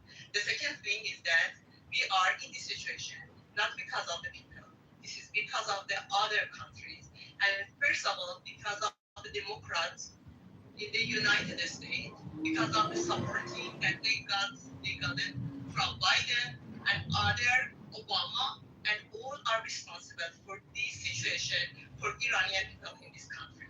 Then, if you said that you are not responsible for the Iranian people, then the other country shouldn't be responsible for their Islamic regime to support them. Whenever they start supporting them, they gain enough power. And for 47 years, they gain enough power because of the supporting outside Iran. And then now it's the responsibility of all people around the world to finish and end this terrorism. And this is not the there are some terrorists that are living in one part of the world, and this is the other country's responsibility to end them. And as an example for you guys that's only talking about your country, that's respectful. For 47 years, none of those countries accept to introduce the IRGC as terrorists. And after Trump's attempting and trying and showing is forced to say that the IRGC is terrorist. And then I want to end this. We don't have any other country support. Until now, they are supporting Islamic regime. They are negotiating with Islamic regime because the Islamic regime don't care about the people. And they have, the other country have a lot of benefits to regime. By the chance, in the one part of the history, finally, the benefit of one country is to removing the Islamic regime. And this is Donald Trump start this war, and we appreciate it, and we want to end it. And this is, guys, if there is a revolution, there was a revolution for this 7 years ago in Iran. Again, it was not due to Iranian people. It's Carter, first of all, and the other country. Island, you can love it, please. Only read the history. It's very easy. There are a lot of documents. You can only read. And now the Islamic regime is supported by Russia and by China. And that's all said. Please don't separate yourself. You are people. And then you cannot say, it's very easy to say that, okay, this is what is it. Later, if the Islamic regime got enough power, we cannot say this is what is it. This is not only our responsibility to be against all countries or other governments that supporting Islamic regime. She said she supported Trump's war. I don't think you understand what you were supporting. Yes, I am supporting. Excuse me. Shiva, hold on. I was speaking, guys. Sorry. Okay, let me talk whenever it's my turn. When I'm done, you can go. There's no Okay. Okay. But I just wanted to say, again, no accountability. Blame Obama, blame Trump, blame Jimmy Carter, blame everyone except Iranians who led the most popular revolution we've seen in modern times in 1979. I mean, I don't know who's telling you history about what happened. I guess you guys don't like the revolution now, but at the time, in 79, it was very popular. And today, you're saying, yeah, they're friends with Iran, they're with Russia, they're friends with China. Okay, and go fix your country. Go overthrow your regime. Trump weakened the fuck out of the regime. He bombed the shit out of them. He fucked them up. Left, right, and center. Now you guys can go and finish the job if that's what you want. But instead, I want to choke you to death, dude. Shut up. But instead of actually capitalizing on the weakened regime that Trump bombed the fuck out of, you guys are blaming Trump, and now you're blaming America and saying it's all. No, I never blame. Oh, okay, I never blame Trump because he is not favorite person in our history. I encourage him, and Iranian people also support him. I never. Yes. But we don't want the negotiation with Iran. Islamic regime. We don't want the negotiation. What the heck of your country? Are you fighting with us? I don't understand. Now we should answer our nationality to whom? No, Peter, how about you guys take charge? I mean, answer my question. How the hell do I not play Peter? How do I get back Peter? Peter, how about answer my question? God, I don't know if you guys know this shit. This goes again. We have to push back. Why the whole time is crazy? I just don't understand. 94 million people. You guys hate this government so bad. Go do something, man. They're really hard now.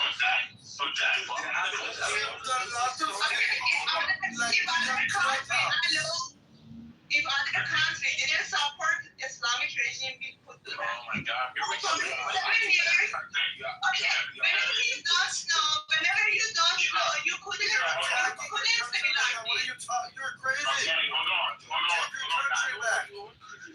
Okay, hold on. Shiva, You guys are not my when we're all talking, I'm missing a lot of things here, so I just want to make sure that I'm understanding. Shiva, are you really?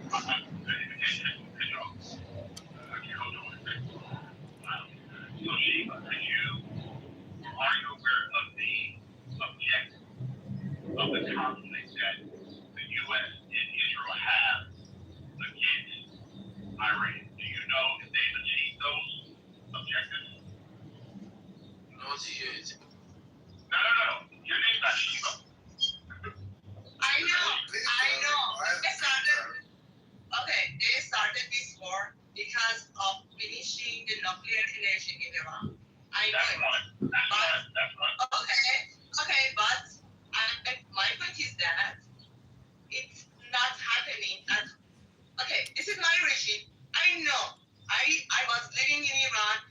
30 years, then I know Islamic regime better than anyone else that's in this room. Because Okay, Shiva, hold on. I understand. Excuse me, please. You want to interrupt? No, I'm not interrupting her. Excuse me. Could you do me a favor, please? Just mute, please. Okay, so I moved them down. All right, thank you. Anthony. You kept me going. So Shiva, I understand that you know all of Iran better than all of us. I'm telling you, since March 2nd, we have an objective. Number one, to make sure that Iran never get a nuclear weapon. The second thing that we wanted to do was destroy their navy, which we did. Also, we did not do that. No, not yet. It's not complete yet. Okay, hold on. How many ships was in the Iranian Navy, and how many of them right now at the bottom of the ocean? Very direct question.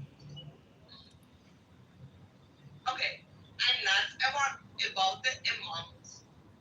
Okay, I agree that now in the south of Iran, now the USA, fortunately, USA could surrender Iran and could open the. No. Shiva, hold on. Sorry. Shiva, hold on. Shiva, I want to have a back and forth, but I want to make sure we're answering the same thing. Okay, I'm going to say it again. Do you know, before the conflict started, before March 2nd, before the conflict started, how many ships were in the Iranian Navy? No. Okay, so this is what I want you to do. Because you said you know the regime better than all of us. You know this. I need to be aware that you're speaking from a place of understanding, not just a place of emotion. I got it. Because you listen, if it was America, I'd be just like you, but I'm going to come with some information. Also, you need to know which site did the United States hit in Iran? Which site? Okay? What military post? All this stuff is documented. Okay, how many trains is no longer in their Air Force? These were things. What were the three countries? Hold on. What were the three countries, which is our objective, that Iran would no longer support in reference to their atrocities? These are terrorist atrocities. Do you know the three countries? Okay, I know that now. Okay, I know that now. Sorry. Can I respond? I know that the Islamic regime now is in the weakest point. Okay, I know. Could you please now take a look at the reference that I sent to you now? But you need to know what's going on during the ceasefire now in Iran. And what's going on in Iran just now. Take a look at it and take a look at other documents. The Islamic for 47 years, the Islamic regime shows that it's not trusted one. You can say that, we try to stop the nuclear energy, but it's not. It's not happening at all. And I promise that, I swear to God, never it happened.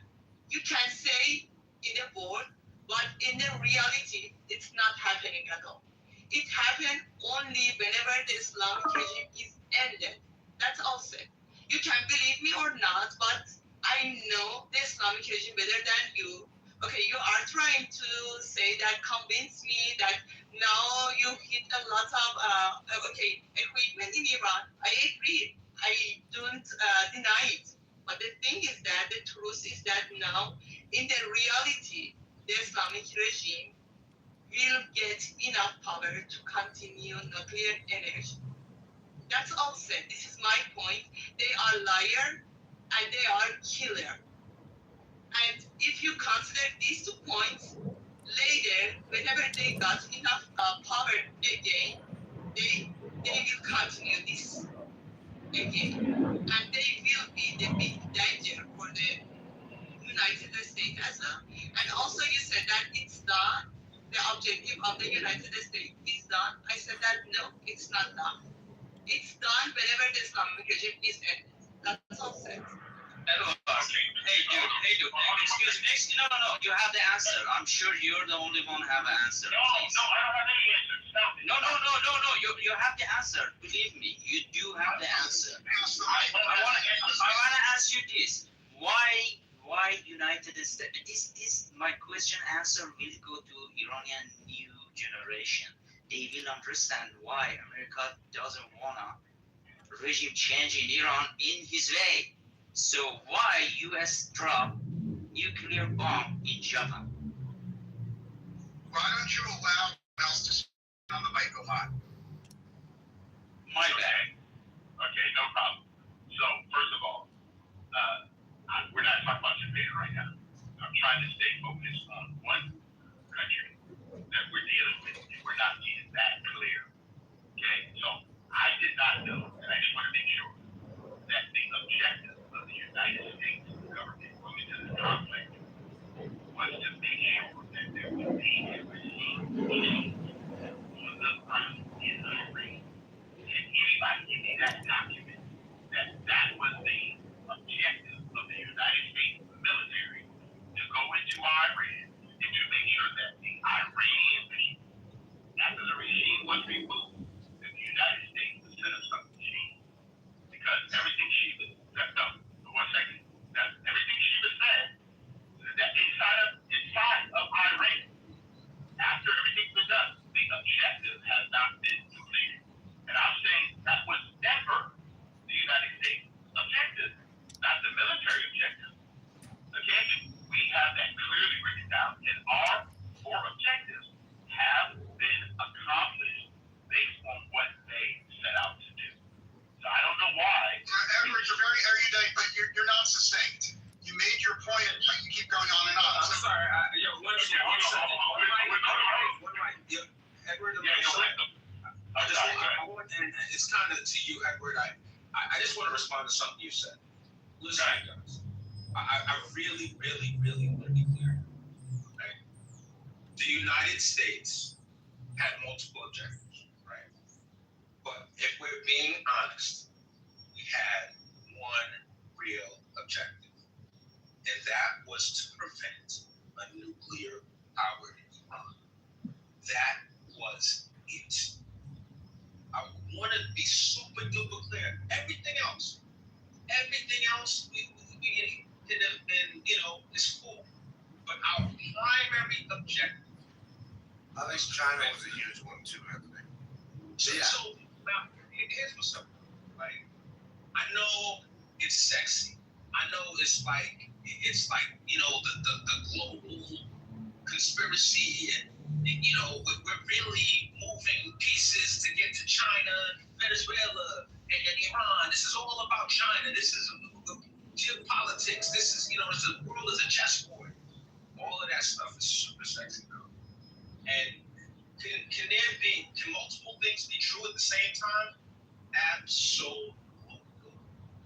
But you see, like, I don't think you guys fully appreciate that Barack Hussein Obama was in office. And if he had sent one carrier over to the Middle East and sat it outside of Iran, we would have gotten a far better deal. We wouldn't be there right now. We wouldn't be risking blood and treasure. All of this other stuff wouldn't even be a thing if Barack had done that. Here we are, though. There's no time machine. We can't get in, Back to the Future and all of that bullshit. There's no time machine for us to go and fix the problem. Donald Trump is playing the cards that he was dealt to the absolute best of any human being's ability. Any human being's ability. If someone told you that we have the potential of resolving this conflict with as little blood and treasure as we've spent in Iran, and come out with a favorable outcome, we would have lined up and thanked our lucky stars for this outcome. We all have gotten in line for this shit. I understand that there's some people that hate. Okay, cool. Anthony, if you're done speaking, because I don't want to interrupt the moderator, but I have not yet spoken. And Anthony, but Ed will then, whoever your name is, you have been on the mic a lot. No. Hold on. I have been on the mic. You're correct, but not a lot. But thank you, because he did stop me because he's a mod, and I know how he feels as a mod. Okay. So as mod, who do you want to speak now, Anthony? Until I interrupted Edward, how about Edward goes and then you go right after? Thank you, Anthony. So, Anthony, no, I 100% agree with you that our main objective was to stop them from nuclear weaponry. That was the number one thing, right? You and I both agree that, to my knowledge, I'm 62. There's only one president in the history of America that got this accomplished, right? So I'm grateful for that. So you and I are on the same page, okay? The biggest thing I say, Anthony, like you said, there's a lot of things that can be done at the same time. One of the things I would say, the objectives that we have outside of just stopping them from the nuclear opportunity is the terrorist proxies and also destroying their Navy and their Air Force. And I land there. Thank you for letting me respond. So, Anthony, you're correct that ending the nuclear Iran was the most important objective, but let's all be honest. In an ideal world, it would be in the best interest of America if the IRGC was all dead and there was a new government. That would be the ideal. Now, the reason why we can't have that, it's not President Trump's fault we can't have that. It's the fault of Americans that are sabotaging President Trump that we can have it. You have the entire, if you want to go to any Kuiper room, any Nick Fuentes room, any Tucker Carlson room, they're denouncing Trump for the war. At the same time, the leftists, the progressives, the people that hate America, they're also denouncing Trump. Trump is getting attacked by losers and pieces of shit on his left and his right. And the truth of the matter is, if this goes before Congress and the Senate, and there's whether to continue the war or settle for modest goals, he just can't get the votes. And that's not criticism of the president. That's the economic reality. The economic reality is you have to look your fellow Americans, and I say this to you, Anthony, you have to look your fellow Americans in the eye, your fellow Americans who are leftists who hate this fucking country, and your fellow Americans who are groypers who also are sabotaging. The groypers and the leftist scum have teamed up to fuck Trump up the ass, and they have allowed Trump to only get limited objectives. It's 80%, but it's not 100%, and I think you're man enough to admit that, and I'm fucking done. Can I get so right, dude? Those fucking groyper assholes. Go ahead, sorry. I just want to say that Wenzel is spot on in everything he said. But I'm cool with what we've accomplished. I'm cool with it. But are you right in everything you said? Absolutely. I would say this. I think the same thing we saw happen to Cuba, where he took out their life supply and just let them choke out. It wouldn't surprise me if we saw the same thing with these guys. You just rerouted they number one revenue resource away from them. And now the bargaining chip that they thought they had, they no longer have. So I'm pretty sure Sorry. Yeah. There's no question the Iranians knew that they were going to be squeezed to the table to negotiate or figure something else out. Whatever they had going on was not going to work in the long term. There's just no way. They thought China was going to rescue them, Matt. Well, possibly too. A bunch of other players probably. None of those folks, by the way, came to their aid. When this thing started, I heard a bunch of people, even on the right, that were saying China's got a submarine tracking our carrier fleet. China's gonna attack. We're gonna have World War III if America attacks Iran. They won't do it because China will attack. Yeah, well, fuck them. You know those assholes. You know what we found out is that both sides found out that their back. You notice that? Yeah. The America didn't show up. None of these other Exactly. Trump, they called them out. Now you know their true colors that we're gonna circle back around and take care of that too, by the way. Oh, yeah.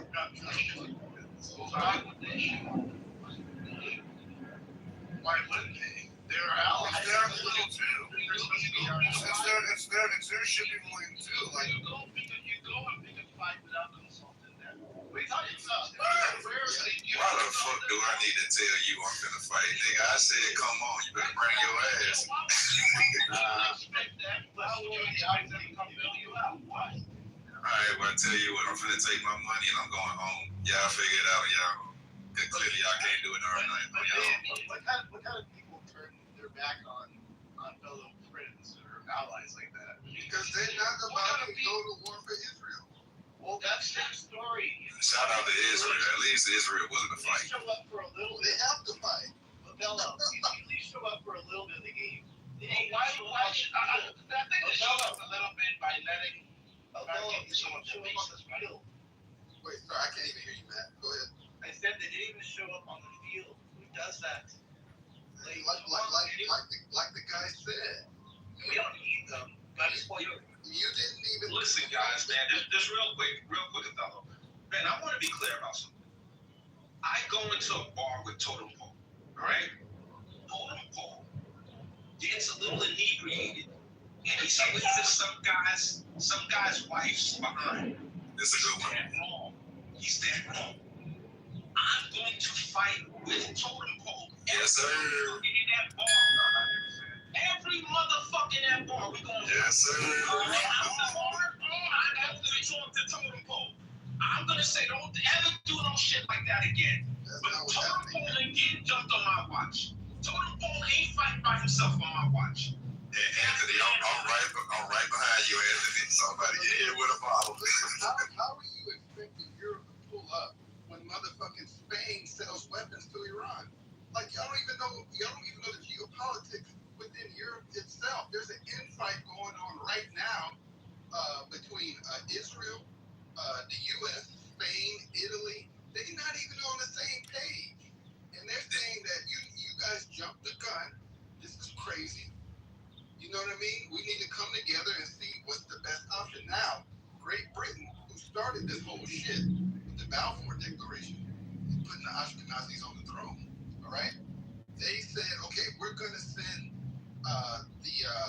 the missile catchers, right, to Israel. We're going to send that and help. So Britain showed up a little bit, but you still have infighting within the European nations on who to fuck with. And Spain does not fuck with Israel at all. Italy neither.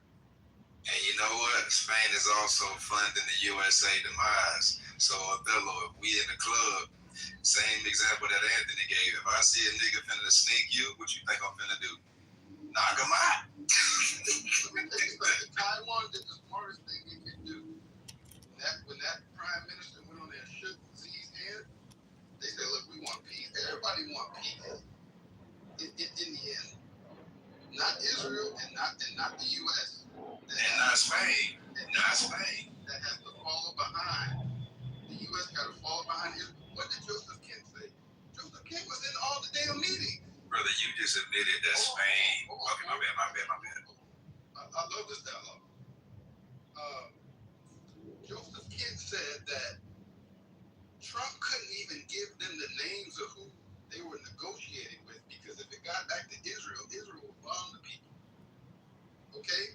So they got their own fucking agendas. How dare any American in here say what Israel's agendas are? You don't even know. All these Goyim conspiracy theories, I'm tired of this shit. Okay? Trump wants to do enough not to put boots on the ground, but at the same time wants to be able to say, I was a friend of Israel in the end. I did enough. I can't go all the way, but I did enough. Okay? This is Israel's fucking war. Period. Here's what's up, bro. Listen, but the reason, the stuff that you just pointed out, whoever's off the mic, please mute up. My bad. I'm sorry. Thank you, brother. Yeah, so here's what's up, man. Othello, there was points when we had diverging agendas. The United States was looking for a certain objective. Israel had a different objective. 100%. But I'll be honest with you. I would go to war with Israel 10 times out of 10 before any of our NATO allies. They are useless. They are completely hapless, useless, and feckless.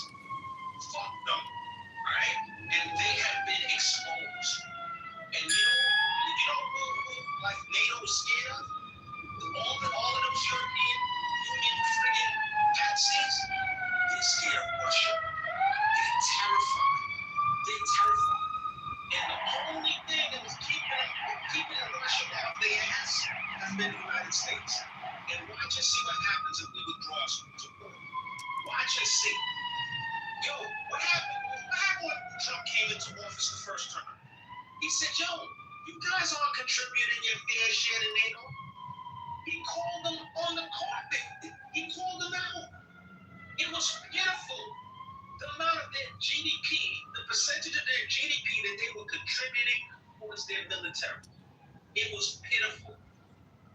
Everybody looked at the United States like their big brother, and they would run home and go get their big brother. That shit is over with. That's over with. We're not fucking with them like that anymore. They have been exposed. Thank God. Can I just say something? So I've been listening for a while, and one of your Congressmen started like halfway there, and at some point said that regime change doesn't have an objective. Well, that's just not true, right? Like, there's literally several tweets by Trump that you can go in and look yourself where regime change is mentioned explicitly.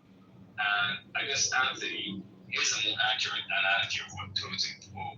If Totem Pole went into the bar and tried to rape 6 different women, would you still be fighting along with Totem Pole? And then Totem Pole said, hey, because he's a rapist and he's tried to rape 6 different women, people are kind of, attacking him or fighting him. And can you send your son and your daughter and your cousins to fight on behalf of them? Would you still fight with Totem Pole? Because that's more of an accurate analogy. So true. All jokes aside, right? Let's just call Totem Pole Mr. X. Let's not put that on his name. All right? Cool. We'll move forward from there. Now, I'm trying to understand who in your analogy is Mr. X is. Are you saying Israel's Mr. X, the rapist? Who are you talking about? Let's use Totem Pole as an analogy. I'm not trying to use Totem Pole as an analogy for rape. I'm not trying to do that tag. We're trying to get No. You asked me a question, let me answer it. Sure. Just let you know, Drew. I don't want to stay that good. Exactly. No, I appreciate that. I'm using the analogy you use. I'm not saying I don't know Totem Pole. I'm not suggesting, Totem Pole would do that. I'm just using the analogy that you used, whereby you said if Totem Pole is a kind of replacement for Israel, and you in the United States of this conversation. Let's move forward. It's not a big deal, truth. I don't want to get bogged down with this. I'm asking the question. I'm asking you in your analogy, who is Mr. X, the rapist? Right. That's okay, Mr. X. So you, in your initial analogy, my understanding was that you were saying you were the USA and Mr. X is Israel, and even if Mr. X is in the wrong, you will stand by Mr. X and fight alongside Mr. X, right? Let's go with it. I'm saying at some point, there is enough that Mr. X will do that at some point you have to say, should Mr. X be even if Mr. X is quote unquote my friend, and at what point do I say, okay, this is too much, I need to distance myself from this, To be honest with you, I need to control Mr. X. It's true. To be honest with you, 100% correct. There is behavior that's going to cross a line for me that I will not be able to. You're 100% correct. But I would also have to call into question, right? Like, how was I hanging with Mr. X and he was a rapist in the first place? Like, how was I such a bad judge of Mr. X's character? I would have to really call into question. But absolutely, you are correct. I'm not going to support people, just like there's lines, there are limits. So you're right. You're 100% right. Now, why would you, right, draw a parallel between a rapist and Israel? For one, there's literal videos of raping people. We can start there. If you want to speak in the different sense, but aside from that, I think, at some point you're going to say, well, if a country is, waging war on 6 different fronts, is occupying territory, is building illegal settlements, is keeping people yet. And Men of House Darkland, all who bend the knee to the true King Aegon will be spared. You can earn back your honor by raising his banner and fighting in his name against the whore of Dragonstone. All who refuse will have their death.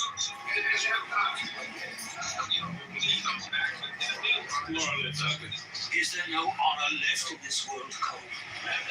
Sacking your queens on castles and putting young people to the sword, kingmaker.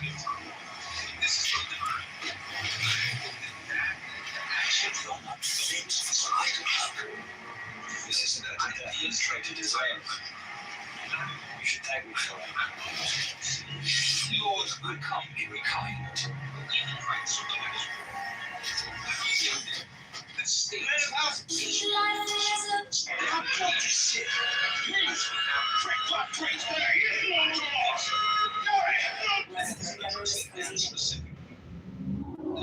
Anthony, can you hear me now? What is our So obviously it's not the entirety of the country, that's just ridiculous, but you do have government officials, saying some of this stuff. We did have government officials saying there should be no food and no water, and even, the access to basic necessities. Rampant wall tunnels were being dug underneath it. While the tunnels were dug, the tower was already moving. Assyria didn't besiege cities, it ran them through machines. 701 BC, Lachish, the second most important city in the kingdom of Judah, King Sennacherib arrived with the most sophisticated siege operation the ancient world had ever seen, and he ran all three methods at the same time. The battering ram had been refined across generations of Assyrian kings. Ashurnasirpal II built them 15 feet long, suspended on iron chains inside a wheeled housing with an archer turret on top. Each iteration got lighter, faster, harder to stop. The ram's metal blade didn't smash, it pried bricks out one by one. The ram required 3 million stones, quarried from a cliff face 80 meters from the wall, passed hand to hand along human chains to the construction site. Battering rams weighing a full ton were hauled to the top on wooden beams. Defenders threw burning torches at the wooden siege towers. Assyrian engineers poured water from hoses on top to stop them catching fire. While all of this happened above ground, sappers worked below, undermining foundations until entire wall sections could be brought down from underneath. Sennacherib was so proud of Lachish he had the entire siege carved onto his palace walls. Those reliefs still exist. They're in the British Museum. The city fell. The machine moved to the next one. What ancient siege do you want us to cover next? While the ram hit the wall, tunnels were being... I understand what the gentleman just said in regards to the rape thing. Because in some ways, I kind of feel the same way. Is that Israel has really pushed the line on some of this stuff as far as on a global level, as far as they've been very aggressive in their way of dealing with the U.S., with our economy, our banking system, the media, also with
on Trump for years. It's hilarious.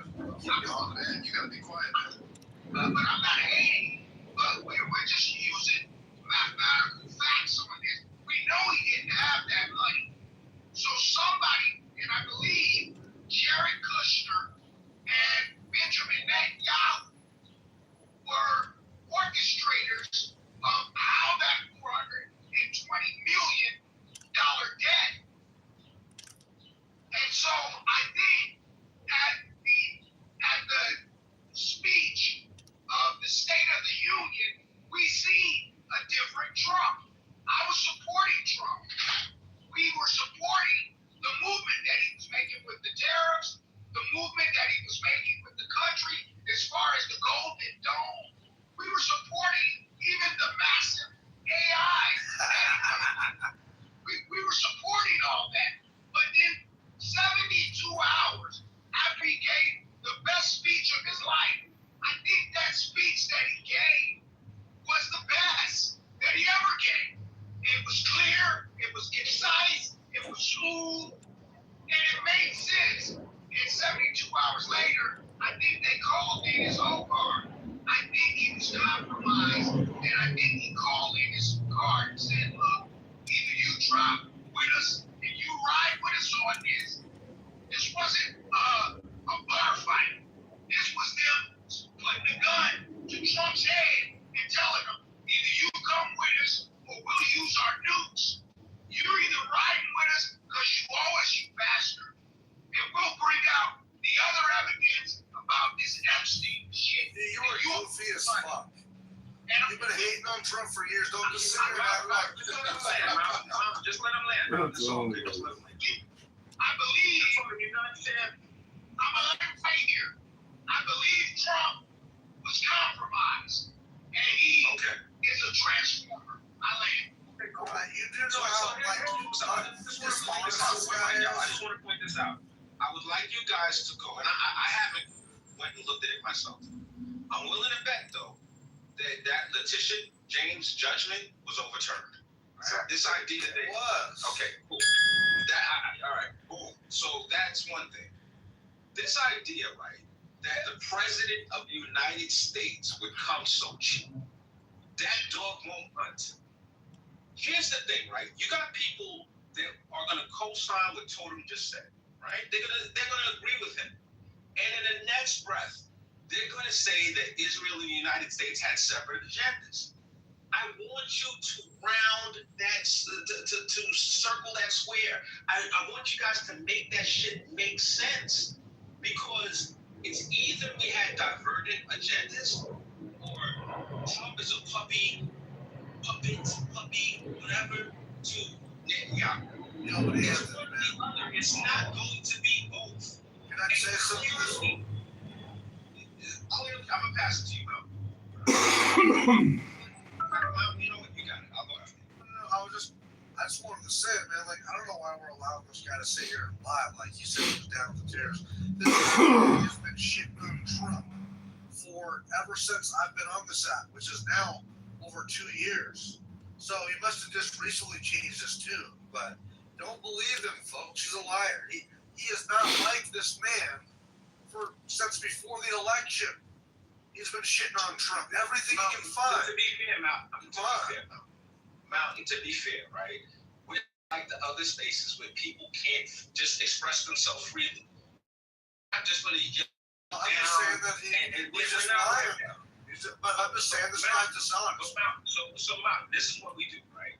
We contradict it with facts. If he's lying, we show where he's lying. It was simple for me to say, and I didn't even go look it up.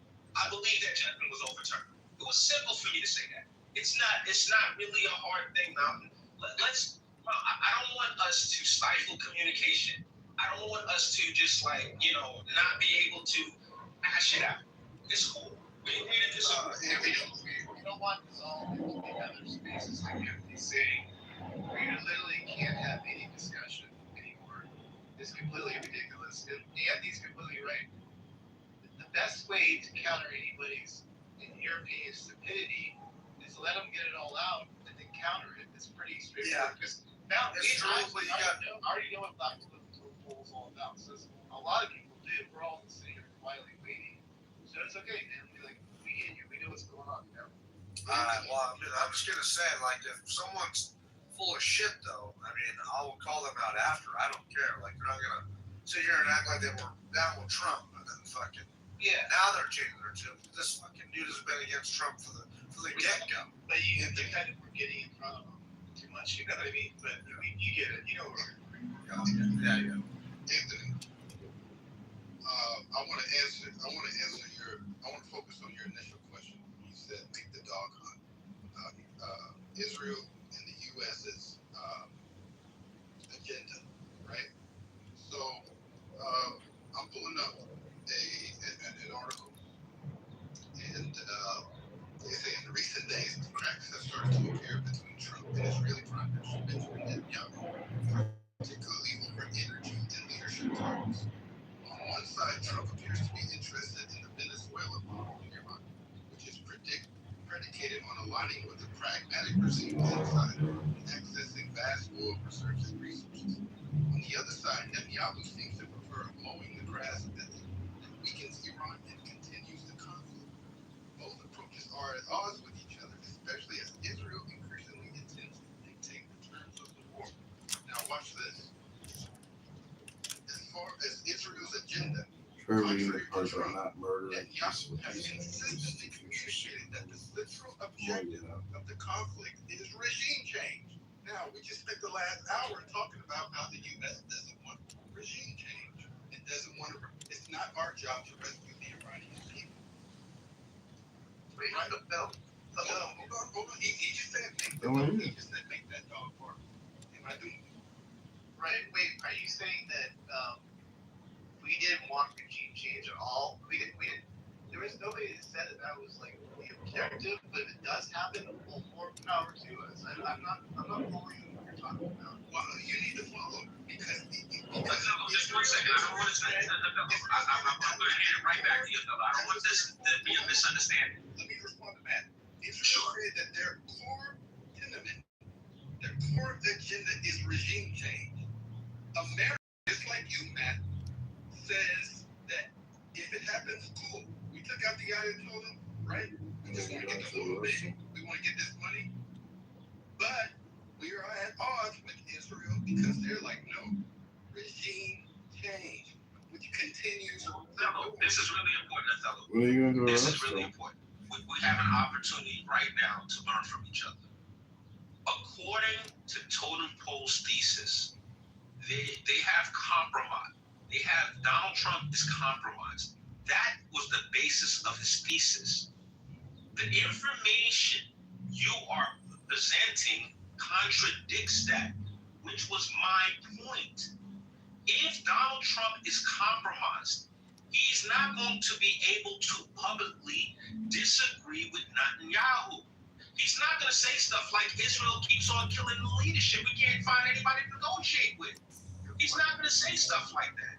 That is my point, Othello. Now, Othello, furthermore, right? Othello, no one is saying that we are against regime change. No one has said that at all. If it happens, great. If it doesn't happen, so be it. To say that we've been arguing for the last however long against regime change, that's what threw me off. I didn't know we never heard that. Well, they've been saying that it wasn't one of our core tenets, like one of our core tenets, and I understand that. But what I'm saying is Israel's main goal. Okay, that's Israel's. Why can't we separate the two? Okay, you can, but if we're in direct alignment with them as far as like, we don't have to be. We can both. We all can do our same thing, but still be on the same field. It's all good, right? Let me tell you something. As long as Israel is continuing this war, our battleships have to be at the Strait of Hormuz. You know what I mean? We have to pull up. Period. Listen. I'll stipulate this to you. Sorry, if you want to go after me. If Netanyahu came to Trump, Ladies and gentlemen, it's Hulk Hogan. You know what do you want to know, baby? So I've been watching you on TV day and night. And sometimes it's shot down the window city. I'm gonna change your life, yo. That's why I get done beating the should be.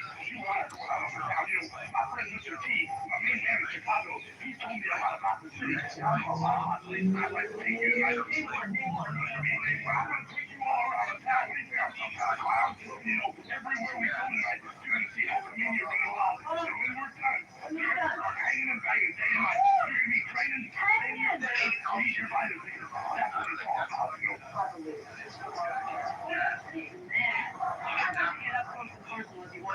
I would like you to, first of all, and I was talking to Ivan about this earlier, how long you have to stay in this to get this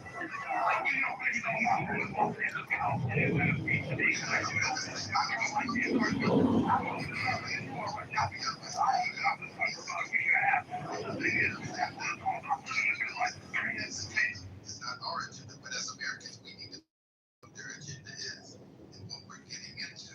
So I'm not mad at anybody in this room, right? I'm just offering another side to it because we're focused on the American side.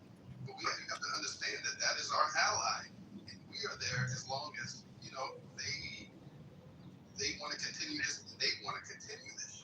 I don't think we don't know their agenda. I don't know that part either. I'm a little confused on that. I think we do know their agenda. It's the holster. He's the most talked about man in wrestling today. This is a given situation. If I'm going to be out here talking about all the media running around trying to set an example for all the little holsters, I got to keep a clean track record, you know. Not that I'm perfect, but I'm awful close. I've done this thing a long time ago, and I'm not too happy about this. I took a few cheap shots and busted some people up. But as far as strength go, baby doll, that went out a long time ago, back in Woodstock, back in '69. We're talking about living clean, doing the right thing, top to that to the top to the top. Look how we can get, you know, that's our focus in your head. Yeah, it is. What do you do when you want to relax? Do you ever get any time to relax? Relaxing, you know, I'm going to roll one in Las Vegas, you know, I could have been relaxing now. I got to come out here talking to you, you know, I'm number one lady now. Number one queen around this town. That's why I'm out here. I want to be out here with just nobody. I believe it.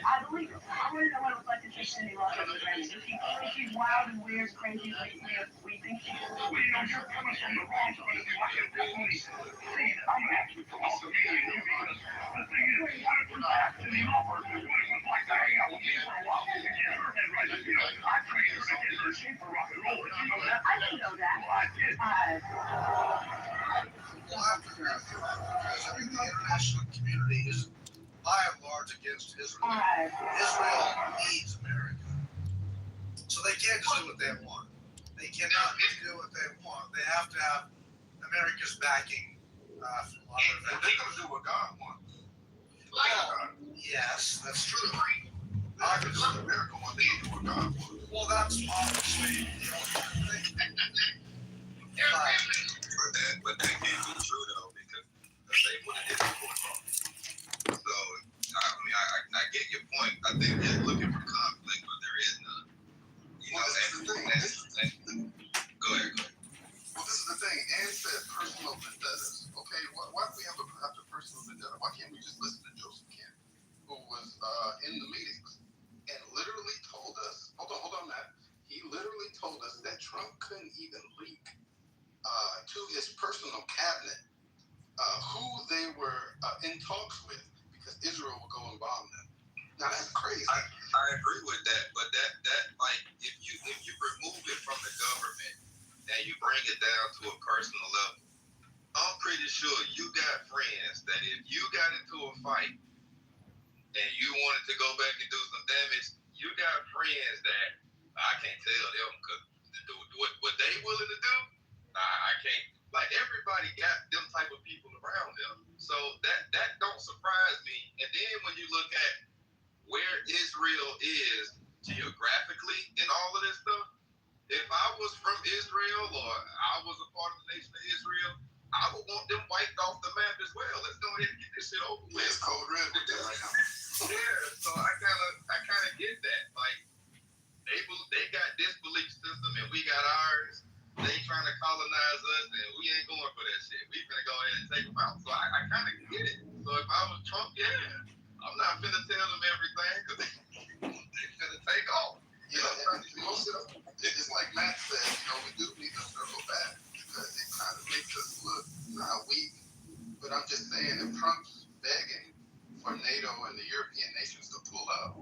obviously, he wants some other backing, and he says that this. No, he's doing that to make sure that our allies will do it, and he was just exposing them. Well, And just real if quick, that was not them, No, I think he would like them there. I mean, what the? I think it's a little bit of both. Like, okay, it's one of those things like, okay, I'm going to expose these guys for being the chumps that they are, but if they do show up, sure, why not use them? It's kind of one of both, you know. Well, he wanted us to look unified because his whole thing is like, it's PR. He wants us to look unified to the Russians and the Chinas, but it shows chinks in our armor when we're not unified with our European partners. I'm gonna put it that way, and I know you guys can agree. But when I look at China, man, they're making chess moves. You know what I mean? With the Taiwan thing, they want to present themselves to the world as a level-headed force. You know what I mean? And not belligerent. And the only thing I'm worried about with Trump, he's making us look like belligerent pigs. You know what I mean? Like that deserve to be, swung on. Like we're just out of control. And I'm saying that he needs to move with a little bit more tact. And so when I look at just from chess and just like a PR thing, which Israel bought TikTok so that people can start to love them again, it's all PR work, right? I'm looking at China and they looking very wise and they moving. Othello, bro, I'm really disappointed, bro. Yo, I implore you to really do some research into what's going on in China. I implore you to go and see what happened to the top generals in China within the last couple of months, who didn't support, what some of the moves that she was making. But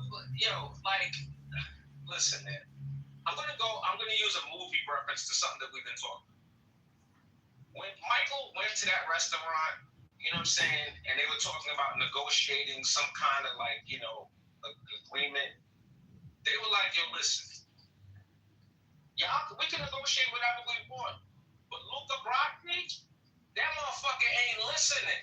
Y'all try to take out the Godfather, he's coming to see you. And they like, yo, Luca Brasi sleeps with the fishes. They knew they had to take him out because there's certain dudes that no matter what, they're going to do what they want to do because they want to address the situation. We all have friends like that. Here's what's up, man.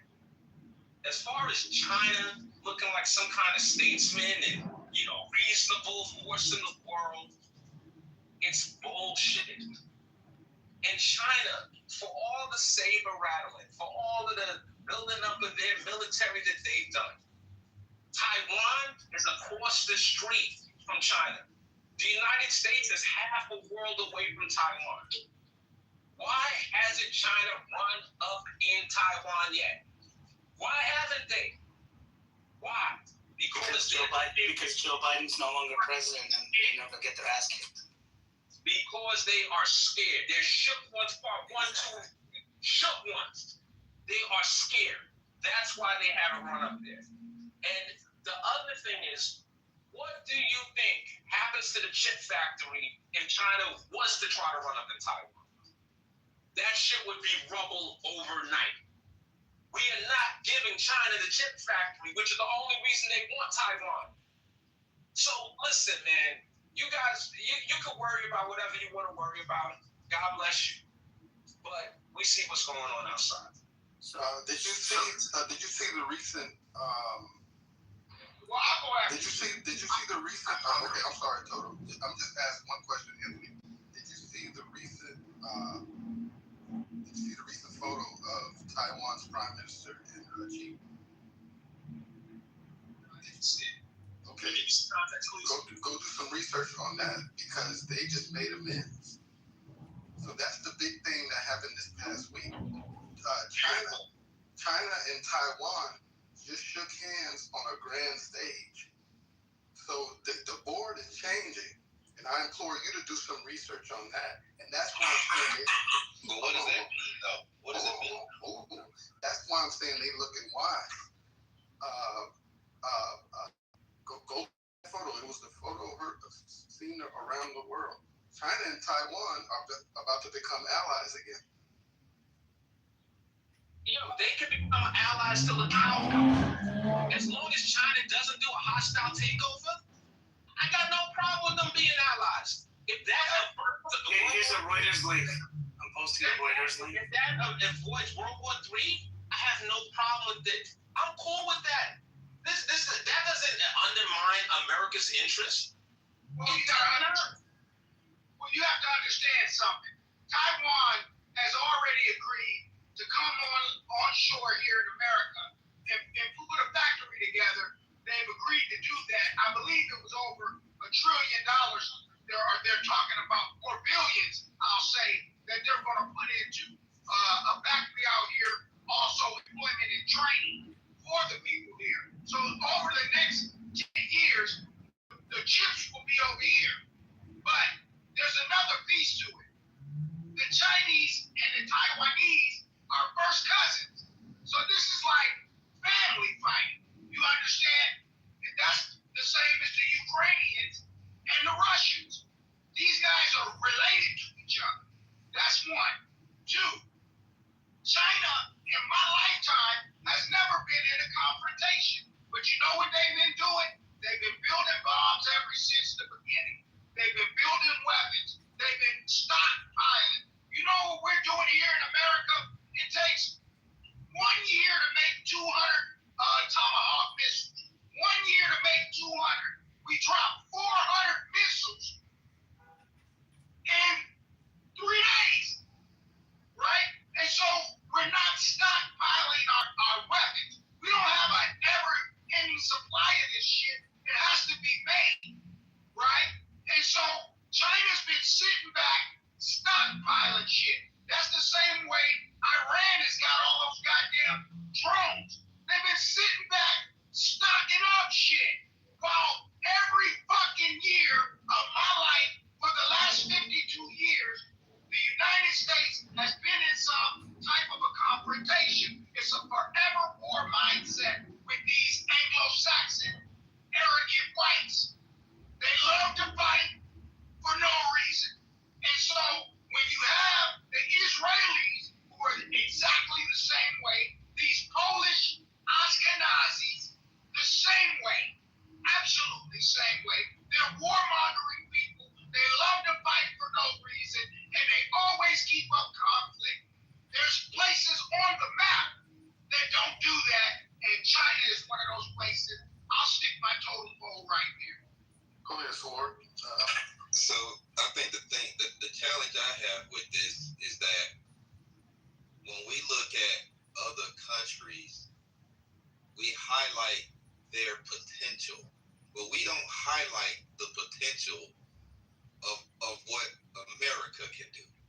We only see the downside as to what America can do. Listen, man, to be an American means you talk shit.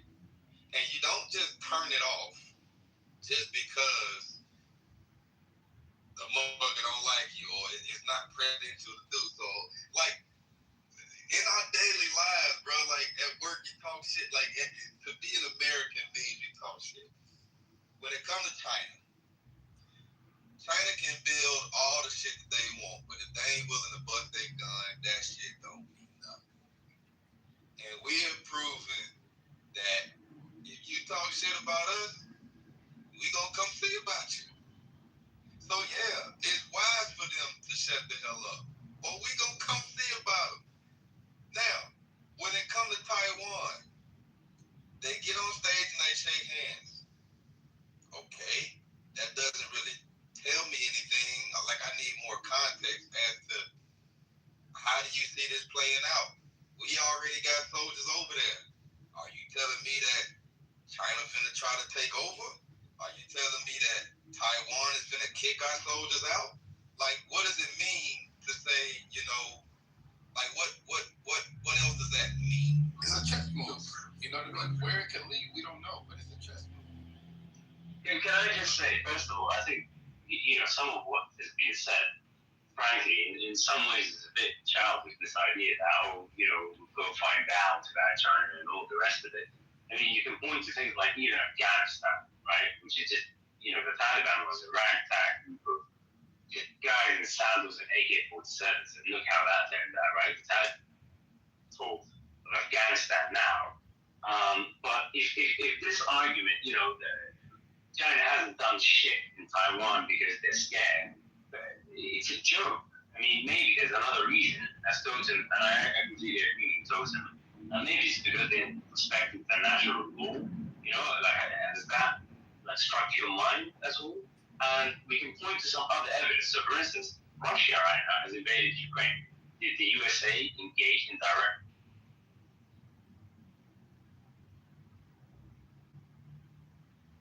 True, if you keep going out, I don't know what's going on with your mic. Drops out more than anything I've ever seen. Can you hear me now? You must be in China. Yeah. Well, I might have had some decent connection.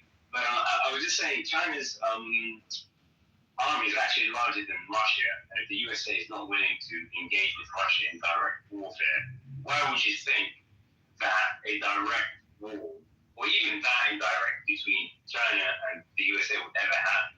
It's just childish. Like, it's not going to happen. No one's going to come to check, quote unquote, as you said.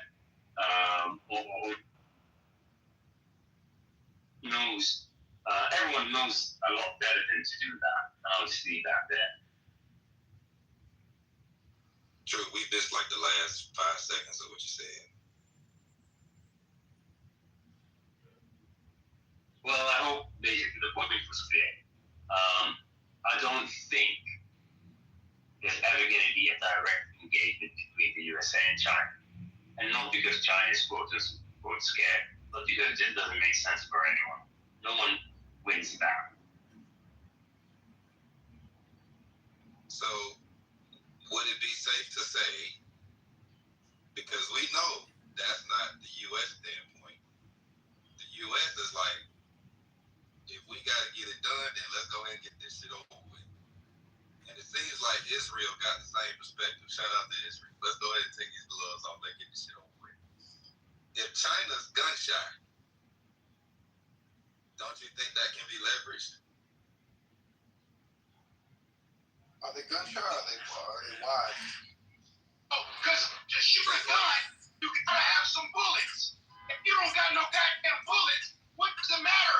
Because if you don't have the ammunition, you can have all the fucking guns in the world. You don't got no damn bullets. And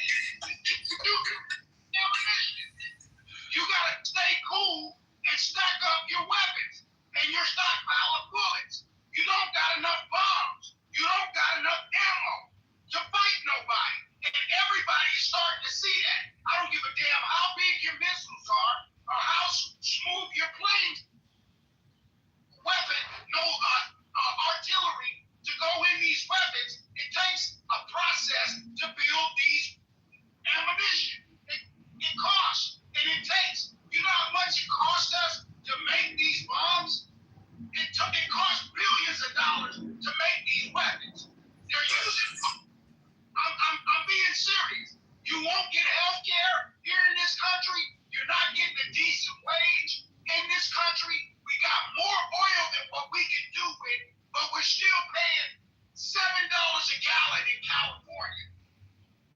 What? Make it make sense. You know why? Because they're spending all the money on making weapons that they shoot out every other year. They're not stockpiling this shit. And you know what China's doing? They got a smile on their face and soy sauce on their lips and chopsticks in their fingers. And they're sitting Not the soy sauce. right there with soy sauce dripping from their lips with a smile on their face and a futon watching all of this shit play out. All right. Appreciate it. It's weapons. But I'm going to just tell you one thing. As long as you Anglo-Saxons have a thirst for war, you'll never advance in this society. All right. It's not an Anglo-Saxon thing. It's an American protection. Sandra, how you doing? Just came up on stage. Well, how are you guys doing? You're not Sandra from other stages that are the opposite view of this. Yes, I am. I just what I'm talking about. All right, I gotta commend you. You're one of the very few that ever come this way. So I'll give you any kind of grace and room to do what you need to do. In fact, I don't even have to have anybody respond to you. If you just want to make a statement and leave, that's cool. Oh no, I just came to see what you guys were talking about. I came in here and then I was brought up and I was just like, okay, they must be pretty cool. I just want to see what's happening. I don't have a problem with anybody. And there's a lot of people in here that I know. So it's cool. That's right. Welcome, Sandra. Yeah, Thank you. That was the same one from what house I'm talking about, but yeah. So you have no thoughts on anything that's been said, or just kind of like I've only been in here like 3 minutes, so yeah, I just want to check it out. But I mean, I don't have beef with anybody, so. No, I think so. I mean, I think you talked about. Oh, Anthony, take it over. Yeah, you know her better than I do. I don't know. Anthony? No, I'm cool. I've been in many a stage with Sandra. We don't typically agree, but I'm happy she's in here. I'm happy, she's willing to come and exchange ideas and listen. And it's impressive. God bless her. Yeah, well, Anthony, I given my command, or I don't know what you call them, the rules of engagement from the other houses. That if you want me on their stage, you have to come on mine.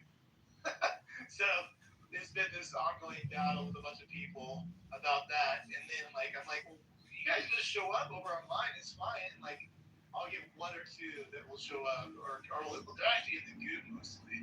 So I'm like, okay. And then when one does show up, it's like I'll clear the way. It's the way it goes. So I've been on these stages for over 6 years. I don't have a problem with anybody. If I have an issue with somebody, I just leave that room. But I mean, everybody has. It all makes sense until it doesn't. And everybody has to express themselves the way that they do. And you can't be mad at somebody who feels differently from you. Like me and Anthony don't get along, but we don't agree on the same things, but we're still friends. We both follow each other. So it's not a big deal. well, It's okay. I give you more balls than literally most of the men over there. No offense to your friends over there, but you have a lot more bravery and balls than they do. I just have to say that right now. Where is over there? Well, you know the places, Alan. Come on, I don't know if you're playing dumb. Oh, no.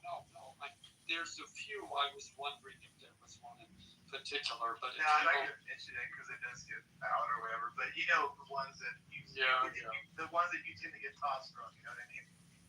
Yes. To be honest with you, it doesn't make any sense for us to mention them specifically. That's counterproductive. Honestly, yeah, I'm just saying it to you.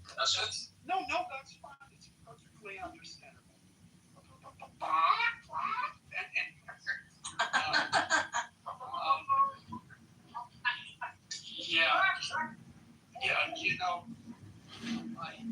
We don't have to discuss it, but I appreciate totem-pole your use of the term Anglo-Saxon thirst for war. That's a new one for me.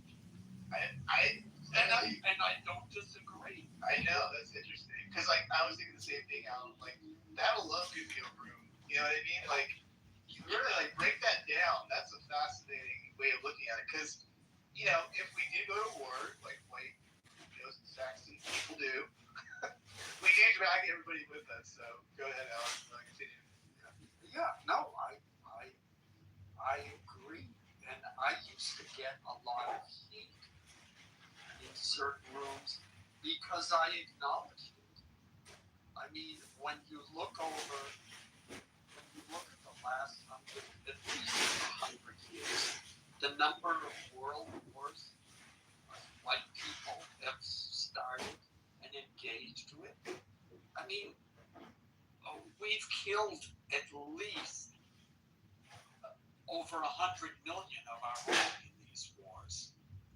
Easy. And when I say white people, I am using the traditional distinctions of race. So there was the white race, there was the black race, and the Asian race. Now the Asians, I mean, they were, come on, they were amateurs. Now, under Mao Zedong, he killed 20 million in 5 years on the Great Leap Forward, and then I forget, there was another Great Leap, there was another program, they killed another 20 million. So they're up to about 40. But yeah, when it comes to white people, yeah, by far, we've gone at it further, farther, and more deadlier than any other race on the planet. And I say that as to say, maybe those other people should take note of that and don't fuck with us. Because if we'll just be glad we're only focused on ourselves, and yeah, every once in a while we commit a few genocides here and there of other racial groups, but by far the people that we exterminate and war with is ourselves. And just stand clear, we'll be fine, and try not to get caught in the crossfire.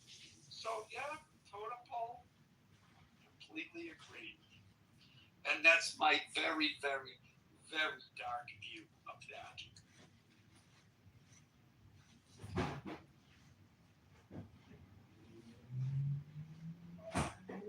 All in this room, I consider all to be clubhouse friends, if not friends, acquaintances. And I see you in rooms all the time, and I'm in your room all the time. So much so that I think I'm top 5% on the app.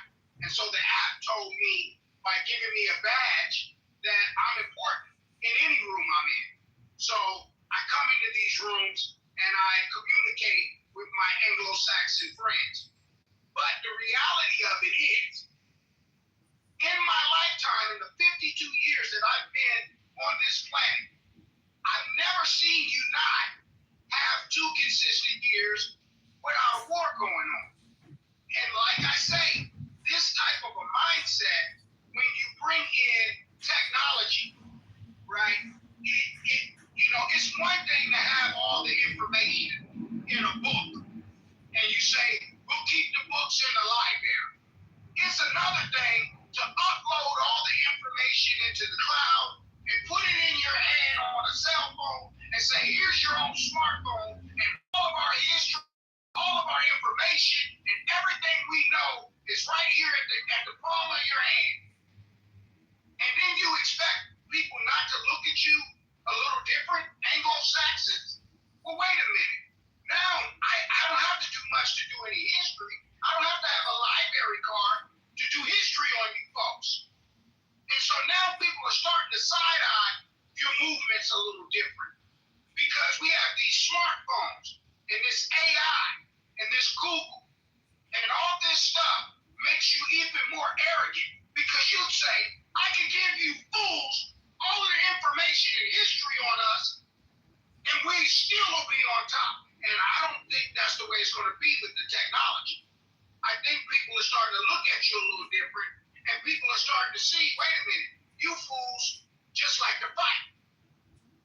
But there's something that happens to a fool that likes to fight all the time. There's only 2 things that can happen to him.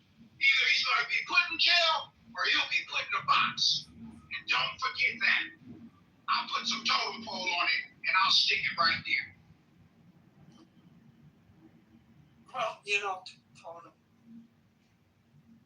Yeah, you're right. You're right. Yeah, I mean, more people are aware of the history.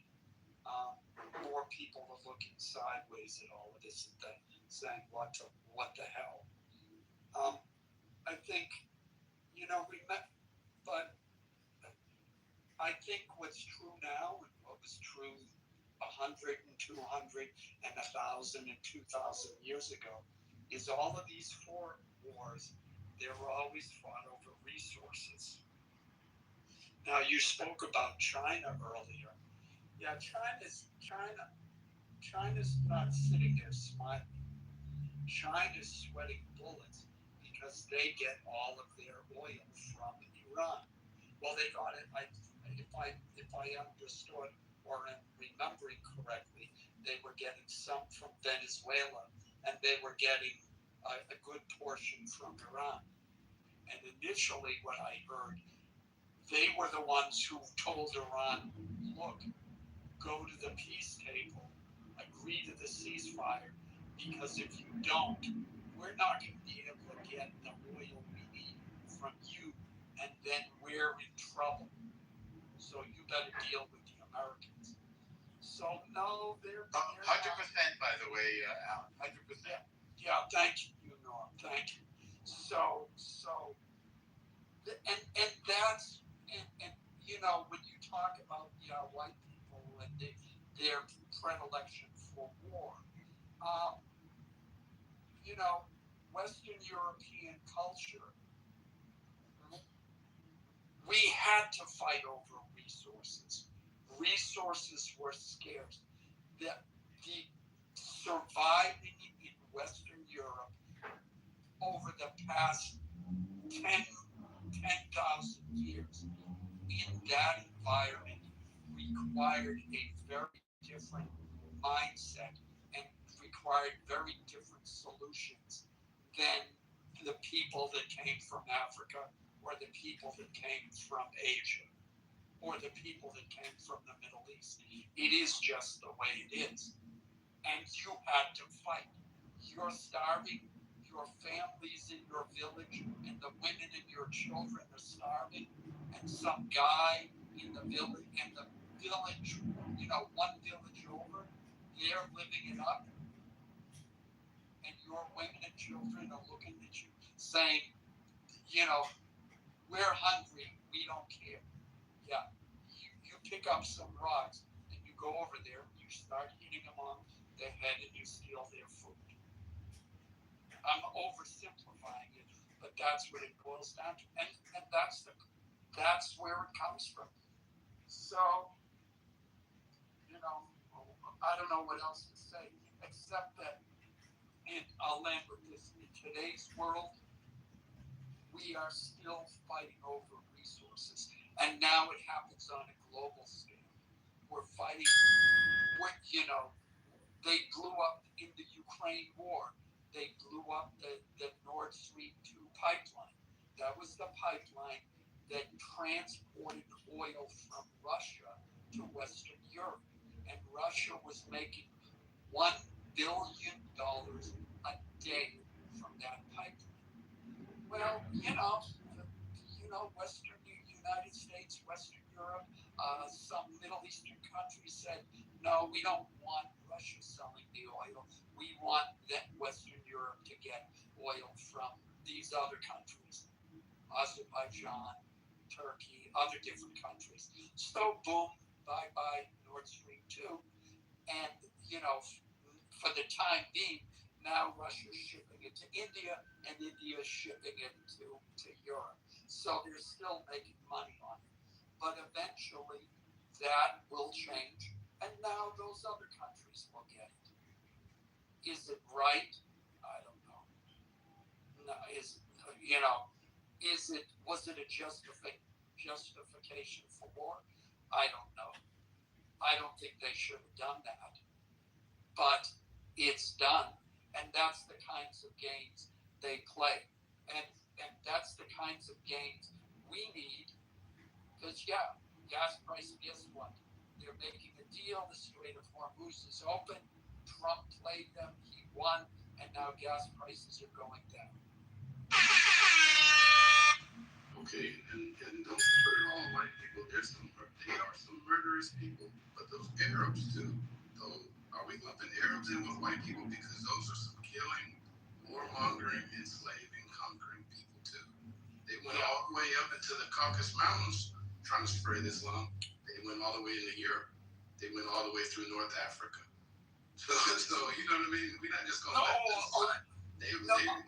Yeah, Otello, yes, I know, but Totem Pole was focusing on white people. That's why I limited it to that.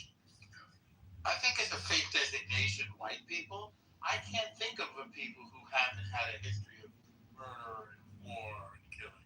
I don't know of any people that are free of that. People from the continent of North America, South America, Asia, Africa, just killing on every single continent. I don't think anybody has a monopoly on killing. That's true, Norm, but when you rack up the actual numbers, and this was before you came in, the distinction we made, white people have by far outdone every other racial group. I mean, if you just look at more advanced weapons, not because of a lack of desire on other people's part. Well, but if you just look at King Leopold, we're talking about 18 million. That's one guy. Yeah, exactly. 18 million. That's not white people. That's one man. But he's a part of it. Well, he's one gabillionth of people. Yeah, but and look, he took out. Listen. This is not 6. You know about 18 million people. Well, I'm not sure how many it is, but he certainly was responsible for some. Well, you don't know and I don't know, but he is responsible for some. How do we know that? About it. Definitely a bad guy. I think we can concede a little bit on things. I mean, that's Alan, right? Do you agree? I mean, we did drag and kill quite a few people on our way to where we needed to go, you know? So, I mean, it's not like... But there's a lot of killing in Africa. Let's not I don't deny it. Yeah, I just say don't fight it, you know what I mean? Like, we can agree on all these things, you know? Yeah, but Norm, look, I don't shy away from the behavior of the individual implicates the entire group. I don't need to say, well, he was just one person, he doesn't represent all. We're talking in extreme generalities here, and I think it's for the purpose of this conversation. I understand you don't want to do it more, and that's fine. I get it. I think it's scientifically dishonest. Like, I don't even believe in this idea of white people. Like, you think an Armenian person is the same as a Greek person, is the same as a Portuguese person, is the same as a Norwegian person, is the same as an Australian? No, these are all different people. No, or a French person. Yeah, or a British person. Yeah, clearly. Like, are the Australians British? Yeah, because clearly the Armenians are better. But that aside, absolutely. That's true. Yeah, but yeah, I know. That's semantics a little bit, right? Yeah. Yeah, we're trying to keep it. We don't have to belabor the point. I mean, when this conversation started, I pointed out, in World War I and World War II, I mean, the death toll. Russia had a death toll of all said and done, of like 50 million by the end of World War II. They sent their own people to die. Yeah, I mean, it's. And I said, in Mao Zedong, there was the Great Leap Forward killed 20 million, and then something else was 20 million. So Cultural Revolution. Yeah, but I mean, by comparison, Asia is not, is amateurs compared to white people. Don't forget Pol Pot. Oh yeah, Pol Pot too. How many did he kill? 3 million, I would say. 3 million. Come on. That's rookie thing. Those are child numbers over there. Yeah, I'm not impressed with anything under 10 million. I'm sorry. I agree. Yeah, I have high standards. Yeah, it's interesting because even the Khmer Rouge, they sprung up because of the bombs that were dropped during the Vietnam War. So that's not accurate at all. There was a communist movement. He was educated at the Sorbonne in Paris, like many of these fake revolutionaries like Ho Chi Minh. The Khmer Rouge existed before we bombed the supply lines to the North Vietnamese. Yeah, but you guys we bombed a lot of the farmers' land, right? Which is why. I don't know about the farmers. We bombed the supply lines to our enemy that were coming through Cambodia because they thought they were being slick. We weren't trying to bomb farmers.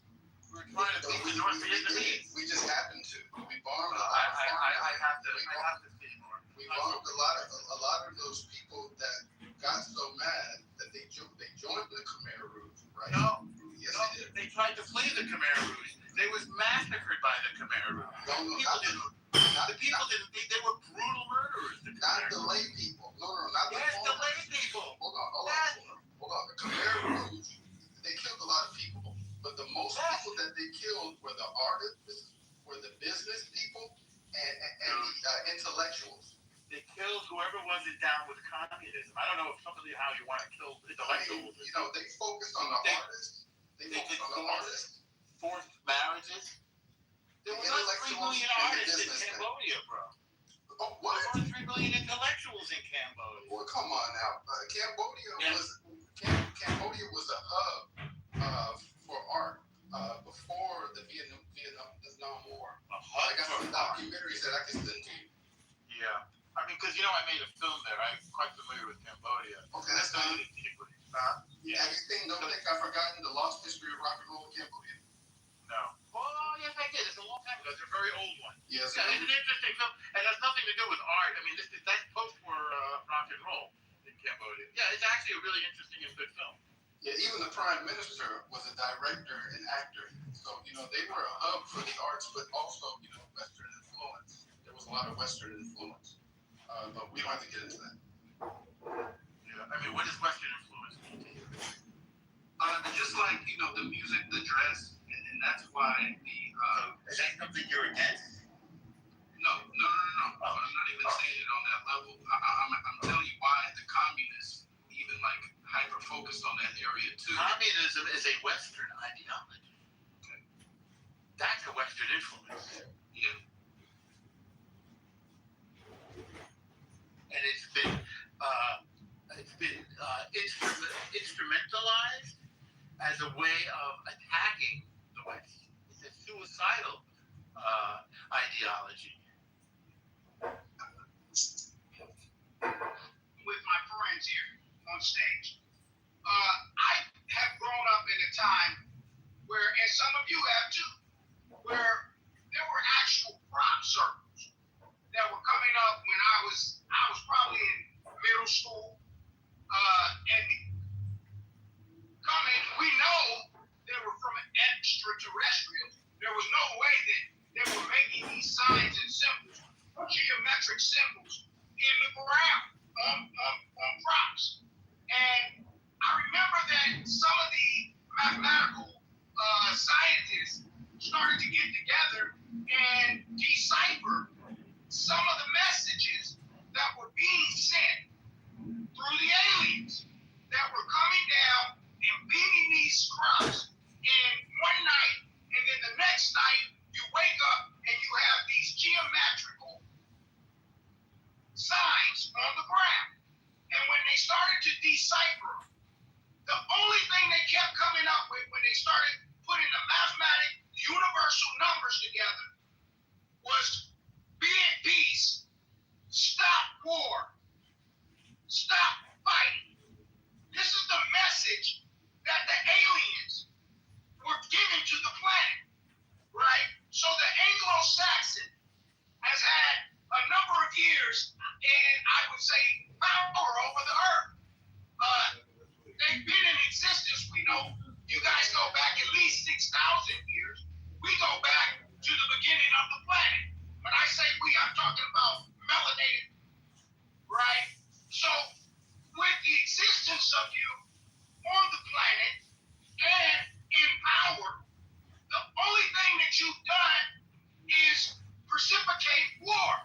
But the reality of it is the whole universe knows about it because we've had visitors from other planets come and tell us, be at peace. Now these people are these beings we know can go. What language are you talking about? Excuse me, hold on. Well, I'm just curious. What language do you mean? Excuse me. These beings can come from the sky and go right into the... Hold on, excuse me. What planet are you from? I just like the land. I know it hurts when you hear the truth.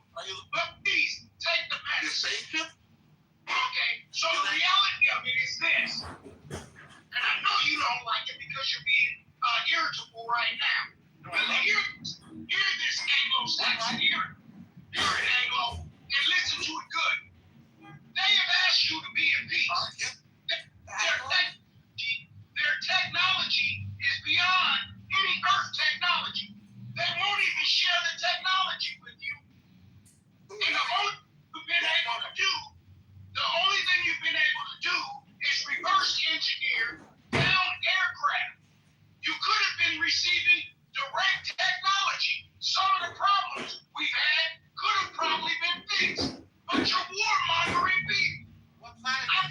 stick my total Well, why don't they speak to the guys like you then? Why don't they just talk to you? Hello? What language are the crop circles in? When you said mathematical scientists, were you trying to say mathematicians? Now, it's interesting. I didn't know he was going to go down this route, but, when we watched the documentary Disclosure, Marco Rubio was in there, as well as some other people. This is definitely, this is not totally far-fetched. The documentary Disclosure.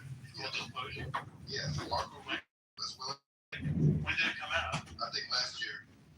Okay. And what did it disclose? What did Marco Rubio say? Man, it's a lot, but basically, what he just said, been reverse engineering. Marco Rubio said that the crop circles were messages from aliens? Did you see the documentary? I'm asking you what Marco Rubio said.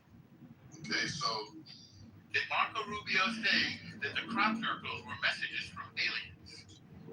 No, but they did greenlight a lot of the other things that he said. I think he's mixing different things that he had learned. Okay, what did Marco Rubio say? Because you said he said basically what the other guy said, but now he said he didn't say that. I'm just curious.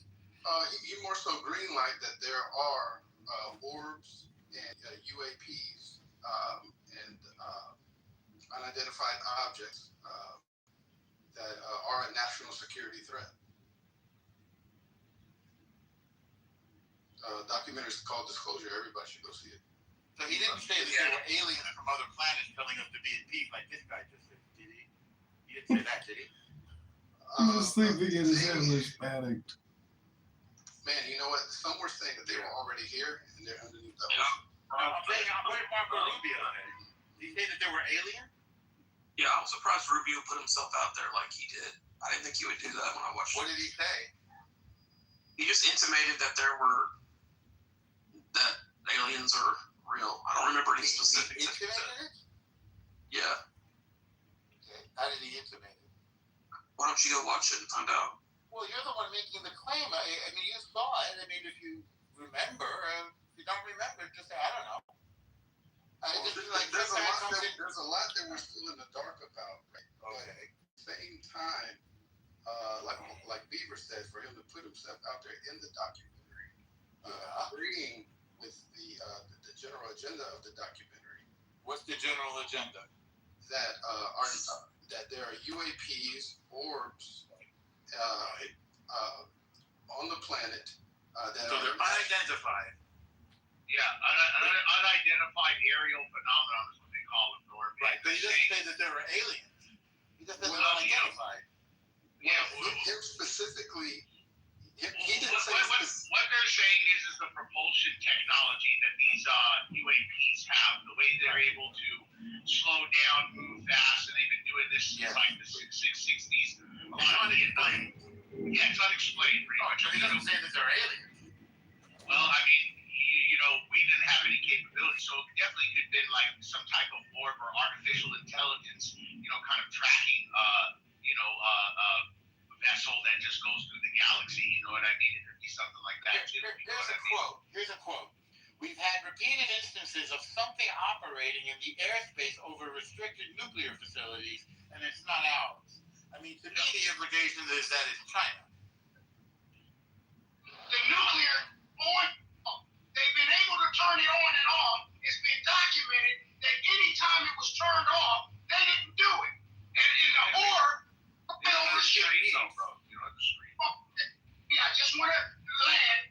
The orbs have been turning these nuclear facilities off because they want peace. They want the When was the nuclear facility turned off? When was the nuclear facility turned off? I'll let you talk, and then talk once you go on mute. When was the nuclear facility turned off? I can Google it, Norm. I can Google it. I will say this. All right.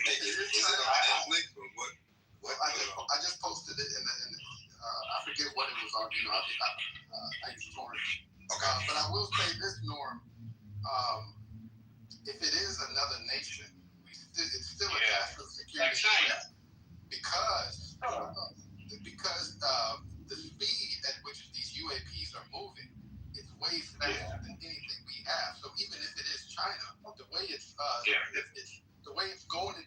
social. Now, this wouldn't have been China. This is 67 he's talking about. It was in Montana. There's no way that was China. I believe that.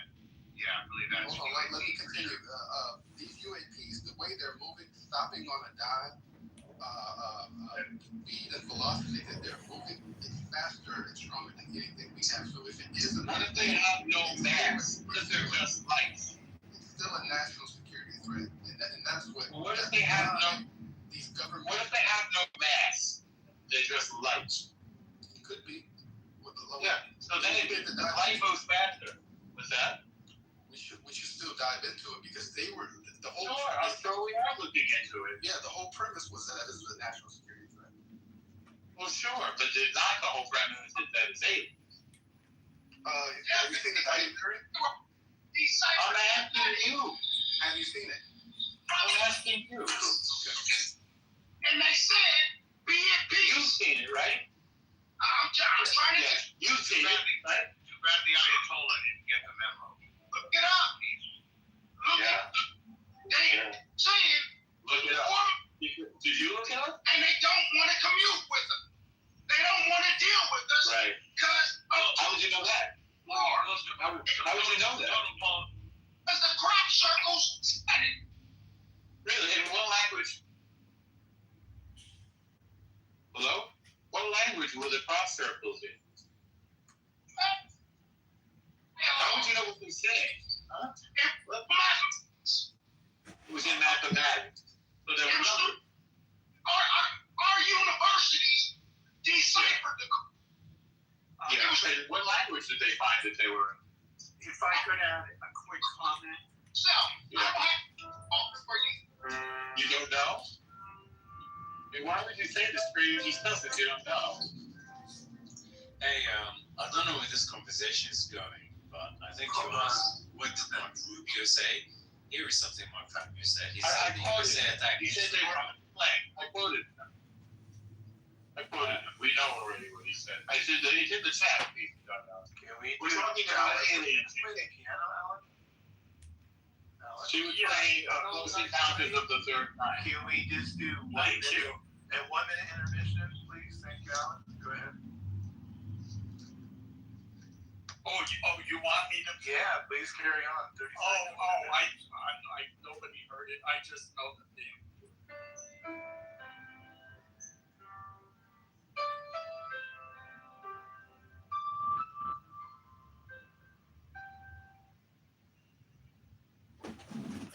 Donald Trump, president of the world. Donald Trump, president of the world. And anybody who really gets into it. The reality of it is, mathematics, we know is universal. 1, 2, 3, 4, 5. You can count just like any other being in the universe can count. And so that is 10 not 11, 10 not 9. Rabboni Shalom. Good Shabbos, everyone. and I'll just say this. All right, that's right. And even they had 12 candles. We can all count. All right, so here's the reality of it. The mathematical code and equations were the same, not only in Europe, they were the same in America, they were the same in Australia. Everywhere they found crop circles, the same message. Be at peace. Stop war. This is the type of shit that they've been saying. And they've been flying over the nuclear facilities, like I just said, turning these goddamn things off because they don't want you to destroy the planet because they're sharing the planet in a submersible. Wait, you're saying there's an alien force going into farms and pushing down the crops to teach us peace? That's prophetic. Genius, really. Hey, I didn't come up with the shit. I just read it. I didn't make it up. It's not my motherfucking book. It's in your own internet. Yeah, I think if they wanted to scare Earthlings, I think they would do it more upfront. I don't think. I was actually at a crop circle, and I actually felt peace when I was in the crop circle personally. But there were other people that were upset the crops were destroyed and they weren't able to sell the crops. And I said, no, this is a message from international outer space aliens declaring peace. You have to look at it positively with a positive attitude. Hey, I didn't make it up. You made it up. It's your internet. Go to your own internet. Don't ask me. I'm just a phone user. But the evidence is there. Billy, where is the evidence? Use your internet and find it. So, in other words, you can't find it, so you want me to find it for you? Norm, what you really need to do is just get in your car, drive out to your nearest farm right now, and see if you can see any crop circles anywhere. If you see one, take a picture, change your PTR, and we will meditate on peace. Oh, yeah. They didn't say that since I'm a little kid. I'm 52 years old. But I'm telling you, why? They figured out the motherfucking mathematics. Not me. I was in fucking middle school.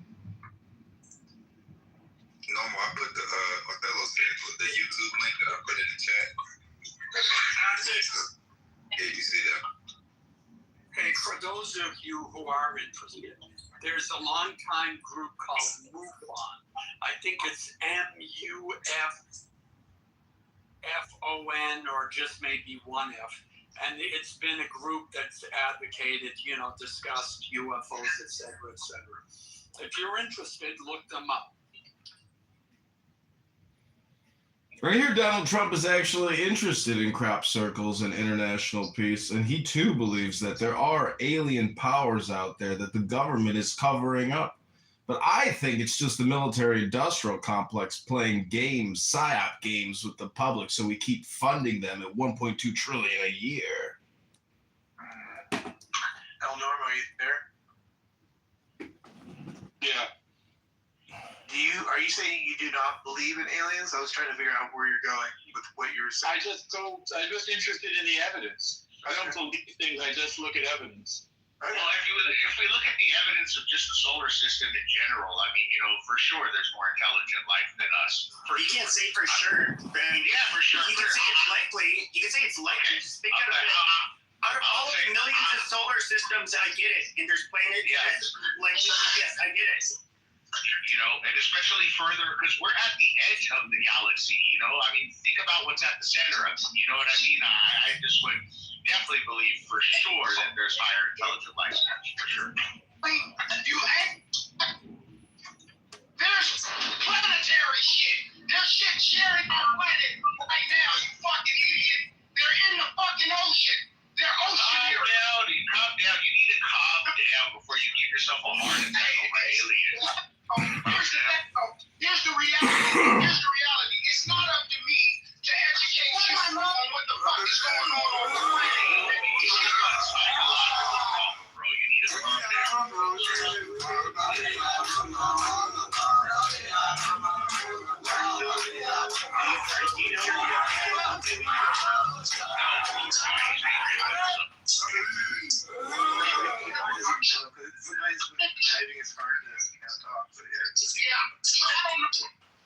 Let me talk lower.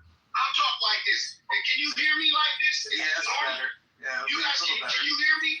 You can hear me this way? Crop circles, you should be picking cotton. Killing the fucking crops. Come on, bro. This is the nature. And this is the nature. This is the nature. We can't filter out white trash through the app, brother. Well, the reality of it is, why is everybody off their bikes? Like, literally everybody's off their bikes. Is there a rule here that we're not supposed to? Yeah, it's pretty creepy. Everybody's off their bikes. Rabbi, where are you from? Los Angeles, California, sir. Oh, what's your ethnicity? Sir. Background is Syrian and Greek.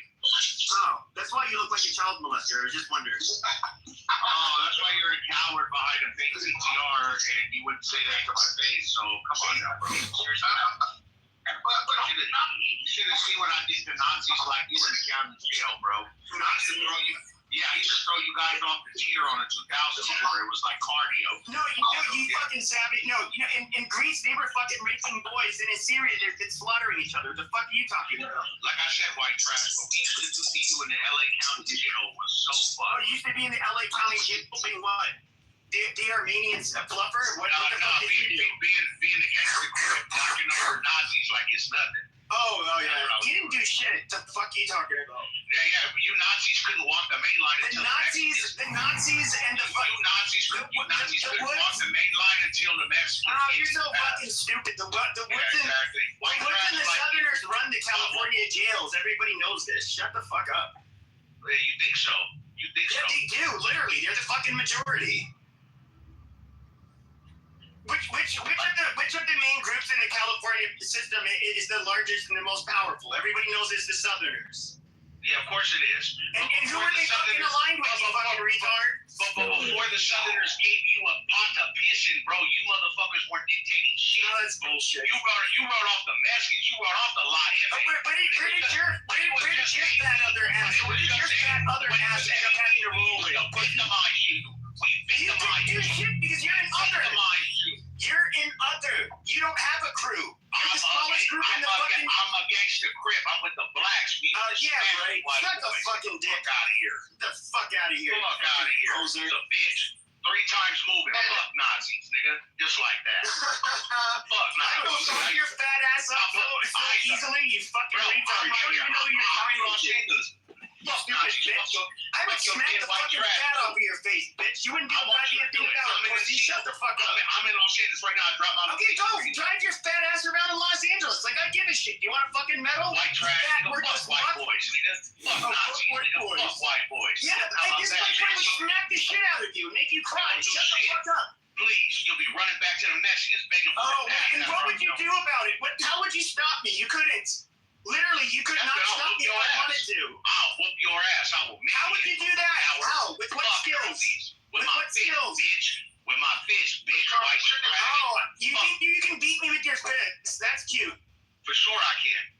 How many amateur pro fights have you been in? For sure, I will destroy you. Okay, based on what? Based on what? Just your lack of masculinity. I'm pretty sure I have a lot more fights than you. Legal fights. I got more fights than you. Yeah, I know. You fucking retard. Quit acting like a tough guy online. It's stupid. You are a faggot. You're not a fucking creepy fucking faker. Now shut the fuck up. Shut up. Fuck white boys, bro. Fuck white trash. What you got to do about it? Fuck white boys all you want. I don't give a fuck. Fuck white trash. Shut up. You're just mad because you were getting your ass plowed by the fucking notes on the yard. Shut the fuck up. You did county time anyways. That ain't shit. I smashed woods, nigga. I smashed the wood pile. No, you wouldn't. No, you wouldn't. Bro. The others would never. You're an other. You would never touch a fucking white. Shut the fuck up. Black too strong. You're not. Gator would not let you roll with them, you fucking dumbass. Check the PTR, white trash. Left. Don't say so. Fuck out of here. You're a bitch. Fuck white boys. Shut up. Your parents were siblings, white trash. Your parents were siblings. Come on, go ahead, bitch. I'm not hiding in front of anything. Fuck white boys. Swear what I said. Fuck white trash. Yeah, nigga, fuck Nazis. Hitler was a faggot just like you. Shut the fuck up, bitch. Fuck the wood pile. Fuck NLR. Fuck P&I. Fuck all of that. I'm all Aryan killer. That's what I am, bro. Remember you're not, you fucking all Aryan killer. All Aryan killer, bro. Dude, even the blacks and the northerners don't talk like that. You fucking white boys. Nigga, fuck this white is how I know you've never been to Can the white girls be saved though? Can you save the white girls? Can you save the white girls from eating at me? Fuck Nazis. That's all I gotta say. Fuck the woods and fuck the wood pile. Fuck AB. Fuck all that bullshit. You couldn't even walk the main line. You would never say this in prison. I've been in, what the fuck you talking about? I've been in 3 fucking riots in the county behind them. What are you talking about? You got county time. Fuck out of here. Oh, you got county time, you fat fucking. I want to see you on 2004 for 3 years. I want to see you at Wayside in the Gladiator School, bro. Please get the fuck out of here. You woods are base heads, all of you. All of you are in there for crystal and breaking into cars and dumb shit. Y'all fucking wannabe black piece of shit. Sucker, shut up. Fuck white boys. Fuck white boys. You heard what I said. Fuck white trash. Beautiful white intelligent white girls do not claim any type of Nazi strategy. We do not claim them. We do not claim them. Daddy, the Peppy claims this, so fuck Peppy. I'm an Aryan killer. Yeah, I'm with you. I'm with you. Fuck that nigga. So just like that. Right here. I'm right here. Fuck. Bima, you roll the Crips? Dang. I roll with Rabbi. Fuck this nigga. Wait, was Rabbi the guy that kidnapped you and took you on all his drug deals, Bima, and you willingly drove him around and participated in all his drug deals? Is this who it is, Bima? Yeah, who's the white trash? So how does a little Syrian wigger like you end up, and why do you want to be black so bad? I'm just curious. Too black, too strong, bro. That's why. Oh, okay. Yeah, but you're not black. Literally, it's not in your DNA. You fucking poser. It's pathetic. Like, why would you hate? No, I understand. If I was a dirty... Rabbi, let's be honest. How long do you think Pepe would last in the can? If Pepe went to federal prison, how long would he make it? Hang out with black people and act like you're a gangster and all that stuff. But you know that it's funny though, because you do know that you would never disrespect any Southerner or white that in the fucking county jail or prison. You would never do that. I didn't talk about a Southerner. I'm talking about you coward ass white trash. You're gonna tell me the AB, they're pussies, they would let your fat ass talk shit to them? You know they wouldn't. The ABs couldn't even walk the main line until they... Oh, you're so fucking stupid. Get the fuck out of here, bro. Y'all were always... They literally controlled the fucking state system for decades, you moron. You just had, back in the day, you just had some racist ass white CEOs bring you in drugs. That was it. Nothing on New York. Until you clicked up with that. I'm not an AB, and I'm not a skinhead. So I don't know what the fuck you're talking about. Shut the fuck up then, bitch. No, you can shut the fuck up. I'll smack that goddamn beard off your face, you fat fucking sand nigger. Shut the fuck up. Learn how to speak English like a white man. White trash, look at you, motherfucker. You have to act like a fucking root rat. And you're white, you fucking fat fuck. Worthless fat fuck. My vernacular can go from the corner to the corner store to the metropolitan to central. Oh, so in other words, you're a faker. In other words, you fake it. That's what you do. I'm versatile, motherfucker. You're versatile. Yes, sir. You know, your father speaks like this. Why do you have to sound versatile? Wallah, wallah. Yeah, I don't speak that garbage. Yeah, all that, nigga. Fuck white boys. No, fuck you, fat fuck. Fuck white trash, nigga. Just like You know what's really funny though is white trash was literally killing your fucking family in Syria. Literally, white boys, middle class white boys were going to Syria and putting bullets in the heads of people who look like you, only less well fed. Shut up, white trash. Shut up, fat ass. Shut up, Aryan bitch. Shut up. You're just a dartboard for black dick. That's all you are. Right around your butt holes. Like I said, fuck Nazis and fuck you. You fucking fart out quick. Every time you fart, you put chlamydia in the air. You got it in the ass so many times, dirty bitch. Every time we catch you, motherfucker, bro. That's where we whip your ass and we take the razor blades and put it on a broomstick and shove it up your ass. That's what we do. Bullshit. You fucking sit on it voluntarily. Shut the fuck up. I was known for that. I was known for taking the form of little NLR. You know, moving Chris. Hey, Bima, I want you to try to guess what we were talking about before we got here. White trash. You're talking about aliens. Victimized white trash, bro. Shut up. You're a bitch, bro. You're not even a man. You can't even show me your face on your PTR. You aliens to prison. Behind the house. Motherfucker. I have my face on here a million fucking times. The fuck are you talking about? Shut up, white trash. Shut up. But you got sunglasses on and all your fucking photos too. You fat fuck. I am who I am. Not giving you a little. Yeah, and your fat will show you your face, bitch. You're hiding behind sunglasses. My face right there. If sunglasses means you're hiding your face, then maybe you should take a picture of sunglasses. Maybe if you weren't such an inbred white trash, you could see. You're so inbred. My parents are not inbred. They didn't give birth to somebody who grew up to be a fat fucking wigger. Yeah, amazing. You're white trash. Fat fucking wigger. That's all you are. No. Low class white trash from the fucking bottlenecks of the United States cannot get through London Heathrow. They don't let you in England. Oh, they wouldn't? Trash. No, they won't. Oh, okay. They will turn your ass. You know who they won't let in?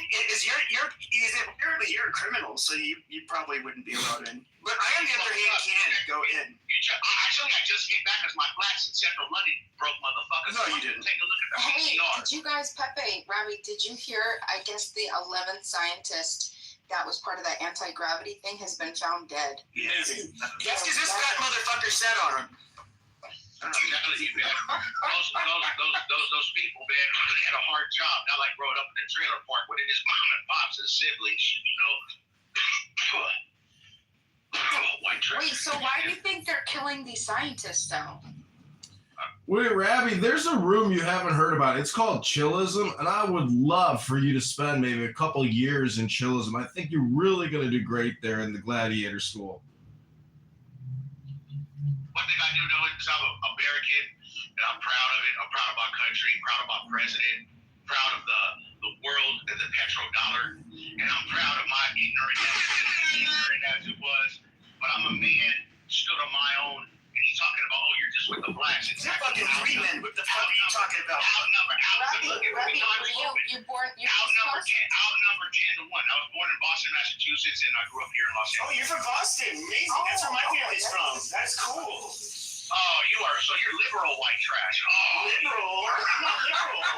That's what you should tell. First I'm a Peckerwood, then I'm liberal. Oh my god. You got liberal Peckerwoods for sure. You got a shitload of liberal with Peckerwoods. What are you talking about? Yeah, I know you got bullied. It's fine. What you think the surfers were in Venice Beach? They weren't no real right wingers. They were cowards. All you white boys were cowards. We're cowards? Oh, so you would go running. So wait, how old are you? How old are you, tough guy? Hey, tough guy, how old are you? Like what decade? Like what decade? I'll get into the Northern California. I think they're cousins. Are you like in your 40s? Are you in your 40s? That'd be some shit. I'm 41.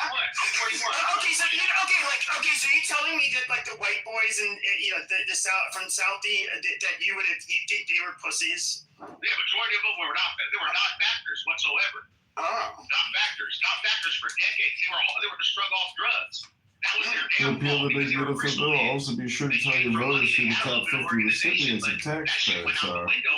Many of the corps that are donated to you. More than 600 million. I'm talking about in Boston. Southie is different. No, I don't say that about those white boys. Fuck no. Yeah, because I don't think he would talk shit to those white boys. I wouldn't want to talk shit to those white boys. Why would I? What is an Irishman gonna? I have no quarrel with him. I have no quarrel with an Irishman. Yeah, I don't like. Even in Revere, I like some of those areas. I don't think you'd want to talk shit to them. I don't talk shit to a Catholic Protestant white boy. He's an American. God bless him. But you Nazi motherfucker. Oh, I'm a Catholic white boy, you dum dum. No, but you're a Nazi though. You're a neo-Nazi. Oh, how am I a neo-Nazi? I'm a neo-Nazi. Wow. For sure you are. Oh, how? How do you know that? Because you took such offense when I started disrespecting Aryan Brotherhood and Peckerwood. So it's like I heard your family line when I said that. No, you think it's funny? I think that's our thing. That's like me saying I went into the Hells Angels clubhouse and I started beating all of them up. And then I'm the Hells Angels killer. It's just so it is so stupid and like so out of this world and like dumb. I'm not gonna take it seriously. You're a racist, inbred, lefty, white trash piece of shit. I'm a lefty. Oh, that's all. And I'm racist. Amazing. I love that combo. For sure. Yes. What are you talking about? Free healthcare for all, but not for the niggers. Amazing. So you said it. I hate when you say that word. Lefty white trash, bro. It's disgusting. The bottom pit of American. Yep, that's exactly, yes. I gotta thank you, Rabbi, because usually I'm the only one here making fun of Pepe, and thank you for letting me take the day off. God bless you, Rabbi. And sorry to hear about all your trouble in prison, but I really appreciate all the great work you're doing here with Pepe. Oh, no problem, sir. I think you were the Jewish brother that came in, so Shabbat Shalom. No, he's a Michelin. He's a... Ribono Shalom, good Shabbos. Thank you, Rabbi. Baruch atah Adonai Eloheinu melech haolam asher kadeshanu b'mitzvotav v'tzivanu l'chalik neshel shabbat b'nei pri hagaf and Pepe. Well, I got the free gotten some beastly for you if you want to pull up. How much is your grocery bill every time you go shopping? I've been actually on a diet, Pepe, and I've been trying to, cut the pounds down. Oh, There you go. Cheating works. Are those begonias in your PTR, Bima? I've been trying to, Rabbit. Me too. Well, you probably don't have what I have, but you probably just need this picture. Don't forget, going to the gym and sweating your ass off is a great way to lose weight. If you've never been to the gym and sweated your fat ass off, well, that's why you're a big fat ass. Yes, sir, and I'm trying to less fat ass. If you've never been to the gym, sweating your ass off, that's why you're a fat ass. My legs are built like good, but I gotta get the upper body trimmed up so I can fit into some of these old shirts I got. Also shiny. Say again? Imagine being a fat ass couldn't be. Sorry, though. I'm kind of festively plump right now. I'm not exactly. I know that you're fat, FET. So are you, Mikkel. Listen, it's okay. And you're a faggot at the same time. Listen, I'm not tripping. I'm not the one complaining about it. The fuck? Am I complaining? Okay, yeah, exactly. So humble yourself. I think Pepe might be right about you. Listen, dude, I really don't give a fuck. I'm not here sitting on an app complaining about I'm overweight, bitch. You're fat then. You're fat. That's what you want to hear. You're fat. FAT, fat, overweight. Sure, yes. Own it. Own it. Own it. Are you mad? Are you mad? Are you mad? Are you mad? So are you mad?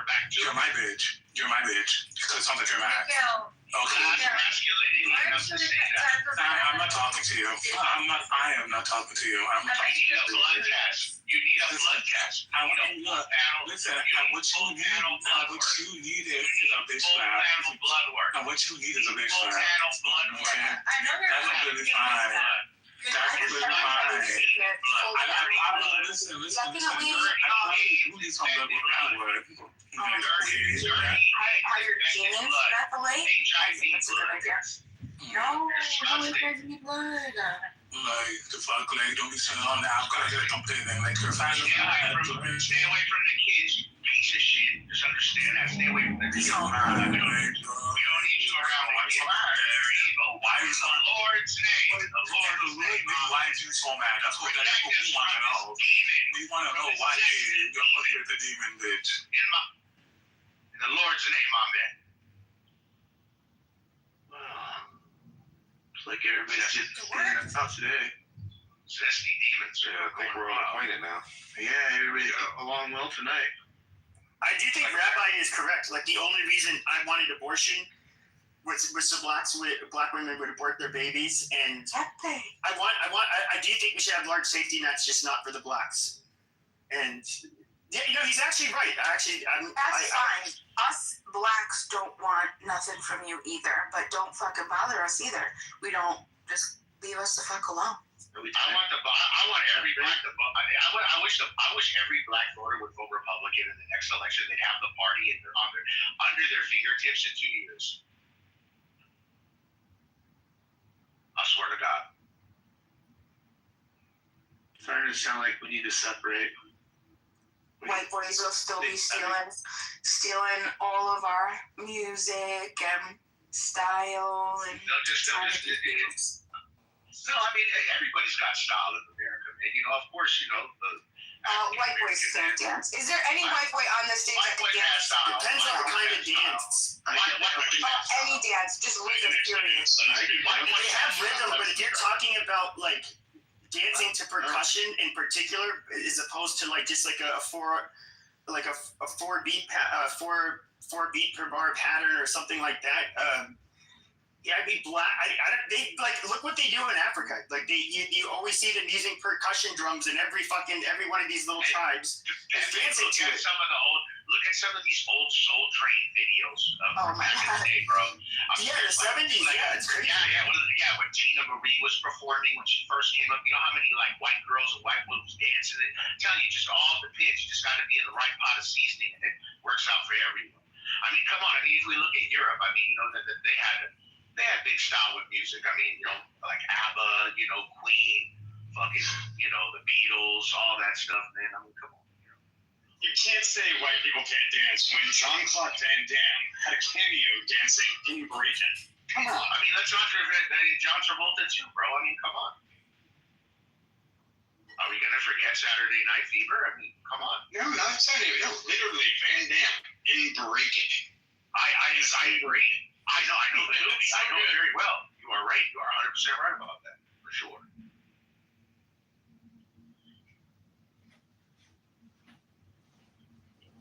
So did you guys find out that you were cousins? Y'all gonna let him get away with this? He went from the Orange County jail straight up to Bel Air in a second. Like, this is fucking, like, you are so fucking whack. You're so fucking whack. You're so fucking whack. You're so fucking, come see me at Thea Lacey's, bitch. Come see me at Thea Lacey's, bitch. Who are you? I wasn't even arguing with you. Who are you? What's your name? Nice to meet you. Stop being so extra. You're a female. Be in a woman's place. Yo, they call me Big Adams. You don't want to fuck with me, bro. They call me Big Adams. I'm here with you, motherfucker. Okay, so you from West Boulevard? Some stuff that's not in LA County that's in LA County. You're like, this So is are you from West Boulevard? Because you're from Adams. Are you from West Boulevard, like the set? Because you're talking to me like you're a gang member. That's why I'm asking the question. It's a what is it called? Okay. High post. It's not about, listen, we don't need to be advancing anybody, okay? But the point is that when you have rhythm, there is a particular place inside of the brain and the soul and the spirit, okay, that allows you to connect deeply with earth and vibrations and rhythms. Okay, so it's ancient wisdom, is that what I'm talking about? Okay. It's a spiritual thing? Yes, it is. Right. Earth gives rhythm its structure, and then just by everything that we see, right? All of the, what is it called? I think you're overcomplicating it. Like, blind people.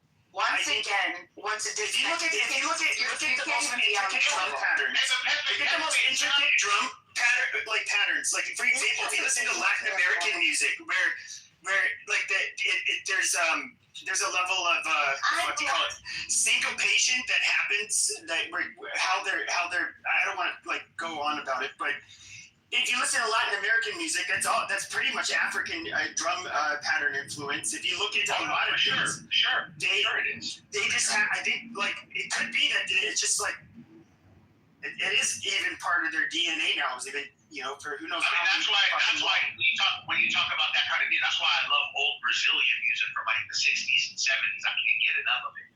Like, I have acknowledged, all that percussion that you're talking about, it did come from African customs, for sure. The Portuguese went all over Africa, to what they found. Yeah. For sure. But I like how she was trying to describe it, though, man. She was really artistic with it. I like that. There's something deep about it. We do a lot of African drumming here, like there's African drumming classes and stuff. And I don't know, if you can't get into that and you can't feel that, I don't trust you as a human. You're something else. You're maybe soulless or something.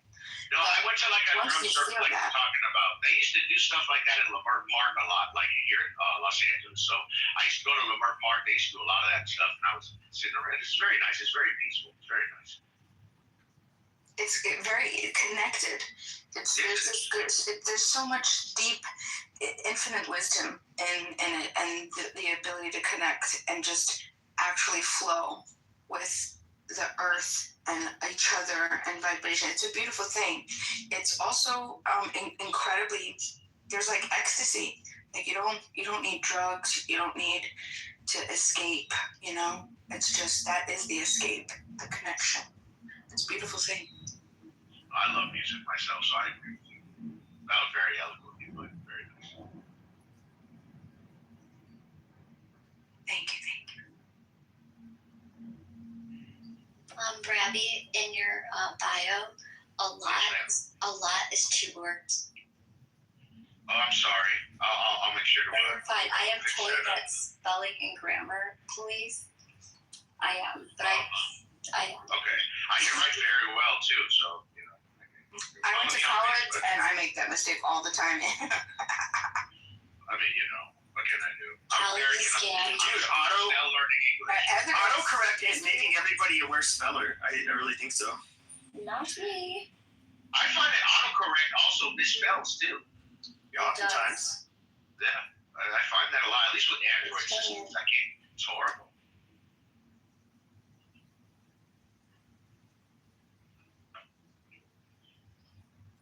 We're not bad spellers. The English were just so weak.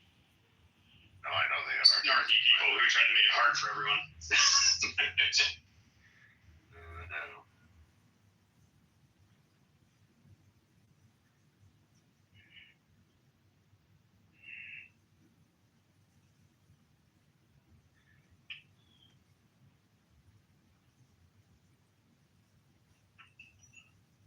Just remember your mother's a demon. Dude, how do you do so much? Get big and not get defined. That's pretty crazy. Hey, your mother's a big back, jawless, cocksucking animal. I love moms. Yeah, me too. I was gonna say those. Both of those. Unless they're single moms, then they're fucking worthless whores. Well, or you're shooting blanks. Jesus. Yeah, men don't make them the way that they used to. Yeah. They used to be able to handle women and children and provide and not. Then women became a bunch of single sluts. You know, like I have a daughter, which is she's the most amazing, most beautiful person. And God made her for me. I know it. Tabe, how about you? I'm not a single parent. I'm good. Are you shooting blanks? I wish I was. Oh no, I'm not. You know. Hold on, y'all. I can promise you. I'm getting tired of these protesters. I'm gonna pull over. I'm gonna ask them a question. Yes. No, don't be careful. No, I'm going to. Excuse me. Why y'all not out here protesting for black women? Excuse me. Y'all should be protesting for black women. Black women, thank you. Y'all should be protesting for black women. Get him, Adams. Get him. Yeah, go ahead. I'm sorry. Yeah, that was good. That was really nice. Hey, tell them, why weren't they protesting when the LAPD were shooting black kids? They're protesting for Gaza. Why Gaza? How about? Damn, why can't they do both? Exactly. Gaza don't exist, but you have black women out here in America that have no representation. Oh, exactly. No. No, I agree with her. No, I have to. Sorry. She's right. What the left has done to black women in this country is it's a sin. It's a sin on sin on sin. It's disgusting. Gaza doesn't exist. I mean, well, technically, maybe not anymore. Well, here he doesn't. Well, hopefully there could be a solution where they demilitarize Hamas and they let the Saudis come in and sponsor a Gulf cooperating government there in peace with Israel, because that's the only way it's going to happen for Palestine to have a real freedom. I just want peace, you know, like. What happened to Bob Marley? One love, peace. You're right, Mr. Matt. Oh, you are 100% right. But unfortunately, the world has very hot blood right now, sir. I agree, though. I agree. How about some Bob Marley? We need more, just a little bit more marijuana, give it out to everybody. Let's all just relax a little bit. We'll get Trump to do something,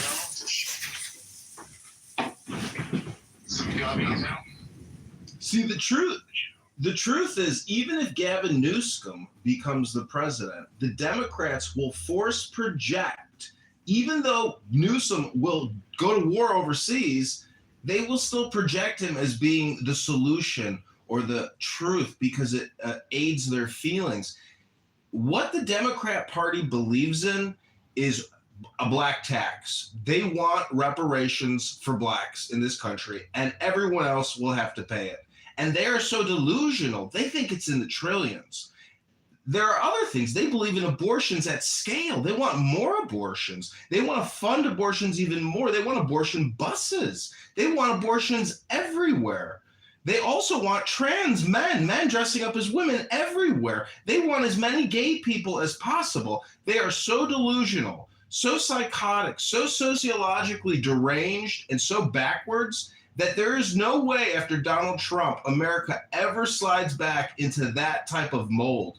That mold is mentally ill, destructive to the country. It's suicidal to the country. And in many ways, there will be a cultural or a real Civil War revolution. If men dress up as women in the Marines, the Army, the Navy, the Air Force, there's going to be a catastrophe. There's going to be a cataclysm, because that type of behavior will be force projected onto the population. And we, in my opinion, I won't tolerate it. I'll never live in America. I'll leave the country if there's no resistance. But that type of mentally ill, deranged communication projection to the population, it's suicidal and it's retarded. Hello?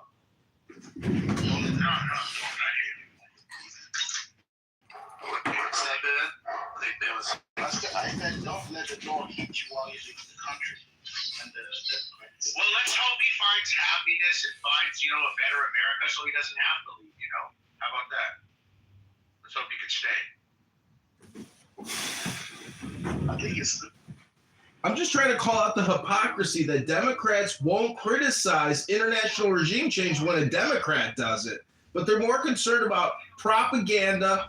All illegal aliens are great. They're great for society. Oh, the Republican capitalists, they love the illegal aliens. It's all a lie. It's all a lie and propaganda. The Democrats do it all day. If they cared about the Latinos, right, they wouldn't use them as voting slaves. That's what they do to them, right? You look at how many trillions of dollars that the elite left has in California, from technological, I'm talking about Silicon Valley to even farm industry that they own, agriculture, just all types of technology, even fuel. They have trillions. That's why they bought up most of the elite properties in Hawaii to keep the property rates up, and keep the property high. They gentrify everything they touch. So at the same time, right? Have you been to Hawaii? It's all Japanese. Yeah, if they really love the Latinos, my thing is since this has been happening since the 80s, the Democratic Party could have put together a private funded workforce kind of community out in rural areas and start training these people and then have them on paperwork where everything they make, they take taxes from. And you have a system of work to citizenship. They let them in and say, oh, we're a sanctuary city, come, we'll give you healthcare, we'll give you this, but we just want you to vote for us. We're going to keep you broke enough to where you vote for us because we won't deport your parents. And it's the same psychological, traumatic kind of shit political game they play over there. And then they lock them up by the thousands too, and millions, because they allow these Hispanics to come and they know you're not building some type of economical backbone or community for them to come in and assimilate to, so they're going to have to resort to crime. And then what do? They build a privatized prison industry off the backs of Latinos, which they did with the blacks until about the 90s, and then they added the Hispanics to it. So I mean, they create the high cost of living and the rat race for the everyday American. Rabbi, we have an internal fiscal conflict, an internal fiscal crisis. Democrats are Marxist communist socialists. The way to expand the currency and to inflate it more, we are now paying $100 billion a month, $100 billion a month in interest, the top 10 recipients of our VIG. And it's only going to get bigger. And the Democrats want to expand it at an incredible rate. Donald Trump is the solution because he at least knows how to spend it, and he knows how to win a war at a good price. Hello? How much is that today, Trump? Isn't it 27% of the debt? America's debt was all on the Trump. Yet he knows how to spend America's money. The problem is, it's this stupid culture wars that you guys always. That's why GOP support today. Like if you look at the last 29 elections, it swung in favor of the Democrats. The Hispanics that you guys keep talking about, yeah, they tasted a little bit of the GOP, a little bit of Donald Trump. What are they doing now? Every one of them is running away from MAGA, running away from the GOP, and running back to where they have the stakes split to the side of the country. So I don't know. I disagree. About. Oh yeah, I disagree. That's why you guys disagree. Elections. Tell me one election you flipped since Trump became president. Tell me one. And I can tell not many. Not many. But Trump is fighting for the petrodollar. And that is the most important thing here, along with the terrorists in Iran. So at the end of the day, securing our petrodollar, securing our allies in the GCC, and eventually having a peace kind of talk between the Gulf states and Israel for a greater peace along the Levant will boom this economy, something that you, don't worry, we'll take care of that national debt all right. Because if we get that economy moving, if we get that economy moving, we get peace. We get peace between Al Saud and Tel Aviv, and then we have a greater peace going throughout the Middle East. Not a fucked up Middle East behind Iran and their dirty politics with China and Russia playing the games like puppeteers. If we really have an assimilating ecosystem, we can do a lot, and that's what he's doing. He's protecting our petrodollar. Because at the end of the day, they invest in the U.S. economy. They trust the dollar because what? It's not backed up by gold anymore. What really backs up that dollar? The United States Armed Forces. We pull up, we bomb shit, take shit over. So you fuck with our dollar, we're pulling up. So as long as we have that power, we will be on top and we will remain on top. And I believe. Why don't I get this freaking music, you guys? Why don't you guys think? Well, what about the innocent victim in Austin that died from that piece of shit American, whoever the fuck he was, who was a sleeper cell for a run? The fact is there were no more sleeper cells, or they took them out. But there was a 24-hour period after Trump came up at 2:30 in the morning and said, we're going to war. Within 48 hours, there should have been sleeper cell attacks, but there weren't. Why weren't they? Why weren't there any real terror attacks in this country? Hello? Excuse me, I have a question. So, I mean, this is the Trump house, and we've been belaboring this topic for quite some time now. When are we really going to have the conversation about the protection of black and white women? Okay, because I'm really tired of listening to the hijab crowd and everybody complaining about what's going on in the Middle East. Okay, when are we going to talk about black and white women here in America? Okay. Speak up for him, sister. Speak up for him, Queen. We got to make our local politicians make that a part of their voting platform. We got to start saying that. What about the women's rights? What about colored women? What about white women? What about American women? There has to become around women, man. Right, but y'all have to understand. But listen, y'all have been focused on halal.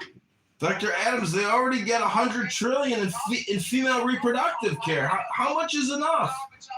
All this reproductive care, it's not reproductive care, it's abortion murder care. It funds the doctors, not the patients. $1 billion a year in reproductive rights? $1 billion a month, I mean. To do with any women in hijab or any of the women of the Middle Eastern ilk. So I'm trying to understand, why are we continuing to belabor this topic in the Trump house? Like, what are we doing? Let's talk about these white women and black women, Dr. Adams. Preach, Queen. And his fake rubber breasts. Then listen to another 10 hours of y'all bitching and moaning. Blubber breasts? The man is an artist. He likes to role play, like you, Dr. Adams. We don't know that he likes to role play. He does. He's trans. He's just trying to figure it out. You're trans, right? Like, what's the story completely? So, big rubber titties, or what's going on there? All right, so check this out. So Kristi Noem's husband, while she was, serving as the Secretary of Homeland Security and deporting people, which she did a wonderful job deporting people. She spent $200 million on TV ads and was banging on an airplane. Her husband was at home, okay, at the same time as John Kitover. They may have been on the same website with the same fake rubber breasts. Don't dox me, Dr. Adams. We have an agreement. He was wearing fake rubber breasts, and he was on chat websites with transgender sex workers going by the name of Crystal, where he was asking for the sex workers to call him, are you guys ready for this, a trans bimbo slut. So apparently when he didn't pay one of the sex workers $25,000 fast enough, they ended up letting his business out. And that's how we know about him wearing those fake rubber breasts. Well, wasn't she also allegedly having an affair with Corey Lewandowski as well? Yeah, banging on the airplane, banging on the job, banging them out. She's actually in the canning business. She's in the Puerto Rican, Mexican, Ecuadorian, every and there is. But Operation Whack was a failure, wasn't it, statistically? Because Obama supposedly got That's what they like to say, but I don't believe it. Alcatraz Island at this very moment is housing some of the most deadly, vicious, criminal, illegal alien intruders. His one eye back into the country, into Chicago, into New York, into Miami, into Dallas, into Austin, into Seattle, into San Diego. And he redeployed and hired an additional 500,000 law enforcement to take out this alien invasion of over 20, 30 million illegal alien invaders. They don't belong here. Time to go. Edmund needs to go to the loony bin. I'm trying to understand what's wrong with Edmund. Why does he need to go to the loony bin, Pepe? Do I really have to answer that? Yes, you really do, because I'm trying to understand what is it about John Kitover and him. We have an agreement, Dr. Adams. My name is Alistair Crowley. Do not dox me. My name is Alistair, please. Hello? Why does Alice went into a padded room for doing the same? Alistair, pronounce it correctly. Alistair. Recording people, hold on. Recording people going into the rooms with the same shtick over and over, insulting the same people over and over again. Why do you feel like he needs to be in a padded room and you don't? Sure. So, I mean, I don't know if you've noticed, but, like, have you've seen pictures of like, him with his, like, 20, 30 phones, and he just spews nonsense all day and films to no... I've seen those pictures, and I'm trying to understand why more white women are not in his back channels. I mean, first and foremost. Don't you know that Jews started Hollywood? I'm in the pictures business. You guys are in the talking business. I'm in the recording business. You're in the talking business. Get back to work. Why do you feel like he should be in a padded room for doing the same thing over and over, expecting different results, being loud, bombastic, and being entertaining to some, not to all, but to some? I'm not understanding exactly how is his behavior much different than yours. Oh, mine's different. Because people actually invite me on stages, and I can talk to them. Well, people are inviting him on stage too. This isn't a just listening room. He had to. Most rooms. Come on. Well, but wait a minute. You just said that you're Dr. Adams, he's saying it's a popularity contest game. Don't you hear him? It's a popularity contest game, ladies and gentlemen. That's what the conversation's all about. So you don't think that you're trolling insults people? I'm saying, but I can do it without trolling or insulting people.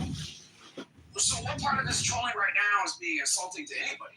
He's not using slurs. Ladies and gentlemen, this is what I call the Dr. Adams and PP special. This is a recurring... Hello? About what you witnessed on his live feed. Mm-hmm. Yeah, man. Wait. Which one? Boogergate, Fartgate, Shitgate? Which gate? Jackoff gate? Mr. Kitover, you get on camera. Listen, my name is Alistair Crowley. Stop doxing me, and everybody in this room should know that there is a warning before you come in here that you will be recorded in this room and put on many YouTube accounts that you didn't agree to, but that's just the rules. Well, then you shouldn't be too upset to have your story told again, since it's recorded and for everybody to hear themselves. So, one day, Alistair Crowley, he was doing a live, and he was looking very fresh, a nice black collared shirt. And so you were watching him? Mm-hmm. Okay, I just want to be clear. I'm sorry to interrupt. I was watching him. He popped up in my news feed on TikTok. And I was like, oh, I know that face. So I proceeded to watch. So as I was watching, he, this nice, and I mean like this black collared shirt, it wasn't like a washed collared shirt. It was one of those very fresh, like the deep, dark black that it's, Like a black t-shirt, Bima. Hello? And no, it was a nice collared shirt, and it was nice in a deep black. So either you do. This was a different booger gate? I thought there's two booger gates, ladies and gentlemen. Or it's a brand new shirt, which I would think it was a brand new shirt. Anyway, he proceeded to pick his nose with his right hand, and then he pulled a special something out, and then he wiped it on his left pec. And on the left pec of that shirt. I'm sorry, that is so fucking dirty. Like, You saw this big booger on his shirt. Now this shirt, it's crazy. And so now there's this. Stop. That is like, I don't even want to hear the rest of that. Like, that's just so nasty. That's so nasty. You have damn nerve to be calling anybody dirty. You're fat as hell. I can't imagine anything more dirty. You're the one that wants. But you're fat as hell. That's just. You're fat as hell. The darker, the skin between your eyes are darker than your face. You're fat as hell. You don't see me. What are you talking about? See me. Like, You are fat as hell. We know what you look like. We know what you look like. We can hear the sleep apnea in your voice, fat ass. We can hear the sleep apnea in your voice. Let this black man finish speaking. Go ahead, Bima. Go ahead. I refer to everybody. If you could just see my PTR, I was able to grab the moment. Yeah, I'm not looking at that. I was able to grab the moment. Oh, pick the winner. Pick the winner. Pick a big winner. Holy shit. And so then he wipes on his shirt. This is really strange. It's interesting. That booger was infused into the fabric of this nice black shirt because he had. So you must have really been staring at that man's chest. I was. And wait, but first, Dr. Evans, can you look at my PTR? This is booger gay. This is the moment that made me have to follow up, right? But this was the thing. He then, the day went on, and he did other lives, and the booger was still here. The booger. The booger had staying power. And he had like a robot, like putting roads on and off, and the booger was still there. Some boogers live on forever. I'm sorry, this nigga's That was a powerful booger.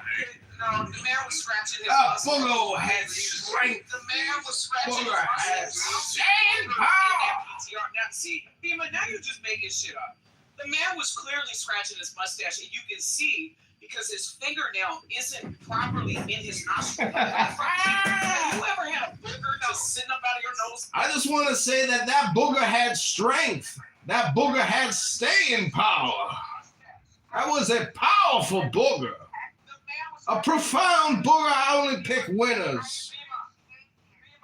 What if you were scratching the side of your leg and somebody said you were scratching your pussy and you're not clean? How would that make you feel? Like, this is a wild accusation. Like, y'all need to stop. The man is weird, but to say that he's dirty based on that PTR, like, this is weird. I appreciate the attempt to maybe sort of bond with John Kitover, but you gotta. I want to thank you, Dr. Adams, for coming to my defense in Boogergate. I'm appointing you chief counsel on the campaign to elect John Kitover to Chicago mayor. Thank you, Dr. Adams. You are now my chief counsel. I'm showing you a photo, right? It was difficult because it's a video. Let me remind you that it is showing a photo of a man scratching his mustache. Right, because you can only capture. Moderators, I object. This is hearsay. Show the evidence. Moderators, please. I object. I object. I object. Moderators, I object to this. This is all hearsay. Strike from the record and silence the prosecutor. Moderators. Oh, Bima, you were studying the man's chest. You said it yourself. I asked you, and you confirmed you were studying the man's chest. Well, I mean, I wasn't studying the man's chest. You were studying the man's chest. You gave great detail about the man's chest and about what you thought was on the man's finger. Like, this is weird. This is weird, Bima. You were watching the man. Maybe you're watching him because you like him. I don't know. But this does not raise. I don't see in This is a cute. PTR. I approve. This is. I don't think it's cute at all. You are too grown, Bima. I don't think anything about this is cute. If you want to fuck the man, tell the man you want to fuck the man. She did. She asked me one day, John, would you, she said, Alistair, would you go out on a date with me? She asked me, and I said, Bima, what kind of question is that? You have a love of your life. You're dating a black man. I was shocked when she asked me if I would sleep with her. Kitover, I'm sure you were shocked you found out she had a crush on you too.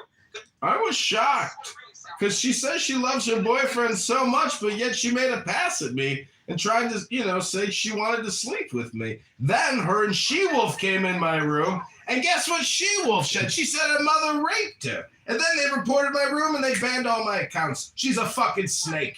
A fucking snake. Bima is no fucking bee. This bitch is a fucking snake. A communist. A socialist. She's nothing but a goddamn Democrat hustler. Posting a strong Republican picking his nose. Shame on you, fatty. Drug delivering mule. Slave to the robbers. The victims are not innocent. The criminals are innocent. You side with criminals, Bima, not the victims. Side with the victims, not the criminals. Take Boogergate down. Last you can see. Bima, you were watching the man, you were studying the man, you went out of your way to go and see the man's podcast. The fact is that it was a fact. Bima, you have no evidence. You have evidence that you've taken pictures. It's true, I was only tickling my nose, scratching it. I'd never picked. There was no booger. There was no booger.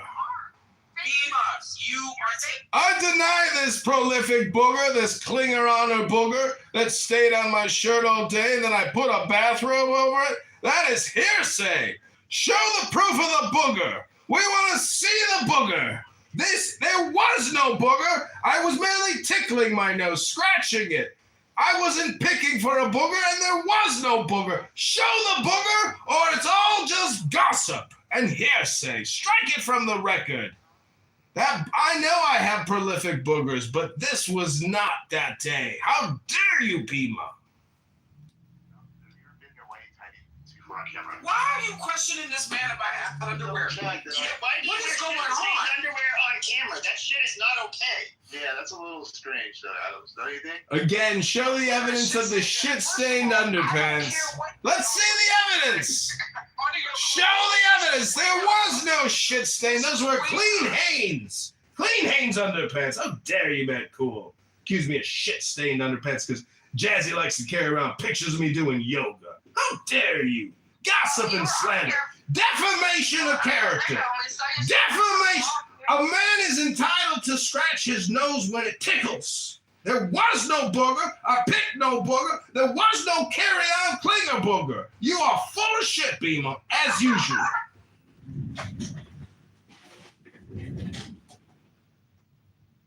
I guess Boogergate, it's not getting him into the padded room like we tried to do, it looks like. What do you guys think? Yeah, y'all the one that came up with this evidence. Y'all the ones that should be in the padded room. I'm sorry. And like I said, I think you need to go in the nut house too, Adam. Yeah, I'm sorry to hear that, Pepe. I saw the video. He was sitting on the toilet taking a shit, got up, came to the thing, picked his nose. So you were watching the man on the toilet. Evidence. No, you're on candid camera. My nose, the weapon on my shirt. I was like, I kept pressing her, like, what are you talking about? And so she sent me the link to the video, and she watched it, and she told me exactly what she said. Holy fuck.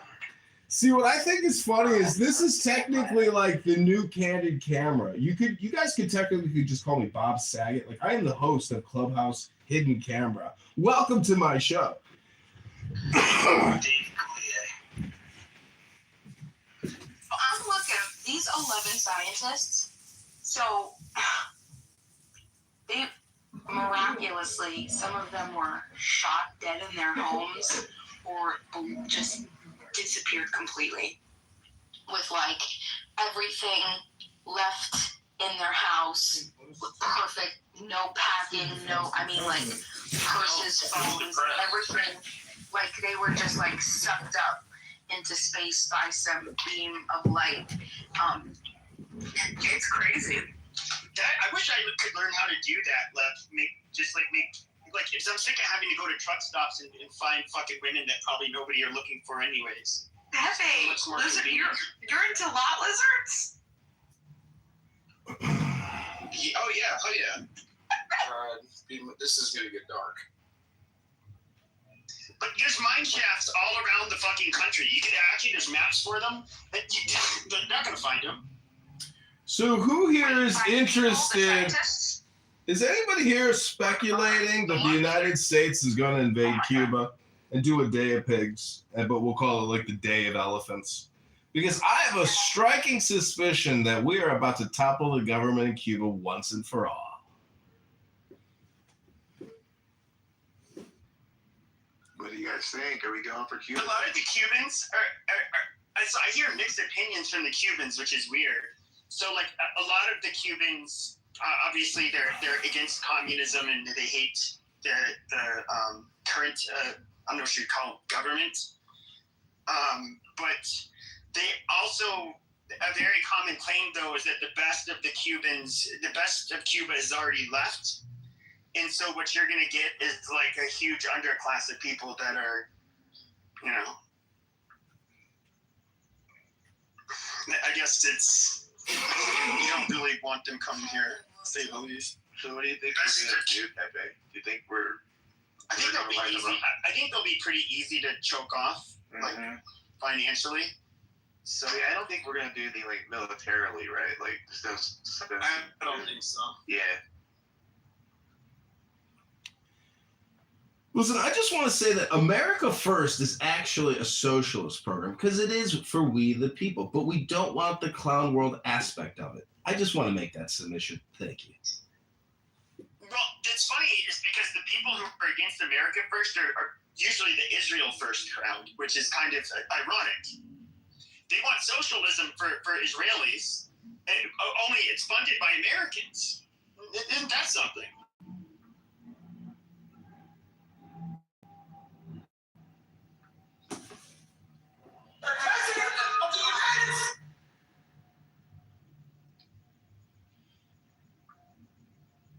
So, do you think that there will be a ground invasion of Iran at the end of the day? Because based on my experience and the things that I've seen, until U.S. boots are on the ground, it's not real. And to make it real, that requires tens of thousands of men deploying to go conduct operations. It's a highly unpopular war, and Trump's approval ratings have fucking absolutely tanked. I just don't see it happening. Well, you don't see a lot of things happening. You probably didn't see Maduro getting scooped up in the middle of the night by a griffin and flying him to Manhattan for justice. You probably didn't see that one, did you?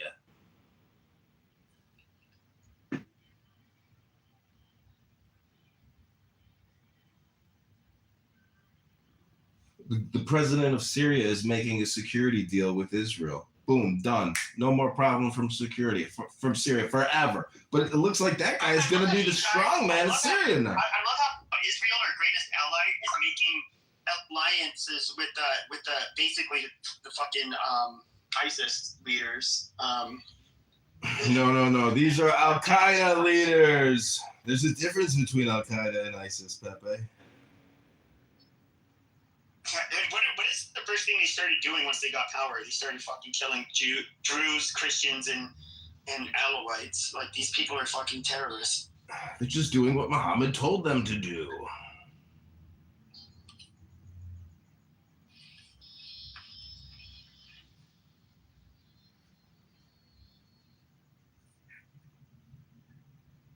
But at the end of the day, our glorious president has won so much already that I can't believe there's even more winning to do. I'm actually, in many ways, a little terrified that I've supported Donald Trump this long because everybody I meet, no matter where I'm at, seems to hate Donald Trump. But that makes me think, you know what? Maybe I was right all along. How much do you think that the hate is justified, and how much do you think is just complete, unsupported, bandwagon appeal? Hate. He's the all or nothing catch-all for people's complete lack of enlightenment. He's the opposite of people's non-enlightenment. You see what I'm saying? Like, that's why the Jesus meme is so funny, because this is what I can't understand about people that hate him, especially in the psychedelic community. They fail to see the divinity that is within Donald Trump. and they fail to see the concept that there's. Oh, Yeah. God.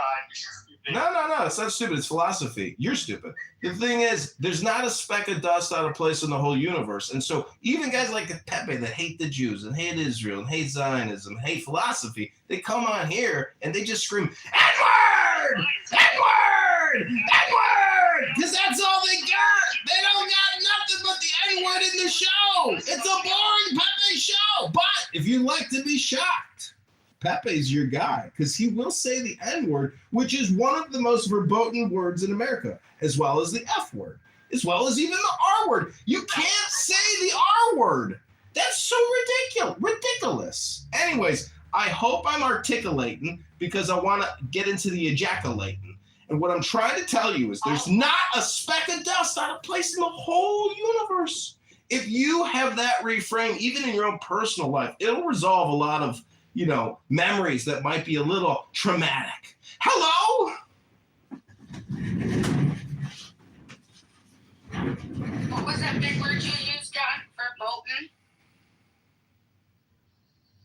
It is verboten. Can you spell that big word for me? VERBOTEN. Fucking the Trump. Fucking. Opry will use it 20 times next week. Yeah, don't give me an idea. Fucking hold up, you. What's this guy up to? Let's let him talk. Hold on. Ah, shoot. Did someone move him?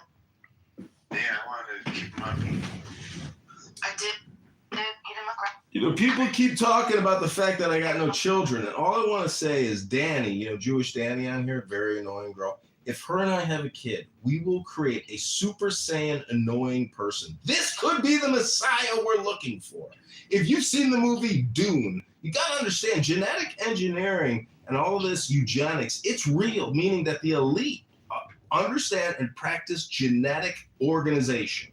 All I'm trying to say is, if I'm the most annoying person in the world and Danny is a close second, together we will create the most super annoying child you have ever heard in your lives. And we believe it will be just like Pepe. We think Pepe is actually a protean type of mutant that is emergent only when the internet came into existence. And so Pepe, in a way, he doesn't like the fact that Donald Trump, I said, has divinity. Well, Pepe has divinity. And if anybody hates Pepe, that's because they fail to see the divinity in themselves. So all I'm trying to say is, the more you think, the more you speak, the further from the truth you're going to get. Hello. Proteum? What was that word? What was that word you used? Earth to John. Come in, John. He's picking his nose.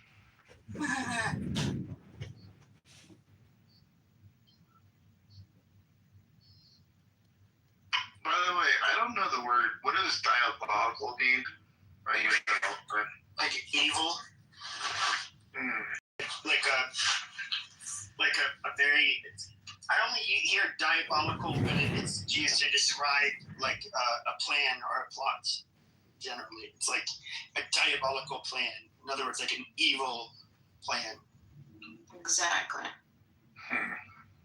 Like, if you believe that the Zionists, blew up 3 skyscrapers on 9/11, and Shel Silverstein was involved, that would be diabolical, wouldn't it? Diabolical! Motherfuckers, diabolical! Articulating, ejaculating, articulating and ejaculating. Diabolical, motherfucker! So, have you heard the term Jewish lightning? What's that? It's when you burn your own house down and say that it's struck by lightning, so you can get your insurance money. It's a Jewish thing to do. Okay. All right. So I want to go back to what Zima asked about the hatred that people may have for one person. So I'm just going to run through a couple things, and you tell me what human being on planet Earth has been impeached twice, had a solution that did not turn out correctly, had 2 assassination attempts, had 34 counts against him in the New York court, and went there every day. Who robbed out the porn star while his wife was giving birth? Hold on. I would never interrupt you, Tom.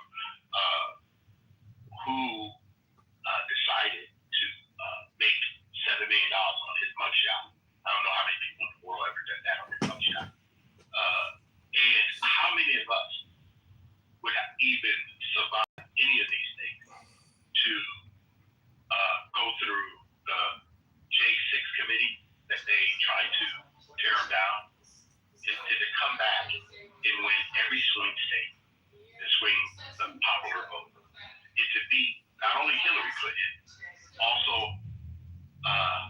Harris, a whole Democratic regime. Tell me one person that.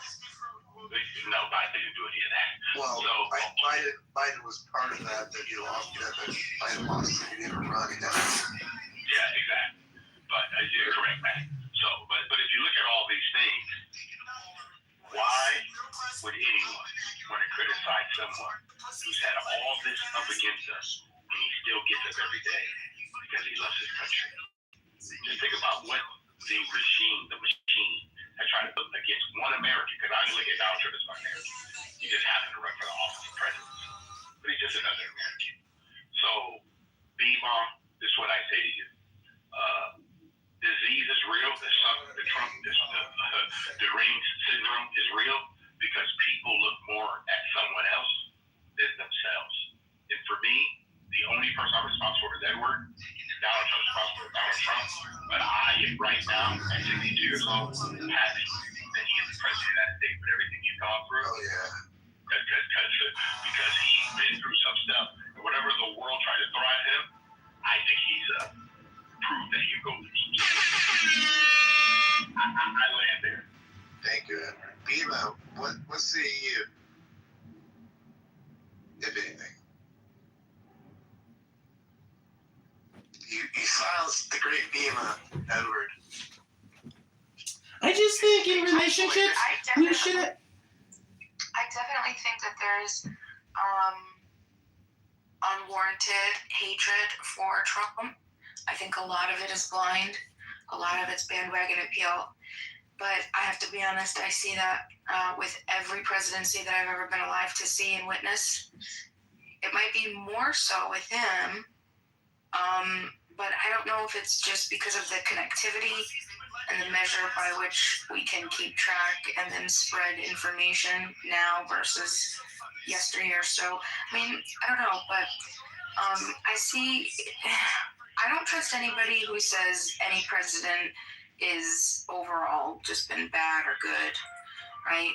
It's just, you gotta remember that they're inheriting an entire issue, an entire system, and they're working off of what's already been in place to try to improve it. And I think that there are ultimately some good things that every president could be. Net positive or negative, I don't know. I wouldn't be the one to tell you that, but I don't ever trust anybody that says ultimately. You want the federal government completely removed, right? Kaput. Yes. I want it deregulated. I want it like massively limited. Like if I can't get, post-conventional cognitive moral development, what? i.e. highest level of emotional maturity, I would say, can we do like a far libertarian sort of like Bima, employment at the federal government is down 40% already. Do you want the president to not have as much power to take us to war? So you would bring power back to literally the states to start with, right? You want more than that, obviously, but that's where you want power to reside, right? Obviously, back in the hands of more the local government, of your local government. So that's difficult too, because then when we say local government, we're saying there's going to be a level. But ultimately, I think, there should be like a start at least. I know you want more of that. You want to go way, way further. I get that, but right. You would take that in a heartbeat. No, it's not happening. Yeah. Oh yeah. Definitely. The federal government is to protect the local, well, not the locals, but the states from over-regulating themselves, right? So the federal, we want to keep it deregulated, innovative, creativity, loving, forward-moving. Sank back in 1912. The owners of those storm society. All that part of the museum ended up taking out of a Midwest drill. A pretty bizarro coincidence in Illinois. What would the government, what do you want the United States look like if we were to do that? Do you think it would be anarchy? I'm just going to say the word, or would we be able to govern ourselves in a micro version of ourselves in that way? What do you think? What would it go? What would it look like? I don't even know. Well, one thing, I don't think that we would be a superpower anymore. I think that that would, because of all the other potential competition for other currencies and everything that we'd be able to grow, I don't think we would have that power. But I do think that we would be extremely successful. I think that we could potentially be, I mean, I see like significant lower rates of homelessness and everything. If we could deregulate, allow people to make direct contracts, decide for themselves, get rid of all of the competition inhibitors, allow for, real true commerce. I mean, free market, like that would be massive, but you have to know that you're going to have to go with those ebbs and flows, right? Government tries to keep us up all the time, despite, some failures. We're going to have to take the failures as they come, but the failures are going to be just as great as the next mile. Right? And we're chomping at the bit. I think he's gonna like this one go forever. Yeah, so and I do agree with you. We actually have the only constitution that supports limited government. Right? So if I say to you, if I got to govern my own life locally, and I know that I live in the state of California, but I do everything to make sure that they do not infringe on my rights, right? And unfortunately, if you ask the average person that comes on this platform, who is their local mayor, who is their local sheriff, do they even know their government? Do they even know what's happening in their own state? Most of them couldn't tell you. But they can tell you what's happening here in Peru, what's going on with the regimes overseas, which is kind of interesting. Because I'm very focused, like you said. I don't think that you need to do anything other than we, the people, need to take our rightful place in the actual documents we have. Because we, I ask a lot of Americans almost every week, what truth do you live in? Do you know what a lot of them do to make their mom? It's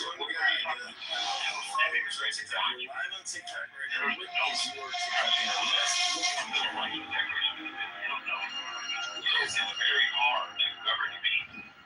So you know the power they have. That's the hard part. We think that central government is the reason why we have a bloated bureaucracy, is because the people that's even running for all these offices know that it's a big. What do you want to say to the next person? Okay, the only place that you go to become billionaires. There's so many vaccines, so many things, and they're just living on time is public dole. And this is the hardest thing. But you just be sure you get. We the people have to get the courage to really do this. And I don't just ever conservation is 62. I don't think America can understand it. What up, people? Yeah, I don't think they have it. I don't think we have the stuff. I think we're afraid to really hold ourselves accountable is in our resolutions. Like they say, oh, you need to let us know. You just need to vote for people out. You know they're not doing it. No, I land there. Would you follow the Constitution at all in your world at all? That's a good question. Yeah, that's actually my biggest claim. The Constitution is not legitimate in my view because it's only legitimate for the people who were there to sign it. That was their contract. They contracted and they had the opportunity to say, this is what we want for the society, right? New generations that gain the ability to participate in society, we don't get to opt in or out of what we decide, right, that is going to be beneficial or harmful to us. We've just inherited the system that somebody else signed off on us, for us. And so ultimately, I think that there would just be a couple small, I mean, I love the Constitution, but I think that there should be small caveats that would allow for more privatization, a lot more, significant more, a lot more competition, a lot more free market. And, because it's not that I don't like a lot of the things that the government is trying to do. It's just that was never intended for the government to do. That was intended for us to do. How they organize and get our tax dollars together to pass something. The reason then, I believe truly, is because it was beneficial because we didn't have the technology to connect and network the way that we do today. But we have that now. There's no excuse. We have an amazing ability to connect and network and to take control and to opt in and out with seconds. We spend 7 to 8 hours a day scrolling social media, our kids do anyway, and then God knows how much adults do. I mean, like, look at us right now. We could spend a couple, hours a week opting in and out to things that we want with direct control over. We have direct agency, right? More accountability. This voting in new representatives, I'll tell you what, that's what made me lose my passion for the Constitution as it stands, because that's what originally was brought to me. They said, oh, you know what? You don't like the way that the laws are, BMO. Well, you got to make sure that you vote. Okay, all right. So make sure as soon as I could, I started to vote. And I started to vote, and I'm like, listen, I'm voting, and these politicians still ain't doing shit. They're not doing what I need them to do. Oh, well, now that you're voting, you also have to campaign for the people that you want to get into, a vote, elected. You got to go out and campaign. You got to put that work in, get them elected. Okay, no problem. So I campaigned all over, local, all the way to presidential. I was doing campaigns for a really long time, thinking that but then what I saw, even after they got elected into office, they still weren't doing what they were doing, what they were supposed to do, or what we elected them to do. And so then I said, well, what now? And then society said, oh, well. Which president was this, Bima? George Bush? Who was it? You're talking. I know you said you worked even up to a presidential campaign. Let's hear the presidential campaign you worked on. Definitely the presidential. Who was it, Bima? Specifics. Hello? There is no specific. It's every elected official. Do you know how many elected officials there are in the United States? Over 500,000. Okay, so this is the ultimate point. 500,000? Holy shit. Yeah. Wow. Exactly.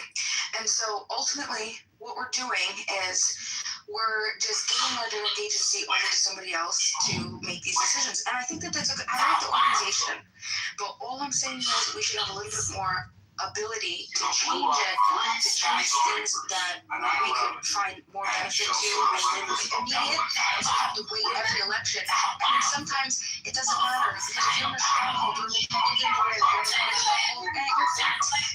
We all will get to a better county. Get to a Republican county. Oh, well, look, there ain't no Republican counties in my state. Oh, we'll go to a whole new state.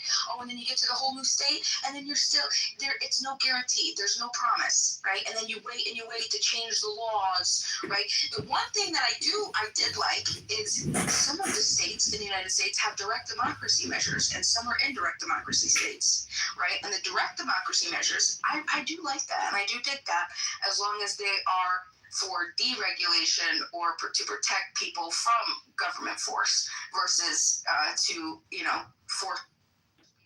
But Bima, if you got pulled over by a trans police officer and he took $10,000 out your car because he thought you were involved in a drug deal, would that give you the right to kill that man dressed as a woman robbing you? Hello? Well, you said it. I love the way you articulated your information. Articulating and ejaculating. So this is what I would share with you in contrast. You right now get life, liberty, in your pursuit of happiness. That's not given to you by any form of government. That's given to you by your creator.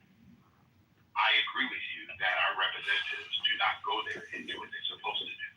I got that. That's because we don't have a country. Edward is ascending. Yeah, people don't stand on their principles. This is the hard part. Because listen, I have a company, right? And if I bring somebody in, I have to keep my word to them. If I'm going to run for any public office, I got to do everything I can to keep my word to the constituents. And really, it's not my word, it's their word. Because I'm supposed to be representing them, not Edward. So when my wife and I here in Orange County, California, go to our meetings, one thing we always say is that you keep going in and out a little bit. Oh, I'm sorry. No, you're fine. Can you hear me now? I got him good, Ann. You sure? Yeah, I got him good too. It might be you, Ann. Okay, thank you. So what I've learned and my wife learned, that if you don't show up at a lot of these places, Bima, I can tell you literally, the city we live in is 48,000 people, right? In Orange County, Cypress, California.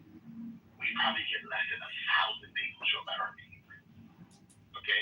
And out of that, there's probably literally 73% of our city are registered to vote. I don't care if they're Democrat or Republican, they just registered.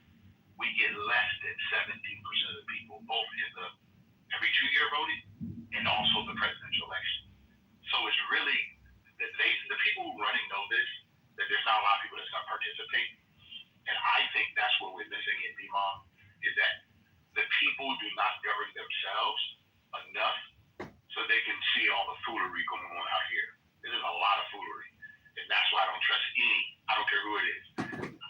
Listen, any elected official, I know they do not have my best interest in mind, nor my wife's interest in mind. I already know that. So whatever they're saying, I can take that with a grain of salt. Okay? So, Lima, I hear you, but I hold truth to be self-evident that there's no person on planet Earth that has my interest in mind better than me. No mayor, no sheriff, no congressman or woman, not my governor, and not the United States of America. If Edward does not, him and his wife did not keep their own interest in their mind. It's called personal responsibility. Exactly, my responsibility. So, Bima, I hear you, but for me to actually really give my sovereignty or my agency to some other person, hoping they're going to do right, it's hard for me to believe that one. So, Edward, are you a Quaker? Yeah, I agree with you. Edward, I totally agree with you. See, and I think that you're right too. And I learned that also very early on. I've been an elections inspector for many, many years now. Oh my God. That sounds official. Are you a member of like the Communist Party? Is that what makes you an elections inspector? Inspector is here. Everyone stand up straight. The inspector's here. Elections inspector does, right? I was an elections inspector back when we were still pulling actual canvases with the little click machines. I don't know. Damn, Grandma, you are an old sing. Yeah. And so, my point is I was shocked back then when I would pull canvas for a city of 60 to 70,000 people with only 1,000 people showing up to vote, and you're in a local election. That's insane to me. That's because it's election fraud. It's crazy, okay? That's insane. So, yes, and I see that too.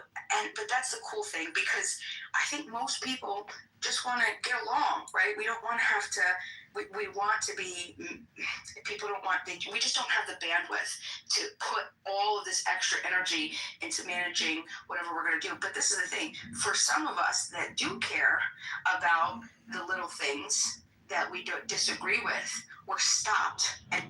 But Bima, where are you on accounting? Because at 100 billion a month and 40 trillion in debt, where do you stand on accounting, Bima?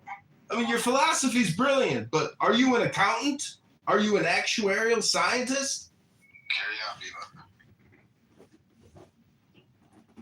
I forgot what I was saying. He's so annoying.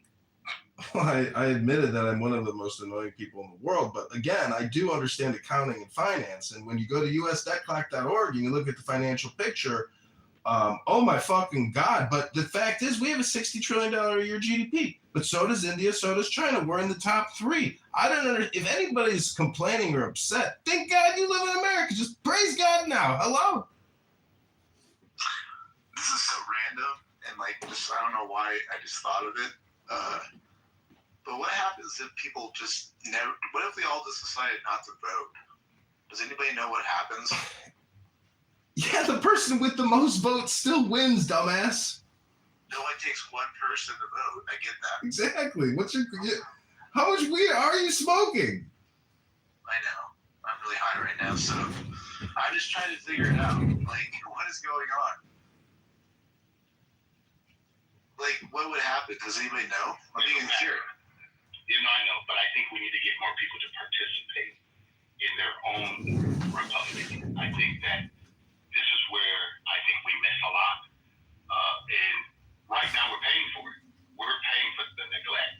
We pay for the elections through taxes, people. It's your state board of elections. Yeah, so one thing that Bima said earlier, she said about, the taxes and all these things. Guys, 1913 is when they actually instituted the tax rate, okay? Where we get taxed as Americans. Just think about that, 1913. We're only 250 years old as a country.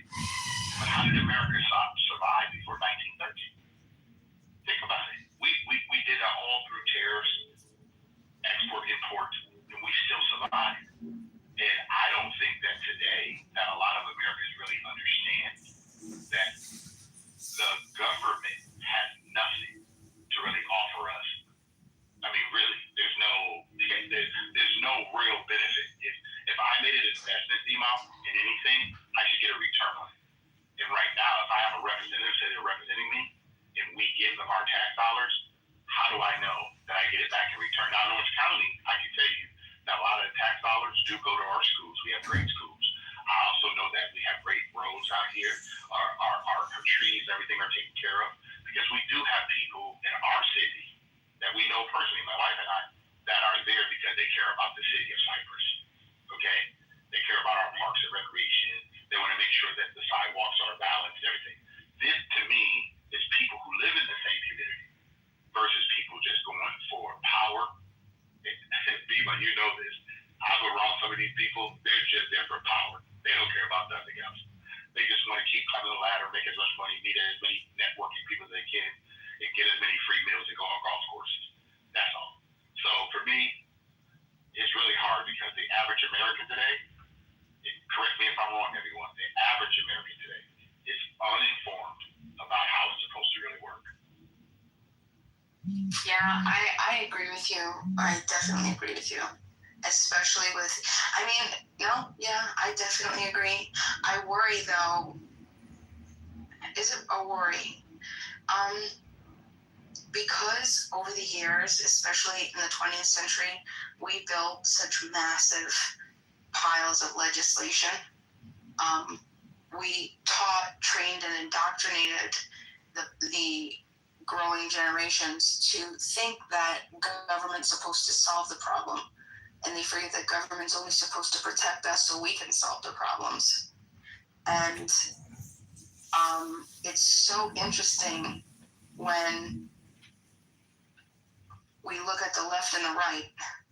The left and the right have such positives and such cons.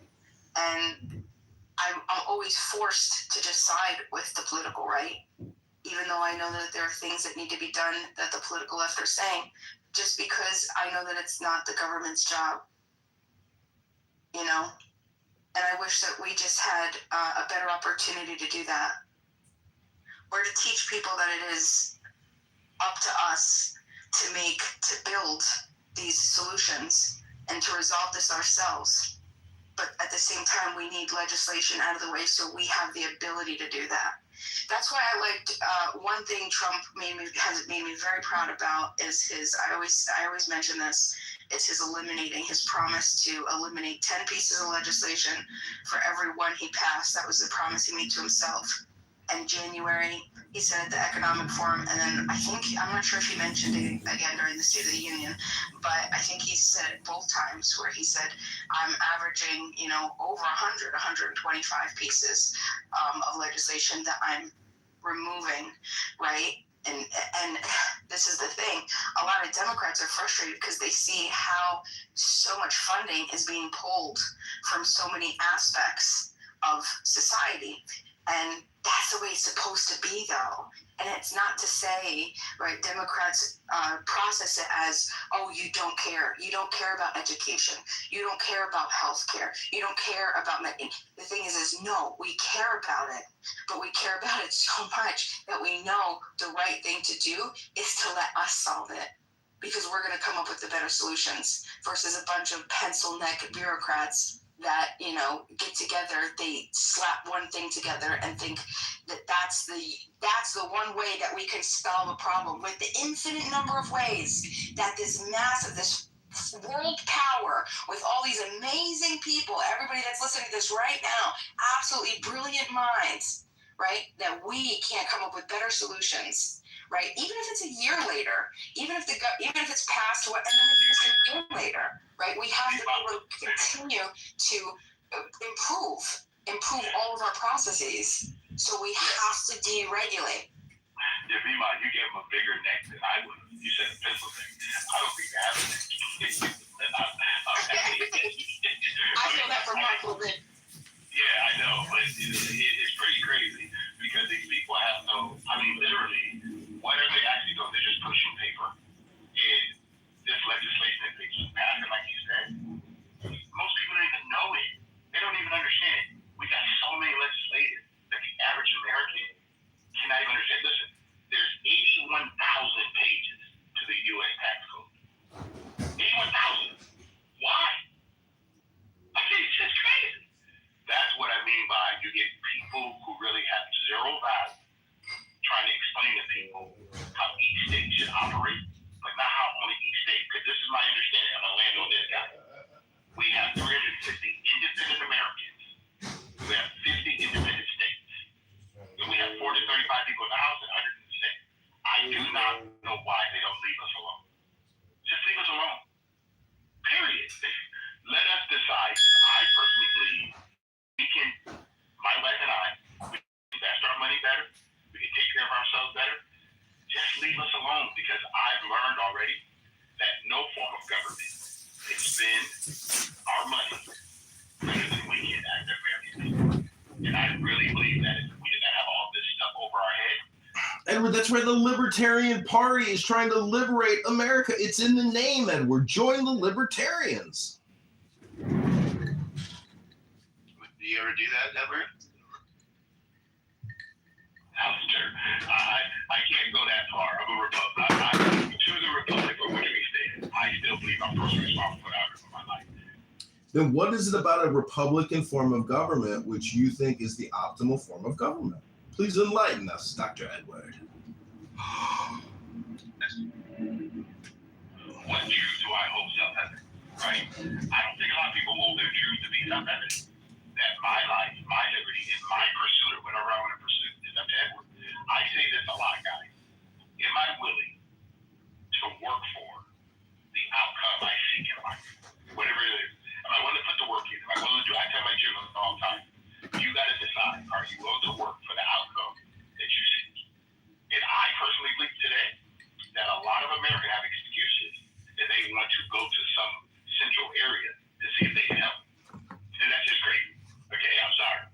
There's no one. My dad used to say this all the time. Okay, my dad was born in 1919. My grandma was born in late 1800s. And they both said, oh, the life comes out of a parachute. The person's going to be your biggest problem every day is the one you see in the mirror. Yeah, you're so amazing to have around, Edward.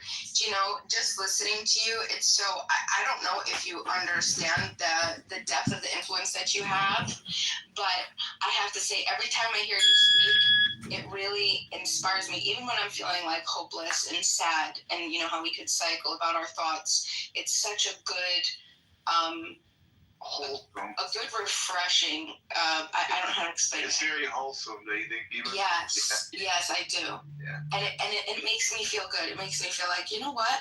There is a lot of problems, but I'm gonna get up tomorrow and I'm gonna do stuff because I still have the ability, the capacity, and we have so much opportunity. Yeah. Thank you, Edward, for always, constantly just awesome positivity and really uplifting and encouraging. It's a philosophy, really. It's neurolinguistic programming. My wife says this all the time. We were fortunate to be born in America, to where we have the opportunity to do what we do. The opportunity that someone, before we ever got here, said that you can pursue your own happiness. Your life and your liberty comes from God. You have a right to protect your family. I'm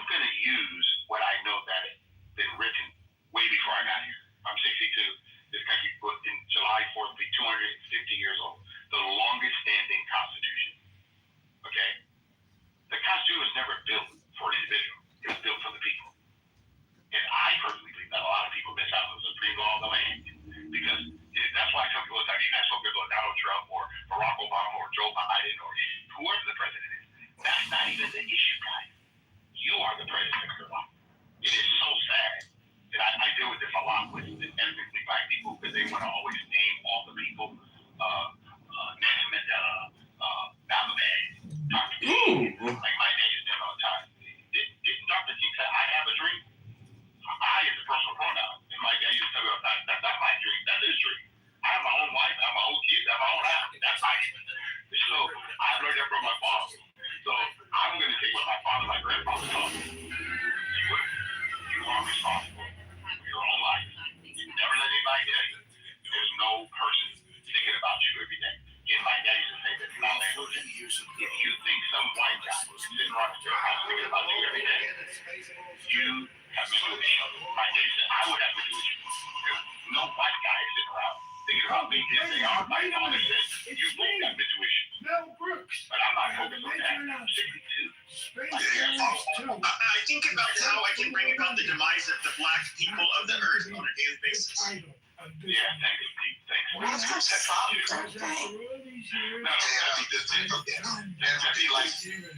Ever did you read what Clarence Thomas said just this week in Austin, Texas, about the Constitution? He touches on some of the points you're making. I haven't got to read it yet, but I will look it up because it did come to my feed because I love what Thomas, what he writes, because obviously, again, he's one of the longest-sitting Supreme Court people, but yet he is really, for me, an individual who loves the documents. He tries his hard. He completely describes in the legislative speak what you just described about, those of us who choose to be left alone by our government and pursue the core tenets of the Constitution. We require people like him to basically put it in the context of how the political entities in the country threaten those, rights that were extended to us by the Constitution, right? So, what I find nice about this, because I don't know how his comments could have been more perfectly timed than right now. He went to Austin, Texas, which is the liberal capital of Texas, and at the university, which is the only liberal university in Texas, and had enough gut. He was not booed. No one threw anything at him. There were no protests. And he was in a rare situation where he was able to articulate that without distraction or disruption. You should read it. He had a speech, and then they had a question and answer period where he was asked, and he reinforced his points in his lecture, which I think you'll find resonate with what you just told everybody here. I definitely want to look at it. My wife and I'll look at it. Give us some stuff for tonight to watch. Well, I usually bring it up because I read it, of course, and you're just, like I said, those of us who are preoccupied with the whole effort of trying to control the rest of us actually live a life where we go out and realize no one really gives a shit about us. There's no white man trying to take you down, and there's no black man trying to take me down type mentality. Your dad, that was pretty good advice from your dad, by the way.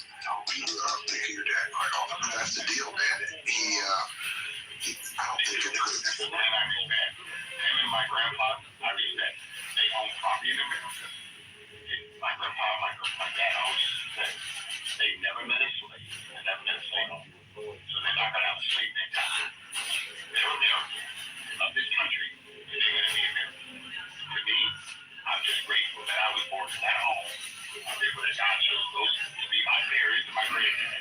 And there were many who showed up. And I'm just very fortunate because my dad said, son, this life, you will lead with responsibility, not your ethnicity. And he says, you're going to be a social character. You're not going to walk through life being there. Yes, I used to think that our, philosophical and intellectual understanding of the American principle and the core tenets of our foundational documents were so broadly understood. And I underestimated how the corruption against it over 2 to 3 generations could erode that to the point where when we were younger, you just needed a reminder once in a while to remember what America stood for. Now, it's constantly under attack. We've had 2 generations of indoctrination at our higher education institution.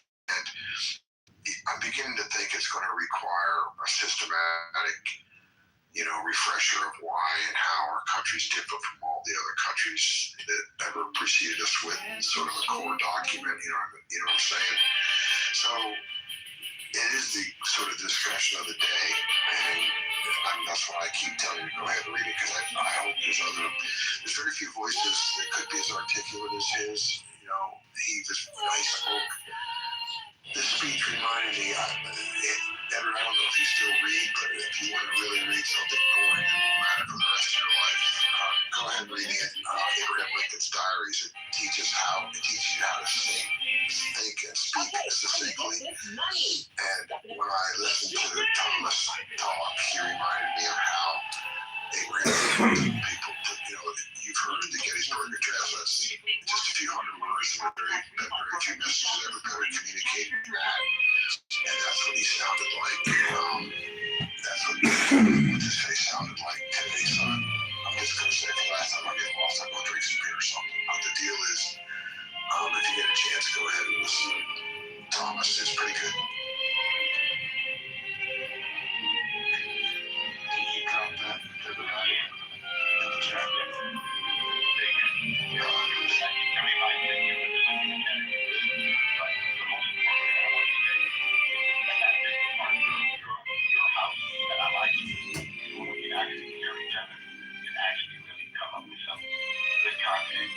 What it really means to be free, to be an American. To be freedom is responsibility itself. And that's the hardest thing for all of us to do. You talk about government, as you know, they have some magic laws, but they do not. Very unfortunate. Like I tell my kids, they don't sell property. We create property. All the problems of that today, either the self-inflicted or some government document law to say that you can't do that. So now we have to navigate all this stuff because someone thought that, hey, this is a good thing.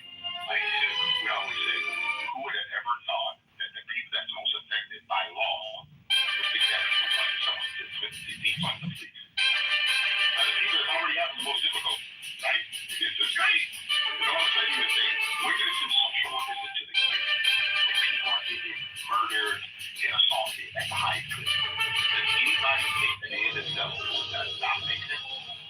A lot of stuff sounds great on paper, but you still need people to be responsible for whatever they do. The 2 words I do not hear often when it comes out is responsibility and accountability.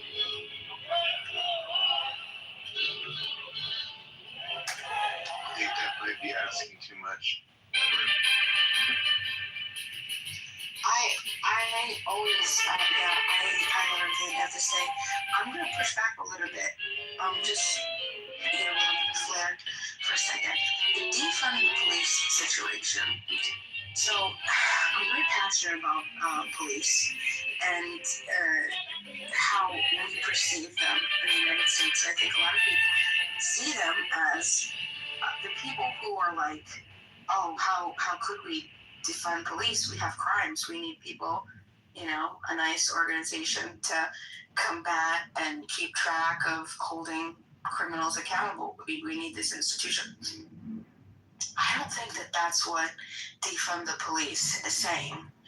Defund the police isn't about that. It's about all of the other things that come with the institution of law enforcement that are negatively affecting a cycle that are causing, it's just creating an endless cycle of criminality and circumstance, and then because of where you are, and because of the beats, because of the over policing, because of the lack of whatever there might be in the particular area, it's just going to be a constant thing. You know, they talk about the school to prison pipeline and stuff like that.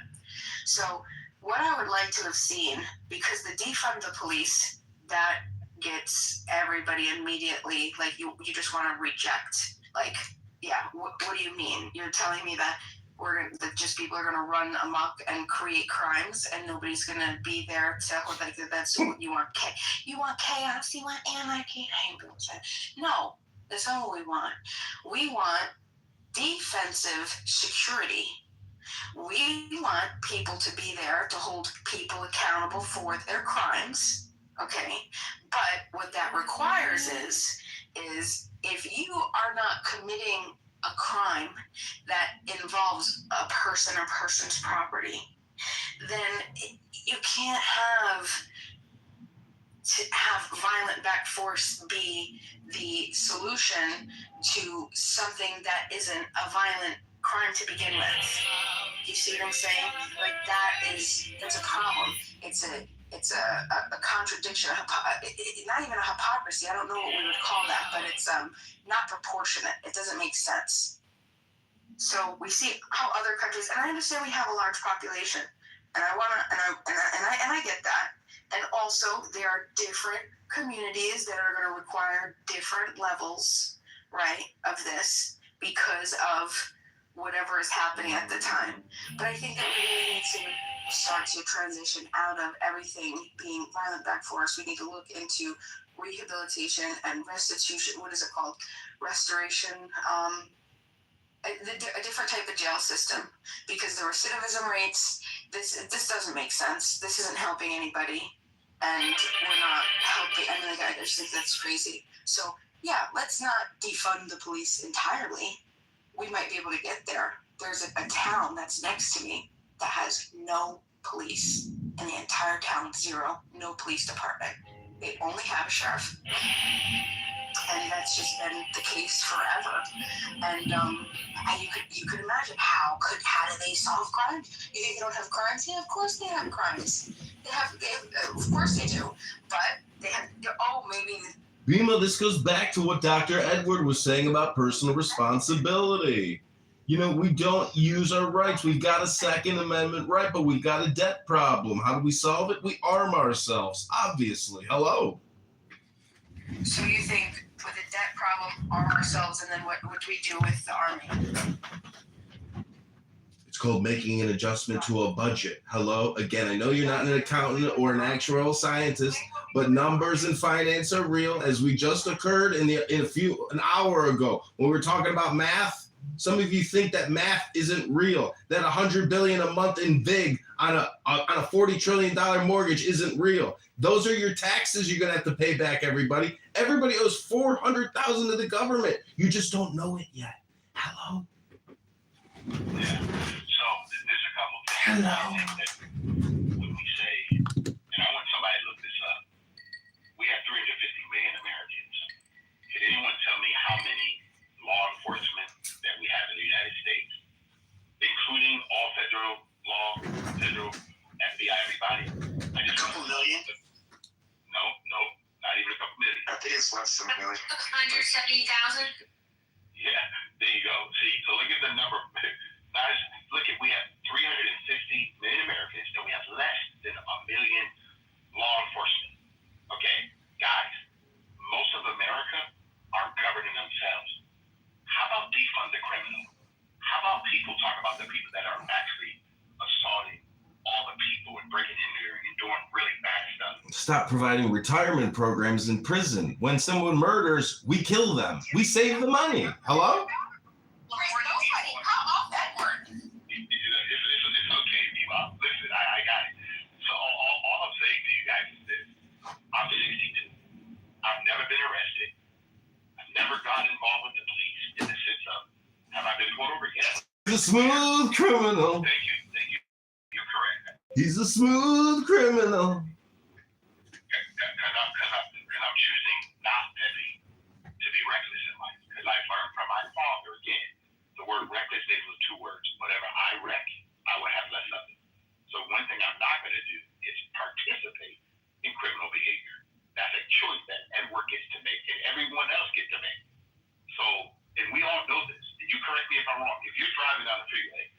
happen to see a black and white.